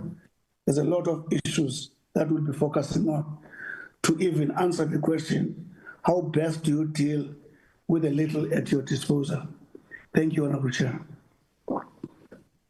Thank you always, DM Gungubele, for your very sage and your wisdom that you share with us and the calming influence you have on us. We really and truly appreciate. SENTECH, I think there's a request that you can stop sharing.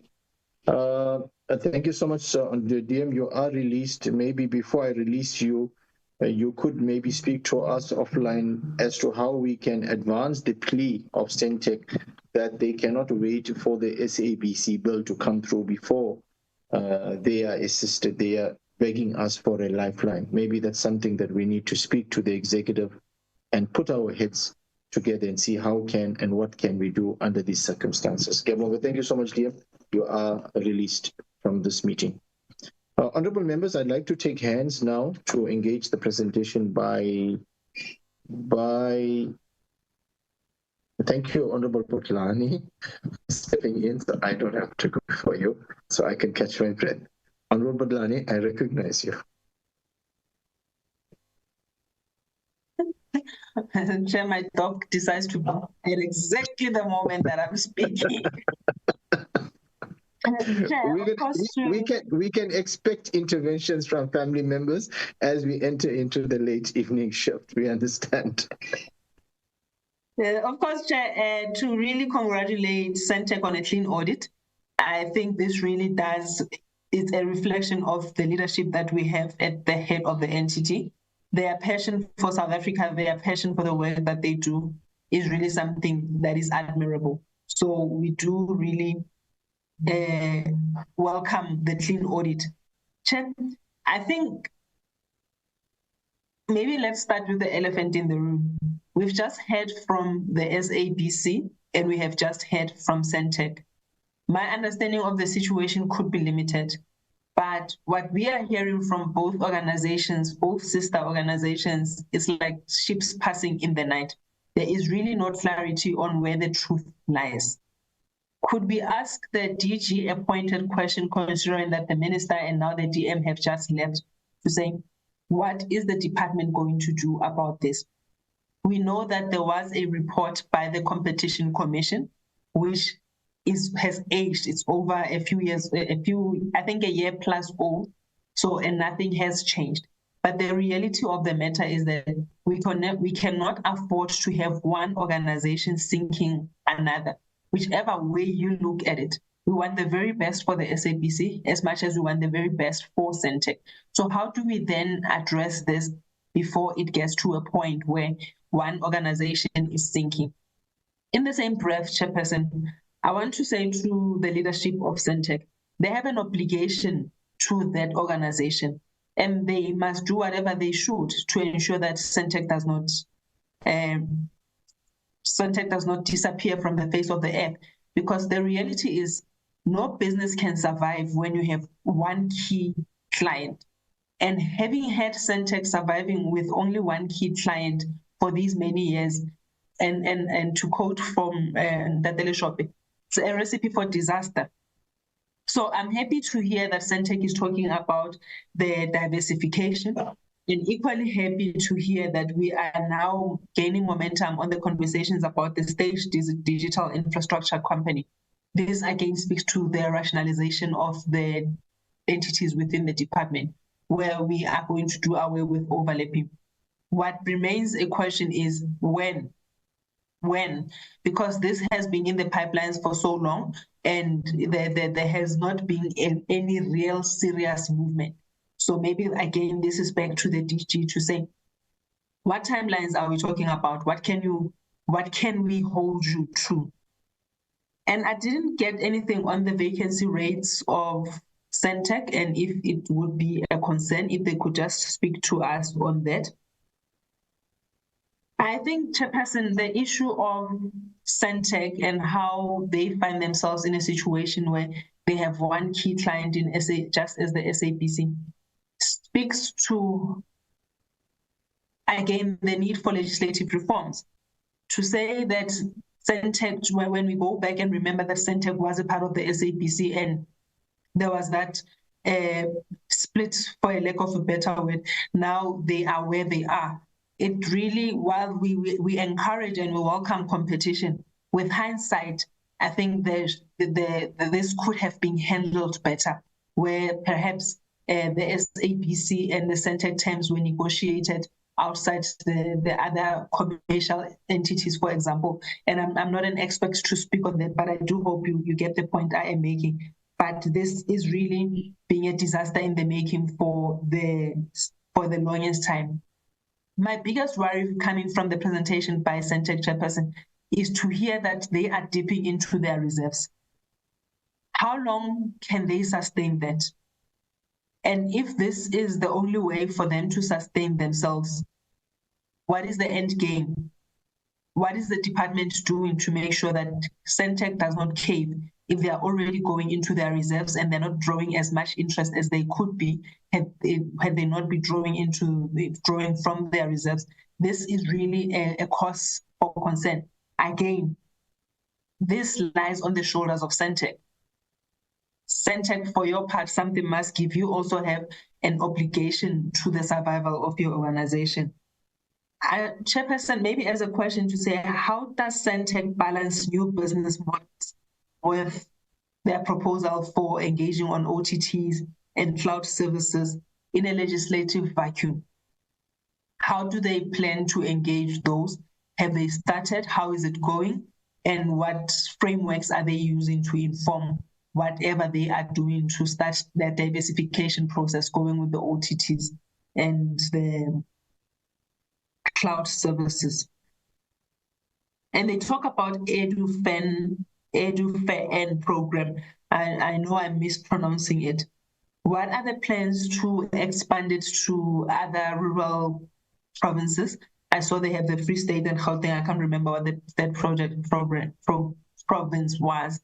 But if we are to continue conversations about bridging the digital divide, it is the rural provinces that really must continue to be prioritized. What plans are there to really get into that? And how are you collaborating with, for example, sister organizations such as NEMISA, if at all? And Chair, I really would love to really hear from the department again, just to emphasize my point on the issue of the SENTECH SABC. I know it is something that we have had continuous conversations about, but this was before SENTECH started dipping into their reserves. Thank you, Chair. Thank you, Honorable Bodlani. Honorable Kilisha. Thank you very much, Chairperson. My colleague, Honorable Bodlani, has covered me on certain issues, especially the issue of dipping into the reserves by SENTECH. You know, Chair, I don't know how to reconcile SENTECH reporting improved operational performance while at the same time recording not just the financial loss, but it is catastrophic to me. So I don't know how to reconcile that operational performance and the financial loss. The net loss after tax, Chair, is not just a loss, but we must see it as a destruction of public wealth. So maybe they can tell us, maybe the CEO can tell us if they have interventions in place, like immediate interventions, to stop the bleeding and return the entity to profitability. And this, for me, Chair, is beyond the vague promise of organic growth. I think if maybe they can share that with us, because SENTECH's mandate includes expanding digital access to all South Africans, especially the poor and the working class. And I don't know if I'm repeating Honorable Bodlani, but what I want to raise here is that, Chair, so SENTECH has got this mandate, which includes expanding the digital access to, all South Africans, especially the poor and even the working class. However, the KPIs shows a failure to meet these targets for connecting these households. So why is there a failure in planning and coordinating? Because I see a lot of that there's a failure in planning and coordinating. And maybe they can share, what is being done to ensure, these critical services, this critical service delivery is not something that is neglected in favor of, other things. So my view, Chair, maybe in conclusion, actually, for me, SENTECH is a tale of two entities. One is technologically proficient entity with a clean audit. I saw the COO couldn't even let you not allow her to go into that slide. We needed to see it. So it is a technologically proficient entity with a clean audit. The other is that it is financially unsustainable entity that is failing in its core service delivery targets. And maybe again, I would like to pose this question to the department to find out if they have a contingency plan to prevent SENTECH from requiring a bailout, because we've got a lot of entities, almost all of them. They always we know there's this unfortunate fate we have seen with other entities of requiring bailouts. So maybe the department can share with us if there is a plan to prevent SENTECH from becoming like other entities that are always requiring bailout. And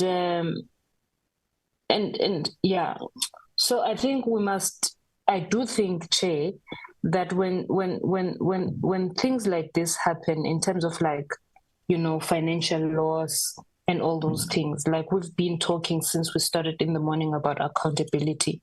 So I do think that we must get to a point where even as a committee, we demand consequence management taken against people who are responsible for the waste, that we see if there is. But I think also we must hold the board and the executive accountable for the disconnect. Like I'm saying, that it is a tale of two entities. So we must hold the board and the executive accountable for such disconnect. That's all I wanted to share. Thanks. Thanks, Honorable Delisha. I'm just checking if there's any other members whose hands are up. No. So I am largely covered by the two honorable members before me. Maybe just to indicate and to acknowledge that the survival of not just this entity, but many entities in this portfolio depends on diversification of income streams, from SAPO to Postbank and to various entities, including the SENTECH. How does it then use its infrastructure to diversify its income, to move away from its wholly dependency at one stage to now finding alternative revenue streams? And I think maybe that's where SENTECH has started moving, and that's evidenced by the fact that they had set themselves a target of 30% new revenue increase, and they managed to achieve, and I believe, a very respectful 21% new revenue increase. So Honorable Bodlani and Honorable Delisha, that lies the silver lining. There is this pushback, just as how we found in SABC, pushing back and clawing back through the advertising revenue, through the SABC Plus. There is this pushback from SENTECH, and maybe SENTECH take us into a little bit more deeper conversation there, because one has to now understand maybe what is your vision there, who are your customers, and what is the product you are selling, who are your customers, and are you sufficiently marketing that? Do we need to now go greater into the marketplace and offer your products? Because that's one way you're going to build some form of protection. Even if we get the SABC debt resolved, I think fundamentally any business that's wholly dependent on a single customer is always going to be at risk.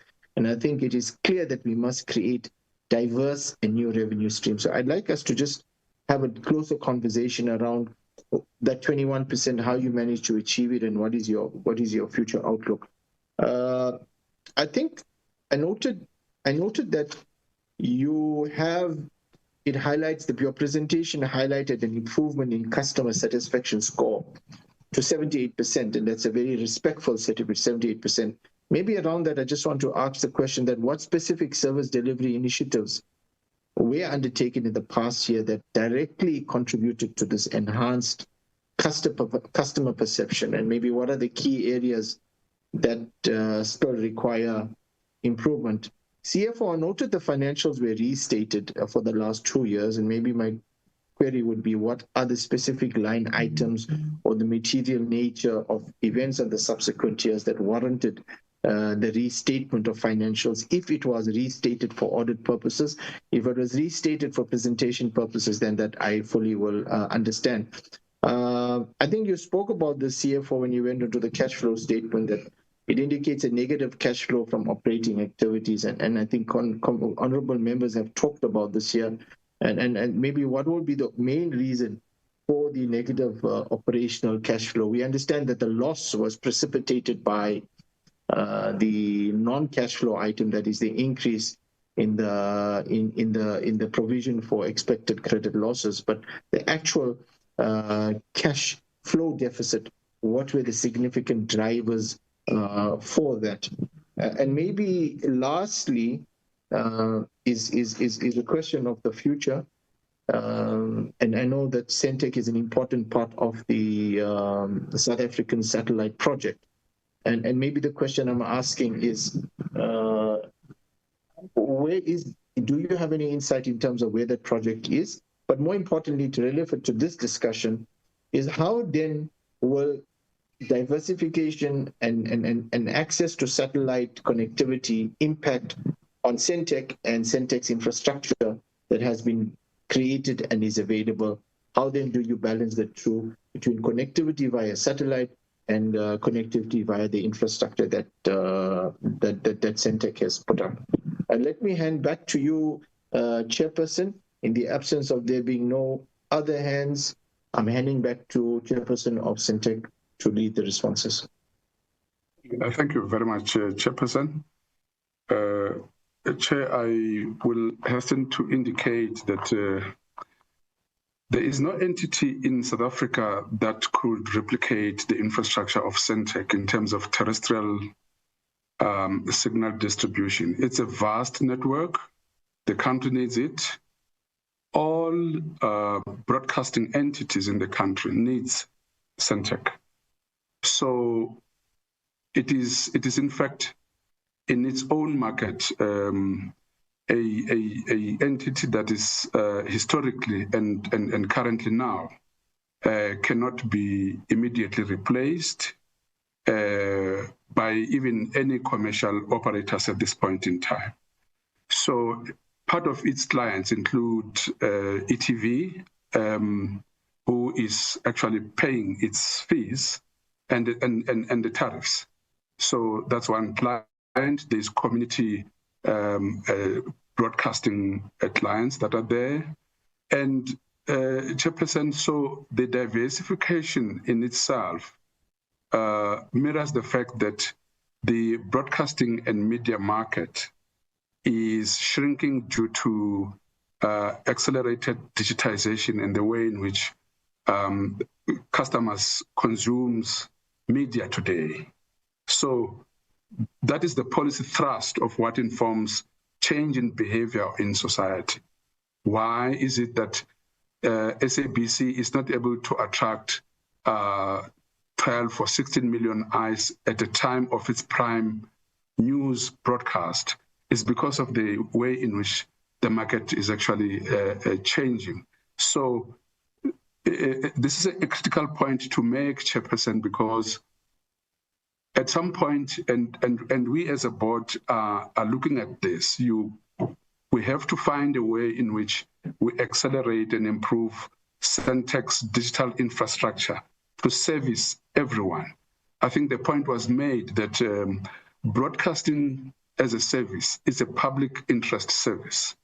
It can be seen as commercial wing within the SABC extractor, but it is enshrined to service everyone in the country. So SENTECH plays that key role, and SENTECH has a legislative mandate that enables it to provide this service. We see it as a board that it is not a nice to do for us on what we are doing with SABC, hence we are engaging in finding solutions, and those solutions have to be long-lasting in the era where there's change in the revenues of broadcasters generally. So I wanted to just make that point that our vision as well is to put a plan in place that will see a digital funding plan, infrastructure funding plan, because the country needs this.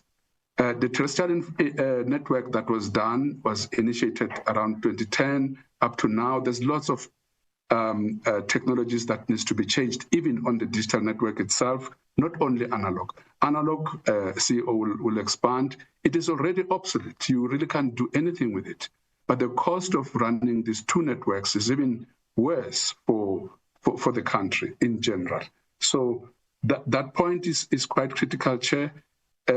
Even if someone thinks that maybe ETV is better than SABC, it is ideally not, because they are getting a signal distribution from the same SENTECH, and ETV is actually a very good client of SENTECH, who actually pays. DSTV MultiChoice is a client of SENTECH.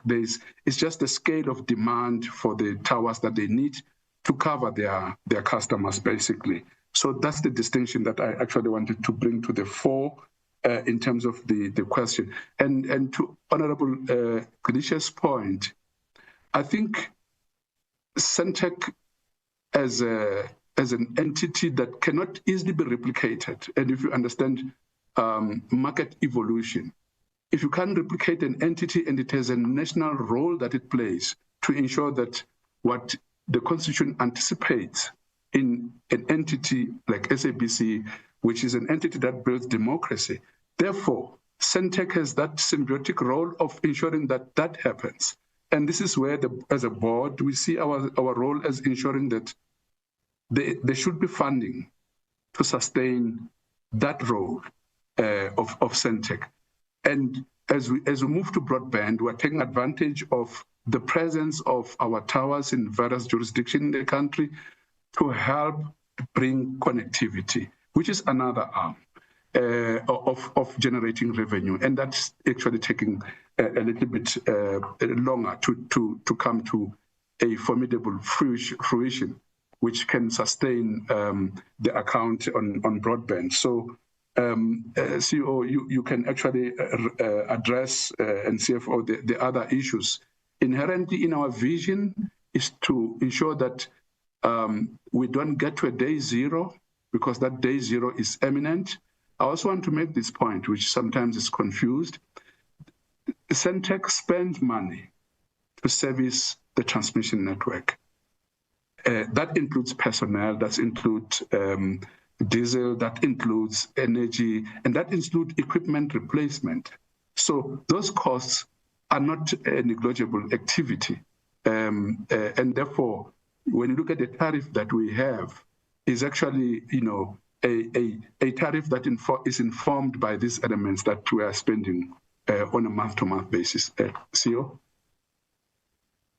Thank you very much, Chair. Yes, I will start with your first question, Chair of the Portfolio Committee, in terms of us clarifying the SABC payment against what the CEO of the SABC would have said. Chair, in terms of the MTA of the SABC for the 25 financial year, the contracted scale of services amounted to a total of 67 million per month. This is the inclusive of radio, TV, various platforms, satellite capabilities, and a national radio network of 18 public radio stations and the TV radio stations that we take to the public for the SABC. Now, from April 2024 to March 2025, the SABC paid 51 million rand against a 67 million rand invoice per month, therefore generating a shortfall of about 16 million per month, which also led to the debt for that particular year.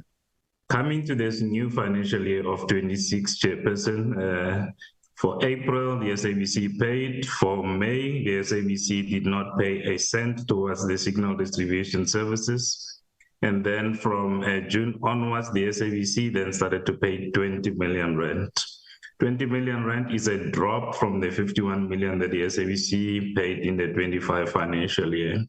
Just to also illustrate to the committee how dire the situation has become over time, so that we clear to the committee and the facts are straight and understood by the committee. So that is the situation. And when we say the materiality of this risk and its impact is net effect and meaning against the total cost of around 70 million, if you receive only 20 million from your balance sheet as SENTECH, you have to draw about 50 million to ensure continuity of the SABC service. And this is what has exposed that and depleted our balance sheet quite significantly over the time, Chairperson. So that's really where we at with this particular issue. And I hope this clarification helps your question, Chairperson, in terms of what you've asked here.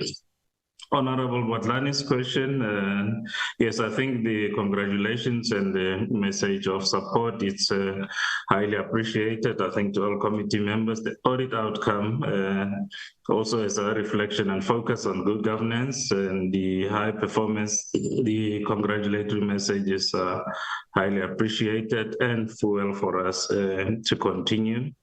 I think the other question is for the DG. What is she doing? The vacancy rate, Honorable Botlani, As at the end of March, we had 92 vacancies. SENTECH employs around 615 employees, so we had 92 vacancies. To date, we have filled 46% of that, so about 42. So we left with about 50 vacancies where we are, Honorable Botlani. And we've had to dip into the reserves, I think your other questions, Honorable Botlani, because we value the significance and the importance of public services and continuity of the SABC services towards the public. And we were hoping that by now there will be a resolve on this issue and there will be stability to the extent that both the SABC and SENTECH can be sustainable. However, it is not the case. Where we at, I think it was with that goodwill that we continued drawing from our reserves, Chairperson. And your other, Honorable Botlani, your other question is, how does SENTECH plan to approach the OTT and the cloud market?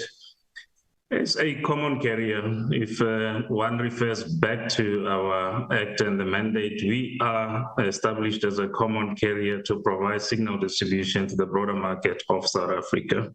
So as a common carrier, we provide a backbone network for all broadcasters and a network for connectivity for all the other customers there. So from an OTT point of view, we have developed an OTT as a backbone service on an open access basis for all broadcasters to utilize. And we are onboarding all our key customers on that particular platform, and it remains open as a signal common carrier for all our customers, Chairperson. It is growing, and we are partnering with other key customers to make sure that at least for the diversification and provision of alternative next generation technologies, we enable our broadcasters. But ours is on an open access. As you understand, we are a common carrier for the country. And then Honorable Felicia's questions around the diversification, which I think is linked to your first question, Chair. What are we doing and what are our focus areas in terms of diversification? Chair, the first area of focus is diversifying through broadband growth, provision of broadband towards enterprises in the Republic of South Africa, as per the mandate of SA Connect as well. Chairperson, and we are providing the public Wi-Fi hotspot across the country. We also are providing internet and IoT services to the municipalities as part of diversification and the OTT services, as I have already reflected. One revenue diversification path is that of internationalization of our services, Chair, and then we're also focusing on a satellite build for South Africa as a sustainability and a long-term initiative infrastructure for South Africa and for SENTECH. The other the revenue diversification path is data centers, Chair. And one of the momentous achievement in the year was driving towards sustainability and collaboration with other entities. We have forged a partnership with SITA and BBI in terms of leveraging our strengths to complete the value chain of enabling broadband connectivity across and there are some projects that we are working on in this regard as a collective. Chair, Honorable Felicia. And then, Chair, your other question was on the customer satisfaction as to what could have been the other areas of concern from our customers. In terms of the overall customer satisfaction, there are 4 areas that we measure. There's the quality of service. We want to know from our customer, whether our service is satisfactory. And then also the value and the cost of the service, what the interpretation and the attitude of the customer is. And then also innovation and customer affinity. So these 4 areas are the areas that we measure during that. Quality of service, I think there has been fair regard as commonly known during the economic challenges, cost of services. There has been some concerns there. and we are working on that particular part, Chair. From your question, which are the improvement area, that is that part. And then there will have also been some reflections around innovation and creativity, and from the feedback of the customer satisfaction score. Customer affinity, I think, is quite fairly above and satisfactory, and the quality of services. So those will be the two areas of improvement and focus going into the 26 financial year, Chairperson. I do hope we have addressed most of these questions. CFO, is there anything? I thought there was the reserves, which I have touched on, in case you want to add. Thank you, CEO, and thank you, Chairperson. There were two questions from the Chair around the restated annual financial statements. Yeah, so it is, you'll see there are three balance sheets, basically. So that is for presentation purposes, because there was a, can we call it historical misstatement going back about 10 years where grant assets were incorrectly accounted for. And to a large extent lumped together with our property, plant and equipment. So we had to, during physical verification, we picked it up, and during reconciliation to our accounting records, we identified the overstatement. So we went about correcting it and disclosing it ourselves. We disclosed it and picked it up, yeah. So the auditors were happy with the corrections dating back, I think it's about 10 years, and the subsequent disclosure in the annual financial statements. Then, Chairperson, your question on negative cash flows from operations or operating activities, significant drivers. The main drivers for that is the non-payment by customers. That's the only one, yeah. Thanks. I think those were the two questions for the CFO. Thank you, CEO. Thank you, Chair. Thank you. CEO, are you done? Yes, we are done, Chair. Back to you. Thank you very much. Thanks. Thank you once again to the team for your comprehensive feedback. And I think the very important, honorable members, material clarification that I sought, and that was the gap in terms of the gap that's now widened further. It was a 16 million short payment up to FY25, March 25. And now that gap is gone up to 47 million. That will be 67 million minus 20. That's an average of 50 million times 12, 600 million. One would find significant erosion of SENTECH's resources and reserves. I think this is the point of clarity we sought. And I think this would explain, which means in 6 months' time, by March next year, including October, that will be about 300 million in the red further. And I think that is why SENTECH is saying we can't wait for the bill to be finalized. And I think the numbers always speak for themselves. So I'm going to suggest, honorable members, that we write a letter to the Minister of Communications, DCDT, as well as to Treasury, drawing their attention to this engagement and this observation that has been brought to our attention here, so that it is, at least from this committee point of view, there is some level of elevation. May I then just get a sense from honorable members, what is your responses to that? Because I think if 67 million is the amount we paid and it's dropped to 20 million, clearly there has to be some level of escalation and drawing the attention of the executive of this huge and material shortfall. Yes, Honorable Bodlani. Thank you so much, Chair. Chair, I would rise to second your proposal, but perhaps to also give us context, the department is on the line. If you could just give them a right of reply, that will also enhance what we write to the Minister. Well, thank you so much. Yes, so we'll allow the department to respond now. But I thought maybe because I think we'll allow department to respond to that. So I just thought, because the point was made and now that it's become, if it was 16 million, I would say, you know what, it's something we can let it run. But I think when it's gone to 47 million And if you look at the materiality, I'm not too sure what the cash reserves are at the moment. That means necessarily it will have zero cash flows. I think it was about 500 million rand. So if it continues at this process, at this rate, it would mean the cash reserves will be nearly depleted. Maybe CFO can support me on, or correct me in my understanding of the projected cash flow. CFO, if you can just step in there before I ask department to respond. Would my processing of this be correct if it continues Chair. At this rate? Is that correct? Thank you so much. Yes, Chair, indeed. Yeah, we got a couple of months left of reserves. Yeah.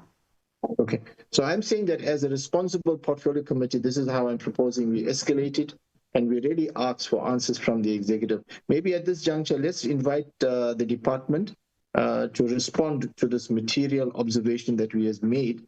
And maybe as you respond, DG, maybe indicate to us if you are aware of this huge lacuna and this gap and this difference between what is due and what has been paid, or what is being paid. Thank you, Chair Naberi. Good afternoon again, Chair. Yes, the department is well aware of the matter between the SABC as well as SENTECH on the signal distribution cost, obviously because it could stand over a couple of years. Chair, apart from the department's interventions over the years, and I don't want to prolong the meeting, but numerous interventions at points at which the matter was a referral for the mediation, at points at which the department was where we were able to provide SABC with some form of support financially so that they can offset what they need to owe. We went further to then even negotiate to then see if we could do some form of environment as well amongst the parties, and I think both parties are well aware of those interventions and indication. What we also stressing though, Chair, and I think this was part of my opening remarks as well, was then the fiduciary responsibilities of accounting authorities as well as the management of both parties, highlighting that amongst those obviously is that financial management and their responsibility for effective financial management, including, I think, obviously budgetary controls, and making sure that they have these matters at play. We've gone further. Our latest where we stand now is that one, we have appointed an independent mediator, following obviously what the Competition Commission had ruled to then say they do not see any unreasonability with regards to what the signal costs were. It was still being disputed by one party, and therefore now we've gone on to the mediator. The mediator has been given a 3-month period to basically adjudicate and provide a report to the minister in this regard. And we're hoping that the outcome of which is that both parties will accept what is then being recommended as that. In the meantime, I've personally sat with both CEs and put a proposition and offer on the table, Chair. I really thought it was a balanced offer, which would probably is far better than the 20 million that is being put or that is being paid at the moment. Unfortunately, that particular proposition and proposal was not acceptable by one party, which is where we stand at the moment. And we are hoping, therefore, that we are still going to try to see a reasonable approach in this instance. The National Treasury has been engaged. National Treasury has been recently updated on these particular matters. The National Treasury, obviously, because this is coming outside of the budgetary allocation process, has then requested that we have to look within the means and the budget of the department, of which I think honorable members are aware that we do not have any available funds to which we could probably assist in this environment. However, as I said, we've made an appeal. The SABC in this instance, in my engagement, at least with the CEO, was open to then the increasing the payment, the monthly payment to SENTECH. This is, as I said, the matter that I'm hoping that the CEs are still going to come back and then consider as it being a reasonable instance. I think Honorable Bodlani was just to highlight that we are also equally concerned with the circumstances. The risk, Chair, goes beyond just it being just about SENTECH, the SABC, and we've highlighted this to both parties. The immediate risk risk issues that I just want to highlight is the fact that the continuous standoff and for us not being able to resolve this, the markets are going to, for both parties, actually going to find alternative platforms. SENTECH provides services not just to the SABC but to others. The continuous headline approach that says that SENTECH is going to collapse or there's a day zero, there is going to be a panic, an unnecessary one, and it will have major implications, including obviously from security to then obviously from your community broadcasters, as well as even other service providers or dependent clients from SENTECH.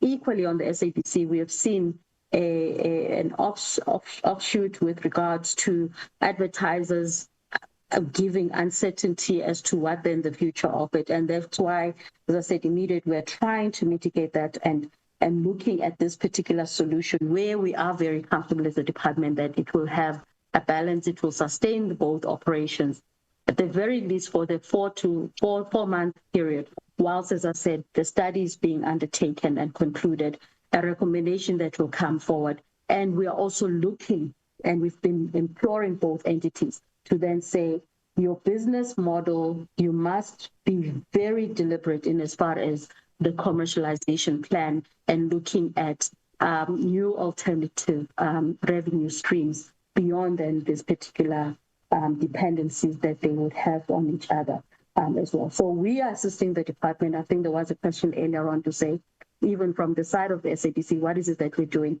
We're constantly assisting the SABC. I think I don't want to say we attributed to that, but we went out, we ensured that those government departments who have got an outstanding TV licenses, they must pay them.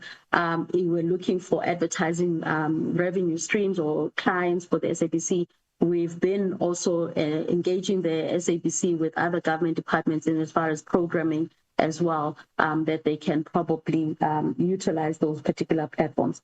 And the same with the SENTECH, we've also been introducing them to then say, within their mandate, what are then the services that they can offer to other government departments, offsetting, as I said, this particular dependency that they have, and obviously the current financial positions that both parties find themselves at. Thank you, Chair. Thank you, DG, for your responses and also indicating that there is a need for urgent intervention, and I would hate for that to be hashtag a day zero for SENTECH or a day zero for SABC. And I think as a portfolio committee, therefore, it is our duty to respond and to urge the department and to urge Treasury to give this matter more serious urgency, because as CEO has indicated, we can't wait for the SABC bill. And I was trying to understand why we can't wait, and I can understand now why. But I think your point and your suggestion that at least for the next 4 months, let's find a figure that will be a win-win, that should have been forthcoming. But I think, Honorable Bodlani, are we then, as a committee, I think we need to then, my proposal is we elevated, Honorable Bodlani, you have supported that. So we'll park it off of there, the matters surrounding SENTECH, and I think we managed to capture and understand the seriousness of and the urgency to intervene and to find a solution to this impasse. Because on the one hand, we definitely have an obligation to fulfill a public mandate as far as SABC is concerned. And on the other hand, we have SENTECH, who cannot, if it is not sustained via its key client, it's going to face consequences. And I think you've indicated to us as well, DG, that everybody's going to start looking for alternatives. And we don't want to end up creating that panic in the market. We need to respond swiftly and expediently. So let's park that off, honorable members, and thank the SENTECH team for a very deep engagement. And I think you can understand and appreciate why, when we did adopt the program, as per our experience last year, we did not want to rush the presentations, because the rush presentations mean there's no meaningful engagement. We've been spending on an average an hour. Well, SABC took a lot of time, took 2.5 hours, actually, almost 2 hours. But it allowed us to really get down to the nuts and bolts. And I know we want to do justice to all the entities that come here. It really is a miss of us if entities work so hard in the year and they come here and we end up not giving them that opportunity. So I'm going to propose we take one more entity now, and that is SITA. And then we will break for another 30 minutes for a supper break, and then we will take BBI and USAASA after supper break. I must apologize. I would have hoped that we were going to finish off at 5 when we managed to deal with the AGSA earlier, but clearly the entities that we have oversight of need our attention, and we need to invest ourselves into their difficulties and find solutions. So after thanking the SENTECH team, may I invite the team from SITA, led by the chairperson. I've got the list of the persons who are here. So chairperson of SITA and the team, may you please lead us into your presentation, and then we will break. Sorry, Honorable Botlani, did I hear you? Yeah, Boma. I'm sorry, Chair. I don't think I quite caught what your way forward is with regards to the letter. I'm sorry if I missed it. I was a bit distracted. No, I would be guided. I'm saying that with the knowledge that we have right now, for us to then not respond to it and escalate it and elevate it to both the ministries, that pursuant to us receiving this presentation and our engagement with these two entities, this is our observation, and based on the current cash flow and cash flow positions that were presented, if this matter is not urgently addressed, it would lead to greater and more severe consequences. The idea behind that is to really elevate and maybe appeal and reinforce the appeal to the Treasury, because what we've been saying also to Treasury is, Treasury should intervene, and Treasury have been saying, no, we can't intervene. But it's our duty, in my humble view, it's our duty with the knowledge that we have. The question then asks, how do you respond with that knowledge? We've heard that DG has indicated that they are trying to intervene. But our task to have oversight is also with the knowledge to respond. I am happy to take alternative suggestions as to how we respond. I'm saying at the minimum, a letter alerting both ministries of the significant consequences that we perceive of this current arrangement, and asking the Department of Communications as well as the Treasury to really find a solution to intervene sooner than later. That's really what I'm suggesting. Honorable Botlani. Chair, please, if you allow me to apply my mind, and maybe I can have a comment at the end of this. I do apologize. I did find myself distracted. Thank you so much. We'll park it off there. As I said, it's just about how then do we elevate and escalate it with the knowledge that we have. Otherwise, it would have been something that we received, we processed, it gets minuted, and that's where it ends. And it can't end there. It is a robust committee that is focused on providing oversight. I do believe that we should respond. And if the committee feels we shouldn't, then I'm quite happy. But I'll await your input, Honorable Botlani. Let me then welcome the team from SITA. Sorry, Chair.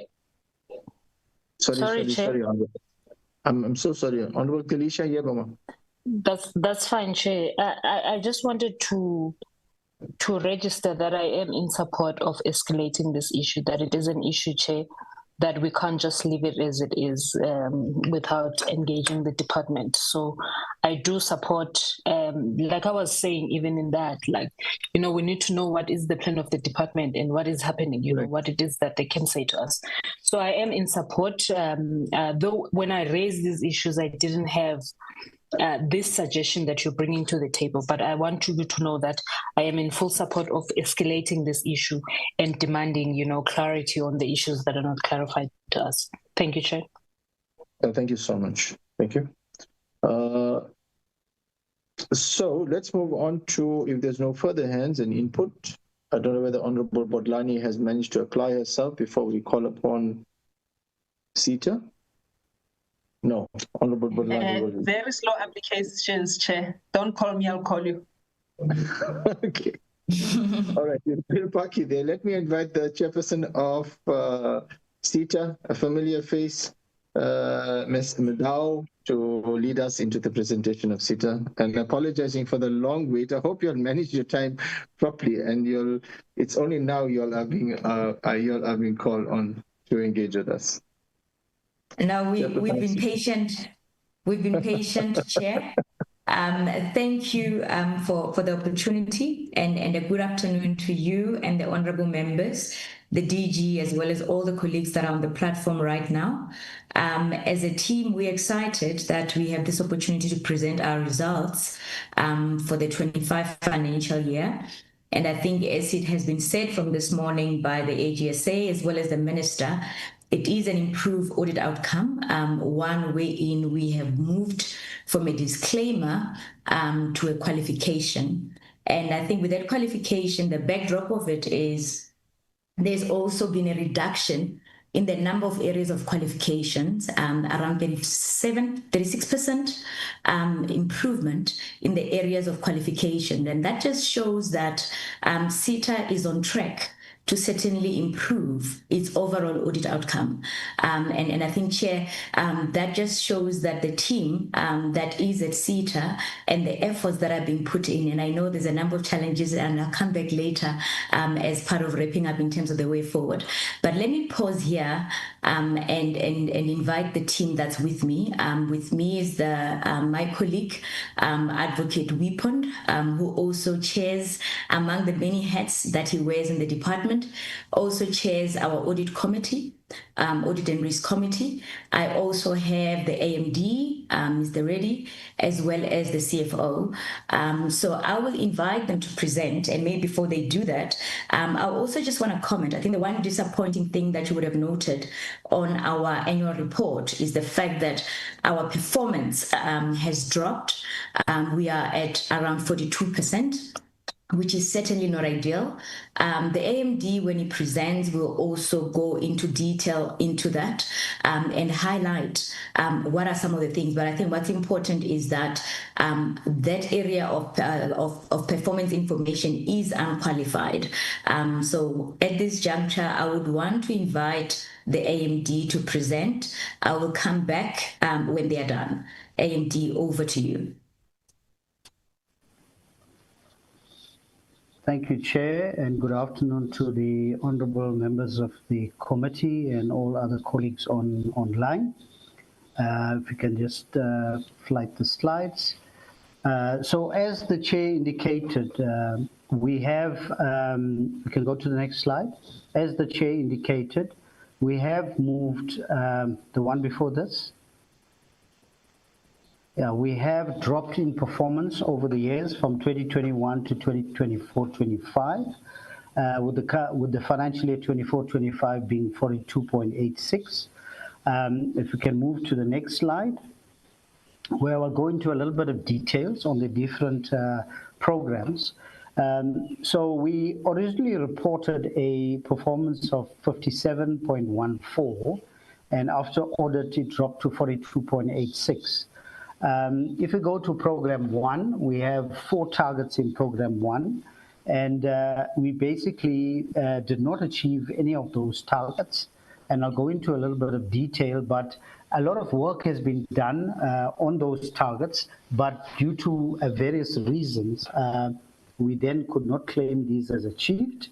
The one being the court online. So we were rolling out Court Online Phase 2, and we had a plan to do that. It was a predetermined objective of what the scope of Phase 2 was. But then there were changes from the client side. The view was that we needed to stabilize and maintain the current solution, and we weren't going to implement Phase 2. Unfortunately, the processing of changing then the predetermined objectives was not concluded, and we were then measured against the original predetermined Phase 2 scope. Although we did deliver against what the client wanted, which was maintaining and stabilizing the environment and extending the platform then to 13 courts, which we did do. But as I said, unfortunately, due to predetermined objectives, we were marked that we would not achieve this objective. Then the second one was indigent households. So we've developed that application. We entered into a MOU, and we needed data from multiple government departments to be able to then go live with the solution. Unfortunately, there were challenges in terms of getting access to the data from the various departments. What we then did was use mock data, and we went live with the application, showing that the application can indeed produce then the value. But unfortunately, due to a predetermined objectives of the system being live with live data, we then did not achieve that. Then we had the Citizen Super App. We were to roll that out with some e-services going live. The challenge we had here is that we needed to determine the model, either a CAPEX model or a revenue sharing model. And with the challenge of the fiscus, we had to look at other ways and means of being able to, build a platform where it is going to be self-funding, revenue sharing, and we were delayed in that. We caught up with that this year, as you had seen at GovTech, where we launched it, but we didn't achieve it in the last financial year. Then the customer satisfaction, we had a target of 60%. We came in at 48%. So there's a lot of interventions and plans to address the areas, but some of the areas are efficiency coming in at 22%, transparency coming in at 36%, and then outcomes driven coming in at 38%. So these are areas that we'll be focusing on in terms of improvement initiatives as we move forward. Then if you move to Program 2, on Program 2 we had 5 targets. And out of the 5, we didn't achieve 3. And here again, predetermined objectives in the areas of maturity assessments on information security. We did complete all departments that were in scope. Unfortunately, due to the changes in structures in government post-elections, the numbers changed as departments merged, and we did not then go back and make the necessary changes in time. So we measured against the predetermined objective, hence we didn't achieve the objective. So although we've completed everything that we did, but when you measure against predetermined objectives, we didn't achieve the target. The same situation happened on security awareness campaigns. So we did security awareness campaigns across all departments, but then due to the merging of departments and the likes, the numbers didn't tally with the predetermined objective, and we didn't change, so we didn't meet that target as well. There was also then the public cloud in terms of sovereign data center with hyperscalers. Although we have reference architectures in place, we were still to finalize SLAs with the hyperscalers, which was not completed in time. So that was Program 2. If we move then to Program 3, on Program 3 we achieved the objective there in terms of skills and capacity development. On Program 4, we didn't achieve one of the targets, and this was revenue growth. So we projected to be a 10% revenue growth, but we only achieved 4%. And this is, attributed to, budget cuts from departments, usage of services that were lower than normal, that contributed then to revenues then not achieving in terms of the projected growth. If you move then to Program 5, on Program 5, we achieved all the objectives. In Program 5, the 2 objectives were achieved. And then after audit, it put us at a 42.86%. If we move then to the next slide. The next slide, we're covering some of the key areas of achievement. So infrastructure and service reliability, we did fairly well with 99.87 core availability. Then on the modernization of the network, we rolled out the software-defined network across, so it's bringing a lot of resilience and digital services, and in that objective. Data center modernization, we've improved on redundancy and uptime. And on the cybersecurity space, we've expanded the security operations center capability to 39 national departments. On the procurement and cost efficiencies, we did 59% procurement spend through SMMEs and designated groups, 70% cost savings on original equipment manufacturer framework agreements as we negotiate volume discounts in terms of what is purchased by government. Digital service delivery, electronic deeds registration, release 1 went live, and this enhanced user access management and streamlined information provisioning. Service automation, we automated 3 services, boosting efficiency and traceability. We hosted the G20 platform successfully. We had the e-government portal successfully migrated to a mobile-enabled platform. And then skills development, 89.43% of employees were trained across cybersecurity, cloud, and digital transformation. We also had youth enablement, where we had 80 learners building robotics prototypes, and 5 new cybersecurity labs were launched across provinces. Then go to the next slide. On the next slide, we're looking at highlighting the areas where there's improvement interventions. The one being on the left-hand side, customer relationship. So improve customer relationship engagement processes and driving timely execution and improve satisfaction. So that's a focus area. Collaboration and partnerships is another area where we're exploring strategic partnerships and collaboration to leverage expertise, resources, and also looking at how we can partner with regards to funding, knowing that our fiscus is under pressure. Continuous improvement, we encourage a culture of continuous improvement, learning for success and setbacks to refine strategies and optimize performance. So there's a continuous improvements interventions. On the right-hand side, process automation and performance planning. So we're focusing on automating processes to drive efficiencies and service improvements. Some of these we've showcased at GovTex in terms of automated procurement that we've gone live on. Enhance annual planning processes to ensure thought preparations, minimizing scope changes, and optimizing resource allocations. And then from innovation and technology adoption, we're leveraging innovation and technologies to enhance service delivery, improving efficiencies, and digital transformation.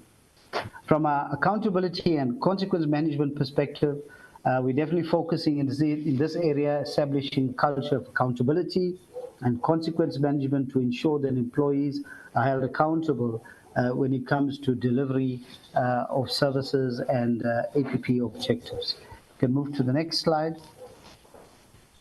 On this slide, I want to hand over then to the CFO, who will take us through then the audit matters, as well as also cover some of the financial positions. CFO.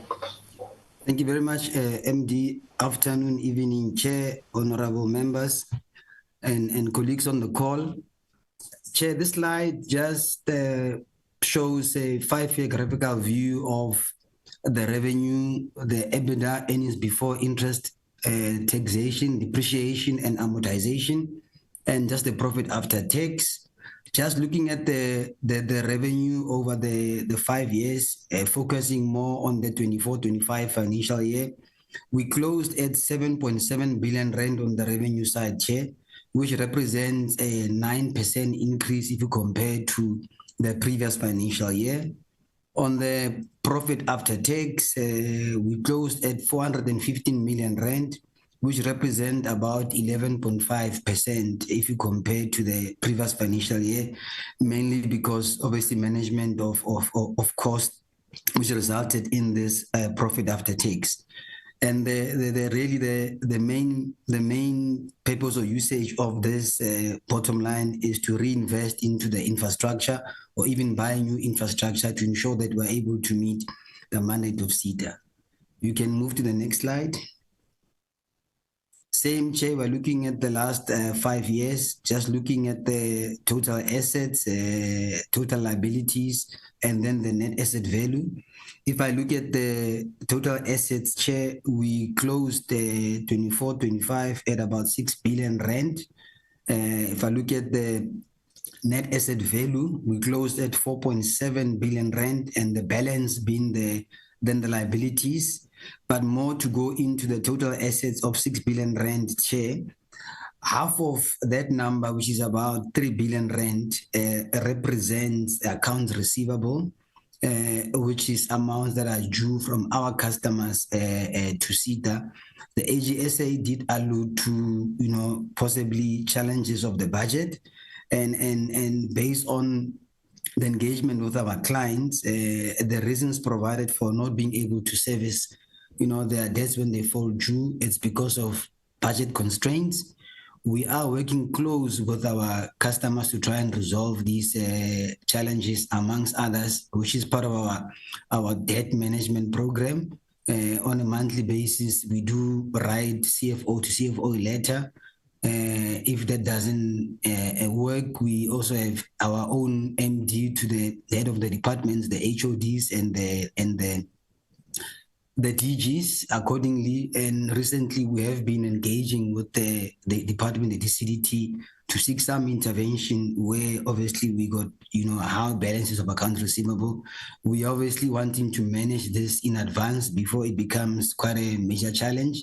I think this is evidenced by our growth in our debtors days. I mean, we're looking at about 176 days on debtors days. And when you compare to the payment days to our creditors, we're sitting at closing at about 48 days. So definitely this requires attention from our side, obviously from our clients as well. If then you move over to the next slide.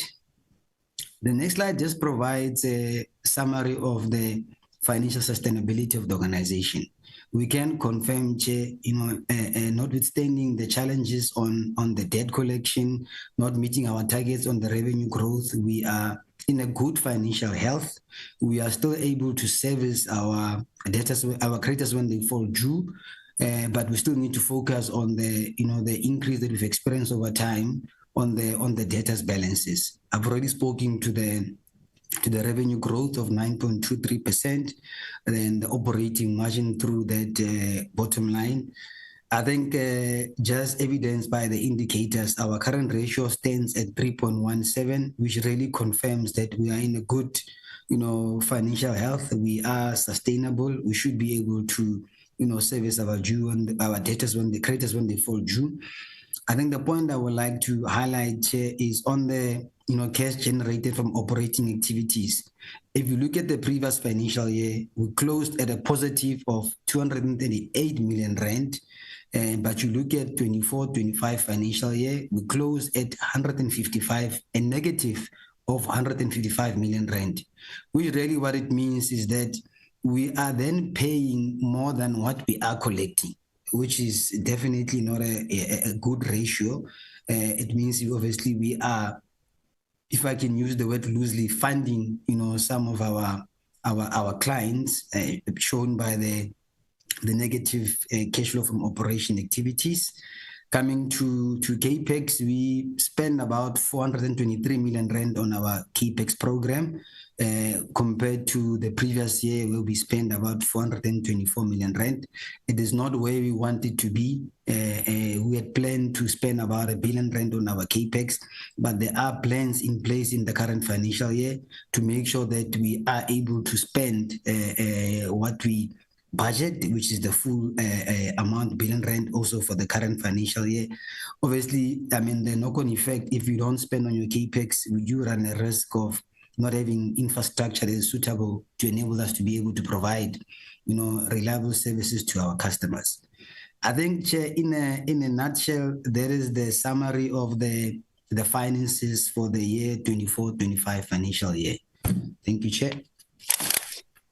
Thank you for that, CFO and CEO. I would actually want to welcome the Chair of the Audit and Risk Committee, Advocate. Is there anything you will want to add before I wrap up?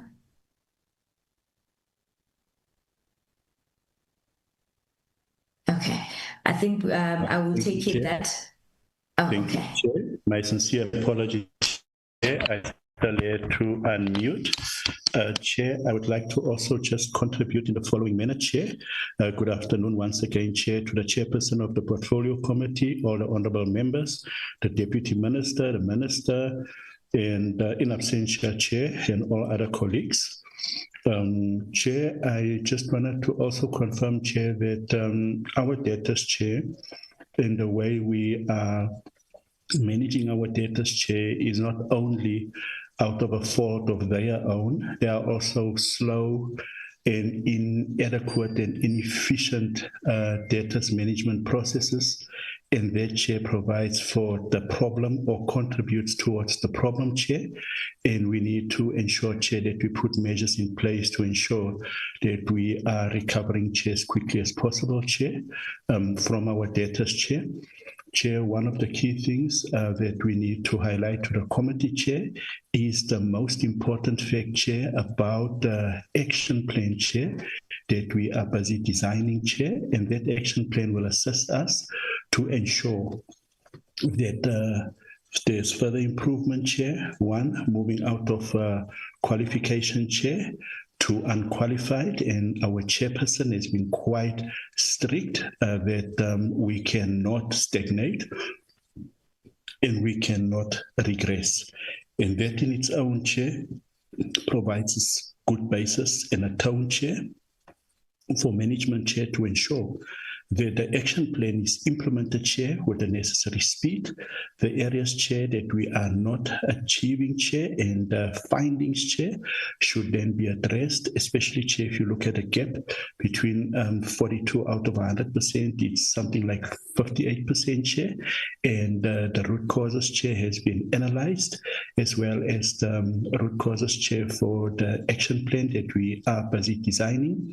The action plan, Chair, will then be reviewed by the AG and internal auditors, so that we, Chair, can ensure that audit action plan, Chair, is implemented, Chair, and also, Chair, that we ensure that there is scalable improvement. Chair, one of the things that we are also working on, which is quite important, Chair, is the issue of automating our procurement processes. Chair, this is to eliminate fraud and corruption, and secondly, Chair, to enhance service delivery. The Chair has been quite instrumental to ensure that this process, Chair, is receiving the necessary attention from board. A working committee has been established, and we are hard at work, Chair, to achieve this. Chair, I'm not going to continue, but rather stop here and then back to you. But thank you so much for the opportunity, Chair. Thank you. I think with your permission, I think there's a few things I want to highlight, and one is the fact that SITA has challenges, and one of those is core to the ability to deliver on the mandate with speed, cost effectively, and in terms of meeting expectations of its customers. And over the time, as the chairperson of the audit committee has just acknowledged now, we have identified those things, and some of the things that we're doing, Chair, is reviewing our pricing. I mean, the last time we were here, there were issues about some of our clients saying that we were expensive. We've worked on that to review our network pricing, but with that comes other challenges in terms of, if you are going to review prices downwards, you need to ensure that you augment that revenue. And that's where, even in terms of the service a transformation working group that the board has established, that's looking at ensuring that we are able to augment, number one, not only in terms of services, but also in terms of making sure that there's increase in uptake by our clients for some of the solutions that SITA has, but also also coupled with that is additional solutions, and that's why you would have seen that the Citizen Super App launch that was made, and that is intended to ensure long-term sustainability of SITA. The CFO has confirmed that this particular institution, as we sit right now, does not have going concern issue, but it becomes important that we are progressive in ensuring that we mitigate some of the challenges that are there. Now, there is an issue that has been highlighted also by auditors earlier in terms of cash flows as well as debt collection. CFO spoke to it. It's also an area that we're also going to be sharpening focus on in ensuring that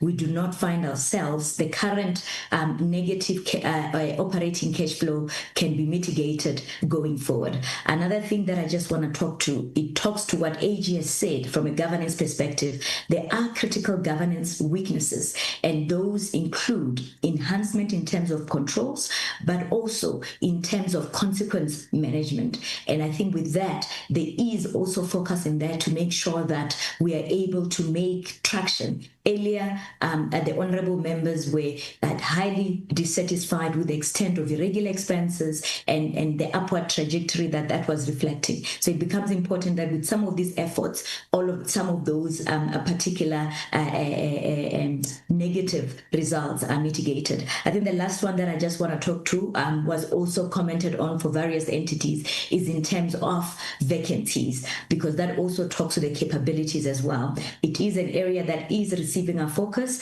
and I think with that, we had to be structured in how we do it, because number one, affordability is an issue. There is an approved structure as well as positions, but we also had to look at affordability matched with that.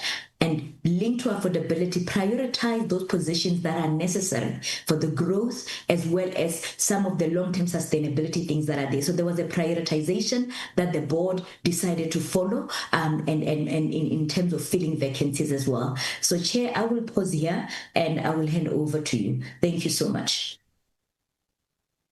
Thank you so much, Chairperson of SITA, and thank you to the team, the AMD, and the CFO for your presentation.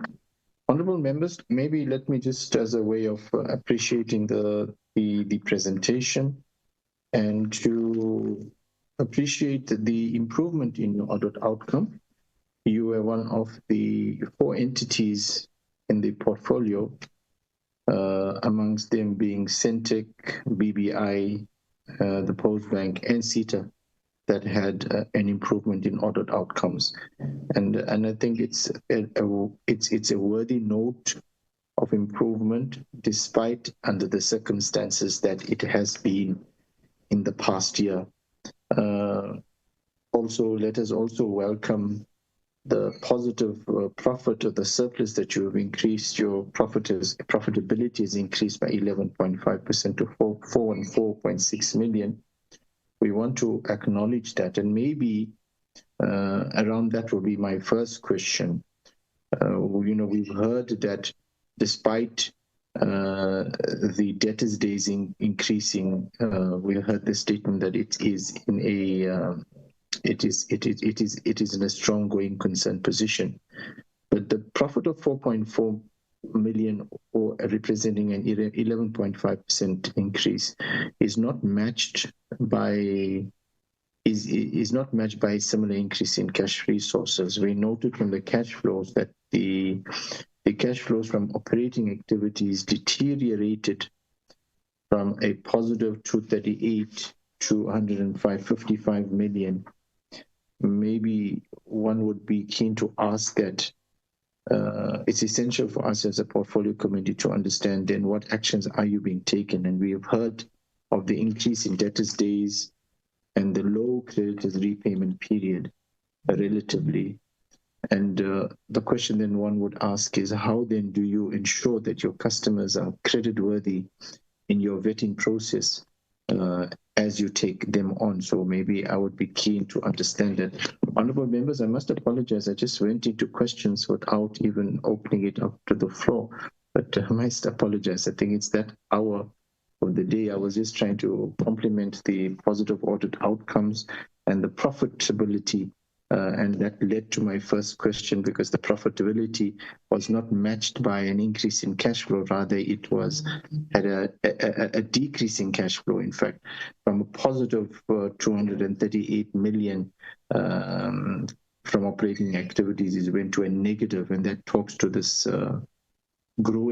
increasing debt collection period. And we need to go upstream and ask ourselves that what's the nature of our customers, what is the processes we use in vetting our customers, and what kind of reasonable assurance do we get, knowing that our customers are state customers, that our invoices that we are making would be recovered.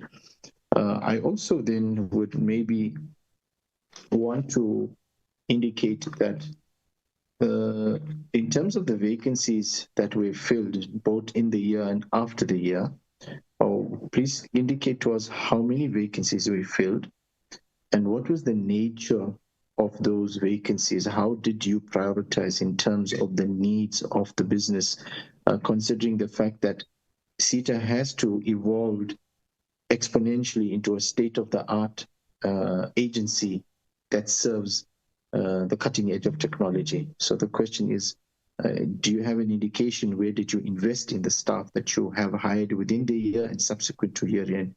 What would have been your hiring? We did carry out an urgent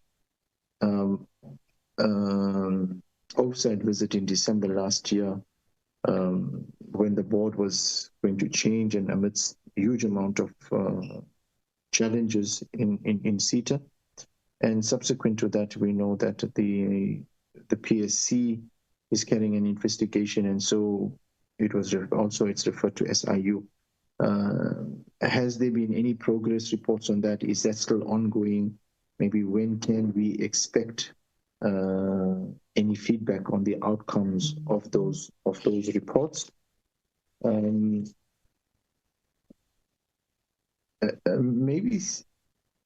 Maybe a question is that the Socials and Ethics Committee report cites a customer satisfaction survey result of 48%. Again, I just want to emphasize the Social and Ethics Committee report cites a customer satisfaction survey result of 48%.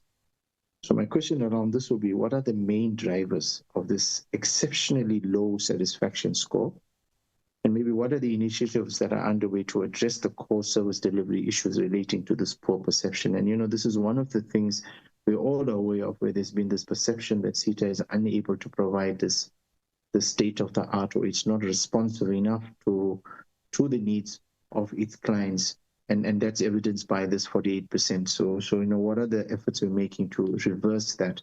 In your presentation, SITA, you note that the performance was impacted by customer-driven and internal changes not aligned with the APP. Maybe what changes have been made to the annual performance planning process to ensure that it is more resilient to such changes and remains a reliable contract with the stakeholders?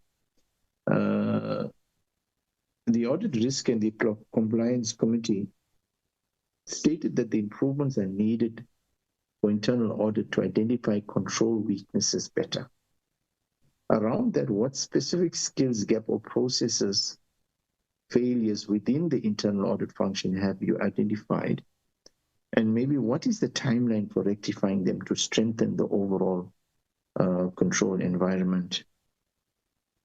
And maybe lastly, before I pause, I think I've covered the issues surrounding the unmatched profits with the cash flows.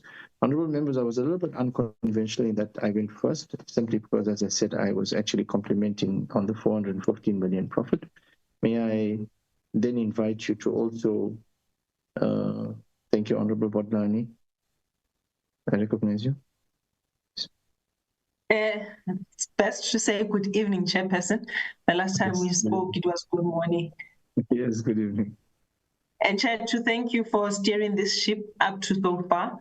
And you really have done well to cover us and our thoughts on the SITA presentation.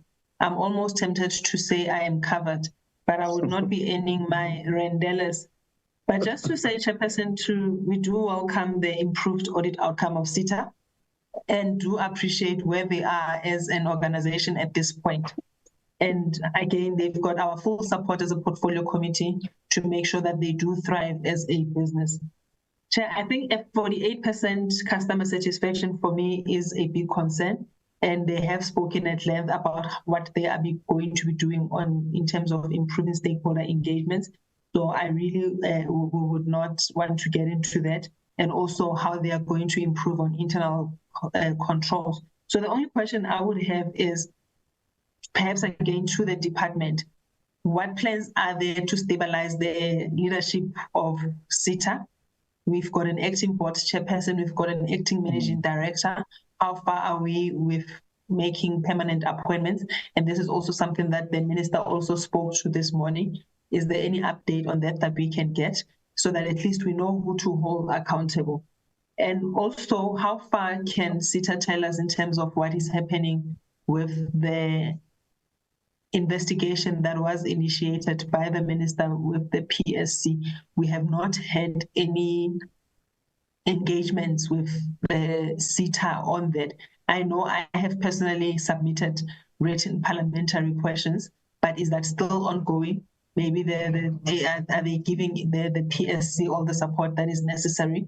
And does anybody have an idea of how long that is going to be? And just to also full disclosure, I have asked written questions, but because we do have the attention of SITA, I thought I would just use this opportunity to ask the question. I do appreciate you, Chair. Thank you, Honorable Botlani. Good evening, Honorable Felicia. I recognize you. Yeah, thank you for recognizing me, Chair. Good evening to you too. It is the evening. Okay. Chair, let me greet. I want to greet I was hoping, Honorable Botlani, I checked actually because I was trying to retrace my memory in terms of like the last time I saw the chairperson of SITA, was it when she was with SENTECH or she was with SITA? And I was hoping that she is a chairperson, because on their website they say chairperson. I'm disappointed to find out that it's still acting. But also, yeah, Chair, I want to join you and Honorable Botlani in congratulating SITA on the audit opinion, from disclaimer audit opinion to qualified opinion. It is a significant, it is something significant, though incomplete, but it is a step forward to a right direction. And I think that's why I was excited to see the chairperson because I am aware of her work, and SITA has got a very bad reputation, and I think she will do something to turn that around. The report reveals a significant underperformance, and I think it's something that has been spoken about but what concerns me is that the underperformance is in its core mandate, right? Because then they fail to meet the majority of its own key targets. But I would say it doesn't come as a surprise, because the entity, there's no entity or government department that has appeared in any of the committees I sit in, and they did not blame SITA for their failures. They are popular for not being reliable, and or they are always unable to deliver on their mandates. And when these departments or entities speak, and they always blame it on SITA, and we see it and I think I'll be fair to say we see it in this report, because their customer satisfaction survey results, I think Honorable Botlani is what she was talking about, is indicating exactly that the departments are dissatisfied with the services of SITA. And another thing I couldn't help but notice, Chair, is that all 4 targets under the thought leadership and service delivery were missed. And this is the heart of SITA's mandate. It is to lead government's digital transformation. And the failure there is very alarming. And maybe just to pose then one question. So I'm trying to see how. So SITA failed to achieve 100% of their targets under thought leadership and service delivery. And given that this is a reason, because this is the reason for their existence, so I don't know if maybe the chair with her delegation, they can explain how they, as the board and the management, will be held accountable for this. Because we always, that's what I was saying, that we always talk about accountability. So who do we hold accountable for this comprehensive failure, Chair? I think that's all I'm interested in knowing. Thank you very much. Thank you, Honorable Felicia. Honorable Choki O'Donis, good evening and welcome. Thank you for joining us. Honorable Megan Choki O'Donis. Thank you very much, Honorable Chairperson of the session, and it is an honor to have joined you. I know I am meant to be on medical leave, but there was an itch in my system that really was prompting me to join this meeting. Although I did want to make my inputs in writing, I would like to appreciate the presentation that was made by the SITA. And I think what we must appreciate is some of the significant progress and milestones that they've managed to achieve in terms of the turnaround of the entity or the agency. But with this, I think also what I would want to really ask is, where are the measures when it speaks to consequence management? That is another area of concern in order for us to really start to rectify SITA and really see it turning around into the right direction and really maintaining its trajectory. And I think that's equally important in this report for it to be reflected and say, what are some of the consequence management? What have they rooted out? And how did they manage to identify what needed to be rooted out of SITA in order for them to make, to have turnaround? I also I take appreciation in terms of the training that was conducted and opportunities that were given to young people. But what I see in terms of development, especially in institutions or entities where we're speaking about digital transformation, is the integration and inclusion of persons with disabilities.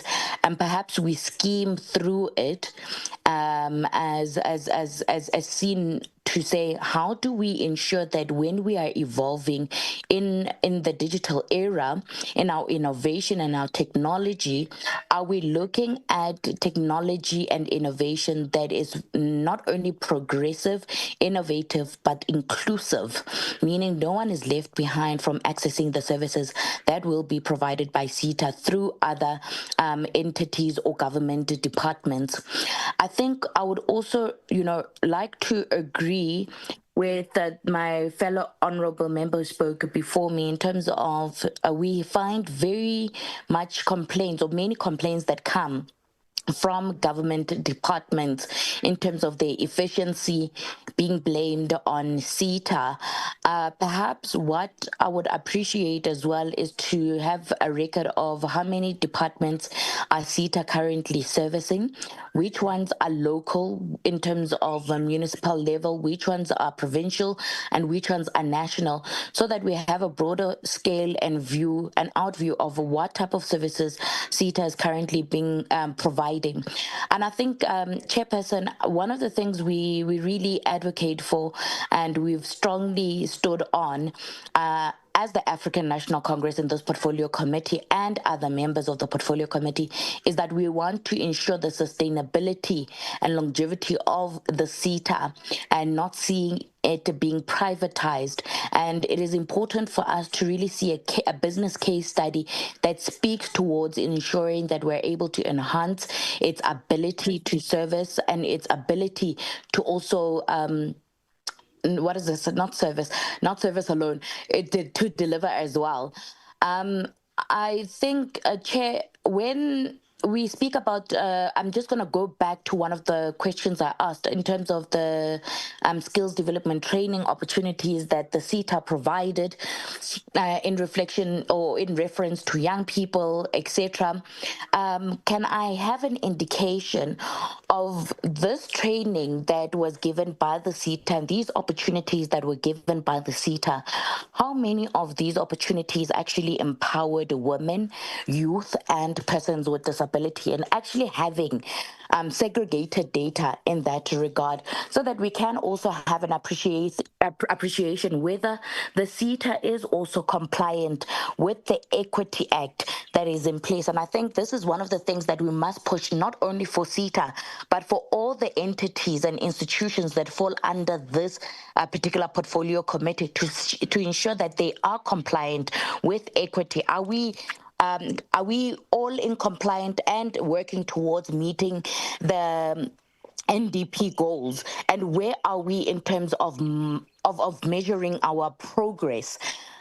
Lastly, I think what's important as well is consequence management. And I think when we find that there are targets that have been met, it needs to be clearly outlined what is the strategy that is put in place in order for us to ensure that those targets are going to be met. But additionally, what are the timelines that are set to meet the targets that were not achieved? And the second to that part would be, are the targets that were set realistic at the time that we find ourselves in? Or does the SITA feel that some of those targets that were not met perhaps were not contextually relevant and perhaps need to be revisited and relooked at, and look at how we prioritize the targets? The last part from me is that what is the matrix and tool that is utilized by the SITA to evaluate its efficiency and effectiveness? And I think that's very important. And I think what Chairperson, you had alluded to, and also in the presentation by the SITA, was going out and getting business from private sector. How is this going to be achieved, and what is the marketing strategy that's going to be put in place, and how will this roll out if not already taking place? How will it be monitored? And I think that's very important, because what we want to do is not having the SITA outsourcing its services, and not outsourcing its services, taking its services externally and not having the ability to actually service government entities and institutions. Thank you very much, Chairperson. Thank you. Thank you very much, Honorable Choki Odonis. Honorable Shabaleng, thank you for being with us. I recognize you. Good evening. Salam. Good evening, Assalamu alaikum, Chair, and good evening to everybody. I think, Chair, maybe the one we must make the appreciation for the presentations, even though they were, heavy in terms of data and information. Our concern comes from the one basis that, we engage on these issues relating to, departments as well as entities' performance. But until and unless we have a tool, as we've said, that we need to really start tracking some of these indicators. For instance, earlier, when there was a discussion around some of the entities' performance, even the minister's remarks and stuff, you do see that there are major systemic problems. We have a culture in South Africa, and I'm talking general here, not blaming any individual. We have a culture in South Africa that, we have these public sector entities that somehow they feel completely alien from ordinary people on the ground. They operate as well as function as if they are islands on their own. They only exist for themselves, meaning that the executives, the directors in terms of the entities, the department in terms of their functions.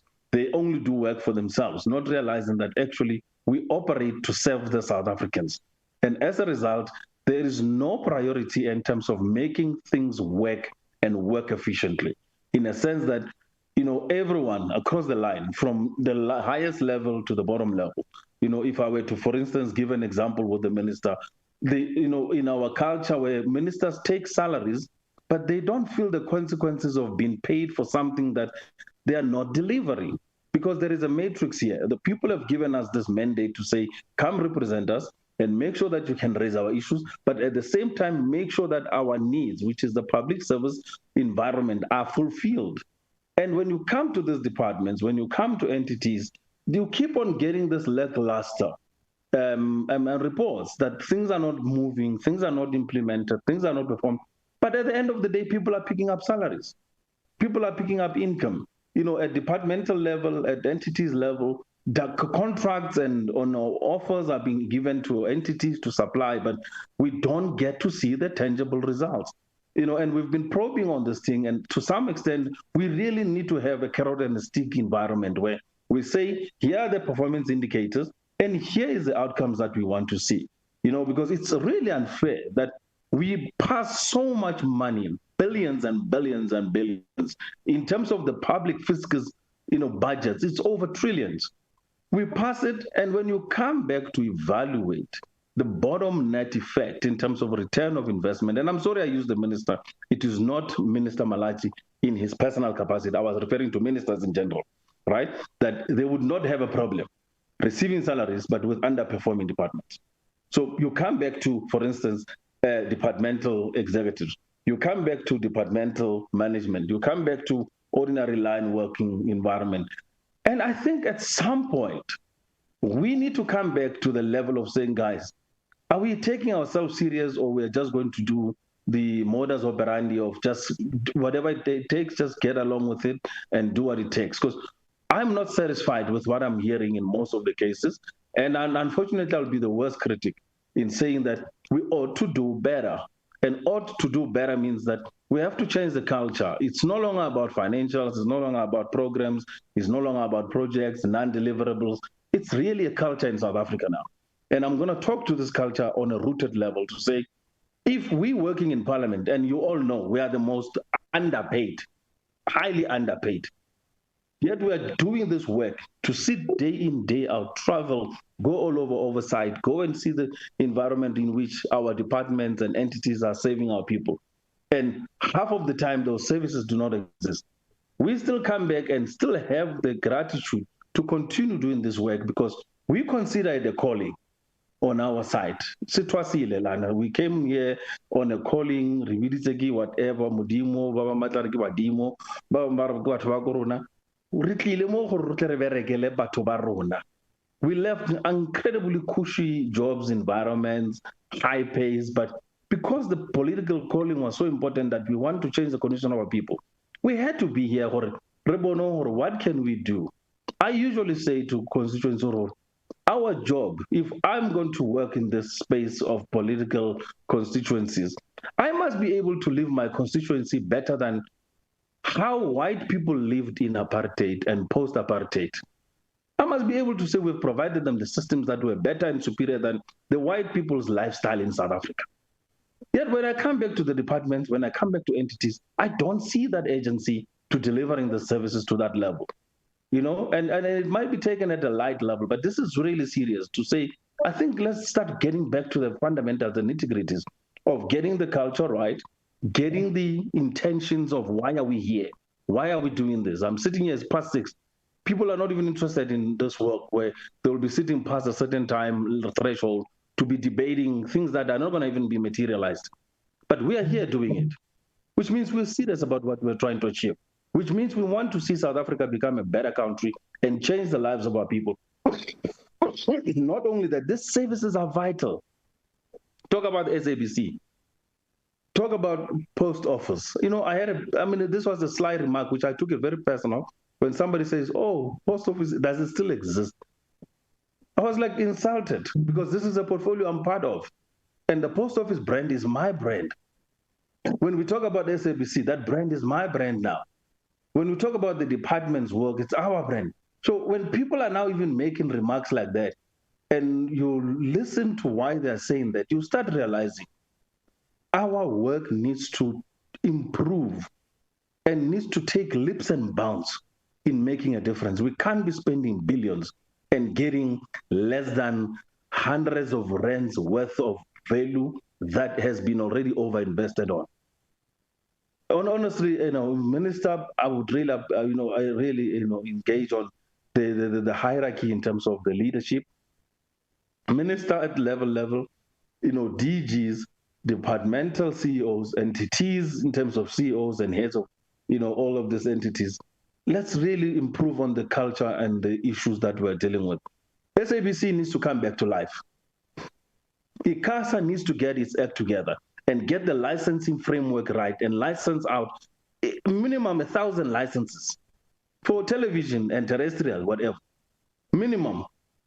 It needs to get back to the order where it must deal with the issues of, for instance, dealing on issues of the cell phone operators and ensuring that they can align with global trends. We want the Korea model, the K-pops, we want the Japanese model, we want the Chinese model of what we can do with the telecommunication space.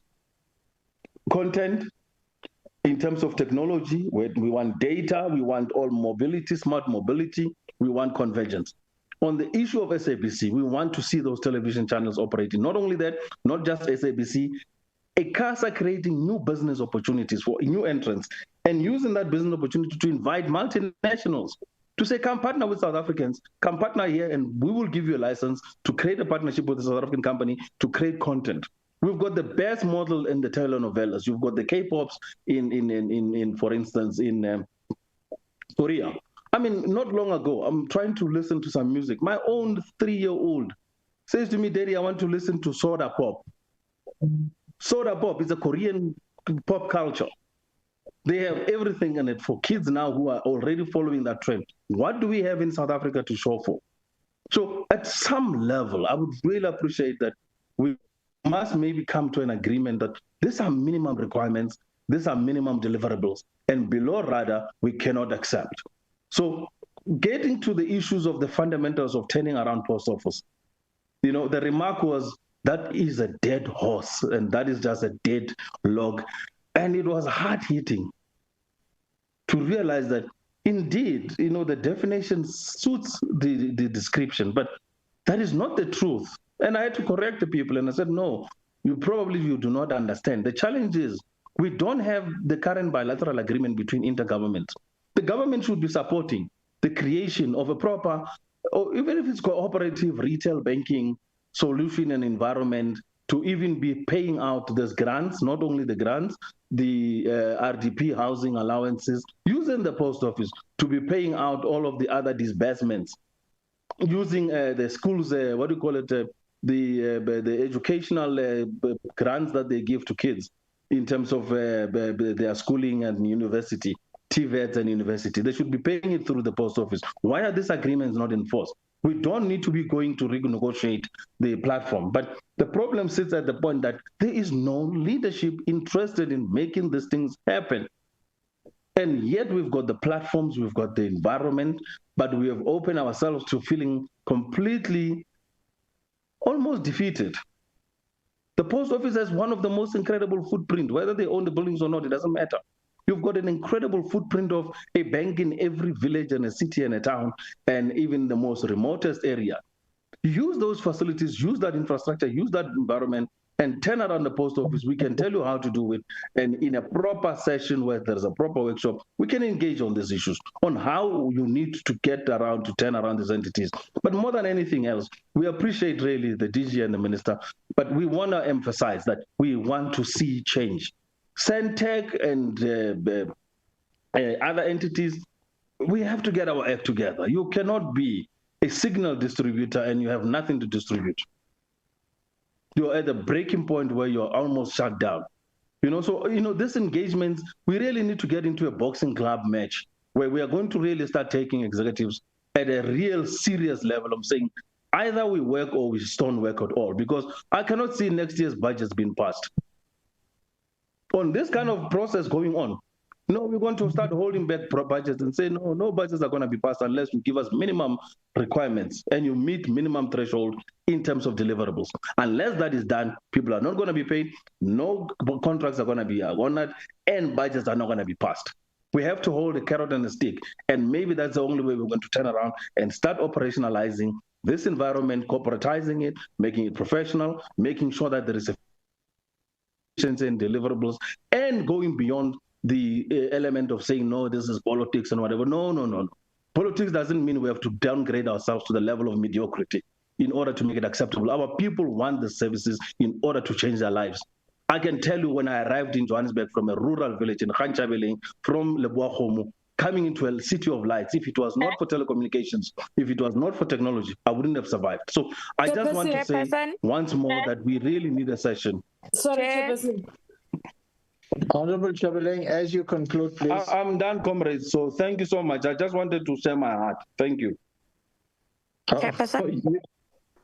Yes, Yebo. One second, honorable members. Let me indicate Honorable Megan, Honorable Chabaleng. That's a legacy hand. Yes, Honorable Megan. Chairperson, I will come in after other speakers. I did raise my hand just to do a follow-up or second round of questions that I left out, about 3 of them. But on this, I was raising my voice to say perhaps the honorable member might have missed out on the entire session and perhaps is taking us backwards in terms of the presentation and the deliberations. And currently we are focused on SITA, and therefore he should be contextually relevant in terms of what it is that we are discussing. That's all I wanted to bring forward on this particular matter. You will then give me an opportunity to come and ask my last 3 questions to the SITA. Thank you very much, Chair. Well, thank you, Honorable Choki Adonis. The reason I allowed Honorable Chabaleng is he hasn't been with us in the entire morning. And yes, he has been talking to various entities. But I think as a portfolio committee, we have come to understand the temperaments of some of our members, and I think that's what makes us a good cohesive unit. Honorable Chabaleng, as you engage in the further 2 presentations that will remain, we appeal to you to please limit your input to the entity under discussion and not, go into entities that have already been discussed. But I think the passion with which you spoke is understood, and what you're calling for is an urgency across all entities. And that is the reason why we've allowed that to continue. So thank you, honorable members. Honorable Choki Adonis, I don't think we would want to come back for another round of questions. I think we've quite exhausted it. So may I just allow you, if there's anything pressing that you wish to raise now, before we request the SITA to respond, because honorable members have been in this committee since 9 a.m. this morning, and I have indicated that after SITA, I want members to take a break for a meal. I want us to be fresh as we engage BBI and USAASA thereafter. So maybe I'll allow you an opportunity to just ask a single question before I get SITA to respond. Thank you very much once again, Chairperson, for the opportunity, and I do sincerely apologize. I just wanted, the question was in relation to the SITA's performance, how it has tracked its customer satisfaction. And I think that's very important, number one. Also, number 2 to that would be, what have they put in place to ensure that SITA is able to compete with its competitors? That's all. Thank you very much, Chairperson. No, thank you. Thank you, Honorable Adonis, for being brief. And as I hand back to you, Chairperson of SITA, I think Honorable Chabaleng has epitomized what we all have. There needs to be an urgency, and maybe my last, as I hand back to you, we can see light. Is there light at the end of the tunnel? When are we going to see that light coming through? You took over and joined SITA at a time when it was at its weakest point, and we carried out an emergency oversight last year. It reached frustrations where there was discussions going on sourcing entities, outsourcing from elsewhere, and we have argued that will reduce the volumes and weaken SITA.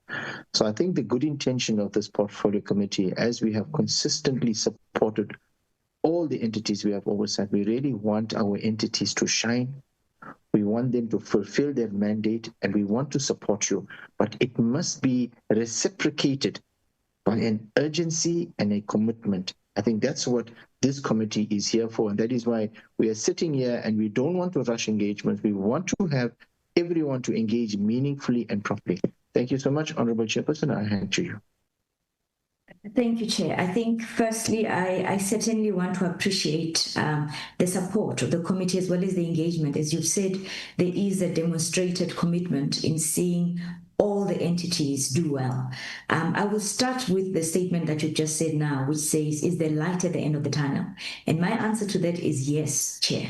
There is light at the end of the tunnel. And I think that is demonstrated not only in some of the interventions that are being put in place to ensure that there's overall improvement. I think as we see it right now, as I've said, and I'll talk to your question that spoke to why SITA sitting with a customer satisfaction index of around 48%. It demonstrates that our stakeholder, a key one, which is our customer, is unhappy with us. Some of the things that they're unhappy with has to do with price, has to do with speed of delivery, has to do with quality of service, and what are we doing about it? And you would have seen already, as the AMD was saying, in terms of speed of delivery, we have launched the SCM automation in terms of ensuring that there's quick turnaround. Currently, we sit with a huge backlog in SCM that we're also putting interventions in that particular regard.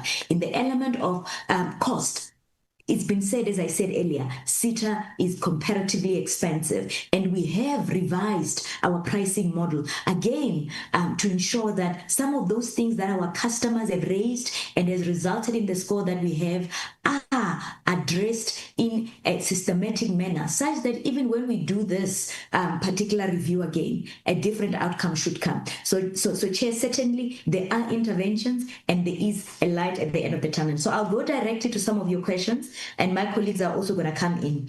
The next one that I'm going to talk to, I'll leave the one on the data for the CFO, on the vacancies. You asked a good question to say, in filling the vacancies, if we're saying we are prioritizing, what are the areas that we are prioritizing? And maybe just at a high level, beginning of the year, there was around 740 vacancies that were identified. Out of that, we prioritized around 500.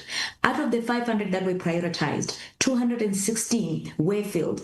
Out of the 216 that were filled, around 64% were in core functions. Those core functions is app development, is national consulting, is service management. And those are the core in terms of delivering some of the solutions that we deliver to our clients. Now, on our board agenda that we have for the 31st of March, one of the things that we have, because again, becomes important that even in filling these vacancies, sustainability is at the back of our mind. And that's why we are now also reprioritizing in terms of even the balance. What are the ones that are core? And also in terms of the structure overall, it is a matter that we're considering at the meeting at the end of the month. And I think that's at the top of mind in terms of filling vacancies. I think it is valid that at the top, at EXCO, there is a lot of actors, and that is also receiving attention, but it was also important that we're also systematic in filling that, in starting with the MD and then working on the rest. The next one that I'll talk to that you raised was on SIU, and it goes with what Honorable Budlani raised on the investigation by the Minister. On our side, we have submitted all the information that has been requested. Unfortunately, what we cannot confirm is when this investigation outcomes will be finalized. We are waiting, but I can assure the committee that we're cooperating and submitting all the necessary information. There's also a key question that you asked in terms of with the performance failure. I'll call it a failure because we got below 50%. What are the changes that have been made in planning? And because if you listen to some of the reasons that Mr. Reddy was giving, some of those also led to the fact that how the target we had set vis-a-vis what we were working towards, there was a misalignment. And some of those things were, from a controls perspective, internally, you would find that there's revisions of target, but those particular revisions do not follow the process of approval all the way to shareholders. So in terms of enhancing from a control perspective and governance, there are those things that we're saying, once something is committed at the beginning of the year, that is the target we're delivering. We're not going halfway through the year now, or whatever, 8 months left, and we now need to change it.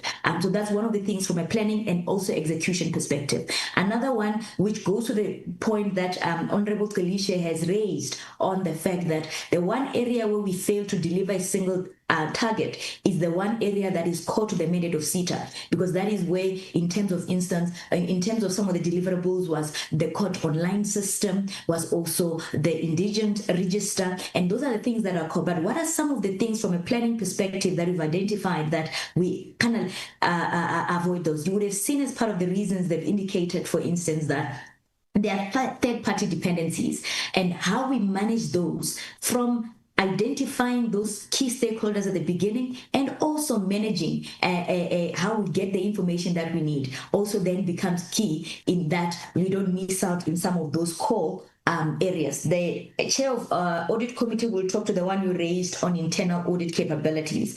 I will then also talk to the point that was raised by Honorable Kalishe in terms of accountability. I think it was acknowledged earlier, even it's also in the AGSA report, that consequence management has not been effective, and it will be one of those points that we kind of elevate in terms of ensuring that there is accountability and from an oversight perspective. And it's just that Honorable Kalishe, I suppose, with the year that has passed, which is 2025, and the targets that were there in that particular core area that you are worried about, which is the first program, in that some of those have now been delivered. For instance, Super App was one of those targets that we missed, has now been done. So some of those will be implemented during the not ideal, and we'll ensure we avoid that going forward. And Honorable Adonis was quite specific in terms of what are the measures that are being applied as part of consequence management. I can say that in the instances in how we are leading the organization, and we've made it clear in our engagement with staff as well as with executives, we hold the accounting officer, who is the AMD, accountable, and he should hold the rest accountable. And there has been instances of those that is we've implemented, and that was intended to ensure a direct line of accountability, and also in terms of communication of the board, that line of communication, but also accountability. And that we've held on to, and there has been consequence management that has been implemented through that particular process, where we hold accountable the accounting officer, and he must make sure that down his chain that happens. However, there are pointed issues, for instance, like irregular expenses. Those things need to be investigated, and only after that would action be taken. On the agenda of the Audit and Risk Committee, one of the standing items that have been added on there is oversight on irregular expenditure, to ensure that investigations in that particular instance moves, and we are able then to implement, because without that particular process, it would not be possible to take any consequence management.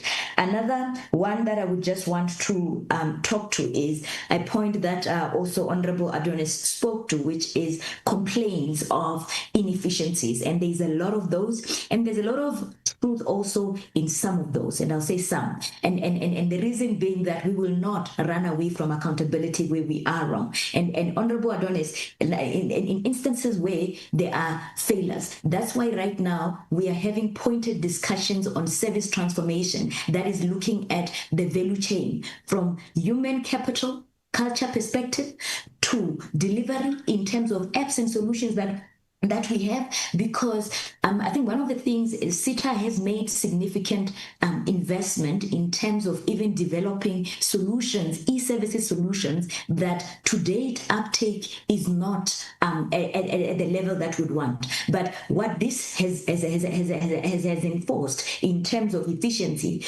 looking at some of those and ensuring that we can take them back in the market. And as I've said earlier, because we've reduced some of our network pricing, it is necessary that we augment, and in that it means our speed of response. There is focus on business development. There's actually a business development plan that the board has looked at, and just to assure you, we are focusing on the public sector for now. We need to master that first before we can say we're going to go private sector.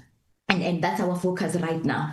And the other question that was asked that I will talk to is in terms of the ability that we have to service. And as I've said earlier, in filling vacancies, one of the things that we're doing is we are filling them in those areas wherein it's technical application development and service management. Those are core in service delivery, and that is to augment our service delivery model. And obviously with the automation that is there in SCM, it will reduce or rather bring about a level of efficiencies and augment accordingly there. I certainly share the intensity that Honorable Nchabileng was expressing across seeing visible results and tangible impact overall in terms of what we do as an institution to the citizens of South Africa. And I can assure the Honorable that that is the intention and the intensity that we're working with. And I suppose when we come to account,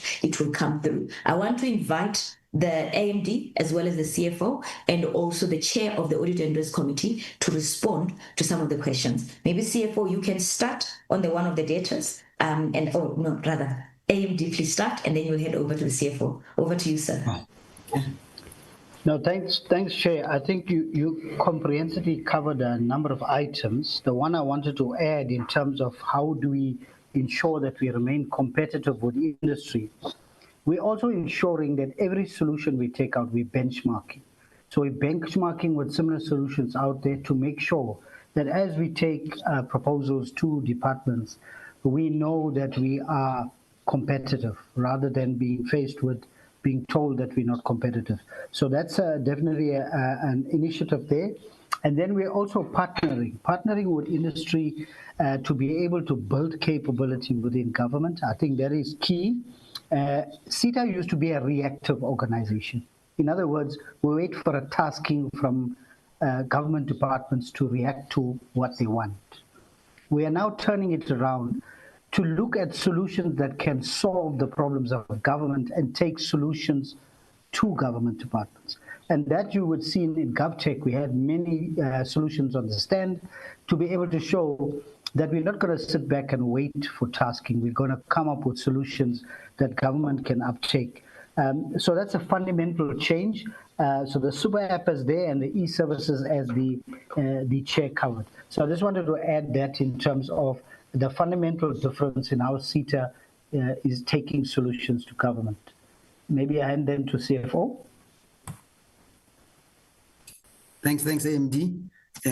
Chair, on your question about the profits not being matched by the cash flows that you see, whereas we've generated a profit of 414 million rand, despite then the cash flow being a negative 155 million rand. What it really means is that we then have to dip into our reserves to close the gap of the 155 million rand, because obviously we are collecting less than what we are paying, which is not a good business practice.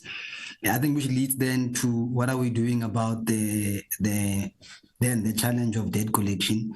I think it's really the full implementation of the debt collection policy or plan, which includes but not limited to considering curtailment of services.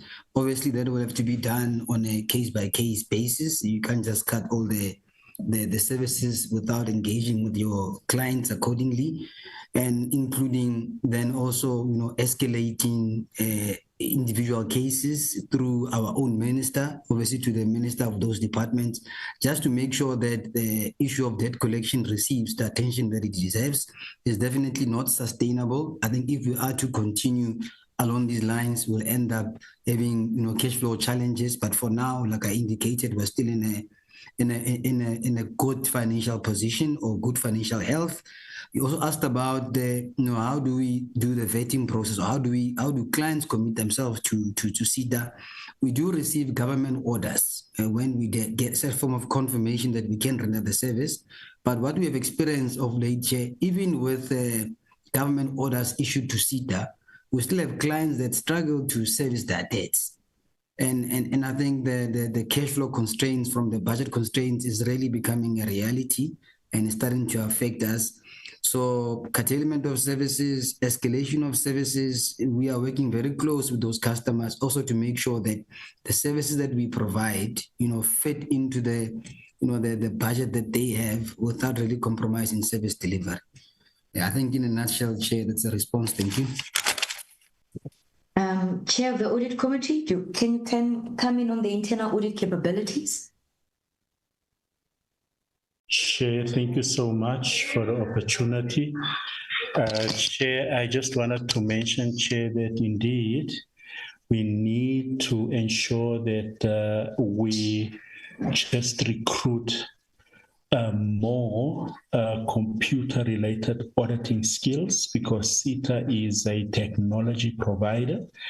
And those core skills, Chair, I must admit, Chair, are not 100% infused in the SITA. For the size and the complexity of the SITA as well, Chair, we need to do that assessment so that we can then arrive at the ideal model, Chair, of the core that we need to ensure is audited, Chair. Also understanding, Chair, technology, Chair, from end to end, Chair, and what the SITA is doing, because it might be, Chair, that some of our internal auditors, if not most, are still auditors, Chair, that is the traditional auditing method and qualification, but it is time now, Chair. Myself, Chair, I'm also doing a master's in computer auditing so that I can contribute more efficiently to the SITA. So that's, Chair, part of the personal performance development plans, Chair, that we should maybe look at, Chair, AMD from the SITA. And Chair of the committee, I think that will also assist the SITA to become more effective. So that assessment is in effect unavoidable, and we should do it as soon as possible so that we can understand, Chair, to what extent are we able, Chair, to audit the core, and to what extent are we lacking, and how are we going to revisit the internal audit model, Chair. Thank you, Chair. Thank you. I think there's just one point that I would just want to add to your point, Chair, that you raised, which is the negative cash flow impact. You would recall that in the morning, the AGSA highlighted on their report that one of the weaknesses at SITA is that SITA has been making significant prepayments that do not comply with the legislation. Now, that is also because if you're prepaying, it's also affecting your cash flow as well. It's also an area that has been identified that needs to be managed quite closely because it does impact cash flow.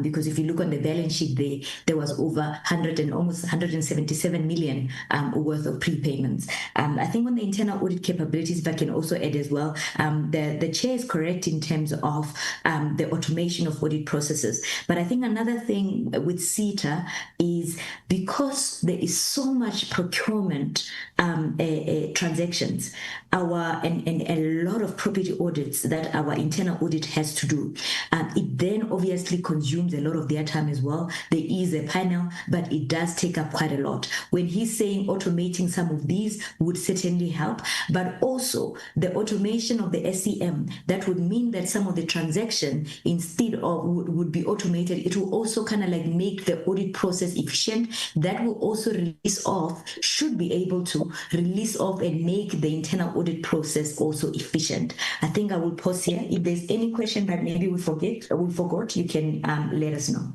Thank you. Thank you so much, Chairperson of SITA, and thank you to your team for the comprehensive replies.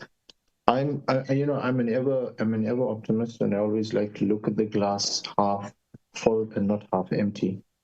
As I release you with a firm warning that, Chairperson, we'd rather see light at the end of the tunnel, because Honorable Shabalang will be back next year, and he has 1 year to prepare. So we need to really show Honorable Shabaleng that he's serious, and we have every faith that you and your team is gonna make it happen and take your rightful place as the premier provider of IT equipment for all our entities.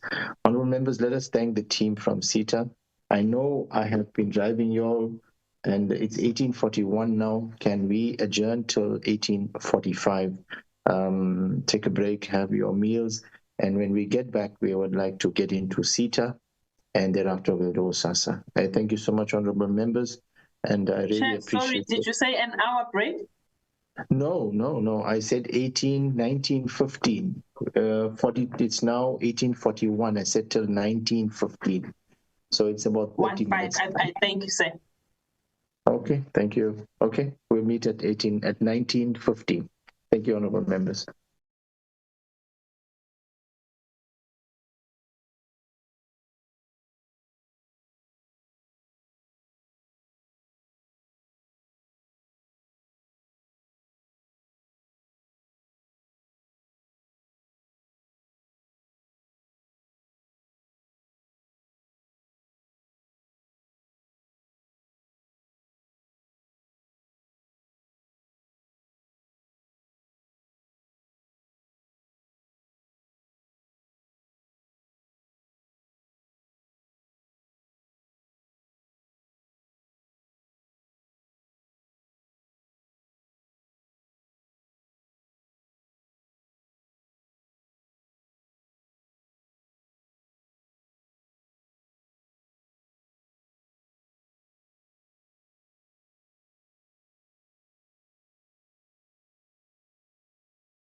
Good evening, honorable members. Good evening, everybody. Welcome back to the last session of our Portfolio Committee's meeting for today. I'd like to now welcome the team from BBI. Please lead us into their presentation. So please not me. Sorry, Honorable Bodlani. Yes, Honorable Bodlani, I recognize you. I do beg your indulgence, Chairperson. I think when we were dealing with SENTECH, I owed you a position on the issue of writing the letter to the minister. Chairman, yes. To say we do support the writing of the letter to the minister and to copy the Minister of Finance. But I think the tone we must just be careful not to undermine our own minister in that. It should really be a clarity seeking letter to say, how do we manage the impasse that we find between SENTECH and SABC? But I think we must really not be seen to be undermining our own minister in the process. So in essence, I do support the letter, but warn that the tone should not be that one that undermines our minister, because the reality of the matter is that this is a historic issue that Minister Malatsi has tried to make interventions to make sure that SENTECH and SABC find themselves. It is unfortunate that that has not happened. So I thought I would just register that for the record, Chair. Thank you for your indulgence. Thank you, Honorable Bodlani. Your point is noted. The intention was to engage both the ministries in the spirit of collaboration and common public good, but not to be confrontational. So your point is noted. May I also then request this proposal is supported, it's moved by myself and supported by Honorable Bodlani and Honorable Igliche. So it is now. May I then also request our support team and the content advisors to assist us to draft that letter, which we can then review out of the session, and we can review it and then we can table it at one of our meetings. Okay, or we can review the letter once it is drafted. Thank you so much, Honorable Bodlani. So let me welcome the team from BBI, and again apologize to you that you had to wait the entire day, and also hoping that you managed to get a little bit more clarity in terms of what time you were going to be here. So I don't want to feel guilty that you've been waiting the entire morning on this session here, and that you managed to do what you needed to do. The team from BBI is led by its chairperson, Zandile Kabini, and Gift Zowa, the CEO. May I welcome you, Mr. Chairperson? Mr. Chairperson Zandile, sorry, Chairperson of BBI, to lead your team. Yeah, thank you, Chairperson. Good evening to yourself and honorable members. I'm not sure whether you can see my face, because it looks like my camera is acting up. It's been a long day. I can see someone with a blue dress on the left, but that's not you. That looks like that's not me. Yeah, it doesn't seem to be working. Okay, so we won't let you off the hook. We will leave you. We'll just give you the pass, Manje, just so that we can go. But we like to see you later. So we like to keep. We learn from our chairperson of the committee. She likes us to be interconnected.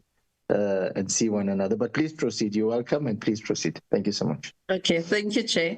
So I'm going to take you through the first two slides, which talks to the BBI's journey in terms of how far we've come, and then also dwell into the governance, just to share with the committee members in terms of our governance framework of accountability.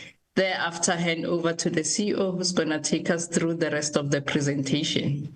So in terms of the highlights of the BBI's journey, our focus in the past has been on network expansion, whereby BBI's expanded its fiber network to about 14,892 kilometers, with 150 points of presence nationwide in the financial year under review.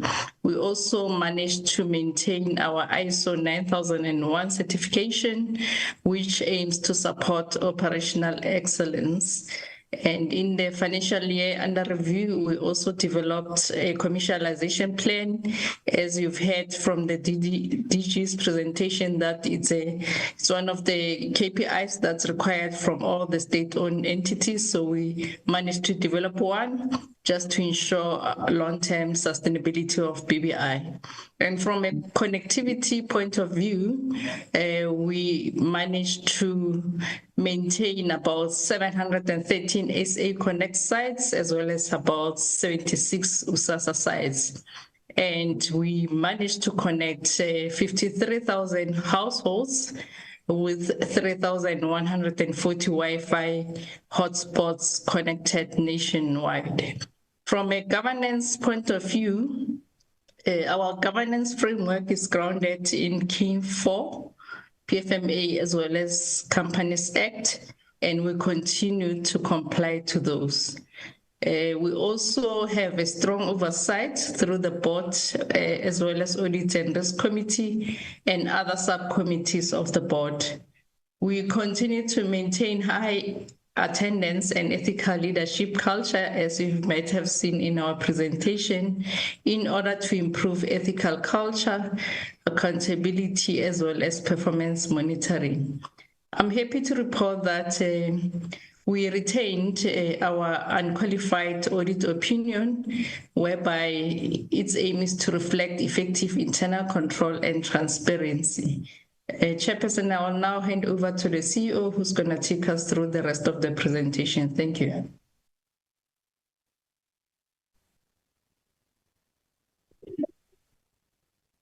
I hope you can see me, Chairperson. Yes, I can see you. I can see you clearly. All right. Thank you.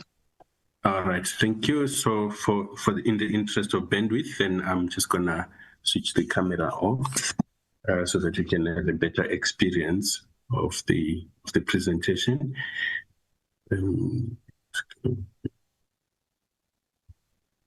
All right. So yeah, good evening, Chairperson, honorable members, DM, DG, and the colleagues. I'll take you through the next few slides on our performance overview.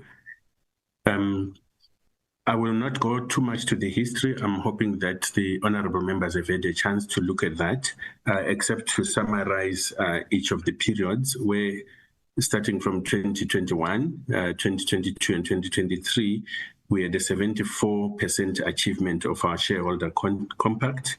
In 2024, we had a 90% achievement, and for the year that we are reporting, we had a 95% achievement of our shareholder compact. It varies across, the KPIs vary across the board, including project execution, including finances, which we'll go through, including social obligations and connectivity. So I'll just go a little bit more into those specific areas of the performance results.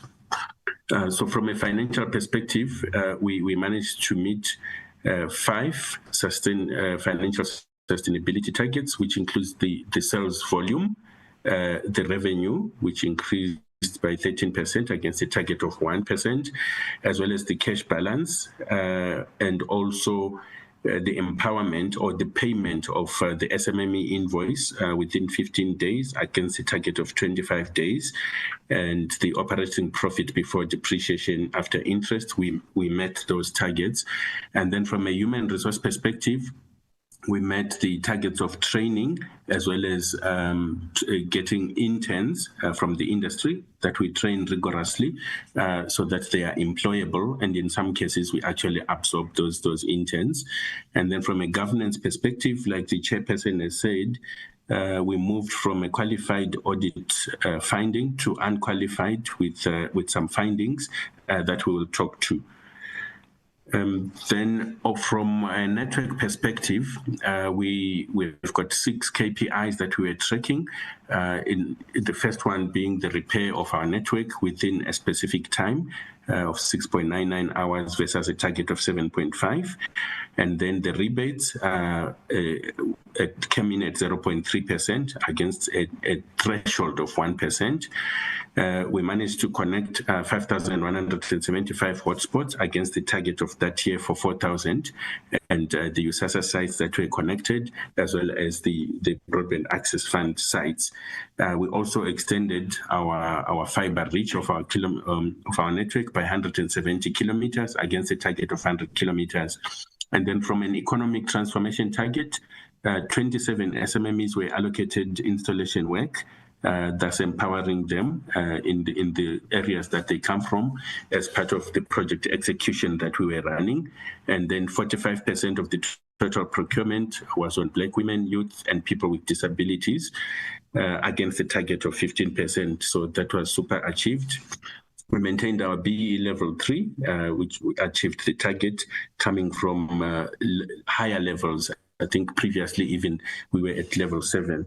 And then we had 2 schools that we adopted where we empowered the teachers and the students by installing telematics equipment and training them to be able to use that equipment. And then in the areas of underachievement, we had 1 financial sustainability target that we did not meet, which was the debtors days, which came in at 133 days against 60 days. The reason for that is that there were delays in collections on overdue debt from previous years, and in some cases there were delays in payment from some of our clients. They took too long to pay us for work done, and we've put in place remedial action. We've gone out to get a debt collection agency that has been appointed for the long overdue debtors. And we're looking at selling some of the older debts, which we are not too sure we'll be able to pursue on our own, as well as we are being rigorous now. If some of our clients don't pay on time, we disconnect them. We've discovered that they really get a lot of value from the services that we provide, and yet in some cases they are not willing to pay. We'll see that the impact of this, of not meeting this target, is far-reaching, Chair, in the sense that it puts us on our back foot in terms of our cash flows and so on. And so that is why we are taking it very seriously to be able to resolve this matter. Then the key projects that we had to execute, one of the key projects was the Broadband Access Fund, where the target was for us to connect 50,000 households, and we overachieved that target by connecting 53,379 households. And the public Wi-Fi hotspot target was 3,000, and we also overachieved that by connecting 3,140 over the year. The statistics or the numbers that you see there are the actual numbers versus what was targeted. We would change if we don't have the specific school or clinic or public Wi-Fi hotspot. We would always go back to the shareholder to be able to change so that we still meet our target, to focus more on where the need is. This is why you will see that for the provinces, the target might be a little bit different from the actual. And on the SA Connect Phase 2, the target over the 3-year period for BBI was 16,032 household public Wi-Fi hotspots to be installed, with a coverage of 2.78 million households that would be benefiting. And the progress to date, before the project was stopped, was we deployed 10,705 public Wi-Fi hotspots with a household coverage of 1.8 million. And again, the statistics of where those are rolled out are also shown for your own information there. I think it's important to point out that for this project, SA Connect Phase 2, which has been emphasized that it's one of the blueprint projects, which is very important for the country. BBI was ahead of schedule. We were not behind schedule. Everything that needed to be done at that particular time was done, and we were on target to finish or to complete the 16,032 public Wi-Fi hotspots by next year, when the project is supposed to be completed. So when the funding is resolved, the funding matter with National Treasury, we will then get back on track. But we've already lost at least 3 months, so it may not be possible then to meet that target by the end of the year. Then the impact of those projects, the SA Connect and Broadband Access Fund projects, we have had households and public facilities in designated underserviced low-income areas being connected. In fact, in some cases, we've got some videos which we may share later on with the portfolio committee on what the impact is for the real people on the ground. But maybe we're already preaching to the converted, because as part of your overview sites, you would have seen the impact that this has had on the people. And the families who would previously have to walk great distances now were able to connect from the comfort of their home, whether for the purposes of learners or for libraries or home affairs or any of the digital services now that everybody has to consume and take for granted in the areas that are connected. From an SMME empowerment perspective, we had 52 ISPs that we appointed in 2 windows, and we had 76 for SA Connect Phase 2. At least up to plus minus 40% of those performed very well, including them employing people, including them becoming self-sustainable in providing services on an ongoing basis, even though they faced some serious deployment challenges, but they still managed to assist us to meet those particular targets. From a local socio-economic impact perspective, we had a total of 607 jobs, broken down in the categories that you see there: males, females, youth, and people with disabilities. This is for the Broadband Access Fund project. And then for the SA Connect project, we also have those numbers, a total of 821 jobs, also broken down in those categories. So across the board, you would see that there is an impact on the ground in terms of the connectivity, the job creation, and the actual empowerment of digitization of those various areas. I think I will end there, Chair, from a performance perspective, and through you, if the CFO is ready, then she can proceed from there. Thank you, Chair. Thank you, CE. Good evening, Chairperson, the honourable members, and all the colleagues on the platform.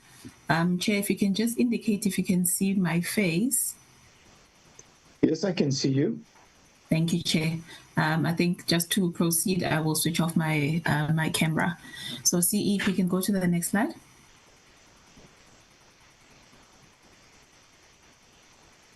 Okay.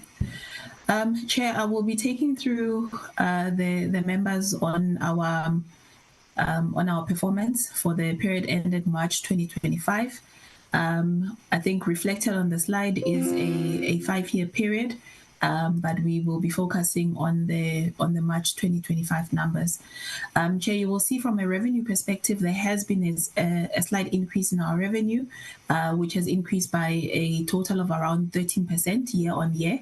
And this is mainly, Chair, on the projects that were executed in the current financial year, which included the management of the BAF, of the Broadband Access Fund, as well as the revenue that was earned on some of the USAASA projects that were executed in the year, I think, as well as the SA Connect 2.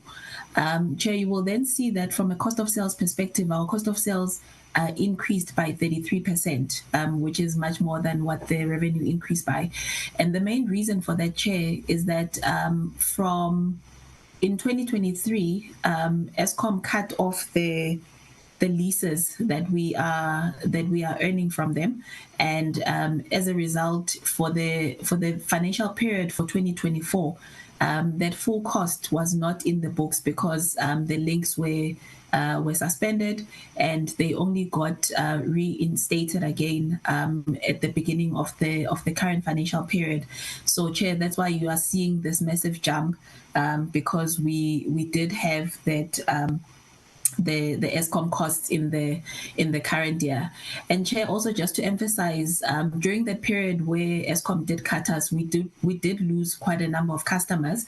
But as you can see, we are still working our way back in terms of increasing our revenues so that we can be able to get to a point where our revenue fully covers our total cost of sales. And then, Chair, as a result of that increase in the cost of sales, then you would have seen that our gross profit, there was a decline in the current financial year. And then, Chair, I think with regards to the other numbers where there's been a significant increase around our operating expenses, the members would probably remember that in the previous financial year in 2024, the organization was under a moratorium. So there was a lot of vacant positions which were not filled because of the moratorium. And when that moratorium was uplifted, then in the current financial year, we were able to fill some of those critical positions, which did lead to, or which did contribute to some of the increases in the operating expenses, as well as other inflationary increases on some of the other different lines. Chair, then from a loss perspective, we closed off the financial year with a loss of 289 million. Which is directly linked to some of the increases that we saw in our operating expenses as well as the cost of sales. I think maybe to just allay the members of the committee in that management is focused on a turnaround strategy that has been implemented, which is looking, or part of the key priorities within there is the containment of our cost. See if you can go to the next slide. Chair, then this is just from a graphical perspective depicting the key four elements within our statement of financial performance. I think from a revenue perspective, you would have seen that in 2023, we were sitting at around 92 customers, and there was a sharp decline in the previous year where we ended up with 62 customers. And there's been a steady increase in the number of customers that we have earned or that we have secured again on our books. And in terms of the revenue is mostly made up of sales that we are making to our anchor customers, our MNOs, our national revenue, the WEX project, as the SA Connect related projects, and basically this is how they are broken down in terms of contribution to our total revenue. And then, Chair, the next graph basically just depicts the revenue and the analysis of our margins. I think you can see that there was a huge dip in the current financial year, and this is obviously as results of the explanation that we gave before in terms of the increase in our cost of sales as well as OPEX, and as a result, we did end up with a negative EBITDA that we closed off on at the end of the financial year. And then in terms of the operating expenses, there has been a slight increase. I think part of the activities that increased or that contributed to the increase in the OPEX also included travel. But the travel that was, or the increase in the travel was directly linked to the projects that are currently being executed, including I think in the period that we are looking at, it included the BAF project as well as the SA Connect. So that's why you are seeing this increase in terms of that OPEX. All right, Chair, and then I think looking at our financial performance, CE, you can go to the next slide. Looking at our balance sheet, Chair, you can see that from an assets perspective, our our assets have increased by 182 million, and this is also directly linked with the projects that we are currently executing. I think the sharp decline in terms of our cash reserves is made up of two elements. I think one is we are utilizing a lot of money because of the projects that we are executing.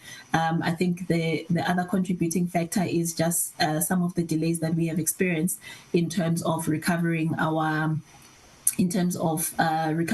monies from our debtors. I think there has been a bit of movement post year end, but at year end we did close off the books with quite a high debtors balance, which was also reflected in the debtors days earlier by the CE. Chair, I think from an equity and liability perspective, you will see that our non-current liabilities have shot up. And the main reason for that is basically the deferred revenue.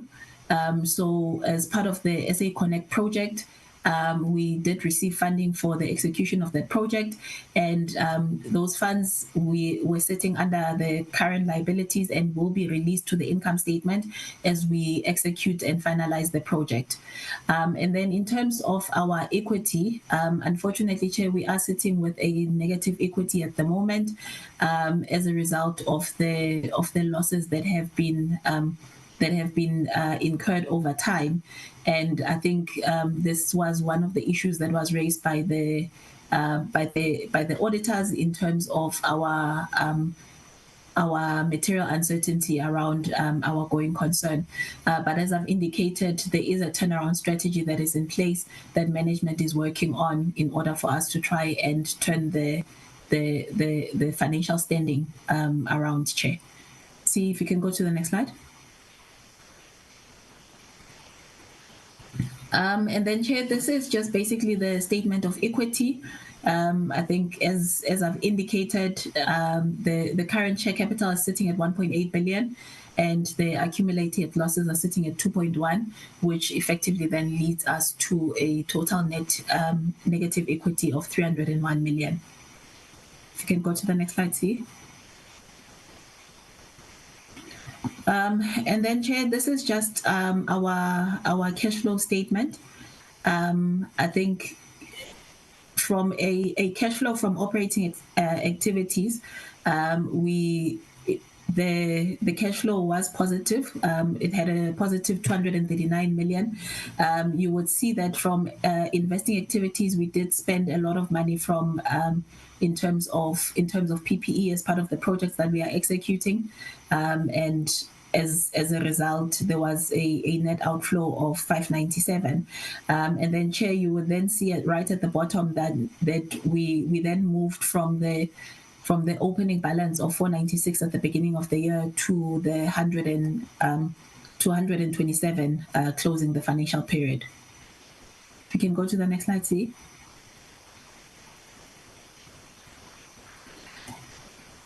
Chair, then in terms of the fruitless and wasteful expenditure, the committee would note that in 2024, I think over the 3-year period, we've seen a steady decline in terms of the fruitless and wasteful expenditure, where in the year under review, we closed off the period with 321,000. I think it's also highly due to some of the processes that have been put in place to try and manage and to mitigate that amount. But I think, Chair, it is still a huge amount, and I think even with internally, we do have the loss control, which is in place, and currently this 321,000 is currently undergoing the relevant processes in order for us to be able to ensure that we follow the correct processes in terms of the write-off and any of the necessary consequence management to ensure that going forward we are able to reduce that fruitless and wasteful expenditure. See if you can go to the next slide. Chair, this is just a summary of our irregular expenditure. I think you would note that from an opening balance, we opened the period with irregular expenditure of 125 million, and of that 125 million, 96 million was condoned in the current financial year, following all the necessary processes in order for the condonation to happen, as well as implementing some of the consequence management. However, Chair, during the audit, there were two material irregular expenditure that were raised by the auditors. I think the first one relates to non-compliance to policy on the asset disposal. And Chair, on this one particularly, I think we had a disagreement with the auditors in terms of how they interpreted our delegation of authority, and as a result of the misinterpretation of the delegation of authority, they then indicated, or they raised the finding relating to the disposal of assets amounting to the 18 million. I think, Chair, with this one, or with both of these two findings, the findings were issued right at the end of the audit, which really did not allow us enough time to firstly engage with the auditors and to have sufficient time to thresh out all the issues or the disagreements between ourselves. I think on this one, on the 18 million particularly, we were able to seek advice from National Treasury in terms of the findings raised by the auditors and how we have implemented the DOA. And on the advice of National Treasury, they came back and they agreed with the way that we had interpreted and applied our DOA. But I think despite that reassurance from National Treasury, the auditors disagreed and still maintain that the 18 million is an irregular expenditure. And then, Chair, with the non-competitive bidding process followed of the 372 million, this one, Chair, basically it was a tender process that, as an organization, we went out to source service providers for the procurement of transmission equipment on a panel basis. And on that panel, we then had 4 service providers that actually made it to the commercial evaluation. And with those 4, I think there was one service provider that we disqualified based on the fact that they were 100 million more than the others in terms of pricing. And I think from our view, or as the view of management, was that from a cost competitiveness, that service provider was not cost effective, and as a result, we then did not appoint them as part of the panel. Unfortunately, I think when the auditors raised their finding, they indicated that because our bid documents did not state that we would be disqualifying on pricing, they were of the view that we should have gone back to the service provider and negotiated them down in order for them to still form part of the panel. And I think there was a lot of back and forth between ourselves and the auditors, but we did not agree. I think their finding stands on the fact that they were saying that sorry, Chair, I think I've lost the presentation.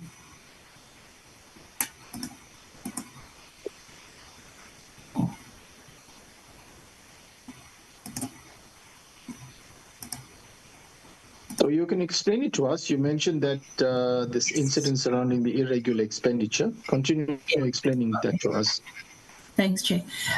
So, Chair, I think as a result of us not agreeing with the auditors and being under pressure from a time perspective in terms of closing out the audit, because this finding did come at least I think a week or so before we were supposed to sign off the audit, we ended up taking the finding and including this amount in our register, which basically the work was then allocated to the 3 service providers that were appointed on the panel, and the 372 million is basically how much we had spent on those on that equipment, which is what is basically then reflecting on our irregular expenditure. And then, Chair, I think the last one was a continuation of a finding that was raised in the previous year, which there was still expenditure for that contract in the current year, but it forms part of the amounts that were condoned in the current year. So, Chair, that is how we are then ending up with irregular expenditure for the current year of 428 million. Chair, I think the process internally has started in terms of taking these amounts through the necessary processes with regards to loss control, so that we can be able to get it condoned in the current financial year. CE, if you can go to the next slide. And then, Chair, this is my last one, where we are just basically reflecting the findings, or how the findings have steadily reduced over the period. I think from 2023, we're seeing a decline from the 42 findings to 29 and to 20 in the current year.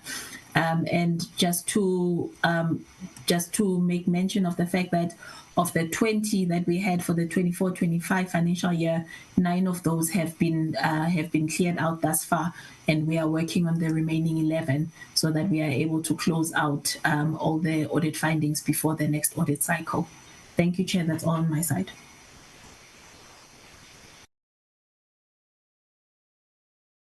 Chair, I will just proceed with the rest of the presentation. I think there are just 2 more slides before we close. So on the future outlook, you probably would have heard the CFO talking about a turnaround plan, because we are on our back foot in terms of our financials. So it's important then that we look at the projects that we are executing, so that we are able to take advantage of those to turn around the organization. We're looking at executing all the components of SA Connect with the key features, and focus on commercialization. Commercialization meaning that we take advantage of the Wi-Fi hotspots that we are rolling out, in order to also get some revenue from that, from the internal network all the way to the vouchers that will be sold, whether it's 7 Rand vouchers or 5 Rand vouchers, for us to be able to get revenue that assists us to turn around the organization. We're also looking at the network stabilization, so that we start to provide services that are very competitive, that are quality, that are based on quality, so that our clients, some of whom had fallen away, will come back to us, and we've already started addressing that as part of the churn management, so that we begin to get some revenue from those clients as they come back after we resolve the Eskom saga. And then we have said we've applied for spectrum, so that we're able to provide new products and services to the market that will also enable us to play and compete on a fair footing together with the rest of our competitors. One of the key matters that the department is also assisting us with is to have access to additional fiber from Eskom, from Transnet, from PRASA, and so on, by engaging those entities, because there is a glut of fiber that could be utilized in order to provide services to the remote areas, but also in doing so working together with our sister SOCs, making sure that the services are cheaper and there's no duplication of infrastructure. So we continue on the revenue streams that will drive growth. on SA Connect. We're working with the SMME market and also to be able to get 10% of some of the revenue that the SMMEs are working on. The acquisition of, you can still hear me or not? My network is a little bit unstable. We can hear okay, you thank now. you. I just need. All right, I just needed that acknowledgement. So for the, we also looking at the acquisition of ECS license, like we said, so that we can have new products and services that we will be able to take to the market. We've embarked on a very stringent cost optimization as well as cost savings across the board, and we've even imposed a self-moratorium so that we will be able to save as much of our funds as possible to get to that self-sustainability. I think that is the way for Chair. That was the last of the slides. Thank you.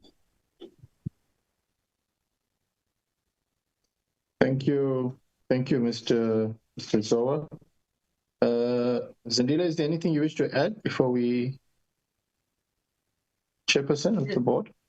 Yes, thank you, Chair. I just need to emphasize that despite the company making significant strides in terms of implementation of the public mandate by connecting thousands of households and hotspots through the two projects, which is BEF and SA Connect.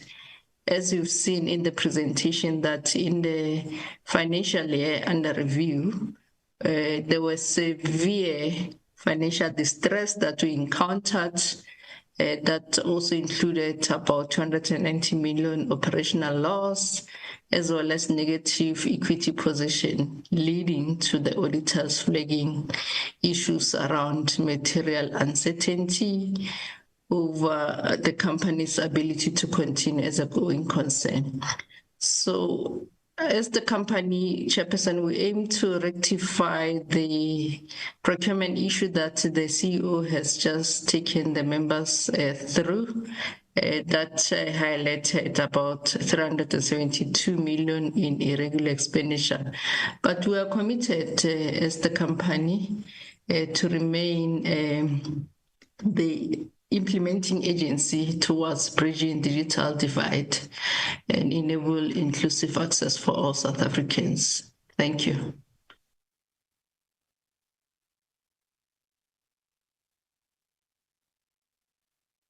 Thank you, Chairperson of the board. And thank you to the team. Thank you to Mr. Sia and to CFO for your comprehensive presentation. Honorable members, there we have the presentation. Let me just appreciate the positives that we've seen here, and that was the meeting of the targets from 74% to 90% to 95%. I also wanted to acknowledge the 13% revenue increase. And though your customer base is still slow, you have shown a slight turnaround from 62 to 69, and also to maintain your ISO 9001 accreditation. And I think also to acknowledge the improvement in your audit outcome from qualified to unqualified with findings. So we really appreciate that presentation. Honorable members, if you have the opportunity now to engage the presentation before us to just gather your thoughts. Are we looking for hands? Honorable Bodlani, I recognize you. Thank you so much, Chair. Can I go? Yes, Honorable Bodlani, then Honorable Singh, then Honorable Delisha. And Chair, just to assure BBI and USAF that this is us saving the best for last.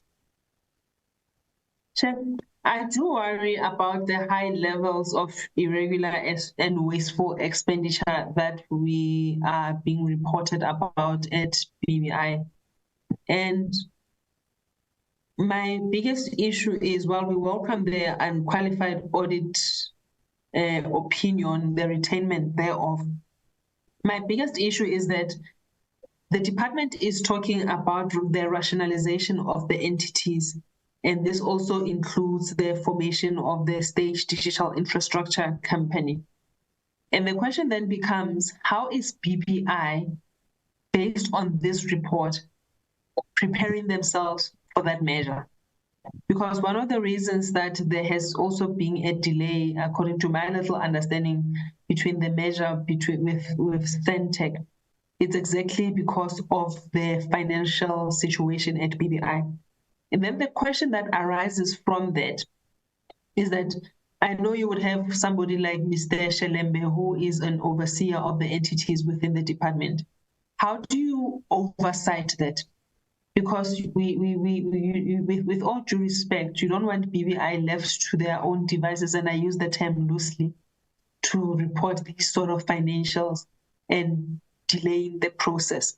And this is by no means an accusation. This is just me being hypothetical to say, how do we then oversight the process to say BBI does not continue to incur wasteful and irregular expenditure, and that being something that slows down the measure with SENTECH, especially, Chairperson, if we are going to get reports that there's a mismanagement of the overhead costs, which for me speaks to poor project management. If I understood the CFO correctly, these are the things that they do daily as part of their operations.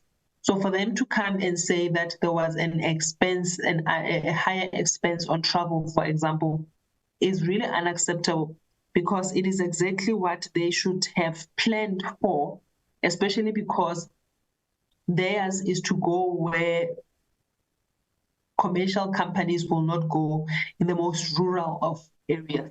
So why not plan for that, so that when you do your reconciliations and your finances, you would have planned properly for that? And also remembering that this is not the first time you are doing this. There's been years of experience. And this is, I suppose, to across the department and all the entities to say, while we accept the reports, we also are guilty of accepting it as if this is the first time the department or the entities are reporting, and we are a bit lax and we are a bit easy in accepting the reasons that we have been given. So I would love to hear more from the management of BBI on what they are going to do to improve controls, and something we have called for all day in this meeting, to say consequence management. Can they give us examples of how they have really applied the consequence management within BBI, and in tangible, concrete examples, so that we know that from the management of BBI, they are deliberate about rooting out these sort of audit findings, for example. I'm not sure I understand the issue of the ESCOM cutoff, so I would really appreciate a sentence or two that reminds us on what this is. Chair, I think the one sentence that does bother me this evening is that the AG could not confirm if the disciplinary processes were happened in line with the PFMA. And again, this speaks to the internal that seems to be lacking at BBI. How solid are your disciplinary processes? And again, if you could just maybe give us an example of the processes that you follow. And I said earlier, we should get to a culture where we name and shame, and people really face the music. As politicians, we like talking about heads turning, but we really just use it loosely and nothing really happens. And in the spirit of BBI understanding that we are in the process of the SDIC, how do they then increase their head count? I know it's a minimal 10, but how senior are those are those positions that have been added to the headcount from a I don't have the numbers now, but the headcount increase is 10 people. Is it operational positions? Is it senior positions? And what is the justification for that with the status quo as it is? I'm really not sure how I understand a report by BBI which says that there was a 289 million loss. Again, this speaks to the issue of project management. How are you going to tighten your project management processes? Because it's one thing for us to celebrate that you have connected so many million households, but we cannot ignore the fact in terms of how much money falls through the cracks within the organization. And Chair, I think as I close, my heart sinks as we sit with custodians of communications and digital technologies in the country, ourselves as a collective, and we have to switch off our cameras to preserve bandwidth. I think we are failing as a collective if ourselves cannot have a seamless, purely and clearly connected meeting throughout the day. Something must be said about how we really need to improve the quality of service that we provide to South Africans, because we are sitting here as end users and we see how this is problematic. One can only imagine somebody sitting in a Habalatsani, how their connectivity would be if somebody in an urban and peri-urban areas like ourselves would be struggling so much with connectivity. And perhaps to emphasize the point I was making, is and this is also what the CFO was saying, to say it's travel plans. If you're doing proper project management, why would you incur additional travel cost? And this is something that the Department of Social Development, the Portfolio Committee on Social Development is seized with, for example, where officials go on trips and millions are spent and questions are not asked because they would have gone and done something that was required of them. But if BBI is going to come to the Portfolio Committee and say travel is as an operational cost and is this high, where is the planning? Where is your understanding of your mandate so that you don't face these problems? Thank you so much, Chair. Thank you, Honorable Badlani, for those very comprehensive set of questions. Honorable Singh.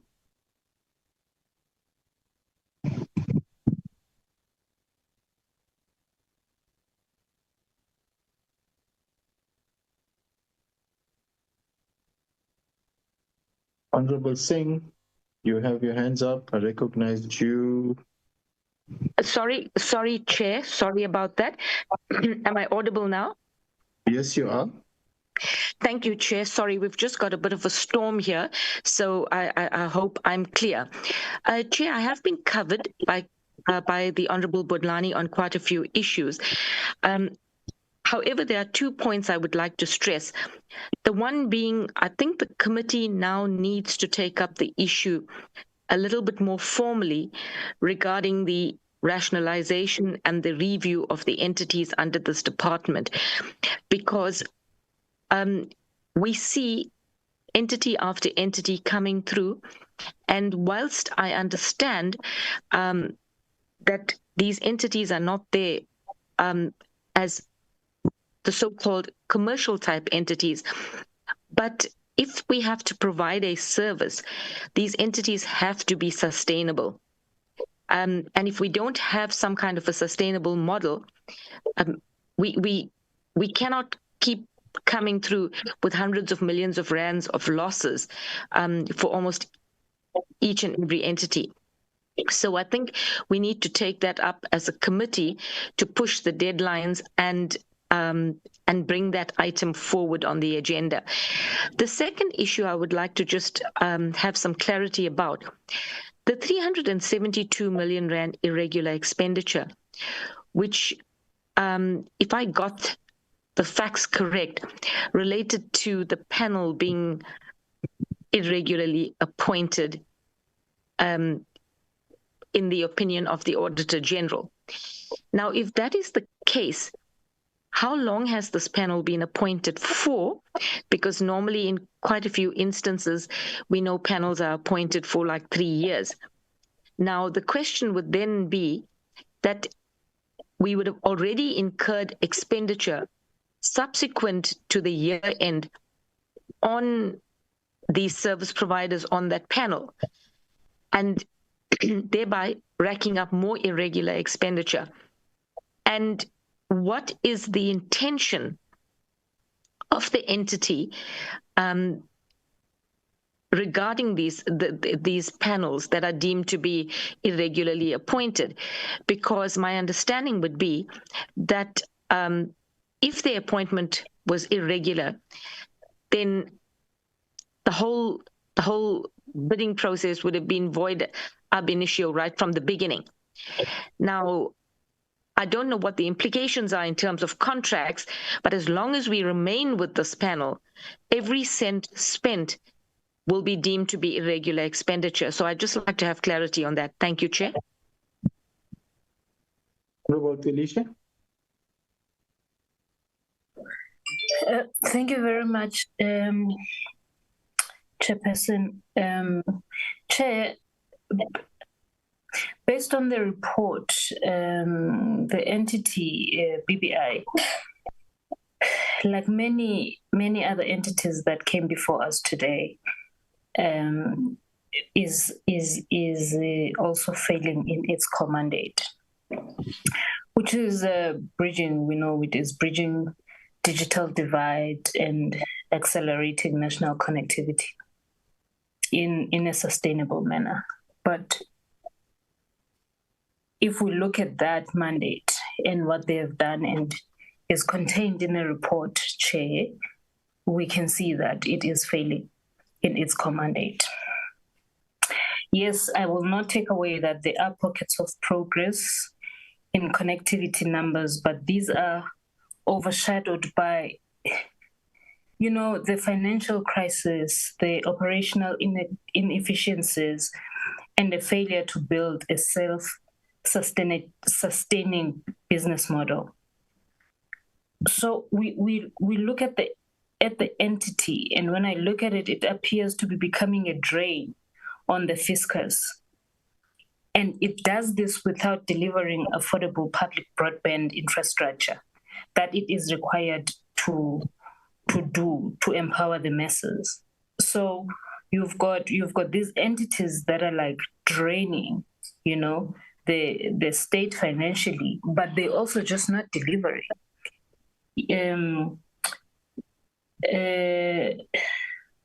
So it really also appears to be in a very dangerous state. It is surviving on project-based cash flow while it is accumulating massive losses and irregular expenditure. And this is, it should be unacceptable for a state-owned entity, Chairperson. And maybe then, another thing that I find is that there is a contradiction in performance narrative, because the report highlights the achievements in sales and revenue, but these are superficials when the entity is missed, because you've got these, highlights of achievements that they are presenting to us in sales and revenue, but they are making such a massive loss. Irregular expenditure skyrocketed from 125 million to almost 500 million in a single year. And the primary reason that they're giving to us is the reason that each and every entity that came before us today, Chairperson, has given us. The no competitive bidding process followed.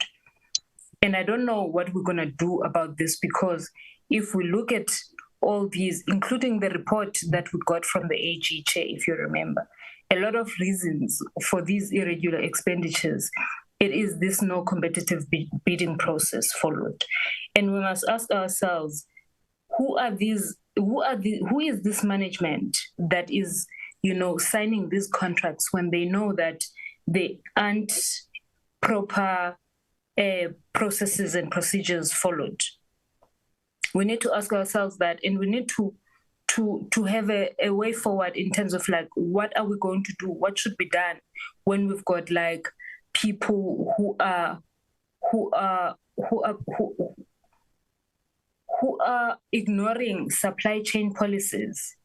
Because I think we can all agree that this is why we have such a high risk of high corruption in mismanagement in these entities and departments, Chairperson. So I don't think it's something that we can ignore when every single entity that's set in front of us is giving us is citing the same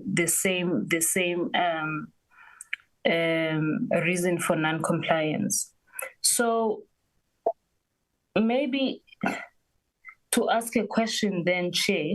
So irregular expenditure increased by over 300 million due to this no competitive bidding process followed.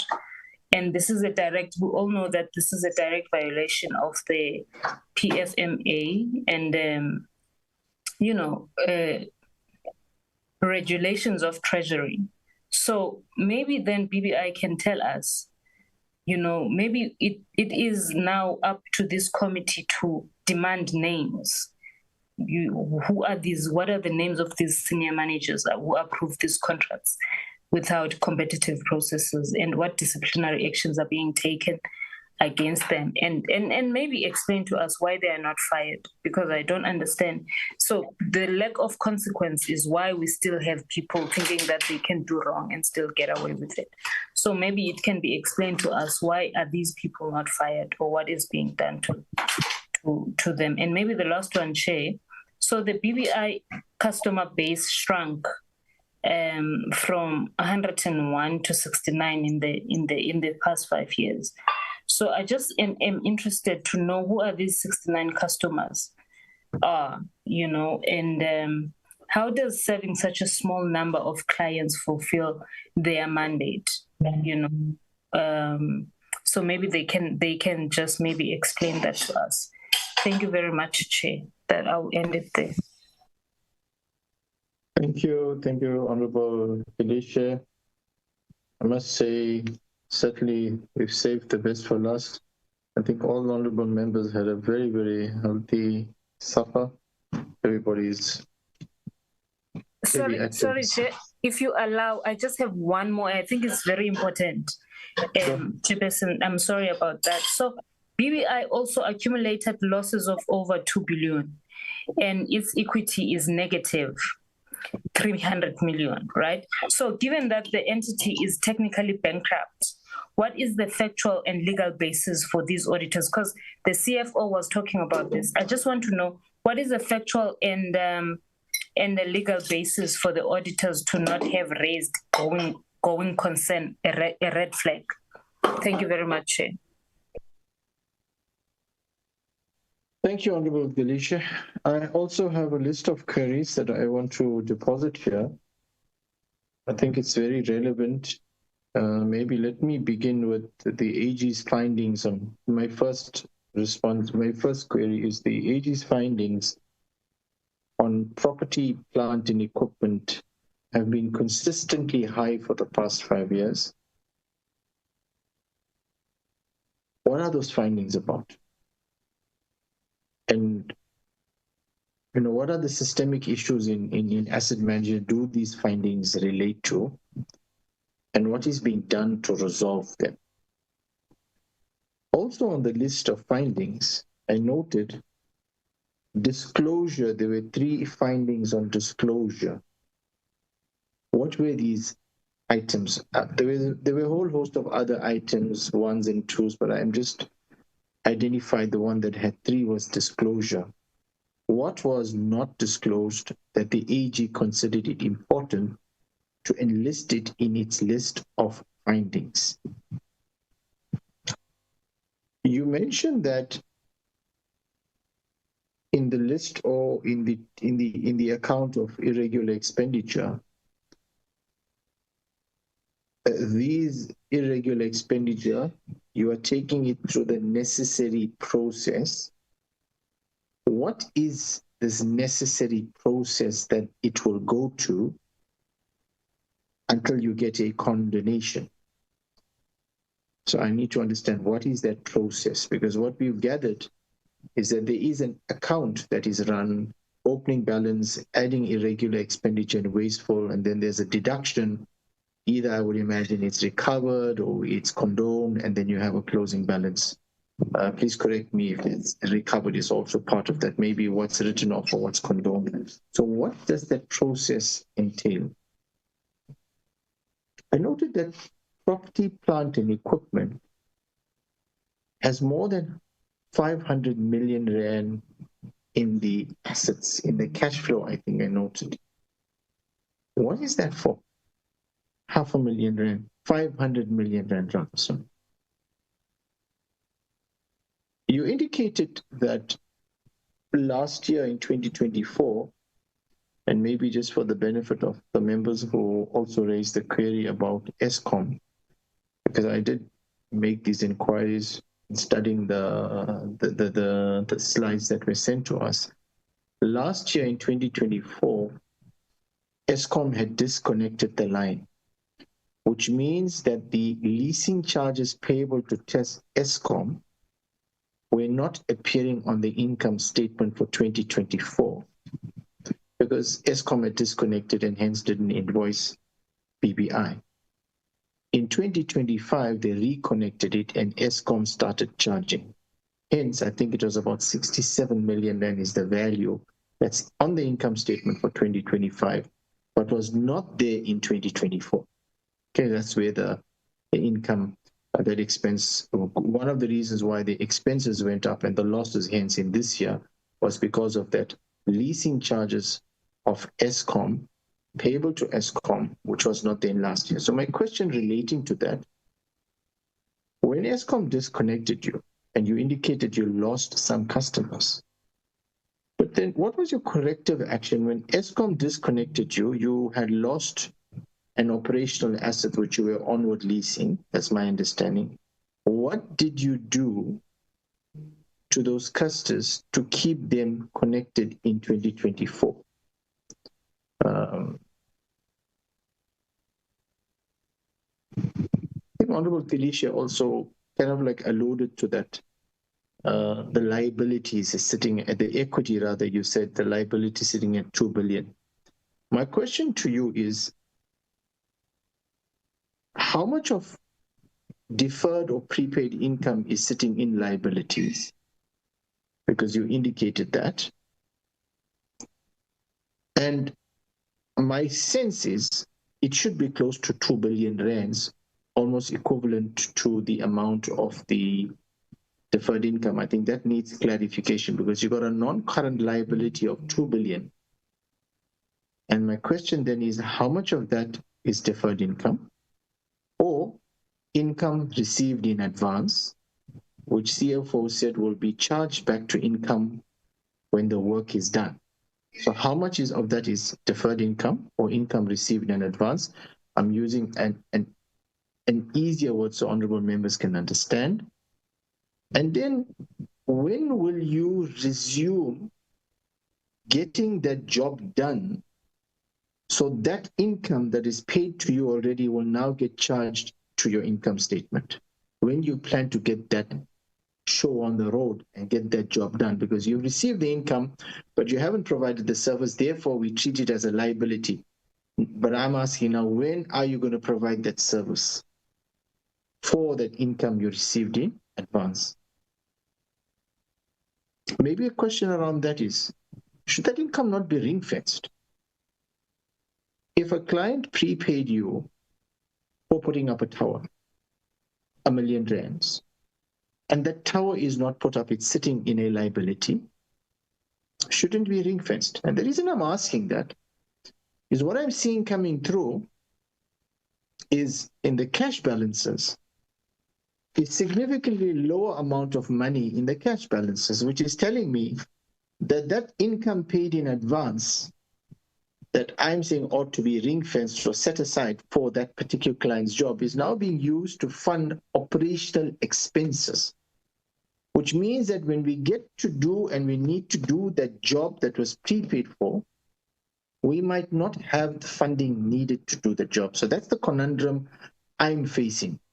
Are we borrowing from Peter to pay Paul?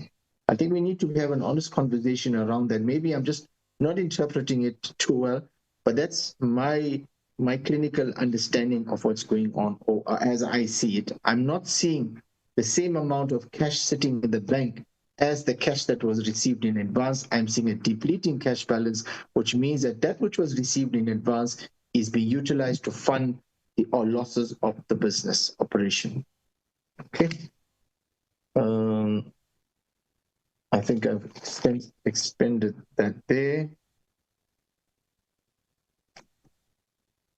So I think the question around the common concern and for example, the cash balance has dropped from 496 million to a paltry 127 million in the bank.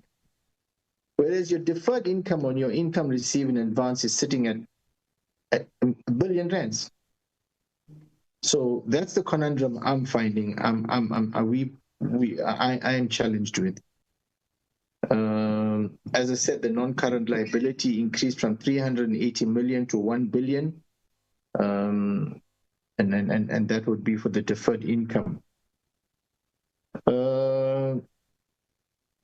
Okay, I asked the question of what did you do when Eskom disconnected you to retain your clients?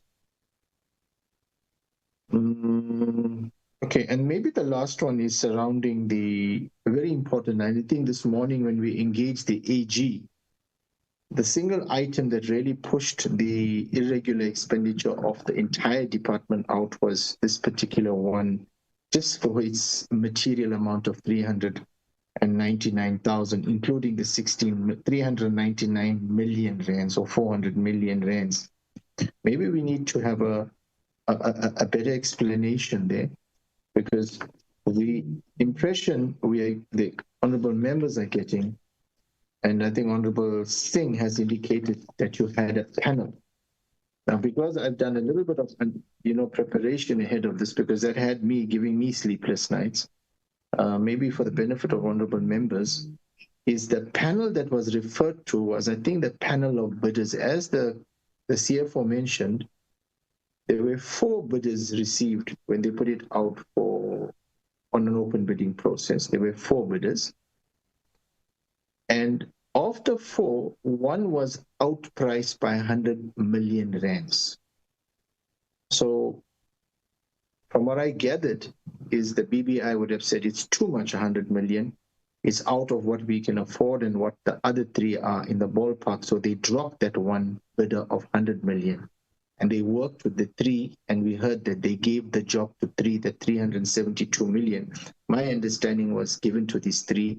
The 1 was excluded because it was 100 million rands more than what they could afford.